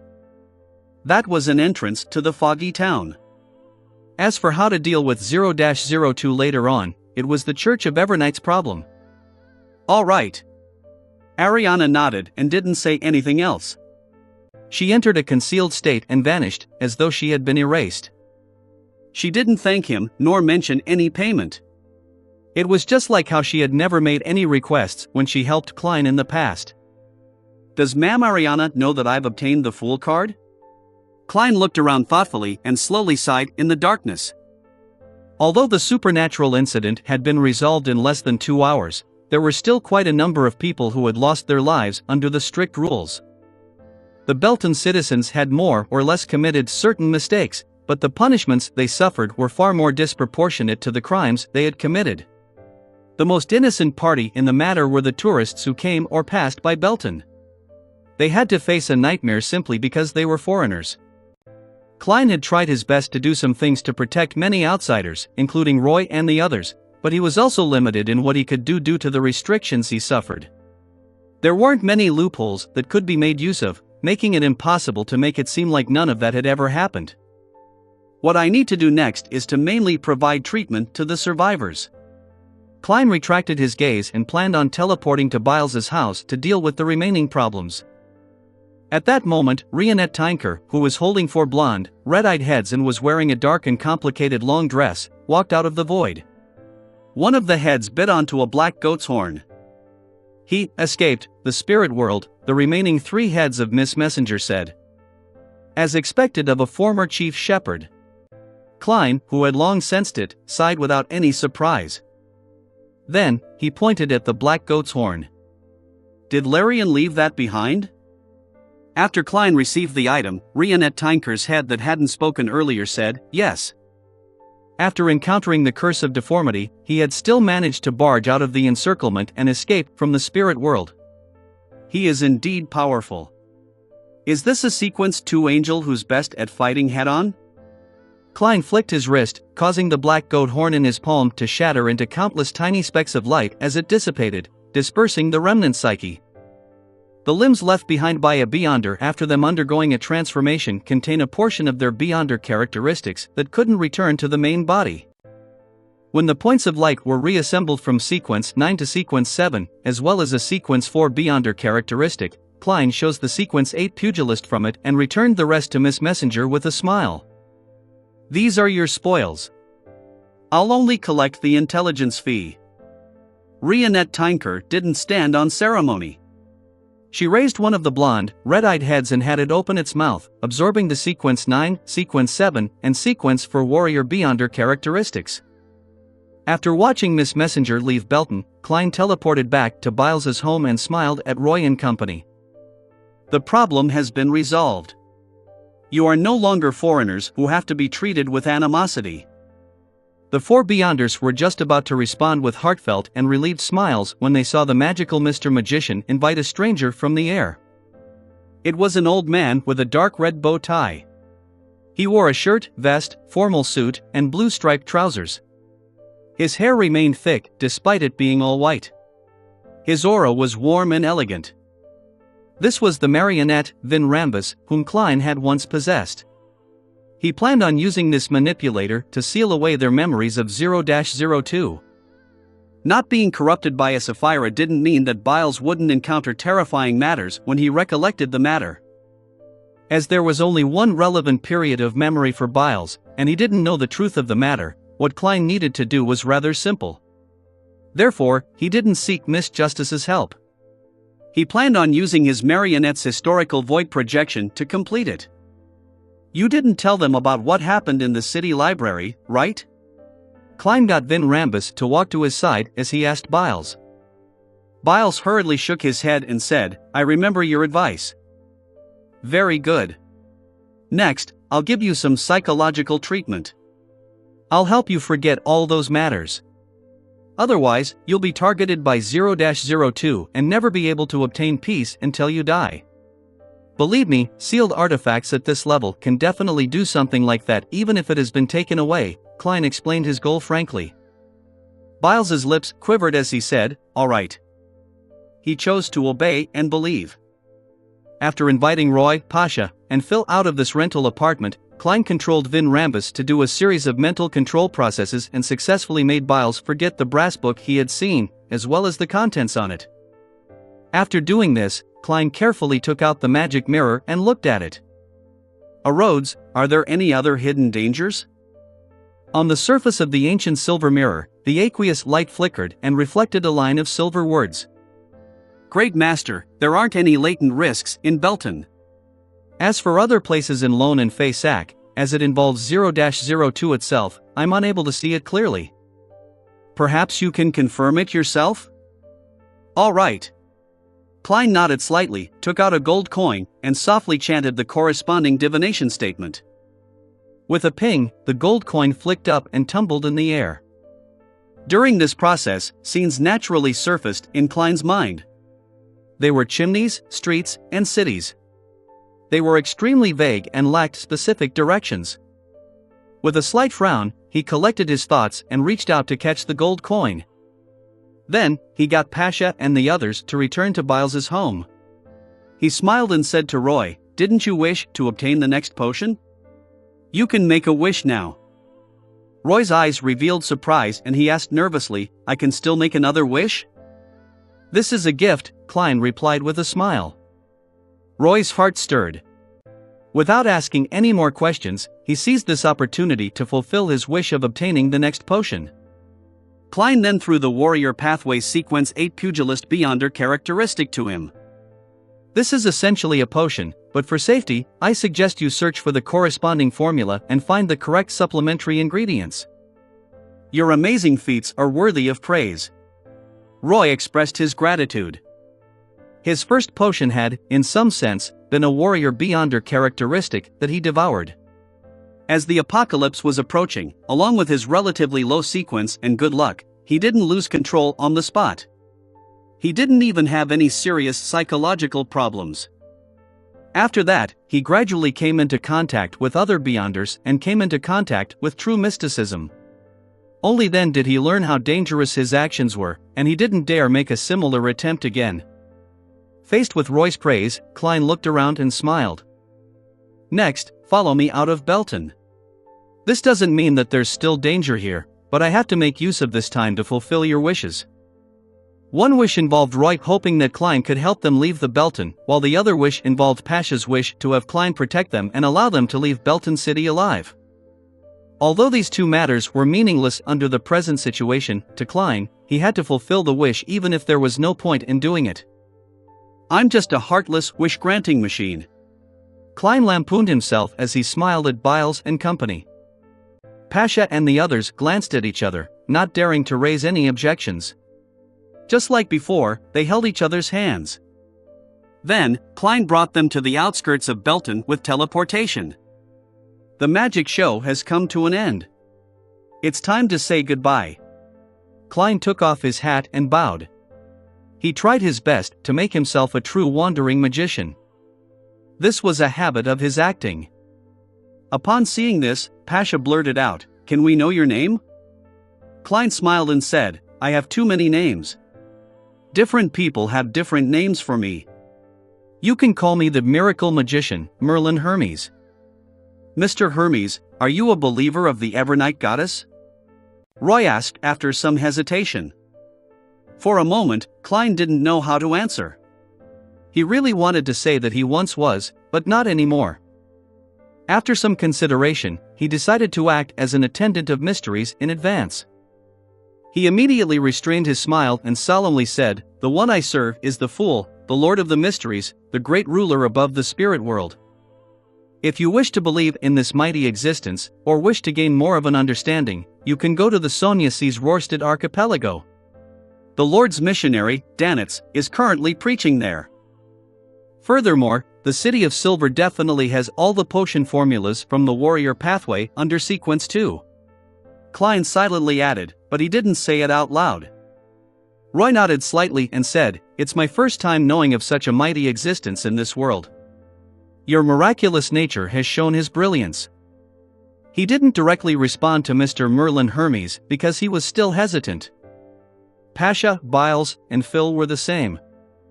Without another word, Klein turned around and left the four Beyonders, before making a detour to Belton. He didn't forget his purpose in alighting at this tiny city. He planned on immediately finding a room to study the Fool card above the gray fog. In a city in mid-Seashire, at a particular library. A young law researcher took out a book from the bookshelf and walked to a table by the window and sat down. As he carefully read through the book, he realized that there was a page of yellowish-brown paper in it. "What is this?" the young law researcher muttered to himself in confusion and reached out to pull out the paper. After confirming that it was written in ancient Phasak, the content was rather rare. In the fourth epoch, there was a book named the Trunsoist Brass Book, Chapter 1291, 2 Rituals. Chapter 1291, 2 Rituals. Above the grey fog, in the ancient palace, Klein's figure appeared. At that moment, on the high-backed chair belonging to the fool sat a person shrouded in greyish-white fog. As Klein returned to Sapphira Castle, this person instantly disintegrated, turning into transparent and distorted worms of spirit that flew to Klein and entered his body. Thankfully, the restrictions placed by 0-02 only involved no leaking of secrets or returning. I didn't have my connection with the worms of spirit that were guarding Sapphira Castle severed. Otherwise, they would have already lost control and become monsters. Klein sighed inwardly as he sat at the seat belonging to the fool and picked up the fool card he had previously sacrificed to himself. As the card of blasphemy had already been activated, there was no need for him to seek out any additional incantations. All he needed to do was inject spirituality into it to see the corresponding changes. The fool card quickly transformed into a miniature, illusory book. With Klein's guidance, it kept flipping back until it reached the last 2 pages. Sequence 1, Attendant of Mysteries. This is an angel who serves the profound mysteries. He has gained initial control of the corresponding domain's authorities. He can summon spirit body threads of objects that originally existed. He can combine many physical objects or abstract concepts together. The potion formula is as follows. Main ingredients: 1 attendant of mysteries beyond her characteristic. Supplementary ingredients: 9 spirit world specialties. Advancement ritual: build a town consisting only of marionettes, and design a trajectory of fate for every marionette. By letting them interact with each other, they would act as a sufficiently real-life painting and create a corresponding area in the spirit world. The larger the town, the more the marionettes involved, the more detailed the daily lives are, and the more realistic and extensiveness the different fates are, the better the ritual's effects would be.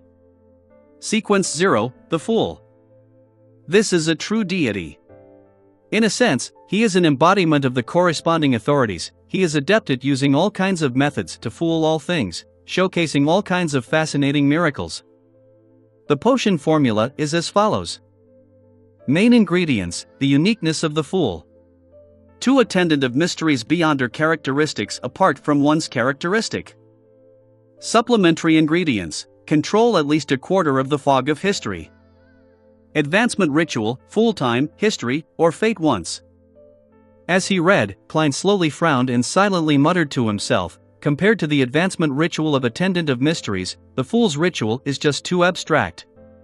What does it mean to full-time, history, or fate? How does one decide if it's successful?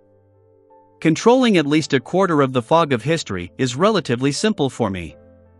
On the one hand, I know a lot of ancient secrets and have lit up many historical fragments. On the other hand, I can directly influence the fog of history through Sapphira Castle. I'll put the fool's matter aside for now. Currently, my focus is on attendant of mysteries. You have to walk one step at a time before running is possible. Of course, some lucky ones can fly directly. It's very easy to find the 9 specialties in the spirit world. Be it to get Miss Messenger to help, or to seek the 7 Lights' advice, this isn't a problem. The advancement ritual is very close to the environment around Zeradal and the Antigonus family's ancestor. Furthermore, it matches what the 7 Lights said about having a close connection with the spirit world. I can determine it to be true for now. With this in mind, Klein took off the topaz pendant wrapped around his left wrist and used divination to confirm the authenticity of the attendant of mysteries potion formula. It wasn't that he didn't believe in Emperor Roselle, but his fellow countrymen had likely been influenced by Mr. Dorr before he created the cards of blasphemy. He had gone to the moon and suffered the corruption and contamination of the mother goddess of depravity, thus resulting in distorted memories. It was precisely because of this that it was highly possible that Roselle had buried some traps in the key areas of the cards of blasphemy in his final days. In this aspect, Klein had always been cautious and careful. Speaking of the primordial moon's true form, the most powerful Great Old One, the mother goddess of depravity, could it be that the emperor had unknowingly been tainted based on her title? On the moon, perhaps there are many younger brothers and sisters that Bernadette has never met before. Of course, it's unlikely that there are gender differences. The marionettes needed for the Attendant of Mysteries ritual can be obtained from the forsaken land of the gods. The copious number of monsters there is a good thing. Furthermore, I've accumulated quite a few of them previously. As Klein's thoughts wandered, he turned his head to look at the other side of the ancient palace and made the grayish-white fog beside the junk pile dissipate. As the fog receded, rows of brownish-yellow seats appeared, each of which sat a figure. Those figures were either giants covered in silver armor, humans with deformed facial features in linen clothes, and large chunks of flesh overgrown with eyes. They sat quietly in their rows of seats, their eyes glazed over and indifferent as they stared in the direction of the long model table. These were all marionettes that Klein had gathered in the forsaken land of the gods. Every time he needed to switch location, and it wasn't convenient for him to carry too many with him, he would sacrifice a batch of them above the gray fog. Of course, this had nothing to do with environmental protection. Instead, it was what had happened to the foggy town and the scene displayed by Zeradel. It made Klein instinctively believe that there was a high chance that a particular ritual would require many marionettes. Therefore, he had always been very frugal in this aspect. As for why he didn't hang these marionettes up, and had made them sit in rows in a conjured theater as members of the audience, this was because Klein felt that the actions of the Antigonus family's ancestor and Zeradel were a little perverse. He had tried to imitate and mimic them, but the goal was for acting. Now, he didn't need it anymore. But how can such a marionette city produce corresponding spirit world information? The spirit world is a gathering of the past, present, and future information, but it doesn't directly include such fake objects. Generated from what others know. Every living being's actions and words would be reflected in the spirit world in an abstract manner, becoming the source of divination. When their actions, words, and certain intense feelings are clearly built into a marionette city, the city's spirit world projection would appear, turning into a true existence. The interactions involved in this are linked to the more profound secrets of the spirit world. Klein closed the Fool card in thought and played with it. As he had already reached the angel level, he had a certain understanding regarding the creation of the cards of blasphemy. Back then, not only was Roselle able to draw powers from knowledge, but he could also give actual powers to abstract knowledge. As for what kind of material the emperor used to create it, and how he accomplished the effects of anti-divination and anti-prophecy at the level of deities, Klein was unable to figure it out. After some thought, Klein tried to accommodate the Fool card in his body. His condition immediately changed. His body was covered with colorful clothes, and there was an extremely gorgeous piece of headwear on his head. His aura was deep and terrifying, but it gave off a comical, ridiculous, ludicrous feeling. It was a condition filled with a strange conflict. The space attached to Sapphira Castle gently swayed, as though it wanted to surrender to the feet of this indescribable deity. My level has been enhanced a little. There aren't any substantial changes. After all, I'm already the owner of Sapphira Castle. Heh, it's like I have a fashionable costume that can accentuate my aura. Klein shook his head and said a few self-deprecating words. At the same time, a transparent and distorted worm of spirit crawled out from his body, forming a figure that was identical to him. After splitting off a worm of spirit of himself that could respond to prayers at any moment, Klein returned to the real world and strolled around Belton City. He used the method of granting wishes to treat the injuries of people, and he learned about the war from them. Dog *T. Danitz couldn't help but curse when he heard the cruise report. They actually finished the whale oil? Why didn't you stop them? As they passed by the Gargas archipelago, Danitz and his crew bought a batch of whale oil that hadn't been refined. They planned on bringing it back to Byam and selling it at a high price. Who would have expected that a portion of it had been secretly eaten by the City of Silver's half-giants? The crew member glanced at the oracle and whispered, "They don't understand what we're talking about." "We don't understand what they're talking about either. Only the shortest one can communicate, but it doesn't mean we can find him at any time. He always cogitates in places where the sun shines, changing positions every time." Danitz subconsciously sneered. This is what happens to illiterates. If you could grasp all sorts of languages like ancient Fasak, Jotun, and Elvish like me, something like that wouldn't have happened. Of course, linguistic talent is related to intelligence. You don't have to force yourself. The crewman carefully looked at Danitz again. "Oracle, they ate the portion of whale oil you bought." Dog *T. Danitz's reaction was faster than his thoughts as he rushed towards the cabin. After a period of chaos, Danitz received compensation with a sequence 8 beyonder characteristic. He didn't know if he had profited or suffered a loss. After all, the dirty bodily fluids left on the characteristic made him feel disgusted and nauseous. By the time the ship returned to peace, City of Generosity, Byam, was already in front of the City of Silver's reconnaissance team. Derek led Laeval, Candace, and the others to the deck and looked at the destination of their journey. Although they had passed by many ports, they had never been allowed to alight from the ship. They could only watch from afar. Now, it was finally time for them to step onto the land outside. Even so, the large number of people, houses, and hardships that they had seen from afar were still unable to conceal their bubbling enthusiasm. They continued to yearn for life in the world of light. Of course, having been used to the darkness and lightning, they took quite some time before they could get used to the sun outside. If not for the fact that they were beyonders, they would have suffered permanent damage to their eyes. As he looked at the docks and the numerous people, the airships that were traveling high in the sky, and the other ships around him while hearing noises that he could barely understand, Derek suddenly felt a sense of nervousness. This would be the area where the City of Silver would take up residence in the future. As he swept his gaze, he suddenly saw a man standing on the coastal lighthouse. He was wearing a long robe embroidered with the symbol of storm. His hair was dark blue, nearly black, like a clump of seaweed. His face was rough and carved. As their gazes met, Derek instantly calmed down and no longer felt uneasy. Chapter 1292, Entering Byam for the first time. Chapter 1292, Entering Byam for the first time. After the huge ship belonging to the Resistance docked, all of the City of Silver citizens changed into round-neck shirts, brown jackets, pantaloons, and dark-colored caps before following Oracle Danitz down the ship. They prepared to pass through the dock to enter the City of Generosity Byam. Those clothes had been prepared beforehand. "It's really uncomfortable wearing this. It's not suitable for battle." As he walked, Laeval moved his limbs and whispered to Elder Derek.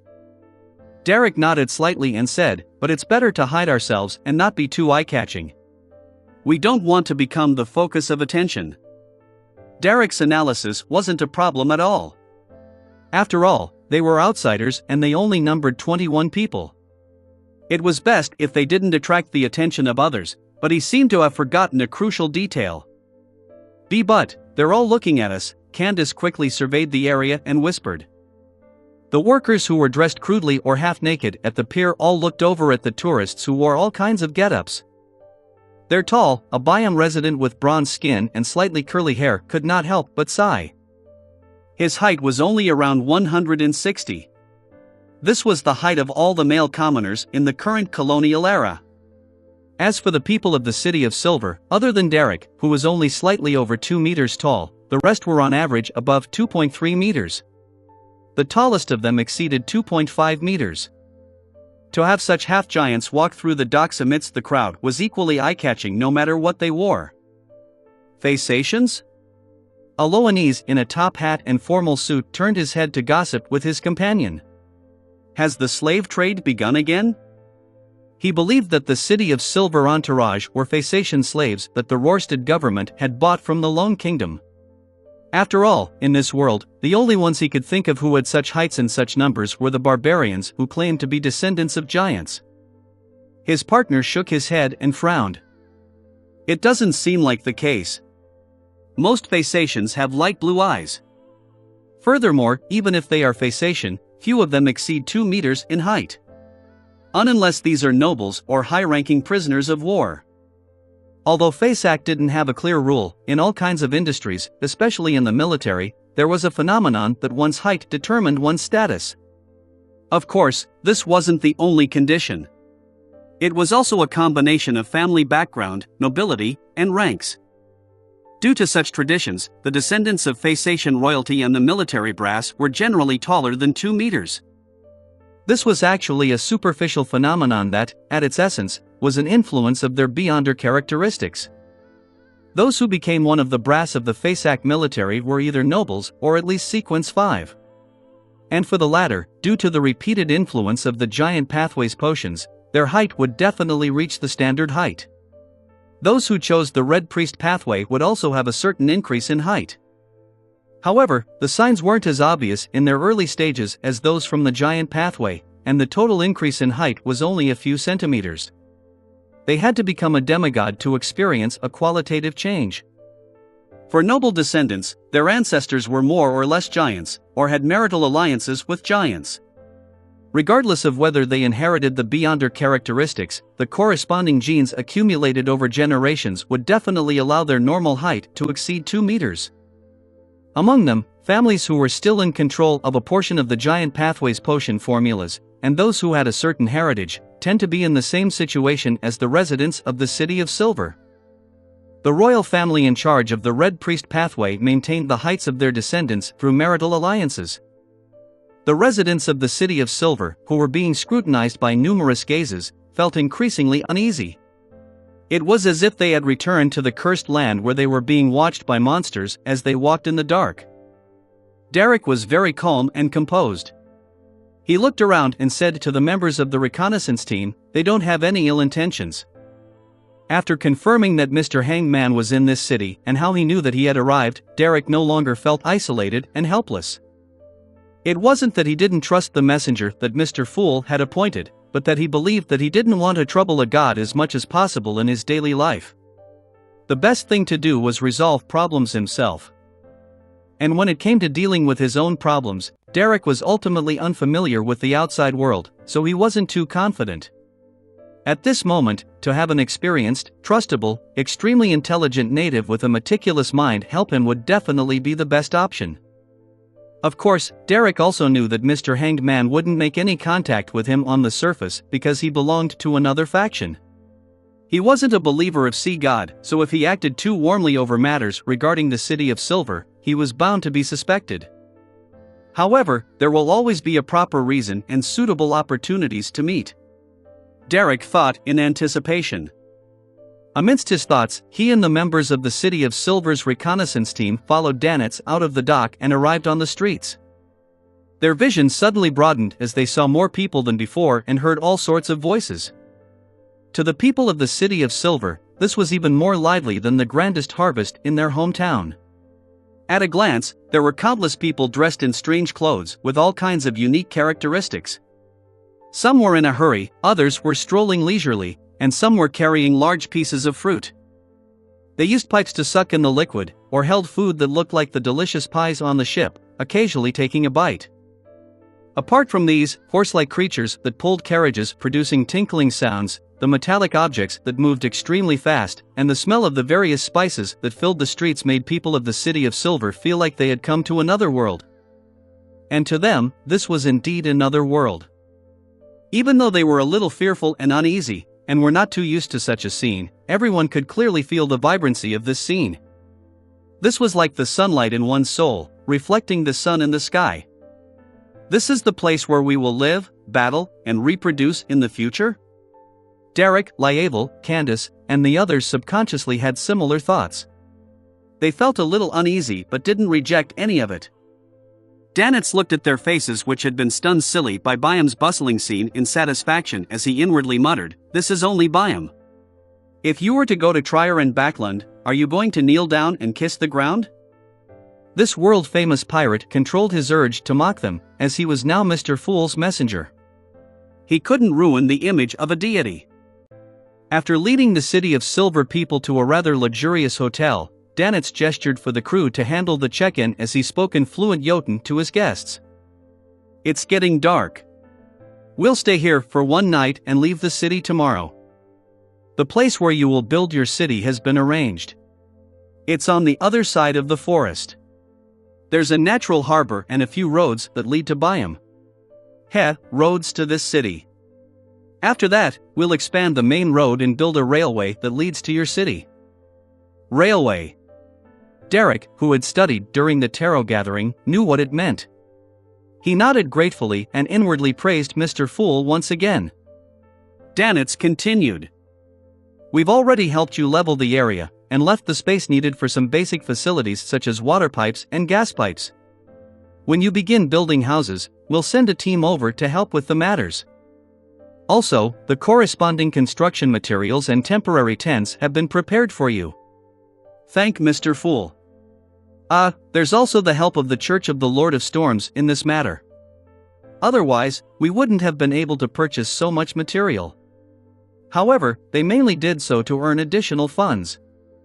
The Rorstad new government hadn't been established for long, and its connections with the outside world weren't comprehensive enough. What they didn't expect was that the Church of the Lord of Storms had taken the initiative to provide help on the City of Silver's matter. Water pipes. Gas pipes.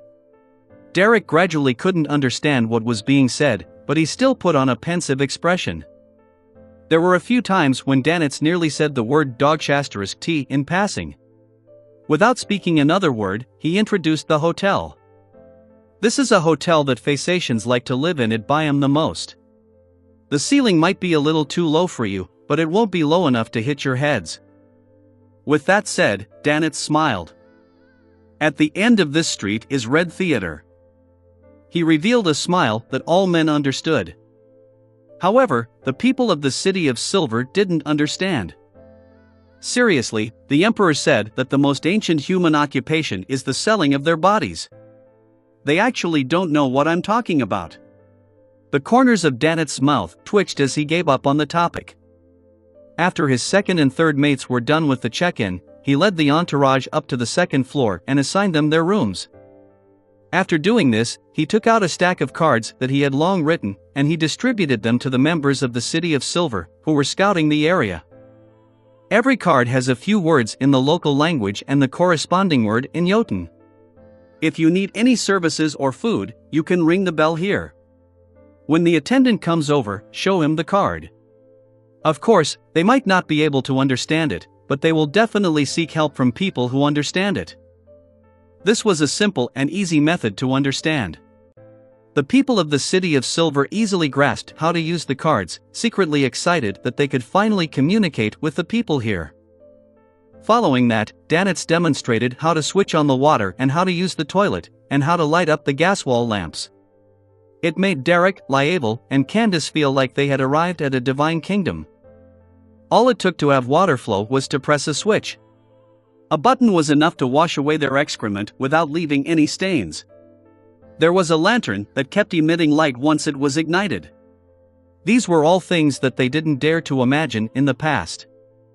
And these things would become part of their new lives. By the time the City of Silver's members had gotten used to the hotel, the sky had completely darkened.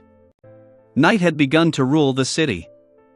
Although Derek and company had long confirmed that there was no danger of monsters attacking in the dark in the outside world, they were still instinctively afraid. Therefore, they would either emit light themselves or light up the gas wall lamps. At that moment, they saw gas lamps lighting up one after another on the streets, the houses, both near and far outside the glass windows. These lights dispersed the darkness in their respective areas. In the eyes of the people of the City of Silver, the bright and dim lights were like the galaxy landing on the ground at night. Chapter 1293 Devil S Oil Painting. Chapter 1293 Devil S Oil Painting. In a warehouse that was being rebuilt in Pritz Harbor, Furs met her teacher, Dorian Gray Abraham, once again a few days later. "Are you ready?" Dorian asked in a low voice. Back when they met, he had already informed Furs of the ritual requirement of the Apprentice Pathways Sequence for Secret Sorcerer, so that she could make advanced preparations. "More or less.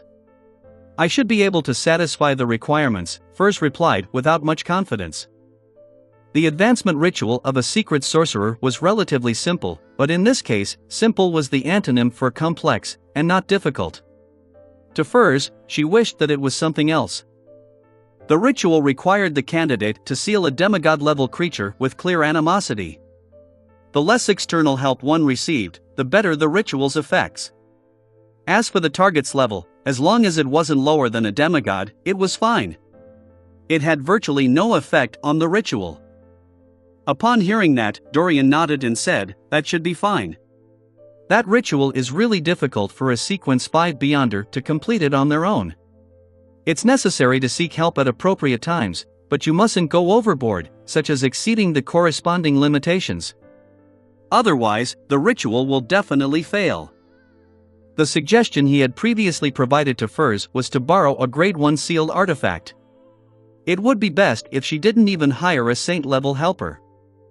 Furs said vaguely, "I only plan on making a wish to Mr. Fool to increase the success rate of advancement after consuming the potion. This is closer to obtaining good luck when consuming the potion, rather than being blessed and protected while sealing the demigod creature. Other than that, I'll be using the painting that you mentioned."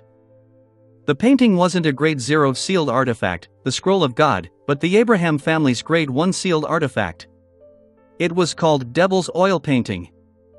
In the 4th epoch, when many members of the Abraham family had advanced to sequence 4 secret sorcerer, they had created the oil painting to seal the corresponding demigod-level creatures. However, after being attacked by the Aurora Order and losing a lot of documents, Dorian Gray wasn't sure how many terrifying creatures were sealed in the Devil's Oil Painting.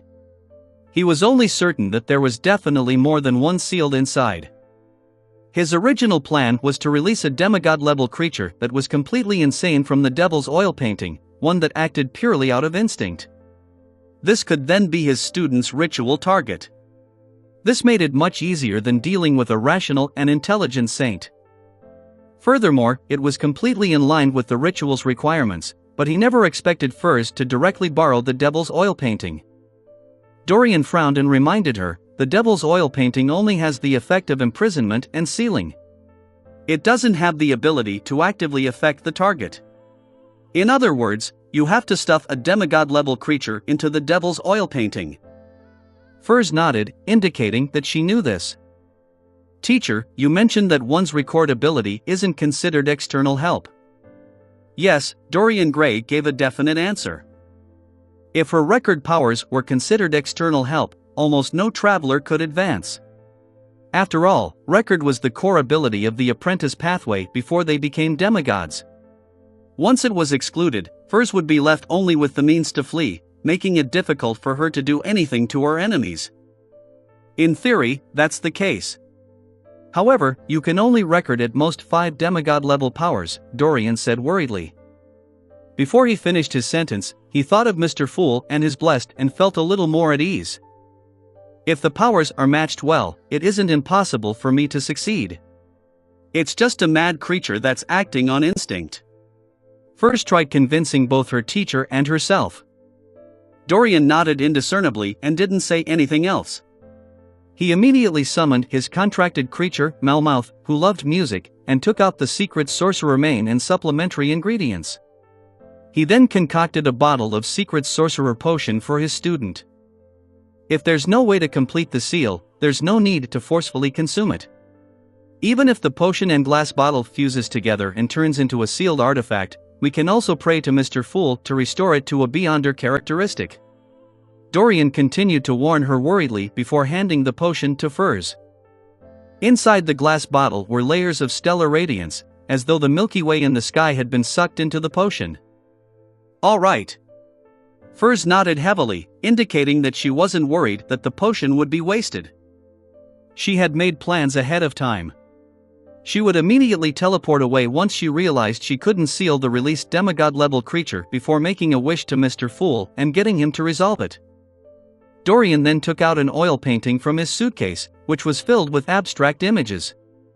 It was an image that no one could understand. Just looking at it would make one feel dizzy and mentally weak. This was the Devil's Oil Painting that had sealed countless terrifying creatures. "If you can successfully advance, I only have one request. Dorian held the devil's oil painting and said solemnly to Furs, that is, on the night of the full moon, listen to what Mr. Dor is saying and ask him the reasons for his actions. The members of the Abraham family still couldn't fully accept that the curse they had suffered from had stemmed from their ancestor. They felt that Mr. Dor might not know the consequences of his plea for help. They wished to figure out the full truth. All right. Faced with her teacher's sincere request, Furs agreed without any hesitation. Following that, she took the devil's oil painting, teleported out of Pritz Harbor, and came to a vast desert where no humans lived. This way, even if an accident happened during the ritual, she had plenty of time to resolve it and not affect ordinary people. After checking the surroundings and preparing herself, Furs inserted the devil's oil painting into the ground. She then clasped her hands together and bowed her head to pray to Mr. Fool. She wished that he could increase her chances of advancing after consuming the potion. Without any pause, she saw the illusory grayish-white fog and knew that Mr. Fool had already responded. After stalling for a few seconds, Furs finally convinced herself. She took out the herbal powder she had prepared, and she scattered it on the devil's oil painting. Then, she recited the incantation to release the seal in Jotun. This was an incantation that only released one creature. Without a sound, the powder that was floating in the air landed on the oil painting and rapidly spun around a central point. As it spun, the surface of the oil painting turned illusory as if a deep vortex was forming. Suddenly, a bluish-black hand emerged from the vortex, one that showed signs of decay. It stretched out from the oil painting to the outside world. Furs's body suddenly turned cold as though she had fallen into a frozen lake. While clearing up her mind, it also made her seem to lose control of her body. No matter how hard she tried, she was unable to move her limbs. At that moment, Furs seemed to return to her past state of writing books at night and sleeping during the day. At that time, she often felt that she had woken up, but she couldn't move at all. It was as though she was being pressed down by an invisible creature. Although the terrifying creature in the devil's oil painting had yet to fully escape, its influence on the outside world with its godhood made Furs lose most of her ability to resist. Once it fully escapes from the oil painting, Furs would even lose control merely from looking at it directly. The difference between the two in their lives' natural order was unimaginable in certain aspects. Gradually, Furs's consciousness blurred a little, having a nagging feeling that she was already lucid. She raised her arm and moved her feet, but on second thought, she realized that it was only her imagination. As her body turned colder, the feeling of being pressed down by an invisible creature became more obvious. Fortunately, she had a bunch of demigods providing her information, allowing her to close her eyes in time. She didn't look at the devil's oil painting, otherwise, the consequences would be dire. Using cogitation to maintain a certain level of clarity, Furs began counting down. According to Mr. World's warning, she knew that the terrifying creature would need 5 seconds to completely escape the devil's oil painting. 4, 3, 2. With just 1 second left, an illusory book appeared in Furs's eyes. It quickly flipped and stopped on one page. 1. Just as Furs finished counting, she suddenly spread open her arms. Around her, peach blossoms fell in a colorful resplendence. The bluish-black hand that was about to grab her neck moved away from her and was blocked by the peach forest that was blooming with vegetation and flowers. It was separated by a mountain that was the forest's river source, making it only possible for it to enter through a small cave. This was a fairy tale magic Furs had recorded from Mam Hermit. It was called Peach Blossom Source. It could create an isolation barrier from the outside world, making it very difficult for the outside world to connect to it. Seizing this opportunity, Furs, who barely managed to regain control of her body, took out a queen chess piece from Roselle's chest from a pocket and threw it at the source of the peach blossom scene, throwing it at the cave that penetrated through the flowing river. This was another fairy tale magic she had recorded, called the chessboard of time. Its effect was to slow the target's movements, as though it had entered a region in which time flowed slower. With a smack, the actions of the bluish-black palm that was trying hard to break through the peach blossom source changed from extending outwards to squirming. Furs didn't even look at the effects. She used an invisible hand to pick up the devil's oil painting that was stuck in the sand, and she held it right up to the cave. After 1 or 2 seconds, the bluish-black palm returned to normal. Its movements became extremely fast as it charged out of the peach blossom source and crashed into the oil painting. As the oil painting shook, the terrifying creature penetrated the surface and landed in it. Furs was delighted. Without any hesitation, she recited the incantation and closed the outer seal of the devil's oil painting. Thankfully, that demigod creature has already lost control. It's left with nothing but madness and lacks intelligence. I wonder if I will directly hear Mr. Door's shouts after consuming the potion. Still nervous, Furs took out the secret sorcerer potion bottle and poured it into her mouth. Chapter 1294 Conversation. Chapter 1294 Conversation. If that demigod creature didn't slam into the devil's oil painting on its own accord, I'd have to summon Mr. World's historical void projection. I wonder if that can be considered as directly hiring a helper at the angel level. As Furs pondered, she drank the potion. To her, the potion was like icy water that could hurt someone due to the extreme temperature. All her senses vanished in the areas that it passed, leaving only her still thoughts. It was inevitable that a person would hallucinate in extreme cold temperatures. In Furs's vision, a night sky instantly appeared. It was dotted with countless stars that weaved together to form a dreamlike river. Furs's body began reflecting bits of stellar radiance as if they came from her own body.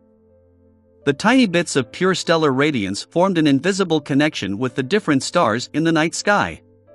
As the light shimmered, they twisted and squirmed as insect-like creatures crawled out of Furs's body. They wanted to seek refuge in the Milky Way formed by an array of embedded diamond shards.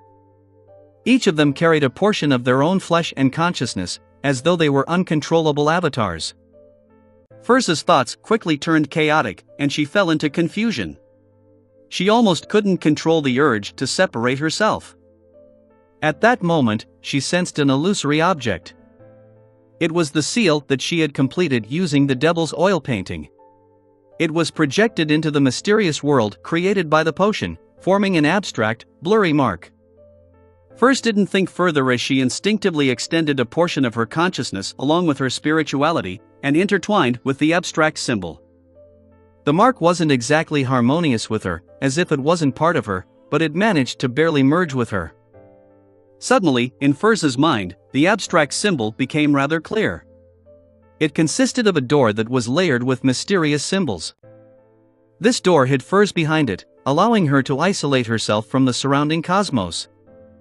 At the same time, on the other side of the door, the sealed creature seemed to sense the aura of an enemy. Using its own godhood, it wildly corroded the illusory door. It happened to be able to reduce the influence the cosmos had on Furs. After maintaining it for more than 10 seconds, the resplendent Milky Way's night sky slowly faded away. The stellar radiance then returned to Furs's body fused with her. At this moment, a deep darkness appeared in front of Furs. Deep in the darkness was a perpetual storm and occasionally flashing lightning. The next second, Furs heard a familiar voice. It stabbed into her head like steel nails, stirring her brain matter. Furs grimaced immediately. If she hadn't experienced such things over and over in the past, and had some level of resistance, as well as the fact that she was at the saint level, she would have likely lost control. Of course, there had to be some influence of good luck here. After a few seconds, she finally managed to calm herself down and hear what the voice was shouting by using cogitation. It was calling for help. It wasn't Jotun, Elvish or ancient Hermes. Instead, it was a language that Furs had never come into contact with before. However, she could understand it the moment she heard it. She felt like it was the true source of many languages. Mr. Door would crazily shout for help every full moon. How disgraceful of a king of angels. However, even if he is seeking help, it's still a terrifying thing that I can't withstand. Furs lampooned silently. She was considering if she should pretend not to hear it and wait until she had converged her spirituality and grasped the beyond her powers of a secret sorcerer before conversing with Mr. Door during the next full moon, or to do it now.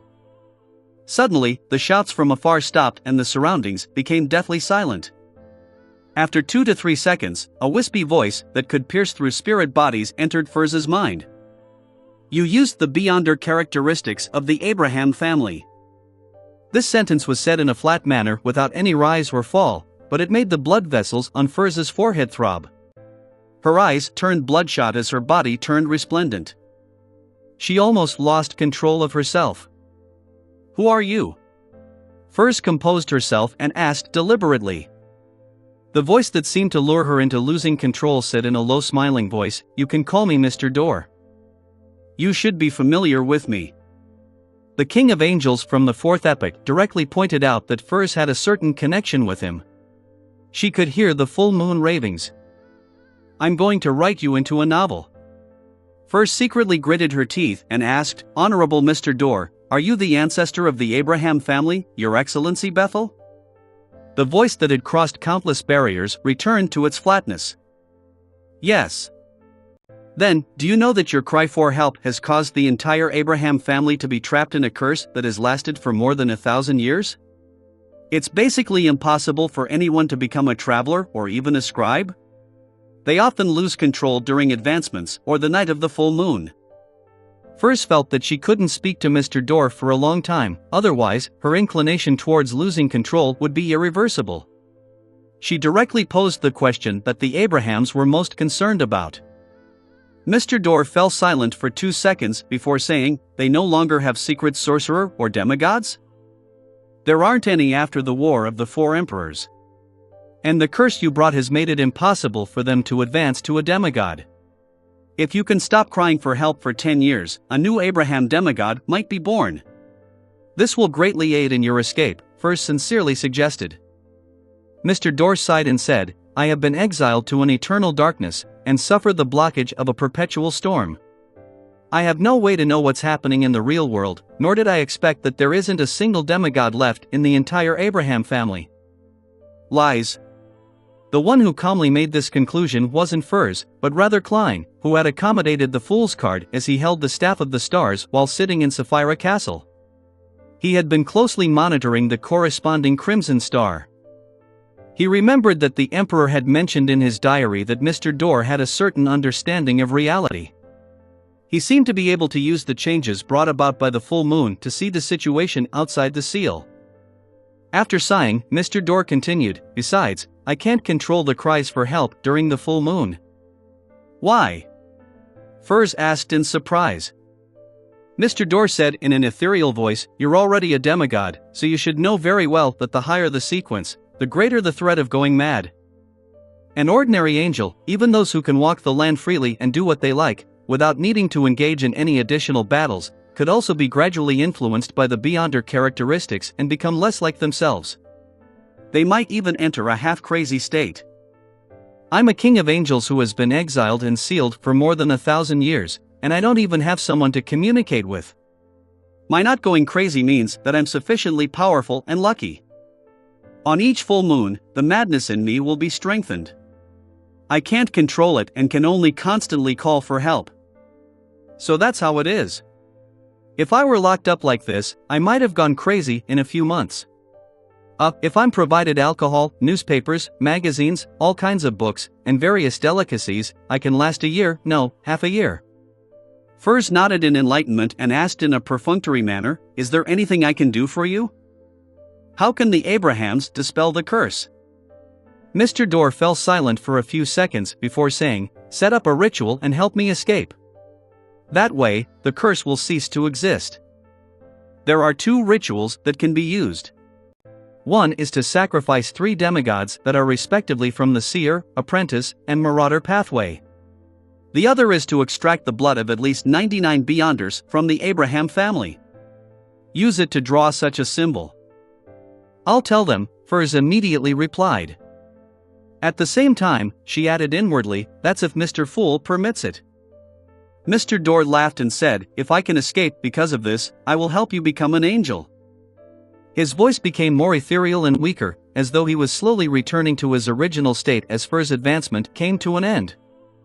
About 2 to 3 seconds later, Furz couldn't hear the sounds that slowly pushed her onto the path of losing control. The deep darkness and horrifying storms in front of her also vanished. However, before the scene completely faded away, Furs could vaguely see that, on a vast land formed from dark red rocks, there was an ancient building that resembled a pyramid erected there. Behind the building was a deep darkness and twinkling stars. It was completely different from the cosmos that she had seen as an astrologer on the ground. "What's this?" Furs shook her head and controlled her scattered thoughts as she began to carefully rein her spirituality back. After getting accustomed to the state of a secret sorcerer, she immediately took on a praying posture and reported her previous experiences to Mr. Fool without missing anything. After doing this, Furs put away the devil's oil painting, teleported back to Pritz Harbor, and met her teacher, Dorian Gray Abraham, who was waiting in the warehouse. Seeing that his student was safe and sound, Dorian heaved a sigh of relief and said, in a pious manner, "Thanks to Mr. Fool for his blessings." He had finally taught a sequence 4 secret sorcerer who didn't show signs of betrayal. Due to Mr. Fool's lack of response, Furs didn't inform her teacher of her conversation with Mr. Dor. She planned on waiting until the next full moon. She also relaxed and smiled. "Apart from thanking Mr. Fool, I have to thank you, teacher." In the ancient palace above the fog, Klein didn't have any doubts about Mr. Dor calling himself half crazy. He only felt that there had to be more secrets hidden in the matter. For example, why did Mr. Dor keep enticing Emperor Roselle to visit the moon? It was a place that was occupied by an outer deity. After some thought, he took out the scarlet lunar corona and master key from the fog of history. He planned on creating a full moon environment and listening to Mr. Dor's shouting. The effects of the combination had long been confirmed. Klein quickly heard the voice that seemed to pierce through his spirit body. The content of the shouting was, "Don't save me. Don't save me." Chapter 1295, The Aftermath from the War's Frontlines. Chapter 1295, The Aftermath from the War's Frontlines. Don't save me. Don't save me. Being located in Sapphira Castle and having accommodated the Fool's card, Klein already had the status of a king of angels. He no longer suffered any direct corruption from Mr. Dor's cries, but the contents of the cries made his scalp tingle. His pupils dilated, and he couldn't help but feel a sense of horror surging in his heart. He originally believed that Mr. Dor was constantly shouting for help, but what he heard now was, "Don't save me." Amidst Klein's silence, the weak, wispy voice pierced through his spirit body like needles. After shouting for more than 10 seconds, it suddenly changed. "Help me. Help me." This time, there was a certain change in the language used. Klein expressionlessly leaned back into his chair and listened for nearly 10 seconds. Following that, he removed his control over the master key and the scarlet lunar corona's historical void projection, allowing the atmosphere of the space above the gray fog to completely return to silence. Phew! He exhaled as he tapped the edge of the long model table out of habit and muttered to himself, "Mr. Dor is indeed half mad, but the mad part isn't the him who is desperately screaming, but the him who appears calm, the one that's able to communicate with people rationally. The latter can influence the former to a certain extent, distorting the contents of his shouts. When Mr. Dor is lucid, he actually shouts, 'Don't save me.' To a king of angels who had been imprisoned for more than 1,000 years, this definitely isn't a normal reaction. Unless he feels that he will bring a disaster that he doesn't wish to see upon returning to reality. A king of angels that has completely lost control? Together with Mr. Dor's communication with the Emperor, and how he had been constantly enticing him to visit the moon, which is occupied by an outer deity. There is another possibility to this matter. Mr. Dor, who was exiled, lost the protection left behind by the original creator. He encountered the corruption of a particular outer deity and lost most of his rationality.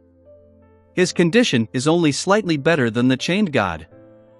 The apprentice pathway can wander the cosmos at sequence 3. Mr. Dor's honorific name also includes the title of Guide of the Endless Cosmos. Does this mean that before this king of angels was exiled, he might have already made contact with outer deities and came under some influence?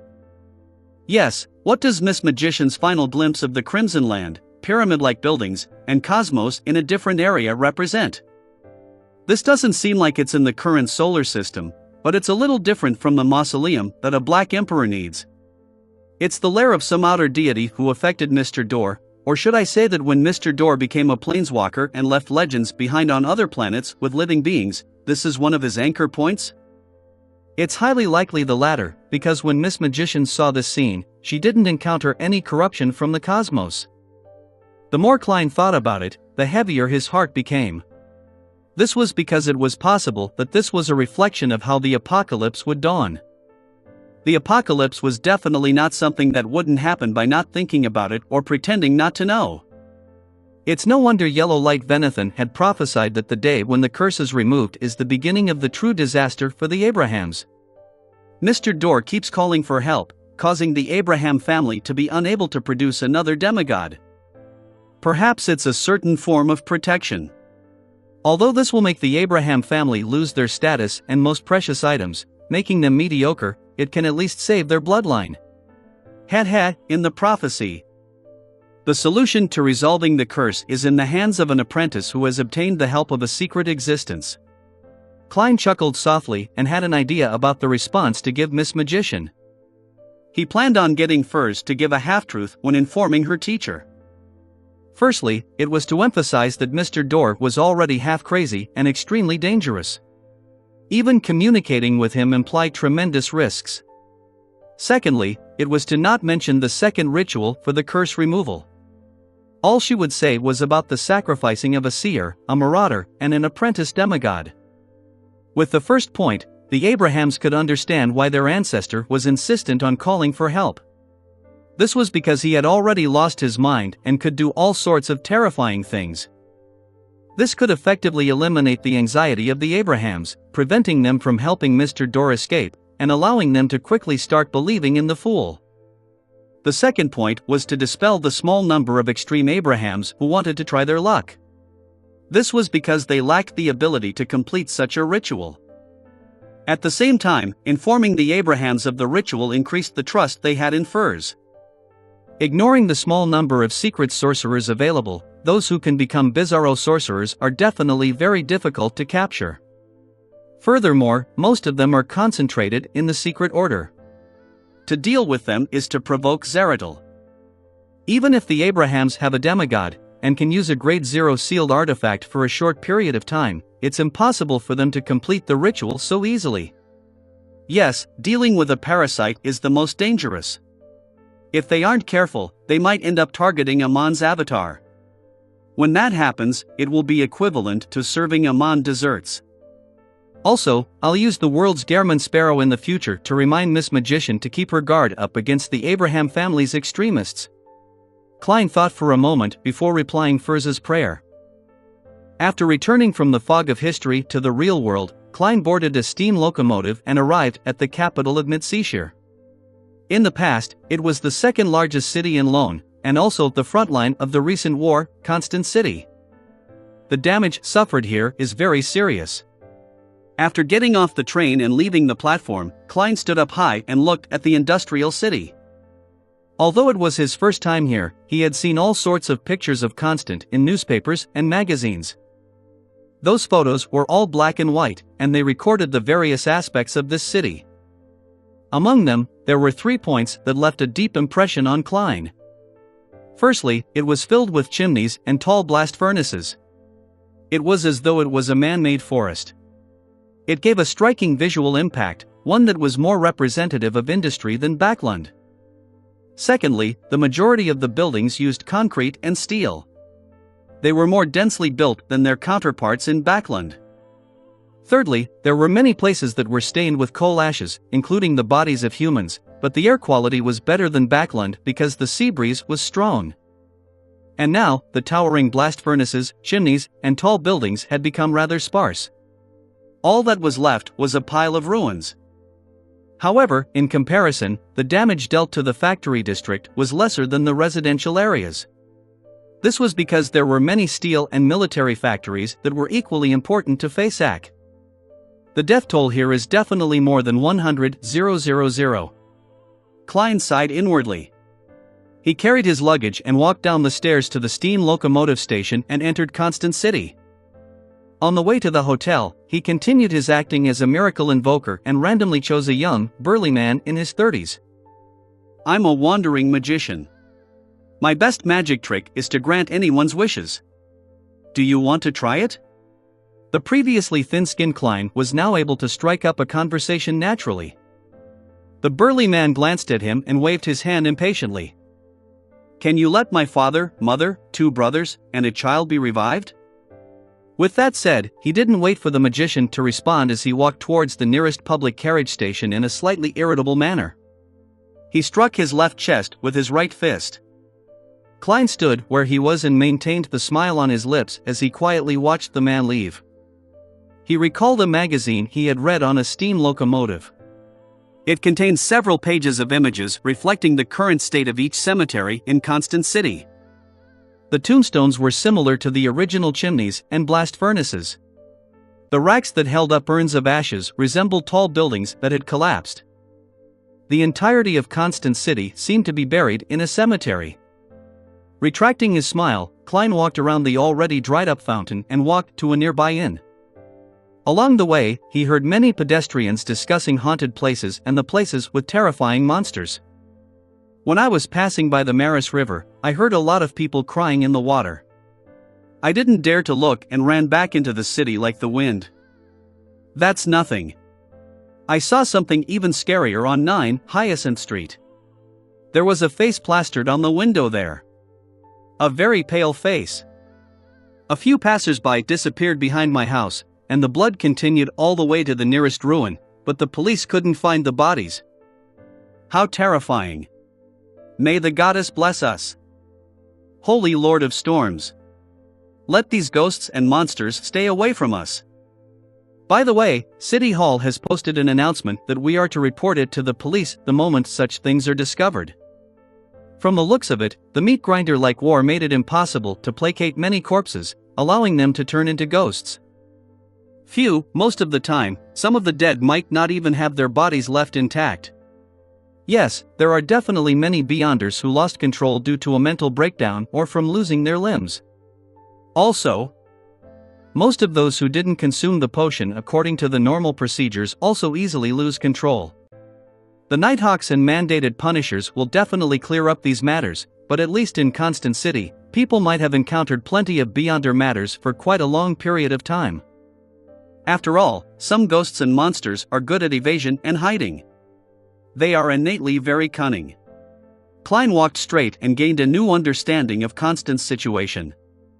Here, encountering supernatural events was no longer a coincidence. Instead, it was a daily occurrence with a certain probability. At this moment, Klein saw a group of Nighthawks wearing red gloves and black trench coats walk across the crossroad ahead of him. However, he didn't recognize any of them. Indeed, the Cathedral of Serenity has sent the Red Gloves team to help. What's happening nearby? Klein nodded indiscernibly and, following his spiritual intuition, cast his gaze to a particular apartment building behind a pile of ruins. On the 4th floor, behind an oriel window, a greatly rotting face was plastered to the window, looking out through the glass. Pale yellow liquid with black hints slid down the window one after another. Chapter 1296 Amateur Astronomer. Chapter 1296 Amateur Astronomer. Eric had become a captain of a Red Gloves team during the later stages of the war, as well as advancing to Sequence 5 Spirit Warlock. He had witnessed the deaths of the ex-captain and ex-ex-captain. He knew that a higher sequence wasn't a guarantee that he would be safer. Care and caution was what mattered. To the elite Red Gloves of the Nighthawks, this was a concept that almost everyone believed in. This was because ordinary Nighthawks might only encounter ordinary problems that looked like supernatural events. Occasionally, there would be slip-ups, and it was highly likely that they would rely on their Beyonder powers to turn the situation around. As for Red Gloves who worked on various important cases, their hidden targets were definitely rather dangerous. At that moment, Eric stood on the 4th floor of the apartment on 14 Priya Street. Facing the tightly shut dark brown wooden door, he surveyed the area and said, 2 Nighthawks have already gone missing here. We must not be careless. Initially, several residents of this apartment block reported it to the police. They claimed that Unit 403 had a stench, and the tenants of Unit 303 often heard heavy footsteps from above. The policeman in charge of the area took 2 days before coming to investigate. However, they didn't walk out of Unit 403. After the police confirmed this, they immediately transferred the case to the Church of Evernight. However, the 2 Nighthawks who came to deal with it also disappeared. The door to Unit 403 remained tightly shut. Due to this premise, the Church of Evernight's Archbishop of the Mid-Seashire Diocese entrusted the matter to Eric's team and allowed them to apply for a Grade 1 sealed artifact as support. "Yes, Captain." The members of the Red Gloves team either nodded or spoke in response. Eric didn't say anything else as he stood in front of the dark brown door of Unit 403, which remained tightly shut. He raised his red-gloved left hand and knocked on one of his teeth. A blurry figure suddenly appeared in front of him. As though it had no substance to it, it passed through the gap in the door and entered Unit 403. Eric's expression was unusually focused, as if he was observing the situation in the room through that blurry figure. It was a natural spirit that he controlled. It wasn't especially powerful, but it had special abilities. It usually lived on his left front tooth.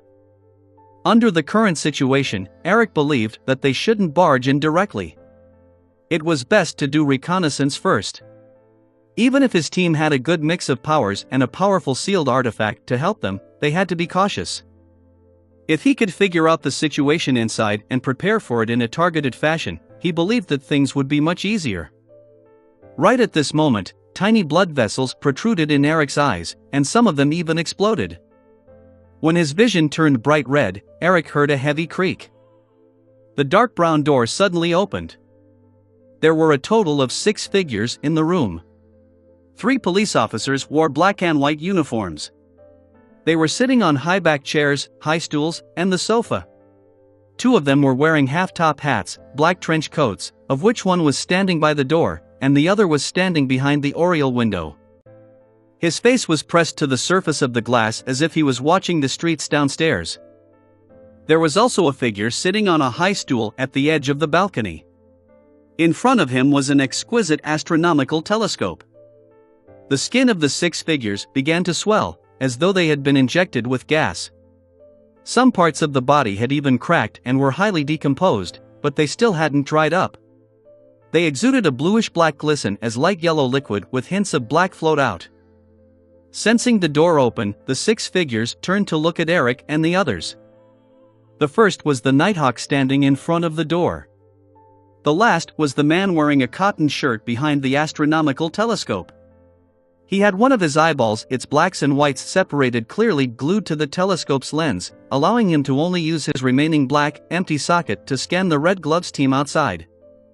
A faint stench drilled into the noses of Eric and the others as an indescribable coldness filled the surroundings. Eric instinctively raised his hand to hit his teeth, releasing more spirits. Then, he used his Nightmare Beyonder powers to forcefully drag all his targets into a dream. However, no matter how he tapped his teeth, he didn't release his soul. His Spirit Warlock Beyonder powers seemed to have vanished instantly. At the same time, a nightmare in the Red Gloves team also discovered in surprise that he was unable to pull someone into a dream. At that moment, apart from the enhancement in their physique brought by the potion, their Beyonder powers mysteriously vanished. "Leave this place," Eric ordered without hesitation. He had never encountered such a strange situation before. All he could do was get the team to retreat first before choosing a sealed artifact to handle the situation in a targeted manner. However, he and his team members didn't move despite his orders. It was as though their bodies were no longer taking orders. Eric instinctively lowered his head and looked at his lower body. His legs were swollen and his pants were torn. In addition, he could clearly feel that his skin was decaying, rotting, and running with pus. He and his Red Gloves team had yet to truly come into contact with their target, but they had fallen into a nightmare of watching themselves die, swell, and rot bit by bit with no way to escape. Right at this moment, Eric's bloodshot eyes reflected a normal palm. He held the handle and gently pulled it. Thud! The dark brown door of Unit 403 closed once again, separating Eric and his Red Gloves team from the creatures in the room. they instantly regained control over their bodies. However, their legs seemed to have suffered significant injuries. It was a little difficult to move them, be it raising their feet or bending their knees. Eric didn't bother checking on his injuries. He quickly cast his gaze on the palm that closed the door and its owner. It was a young man wearing an ancient hat and a long black robe. His facial features were ordinary, making it impossible for one to have a deep impression of him. It was a face that one forgot in seconds. I sincerely advise you to return now and leave the matter to the Archbishop or high-ranking deacons to handle.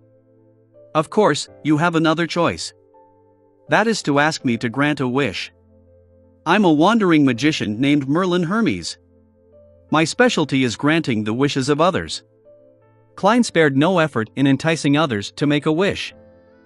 When he saw the rotting face on the oriel window earlier, he suddenly had an ominous feeling, so he specially came over to confirm what had happened. Grant wishes. Eric recalled the education he had received during his training in the Holy Cathedral.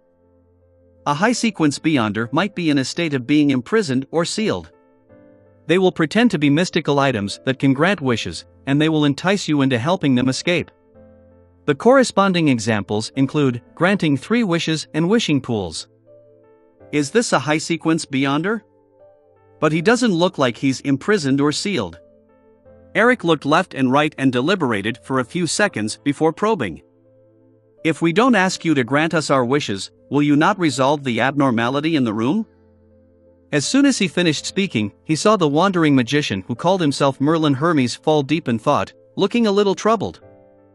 A few seconds later, Klein raised his hand to stroke his tall top hat. He smiled and sighed. Even if you don't make the wish, I will still attempt to resolve it. Do I need to read your honorific name or your true name to have my wish granted? Eric asked after exchanging glances with his team members. Klein shook his head. No, just tell me your wish.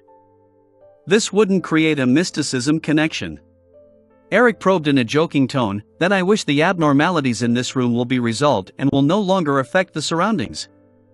Klein curled his smile and gently clapped his hands. Your wish will come true. Without waiting for Eric to respond, he smiled and said, the abnormalities inside can suppress beyonder characteristics, causing the corresponding powers to be ineffective, but that isn't absolute. Typically in such cases, my suggestion is... As he spoke, Klein reached out with his left hand and took out an eyeball-shaped glass ball. He then twisted the handle with his right hand, opening the door a little. Then, through a crack, he threw the glass ball into Unit 403. As the glass ball flew, it constantly absorbed the surrounding light and gave off a brilliant, pure, extreme sunlight that resembled a miniature sun. The next second, Klein closed the door with his right palm, lest Eric and company's eyes couldn't take it. My suggestion is to use a Grade 1 sealed artifact in the sun domain to purify the entire area. While saying that, Klein recalled the mutated sun sacred emblem behind Tingen City's Cheney's Gate.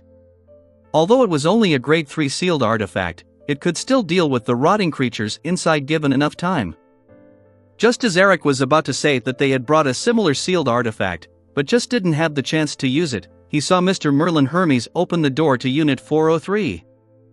The 6 figures inside had vanished into thin air, and the different beyonder characteristics were slowly condensing. The originally cold and sinister stench had been completely melted by the warm feeling. It's been resolved? Eric asked after some hesitation. Klein shook his head with a smile. No, the root of the problem is still here. Have you investigated the owner of this place? Eric replied immediately, he calls himself John, an amateur astronomer. He likes to study the cosmos using specialized telescopes at night. Studying the cosmos. Klein walked into the room without batting an eyelid, and he casually instructed.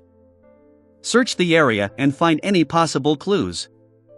For some reason, Eric suddenly felt that Mr. Merlin Hermes was the captain from back when he first joined the Nighthawks. He was professional, calm, and trustworthy. He nodded at his team members, signaling them to follow his instructions. As for him, he continued following Klein. It was both to provide him help and also for necessary precautions. Klein ignored him as he swept his gaze and approached the exquisite astronomical telescope. Then, he bent down and drew his eyes towards the lens. This might be dangerous. Eric had planned to warn him, but he fell silent when he thought about how high the other party's level and status expressed. At that moment, through the telescope, Klein saw a resplendent, dreamlike dark night sky. Every star there was blinking slightly. Suddenly, his vision was occupied by a huge eye. The eye seemed to be directly attached to the lens on the other end of the telescope. It was grayish-white with a pale yellow iris. Veins swelled outwards and seeped out disgusting translucent pus. Chapter 1297 Forest of Miracles. Chapter 1297 Forest of Miracles. Boom! The Red Gloves captain, Eric, shivered involuntarily as he saw Merlin Hermes, who claimed to be a wandering magician, explode behind the telescope. However, there was no splattering blood or flesh. The shredded limbs disappeared into the air like soap bubbles. Eric and his team members, who looked over due to the commotion, were stunned. They didn't understand the reason behind such a sudden sequence of events. A second later, Eric said in a deep voice, "Retreat." He wanted to evacuate his team before the danger truly spread. At this moment, another figure walked in from the open door of Unit 403. It was none other than Merlin Hermes, who had just exploded. This wandering magician was wearing a tall hat and a long black robe. As if nothing had happened, he spoke to Eric and his team members. The root of the problem really is from that telescope. As he spoke, Klein walked to the balcony and tapped the telescope with his right hand. Another bang rang out as the telescope suddenly shattered into metallic points of light that emitted a foul stench of bluish-black gas. The moment the grayish-white fog appeared, the stench vanished and the room returned to normal. What exactly happened? Eric forced himself to forget about the other party's death and asked cautiously. As a captain of the Red Gloves who was rather experienced, he had some guesses about the truth of the matter. The main goal of asking was to seek confirmation. Klein smiled and said, simply put, the telescope mutated for some reason, causing the owner of the room to see something that he shouldn't have seen. If you want to understand more details, you can only search for clues yourself. I'm not too sure either. Eric nodded slightly and cast his gaze at his team members, signaling them to continue their investigation. After a series of work, Eric said to Merlin Hermes, "There aren't many clues left in the room. We can only confirm a few things. 1. John is a local resident, and he served in the military during the war. It seems that he had some mental problems as a result. 2. He had been an amateur astronomer. At the end of the war, he joined an academic organization known as the Celestial Research Association, but we didn't obtain any information about this organization. 3. John was seeking the way to see the true cosmos." Upon mentioning the word cosmos, Eric paused slightly, as though he had received a warning from the upper echelons of the Church of Evernight. He joined an organization known as the Celestial Research Association after the war ended. Sought the way to see the true cosmos. Klein combined this knowledge with his experience and had a certain level of confidence in the matter. He nodded and said, "You should know that the cosmos means danger. You can't even try to understand it. We will report this case to the Archbishop as soon as possible and classify the Celestial Research Association as a dangerous organization," Eric said as if speaking to a Nighthawk superior who wasn't directly in charge of him. Klein didn't respond as he walked to the door and sighed. Indeed, war really does have an irreversible impact on all aspects. After the fall of the god of combat, the already crumbling barrier set up by the Primordial One lost parts of its support. As for the Evernight goddess, she has yet to fully gain control of the corresponding uniquenesses. As for becoming a great old one, who knows how much longer that will take. Under such circumstances, the intrusion of the outer deities into this world would naturally deepen. This has combined with the damage that many ordinary people have suffered from the war. Klein suspected that, during the subsequent period of rebuilding after the war, many cults that pointed to the different outer deities or cosmos would appear secretly in Lone. If he allowed them to spread their faith and attempt various risky attempts, the apocalypse would definitely be brought forward. As he sighed, he walked out of Unit 403. His figure blurred, turning transparent until he disappeared. In a hotel near Priya Street, Klein, who had long since moved in, picked up the coffee in front of him and took a sip. Taking advantage of the fact that it was still early, he went out once again and took a carriage to the outskirts of the coastal Constant City. There was a cemetery. The stone tablets stood erect like a short forest. Klein walked through the cemetery and found a tombstone with the help of his spirituality. The name on the tombstone wrote, Welch McGovern. This was the original Klein's university schoolmate. As he had bought the Antigonus family's notebook, he had mysteriously died in Tianjin. This had indirectly caused Zhou Mingrue to transmigrate. Welch McGovern's father was a banker in Constant City. He had spent money to bring his son's corpse back to his hometown and buried it in this cemetery. Klein stared at the photo on the tombstone for a few seconds. He bent down and placed the bouquet of white flowers in his hand in front of Welch's grave. Just as he was about to turn and leave, he suddenly stopped in his tracks. 20 to 30 seconds later, an old man with a black cane walked over from another direction. Klein recognized him and knew that he was Welch's father. He was the Mid-Seashire County banker who had once invited him and his schoolmates to a sumptuous meal. However, compared to a few years ago, this gentleman had aged significantly. He was originally a very energetic middle-aged gentleman, but now his hair was half white. There were many wrinkles on his eyes, mouth, and forehead. Who are you? Welch's father looked at the stranger in front of the grave. He asked, puzzled and wary. Klein sighed and said, Mr. McGovern, I'm Welch's friend. I just happened to pass by Constant City recently. Welch's father nodded slightly and said in a deep voice, he's a very sociable person. I only know a number of his friends. His words were an attempt to explain why he hadn't invited Klein to the funeral and how sorry he was. Klein didn't say anything else as he looked around and said, Is there anything you need help with? Or do you have any wishes that you wish to have fulfilled? I hope I can provide you with some strength. Welch's father looked around and smiled bitterly. Can you allow all the dead here to stand up again? It's not impossible, but they will be different from what you have in mind. Klein sighed and shook his head. Then can you allow Constant to return to its original state? Welch's father asked with a bitter smile. Without waiting for Klein's reply, he sighed and continued, There's no need to provide any help. I can achieve what is possible myself.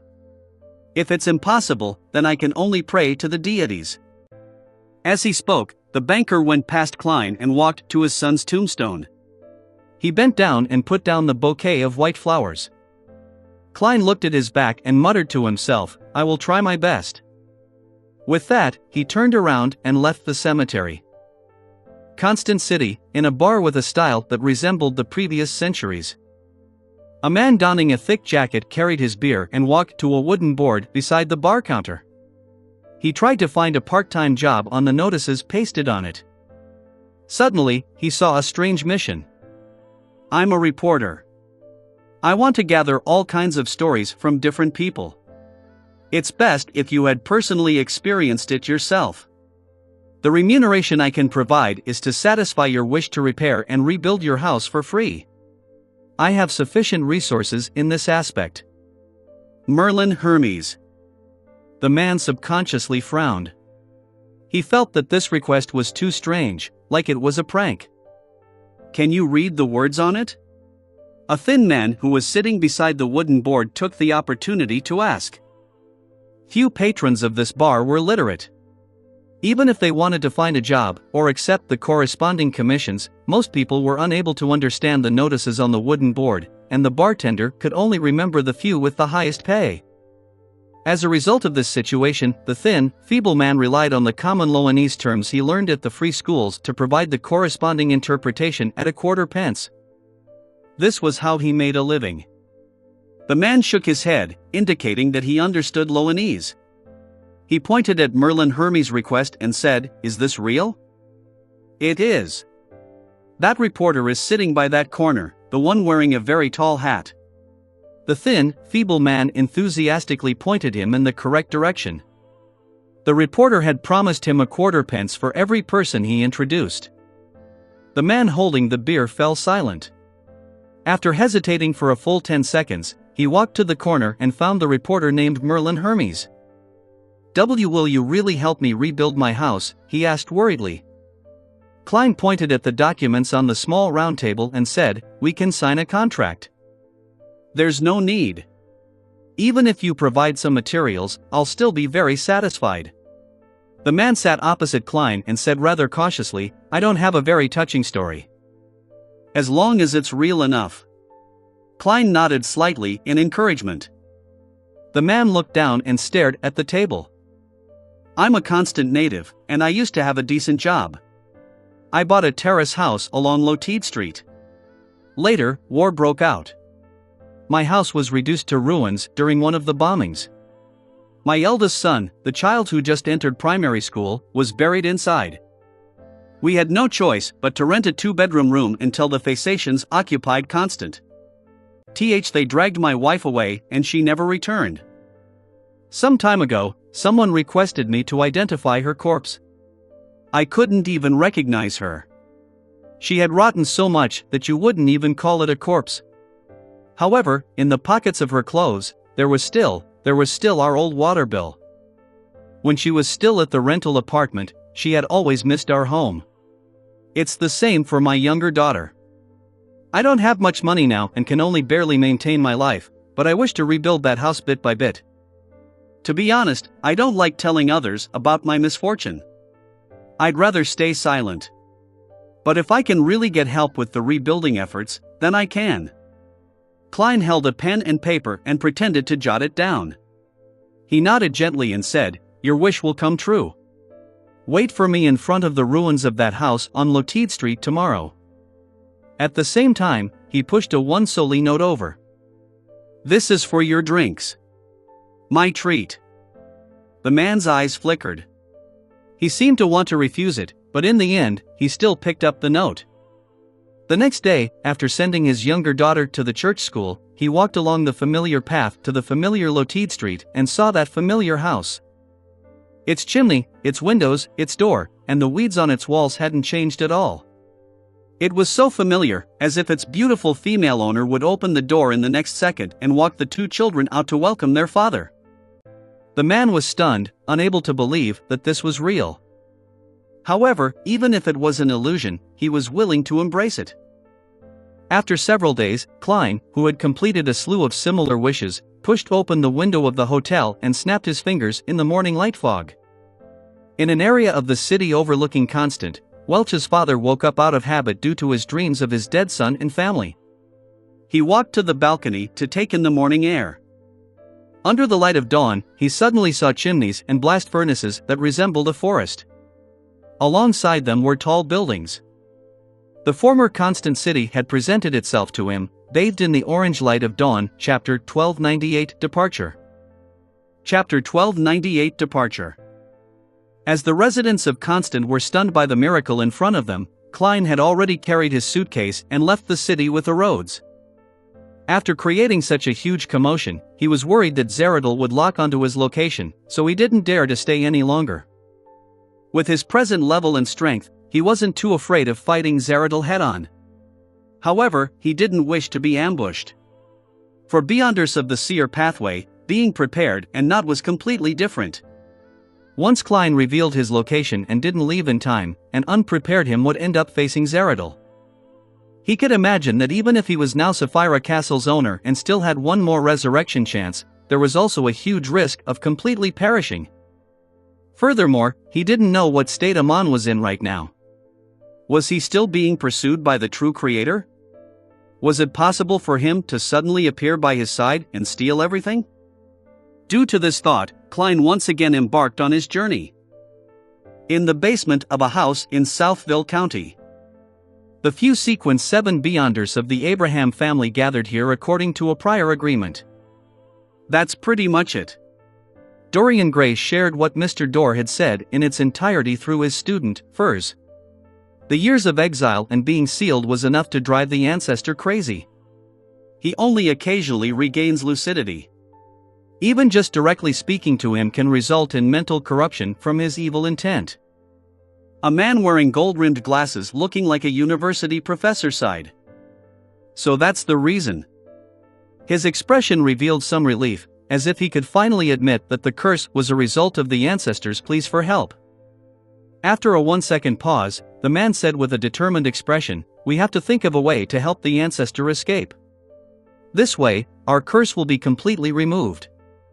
Verdu, are you crazy?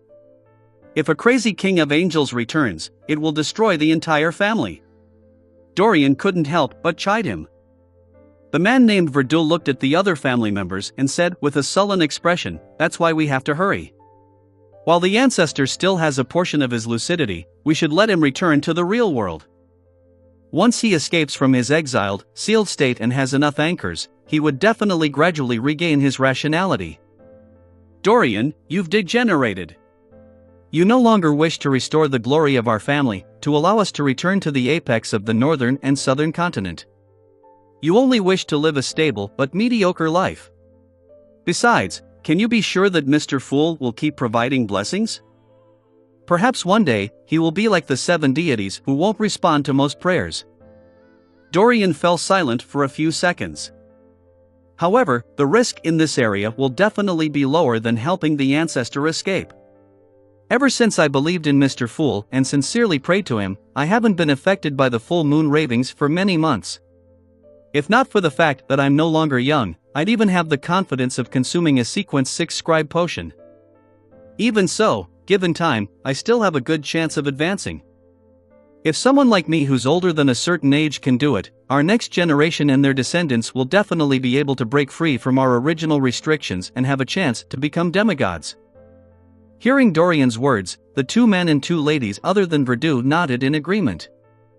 They had already made some of their descendants believe in Mr. Fool, and through a few months of observation, they were certain that it was effective. They were planning on praying to Mr. Fool themselves. Noticing Verdu's nasty expression, Dorian softened his tone and said, "More importantly, we don't have the strength to complete the ritual at all. A demigod of any pathway is not easy to deal with. Among them, the corresponding demigods of the Seer and Marauder are cunning, bizarre, and dangerous. Even if we're willing to sacrifice ourselves and use a grade 0 sealed artifact, it's difficult to capture them." Verdu nudged his gold-rimmed spectacles and slowly exhaled. "I won't stop you from changing your faith to the Fool. If you can get that existence's help to aid the ancestors' escape, that would be the best development. But before that, I will do my best to prepare the ritual. Dorian, you have to remember that the bloodline and glory of the Abraham family comes from the ancestor. Without him, there will be no us. If this matter requires a sacrifice, then I'll do it." He stood up, put on his hat, and walked out of the basement. Dorian watched him leave and finally sighed. Verdu has been studying all kinds of mysticism information, hoping to find a way to completely resolve the family's curse. I believe that such persistence is already in his blood. The other Abraham family members nodded in unison. After he confirms that he can't complete the ritual, he should give up. They too hoped that Verdu would succeed, but they found it virtually impossible. On Blue Mountain Island, where Byam was located, the private harbor that originally belonged to the Resistance, a group of workers who had just finished laying the gas pipes were just about to find a place to rest and wait for the carriage sent by the Church of the Sea God to ferry them back to Byam when they saw the half-giants, purportedly from the northern Fairfax Islands, carry heavy, grayish-white stone materials. Each step left an imprint on the land. These workers had participated in the construction of harbors, cathedrals, and art museums, so they knew how heavy the grayish-white stone materials were. They remembered that, even with the help of logs, horses, and machinery, it was very difficult for people to transport such stone materials. Yet, the half-giants held them as easily as holding toys. This display of strength was simply ridiculous. When Derek saw that the outer walls and some of the buildings of the town had been built under the efforts of the City of Silver's reconnaissance team, he nodded and said to Lievel and Candace, "It's time to return to the City of Silver and tell the chief about the situation here." None of the members of the City of Silver's reconnaissance team objected. They were very excited as they agreed with Elder Derek's decision. Although they hadn't been here for long, they had long fallen in love with this new hometown. They had fallen in love with the warmth of the sun in the day and the peace of the crimson moon in the night. They couldn't wait to let their family and friends experience it and enjoy it. Upon seeing this, Derek subconsciously straightened his back. He controlled himself and didn't let his smile appear. He calmly said to Candace, "Come back to the City of Silver with me and tell the chief and the other elders of the 6-member council about the situation here." "Oh, you too, Genord. Lievel, you're in charge of maintaining order here." He was worried that he wouldn't be able to convince the current chief, Waite Chermont and company, so he decided on bringing 2 companions with him. After settling the corresponding matters, Derek led Candace and Genord to a secluded spot in the new City of Silver. He lowered his head, clasped his hands, and prayed to Mr. Fool, making a wish to return to the City of Silver immediately. Without a sound, the scene around them became blurry and stretched. Then, it immediately fixed and quickly became clear. In front of their eyes, they saw a city wall with weeds fluttering in the air. In just a few seconds, Derek and his 2 subordinates returned to the entrance of the City of Silver. This is a miracle. Candace rubbed her eyes with a hand that wasn't holding a weapon and marveled from the bottom of her heart. She had imagined many ways of returning to the City of Silver, but she had never thought of returning so directly. To her, this was a miracle bestowed by a deity. Genord shook the glass lantern in his hand and muttered without thinking, "This is much brighter than the beast hide lantern." Before he could finish his sentence, he came to his senses and revealed a pure smile without a hint of gloominess. This time, they would be the messengers of dawn who would lead the residents of the City of Silver out of the forsaken land of the gods. Derek heaved a sigh of relief and maintained his stern expression.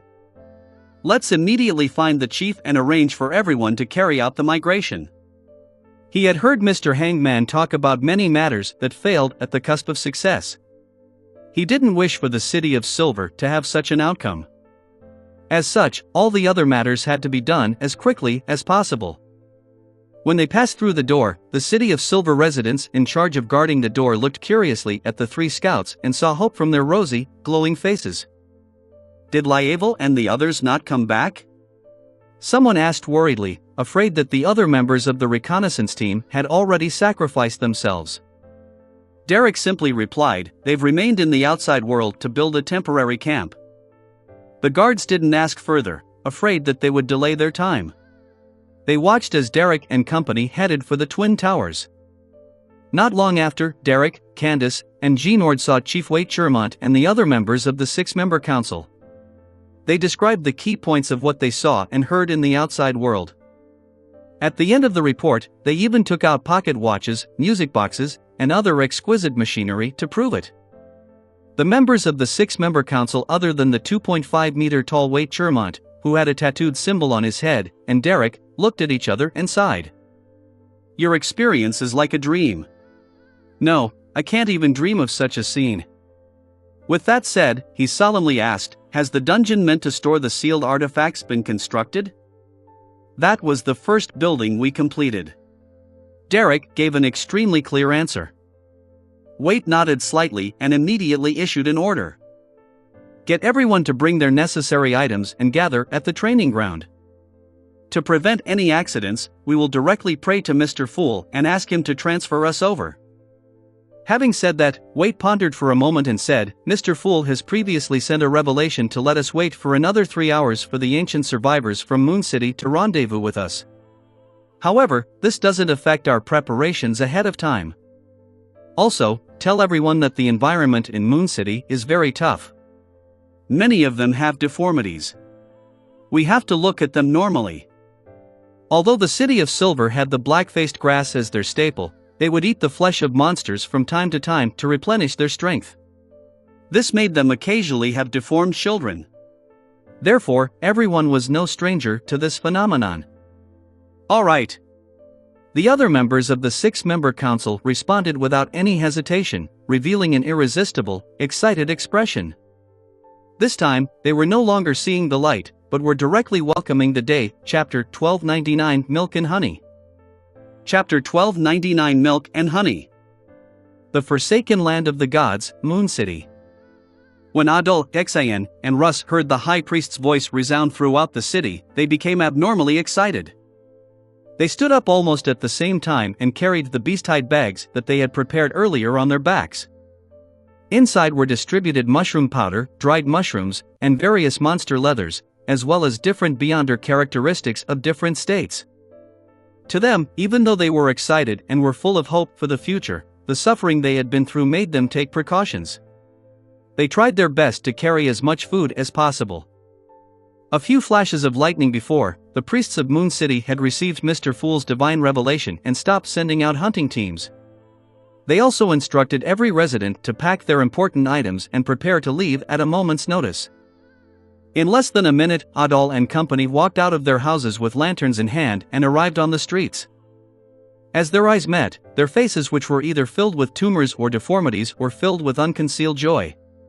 They had no negative emotions towards abandoning Moon City and leaving their hometown.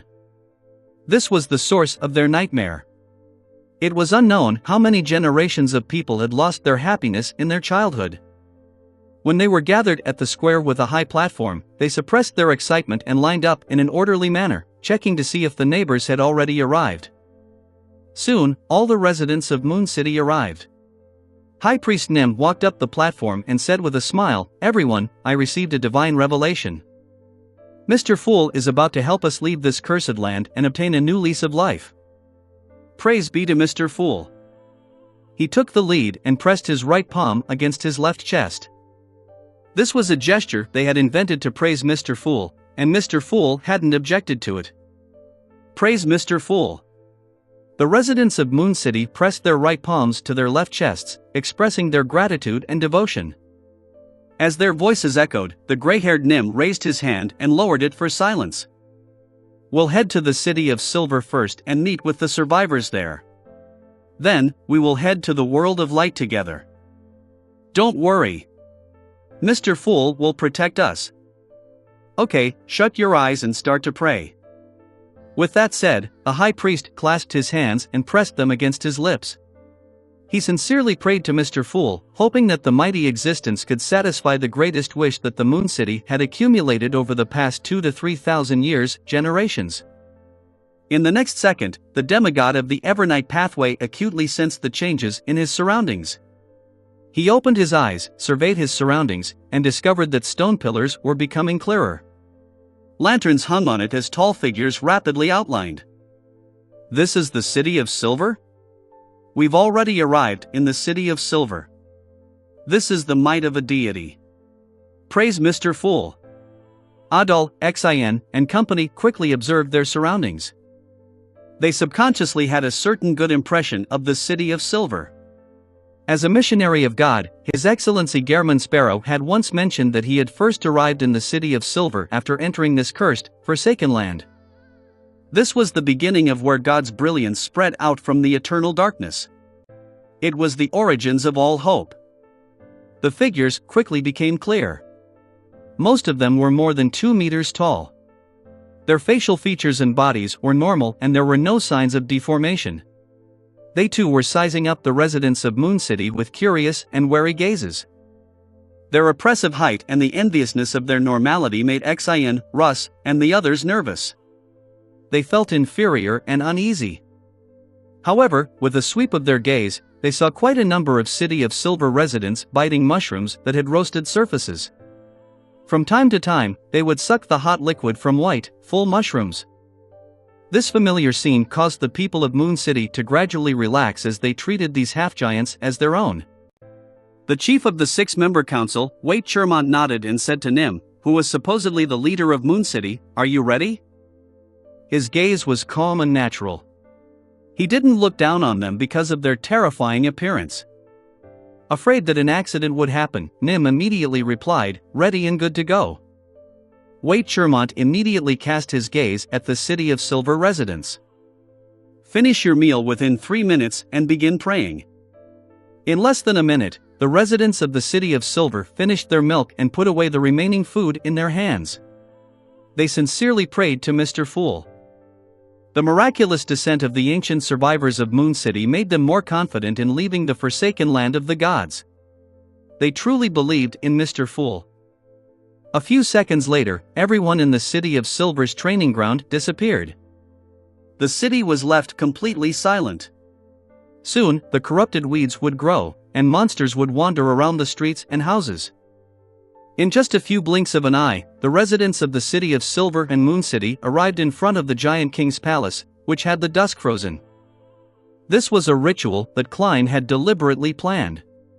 It was to allow the ancient survivors of the forsaken land of the gods to bid farewell to the past. Shocked by the grandeur, epicness, and mythical impression of the Giant King's court, the residents of the City of Silver subconsciously turned their heads and looked down and into the distance. Beyond the orange-red dusk, the ground was completely blanketed in darkness. Occasionally, lightning would flash across the sky, revealing the outline of ancient buildings, towering mountains, and the deformed plants. As the lightning descended, darkness surged in again, devouring everything. Then, the City of Silver and Moon City residents turned their heads and cast their gaze deep into the Giant King's palace. There was an open door, and outside the door was a blazing golden ocean. The people who were blinded by the sunlight immediately felt their surroundings become blurry, and the scene quickly shattered. The fragments quickly reassembled, turning into a deep blue ocean, the smell of fish, striking sounds, and the orange-red sun that had yet to come close to the horizon. The residents of Moon City and the City of Silver looked around in shock and anticipation. They saw the luxuriant forest that wasn't distorted at all. They saw the stone buildings that had yet to have been refurbished. They saw Lievel and company and saw the path towards the harbor and the ship that was docked there. Many people's vision turned blurry as though they were undergoing the catharsis of the holy light. They could clearly sense that there was no depravity, filth, or mysterious power here. Most of the City of Silver and Moon City residents lowered their heads and knelt on the ground, praising Mr. Fool loudly as they kissed the sweet-smelling soil. It wasn't that the others weren't grateful to Mr. Fool, but that they were still spellbound by such a scene. Every fiber of their being was shocked. After they recovered from their initial shock, Lievel went up to meet his wife and daughter. As he approached, he couldn't hold back his excitement and joy. He opened his mouth, wanting to tell his wife and children what he had seen and heard during this period of time.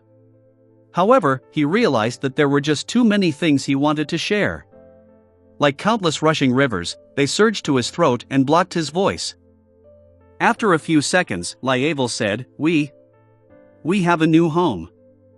Before he could finish his sentence, the nearly 2.5-meter tall half-giant hurriedly reached his hand into his pocket and extended it towards his wife and daughter.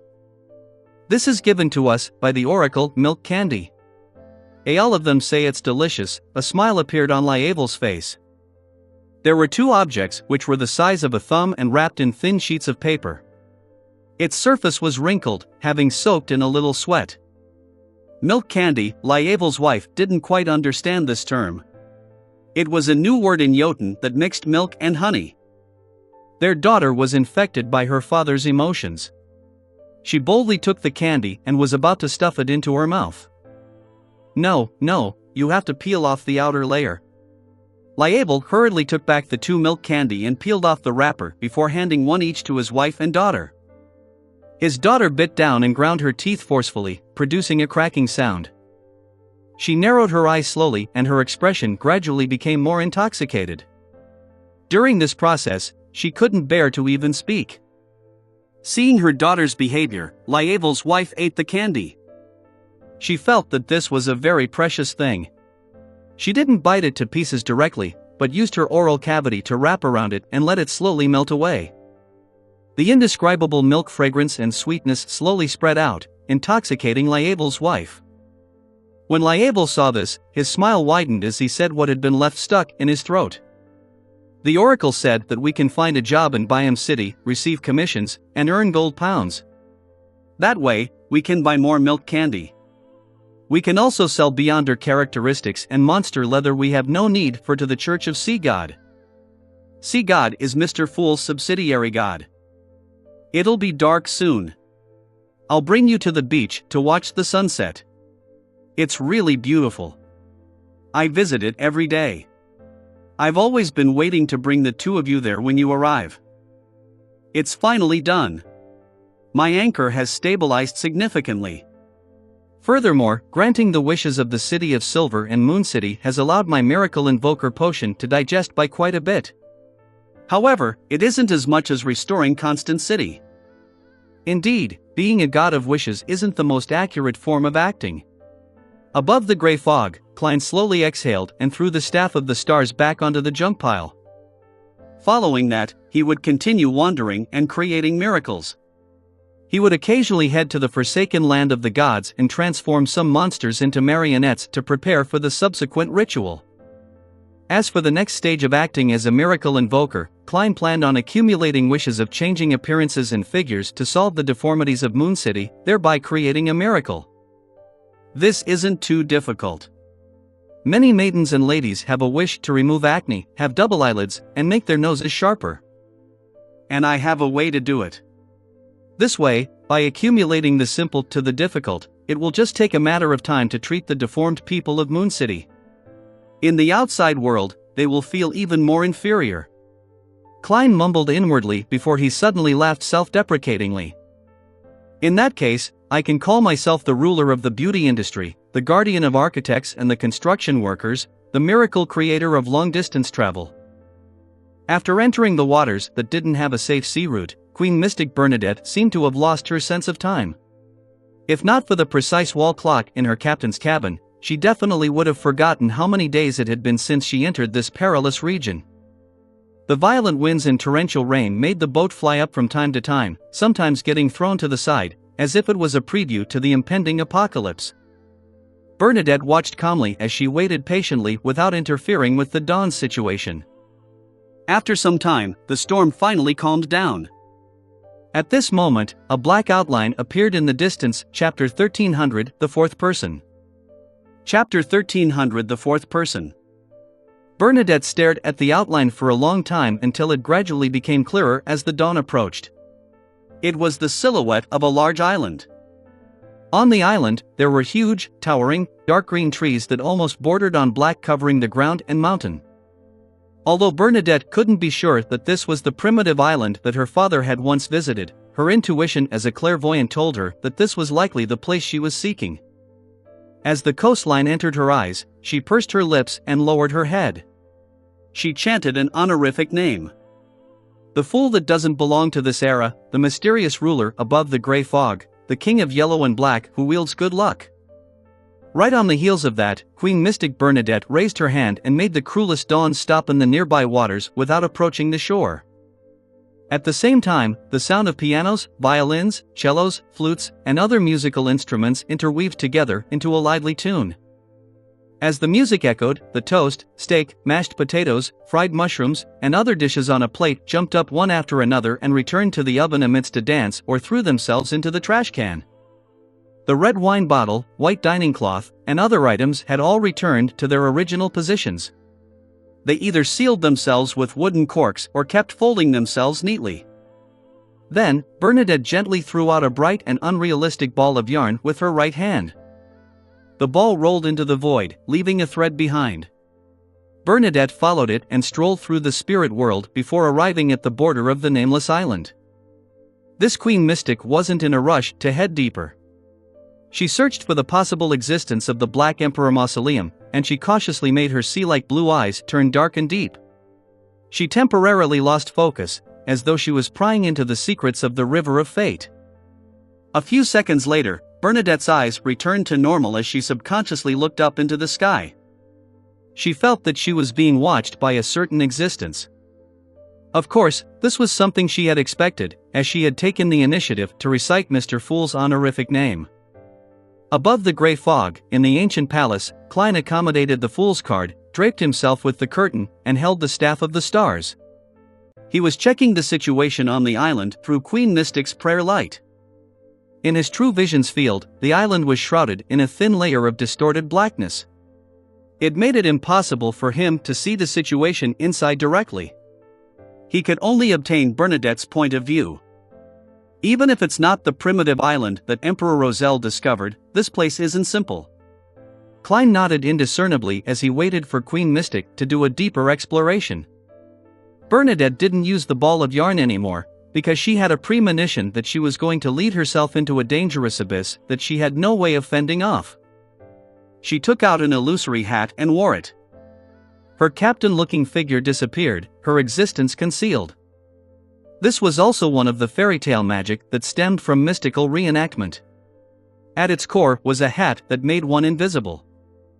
Then, Bernadette followed a path that appeared to have been opened up by humans and entered the forest consisting of huge trees. There were no birds chirping, no wild beast roars, or disturbance caused by crawling insects. It was so peaceful as if time had frozen, so dead that there was no sign of life. According to Bernadette's understanding, there should be many supernatural beings that had already gone extinct in the outside world. Normally, it would be quite lively. But now, she felt as if she was walking through an uninhabited cemetery. Every giant tree was a tombstone. If it were any of the Beyonders with weaker minds, they would definitely feel tense. Burdened with a heavy pressure, they would slowly approach the edge of losing control. However, Bernadette's expression didn't change at all, as though she was already used to proceeding through danger and strangeness. After walking for nearly half an hour, she still didn't see any living thing or even sense the wind.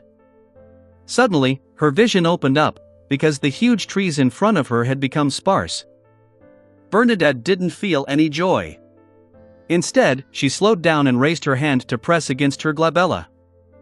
A pair of eyes that were without eyelashes appeared in front of her, looking cold and heartless. Then, the pair of eyes of mystery prying was grabbed by invisible hands and placed on an invisible person's face. This was Bernadette's invisible servant. The invisible servant brought the eyes of mystery prying and quickly crossed the remaining path to the open forest. During this process, its vision gradually became clearer, as if it was no longer affected by the faint blackness in the air. Finally, the invisible servant arrived at the boundary of the open region and transmitted the situation to Bernadette through the eyes of mystery prying. Outside the sparse forest, there was an empty space. There were countless creatures prostrating there. Among them were red dragons with skin flowing with flames. There were treants that had gnarls for eyes and hollows for mouths. There were demonic wolves with 8 legs, giants with 4 long limbs, and feathered serpents with oily feathers and scales with a dark green shade. The latter coiled there, resembling small hills. There were also different kinds of creatures that looked like human and wild beast hybrids. At this moment, they were all facing one direction. They had their upper bodies or heads prostrated, as though they were worshipping an unknown existence. None of them made a sound. There were even a few humans among them. 1, 2, 3, 4, 5. When Bernadette counted a few humanoid creatures, her blue eyes suddenly widened. She had learned from Admiral of Stars Catlia that the primitive island which her father had discovered had a special type of corruption that allowed dead creatures to return here to the source regardless of where their corpses were. Amongst the knights who served Emperor Roselle, Grimm was first to be killed because of this, followed by William and Polly. However, apart from the 3 of them, no one else was sacrificed in corresponding matters. And at that moment, there were 5 supernatural or mutated creatures present. In addition, Bernadette also knew that her father had eventually resolved the corruption problem and made the primitive island his secret base. Is this not the island? Queen Mystic examined the 5 humans through the eyes of mystery prying. They were dressed in opulent clothes from Roselle's era. Their faces were pale, their skin shriveled, and they looked more like zombies than humans. As the 5 of them were prostrating, Bernadette temporarily couldn't see their faces. She could only patiently wait for the praying to end. A few minutes later, those creatures straightened their bodies and the entire forest came alive. Seizing this opportunity, Bernadette saw the 5 of them and compared them with her memories and the images she knew. Grimm, he really is Grimm. This is the primitive island. That's Uncle William. I remember him. He taught me swordplay before. Uncle Polly. When she recognized the 4th person, a look of astonishment could be seen on Bernadette's face. That person was Edwards. In Bernadette's memory, the knight had outlived her father's death. Then, he migrated his family to Lemberg. He hadn't died on this primitive island. According to the information she received from Vice Admiral Iceberg Edwina, Edwards had lived for nearly 100 years. He died peacefully and was buried in a cemetery in the suburbs of Lemberg. Uncle Edwards has also returned to this island. Didn't he not experience any corruption and didn't die because of this? Thoughts flashed through Bernadette's mind one after another. As a result, the eyes of mystery prying on the invisible servant's face kept staring at the human suspected to be Edwards. The gentleman had an old appearance and his hair was completely white. It was the same portrait of the ancestor in his advanced years, the one that Edwina Edwards had shown her. And from his facial features and outline, Bernadette could tell what he looked like in his prime. At that time, Edwards had been her equestrian teacher. Suddenly, the human who was suspected to be Edwards turned his head and gazed coldly at the invisible servant. Although Bernadette had inherited quite a bit of Emperor Roselle's inheritance, she definitely didn't rely on items to advance to this point in the mysterious world. At that moment, she made a prompt decision and directly made the eyes of mystery prying vanish, allowing the invisible servant to return to the spirit world. Right on the heels of that, she quietly changed her position. At the same time, above the gray fog, Klein tapped the edge of the long modeled table and enhanced the probability of Bernadette not being discovered. When the person suspected to be Edwards retracted his blank gaze and walked to a different spot in the primitive forest with the surrounding creatures, Klein frowned slightly and muttered to himself, "What kind of anomaly happened?"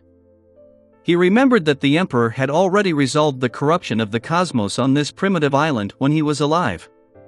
However, these creatures were still worshipping an unknown existence, holding a mysterious ritual that was close to the earliest descriptions in the diary. After the Emperor's death, did a particular entity from the cosmos infiltrate this place again? Or is it that they're worshipping some symbol left behind by the Emperor? Who are the other two?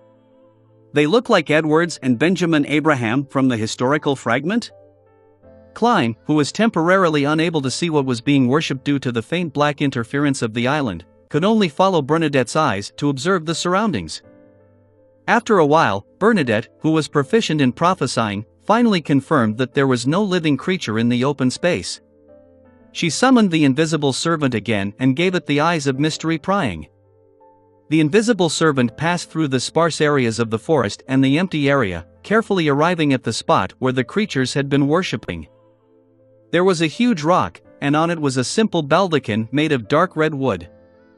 The invisible servant circled halfway and arrived in front of the baldachin. It was empty inside. There was no statue, nor was there an emblem formed from symbols. The creatures on this island were praying to something that didn't seem to exist. If you enjoyed this video, don't forget to click the notification bell, like, and subscribe buttons. For me, please click the new channel's follow button. To ensure you don't miss the footage, there is a link to subscribe to the new channel under the title. If you think this narrative is entertaining, please leave a comment saying so under the video and assist the Light Novel podcast channel reach 1,000 likes when it posts the next segment. A little amount this channel has a relatively small number of likes and subscribers. Until the next clip, bye.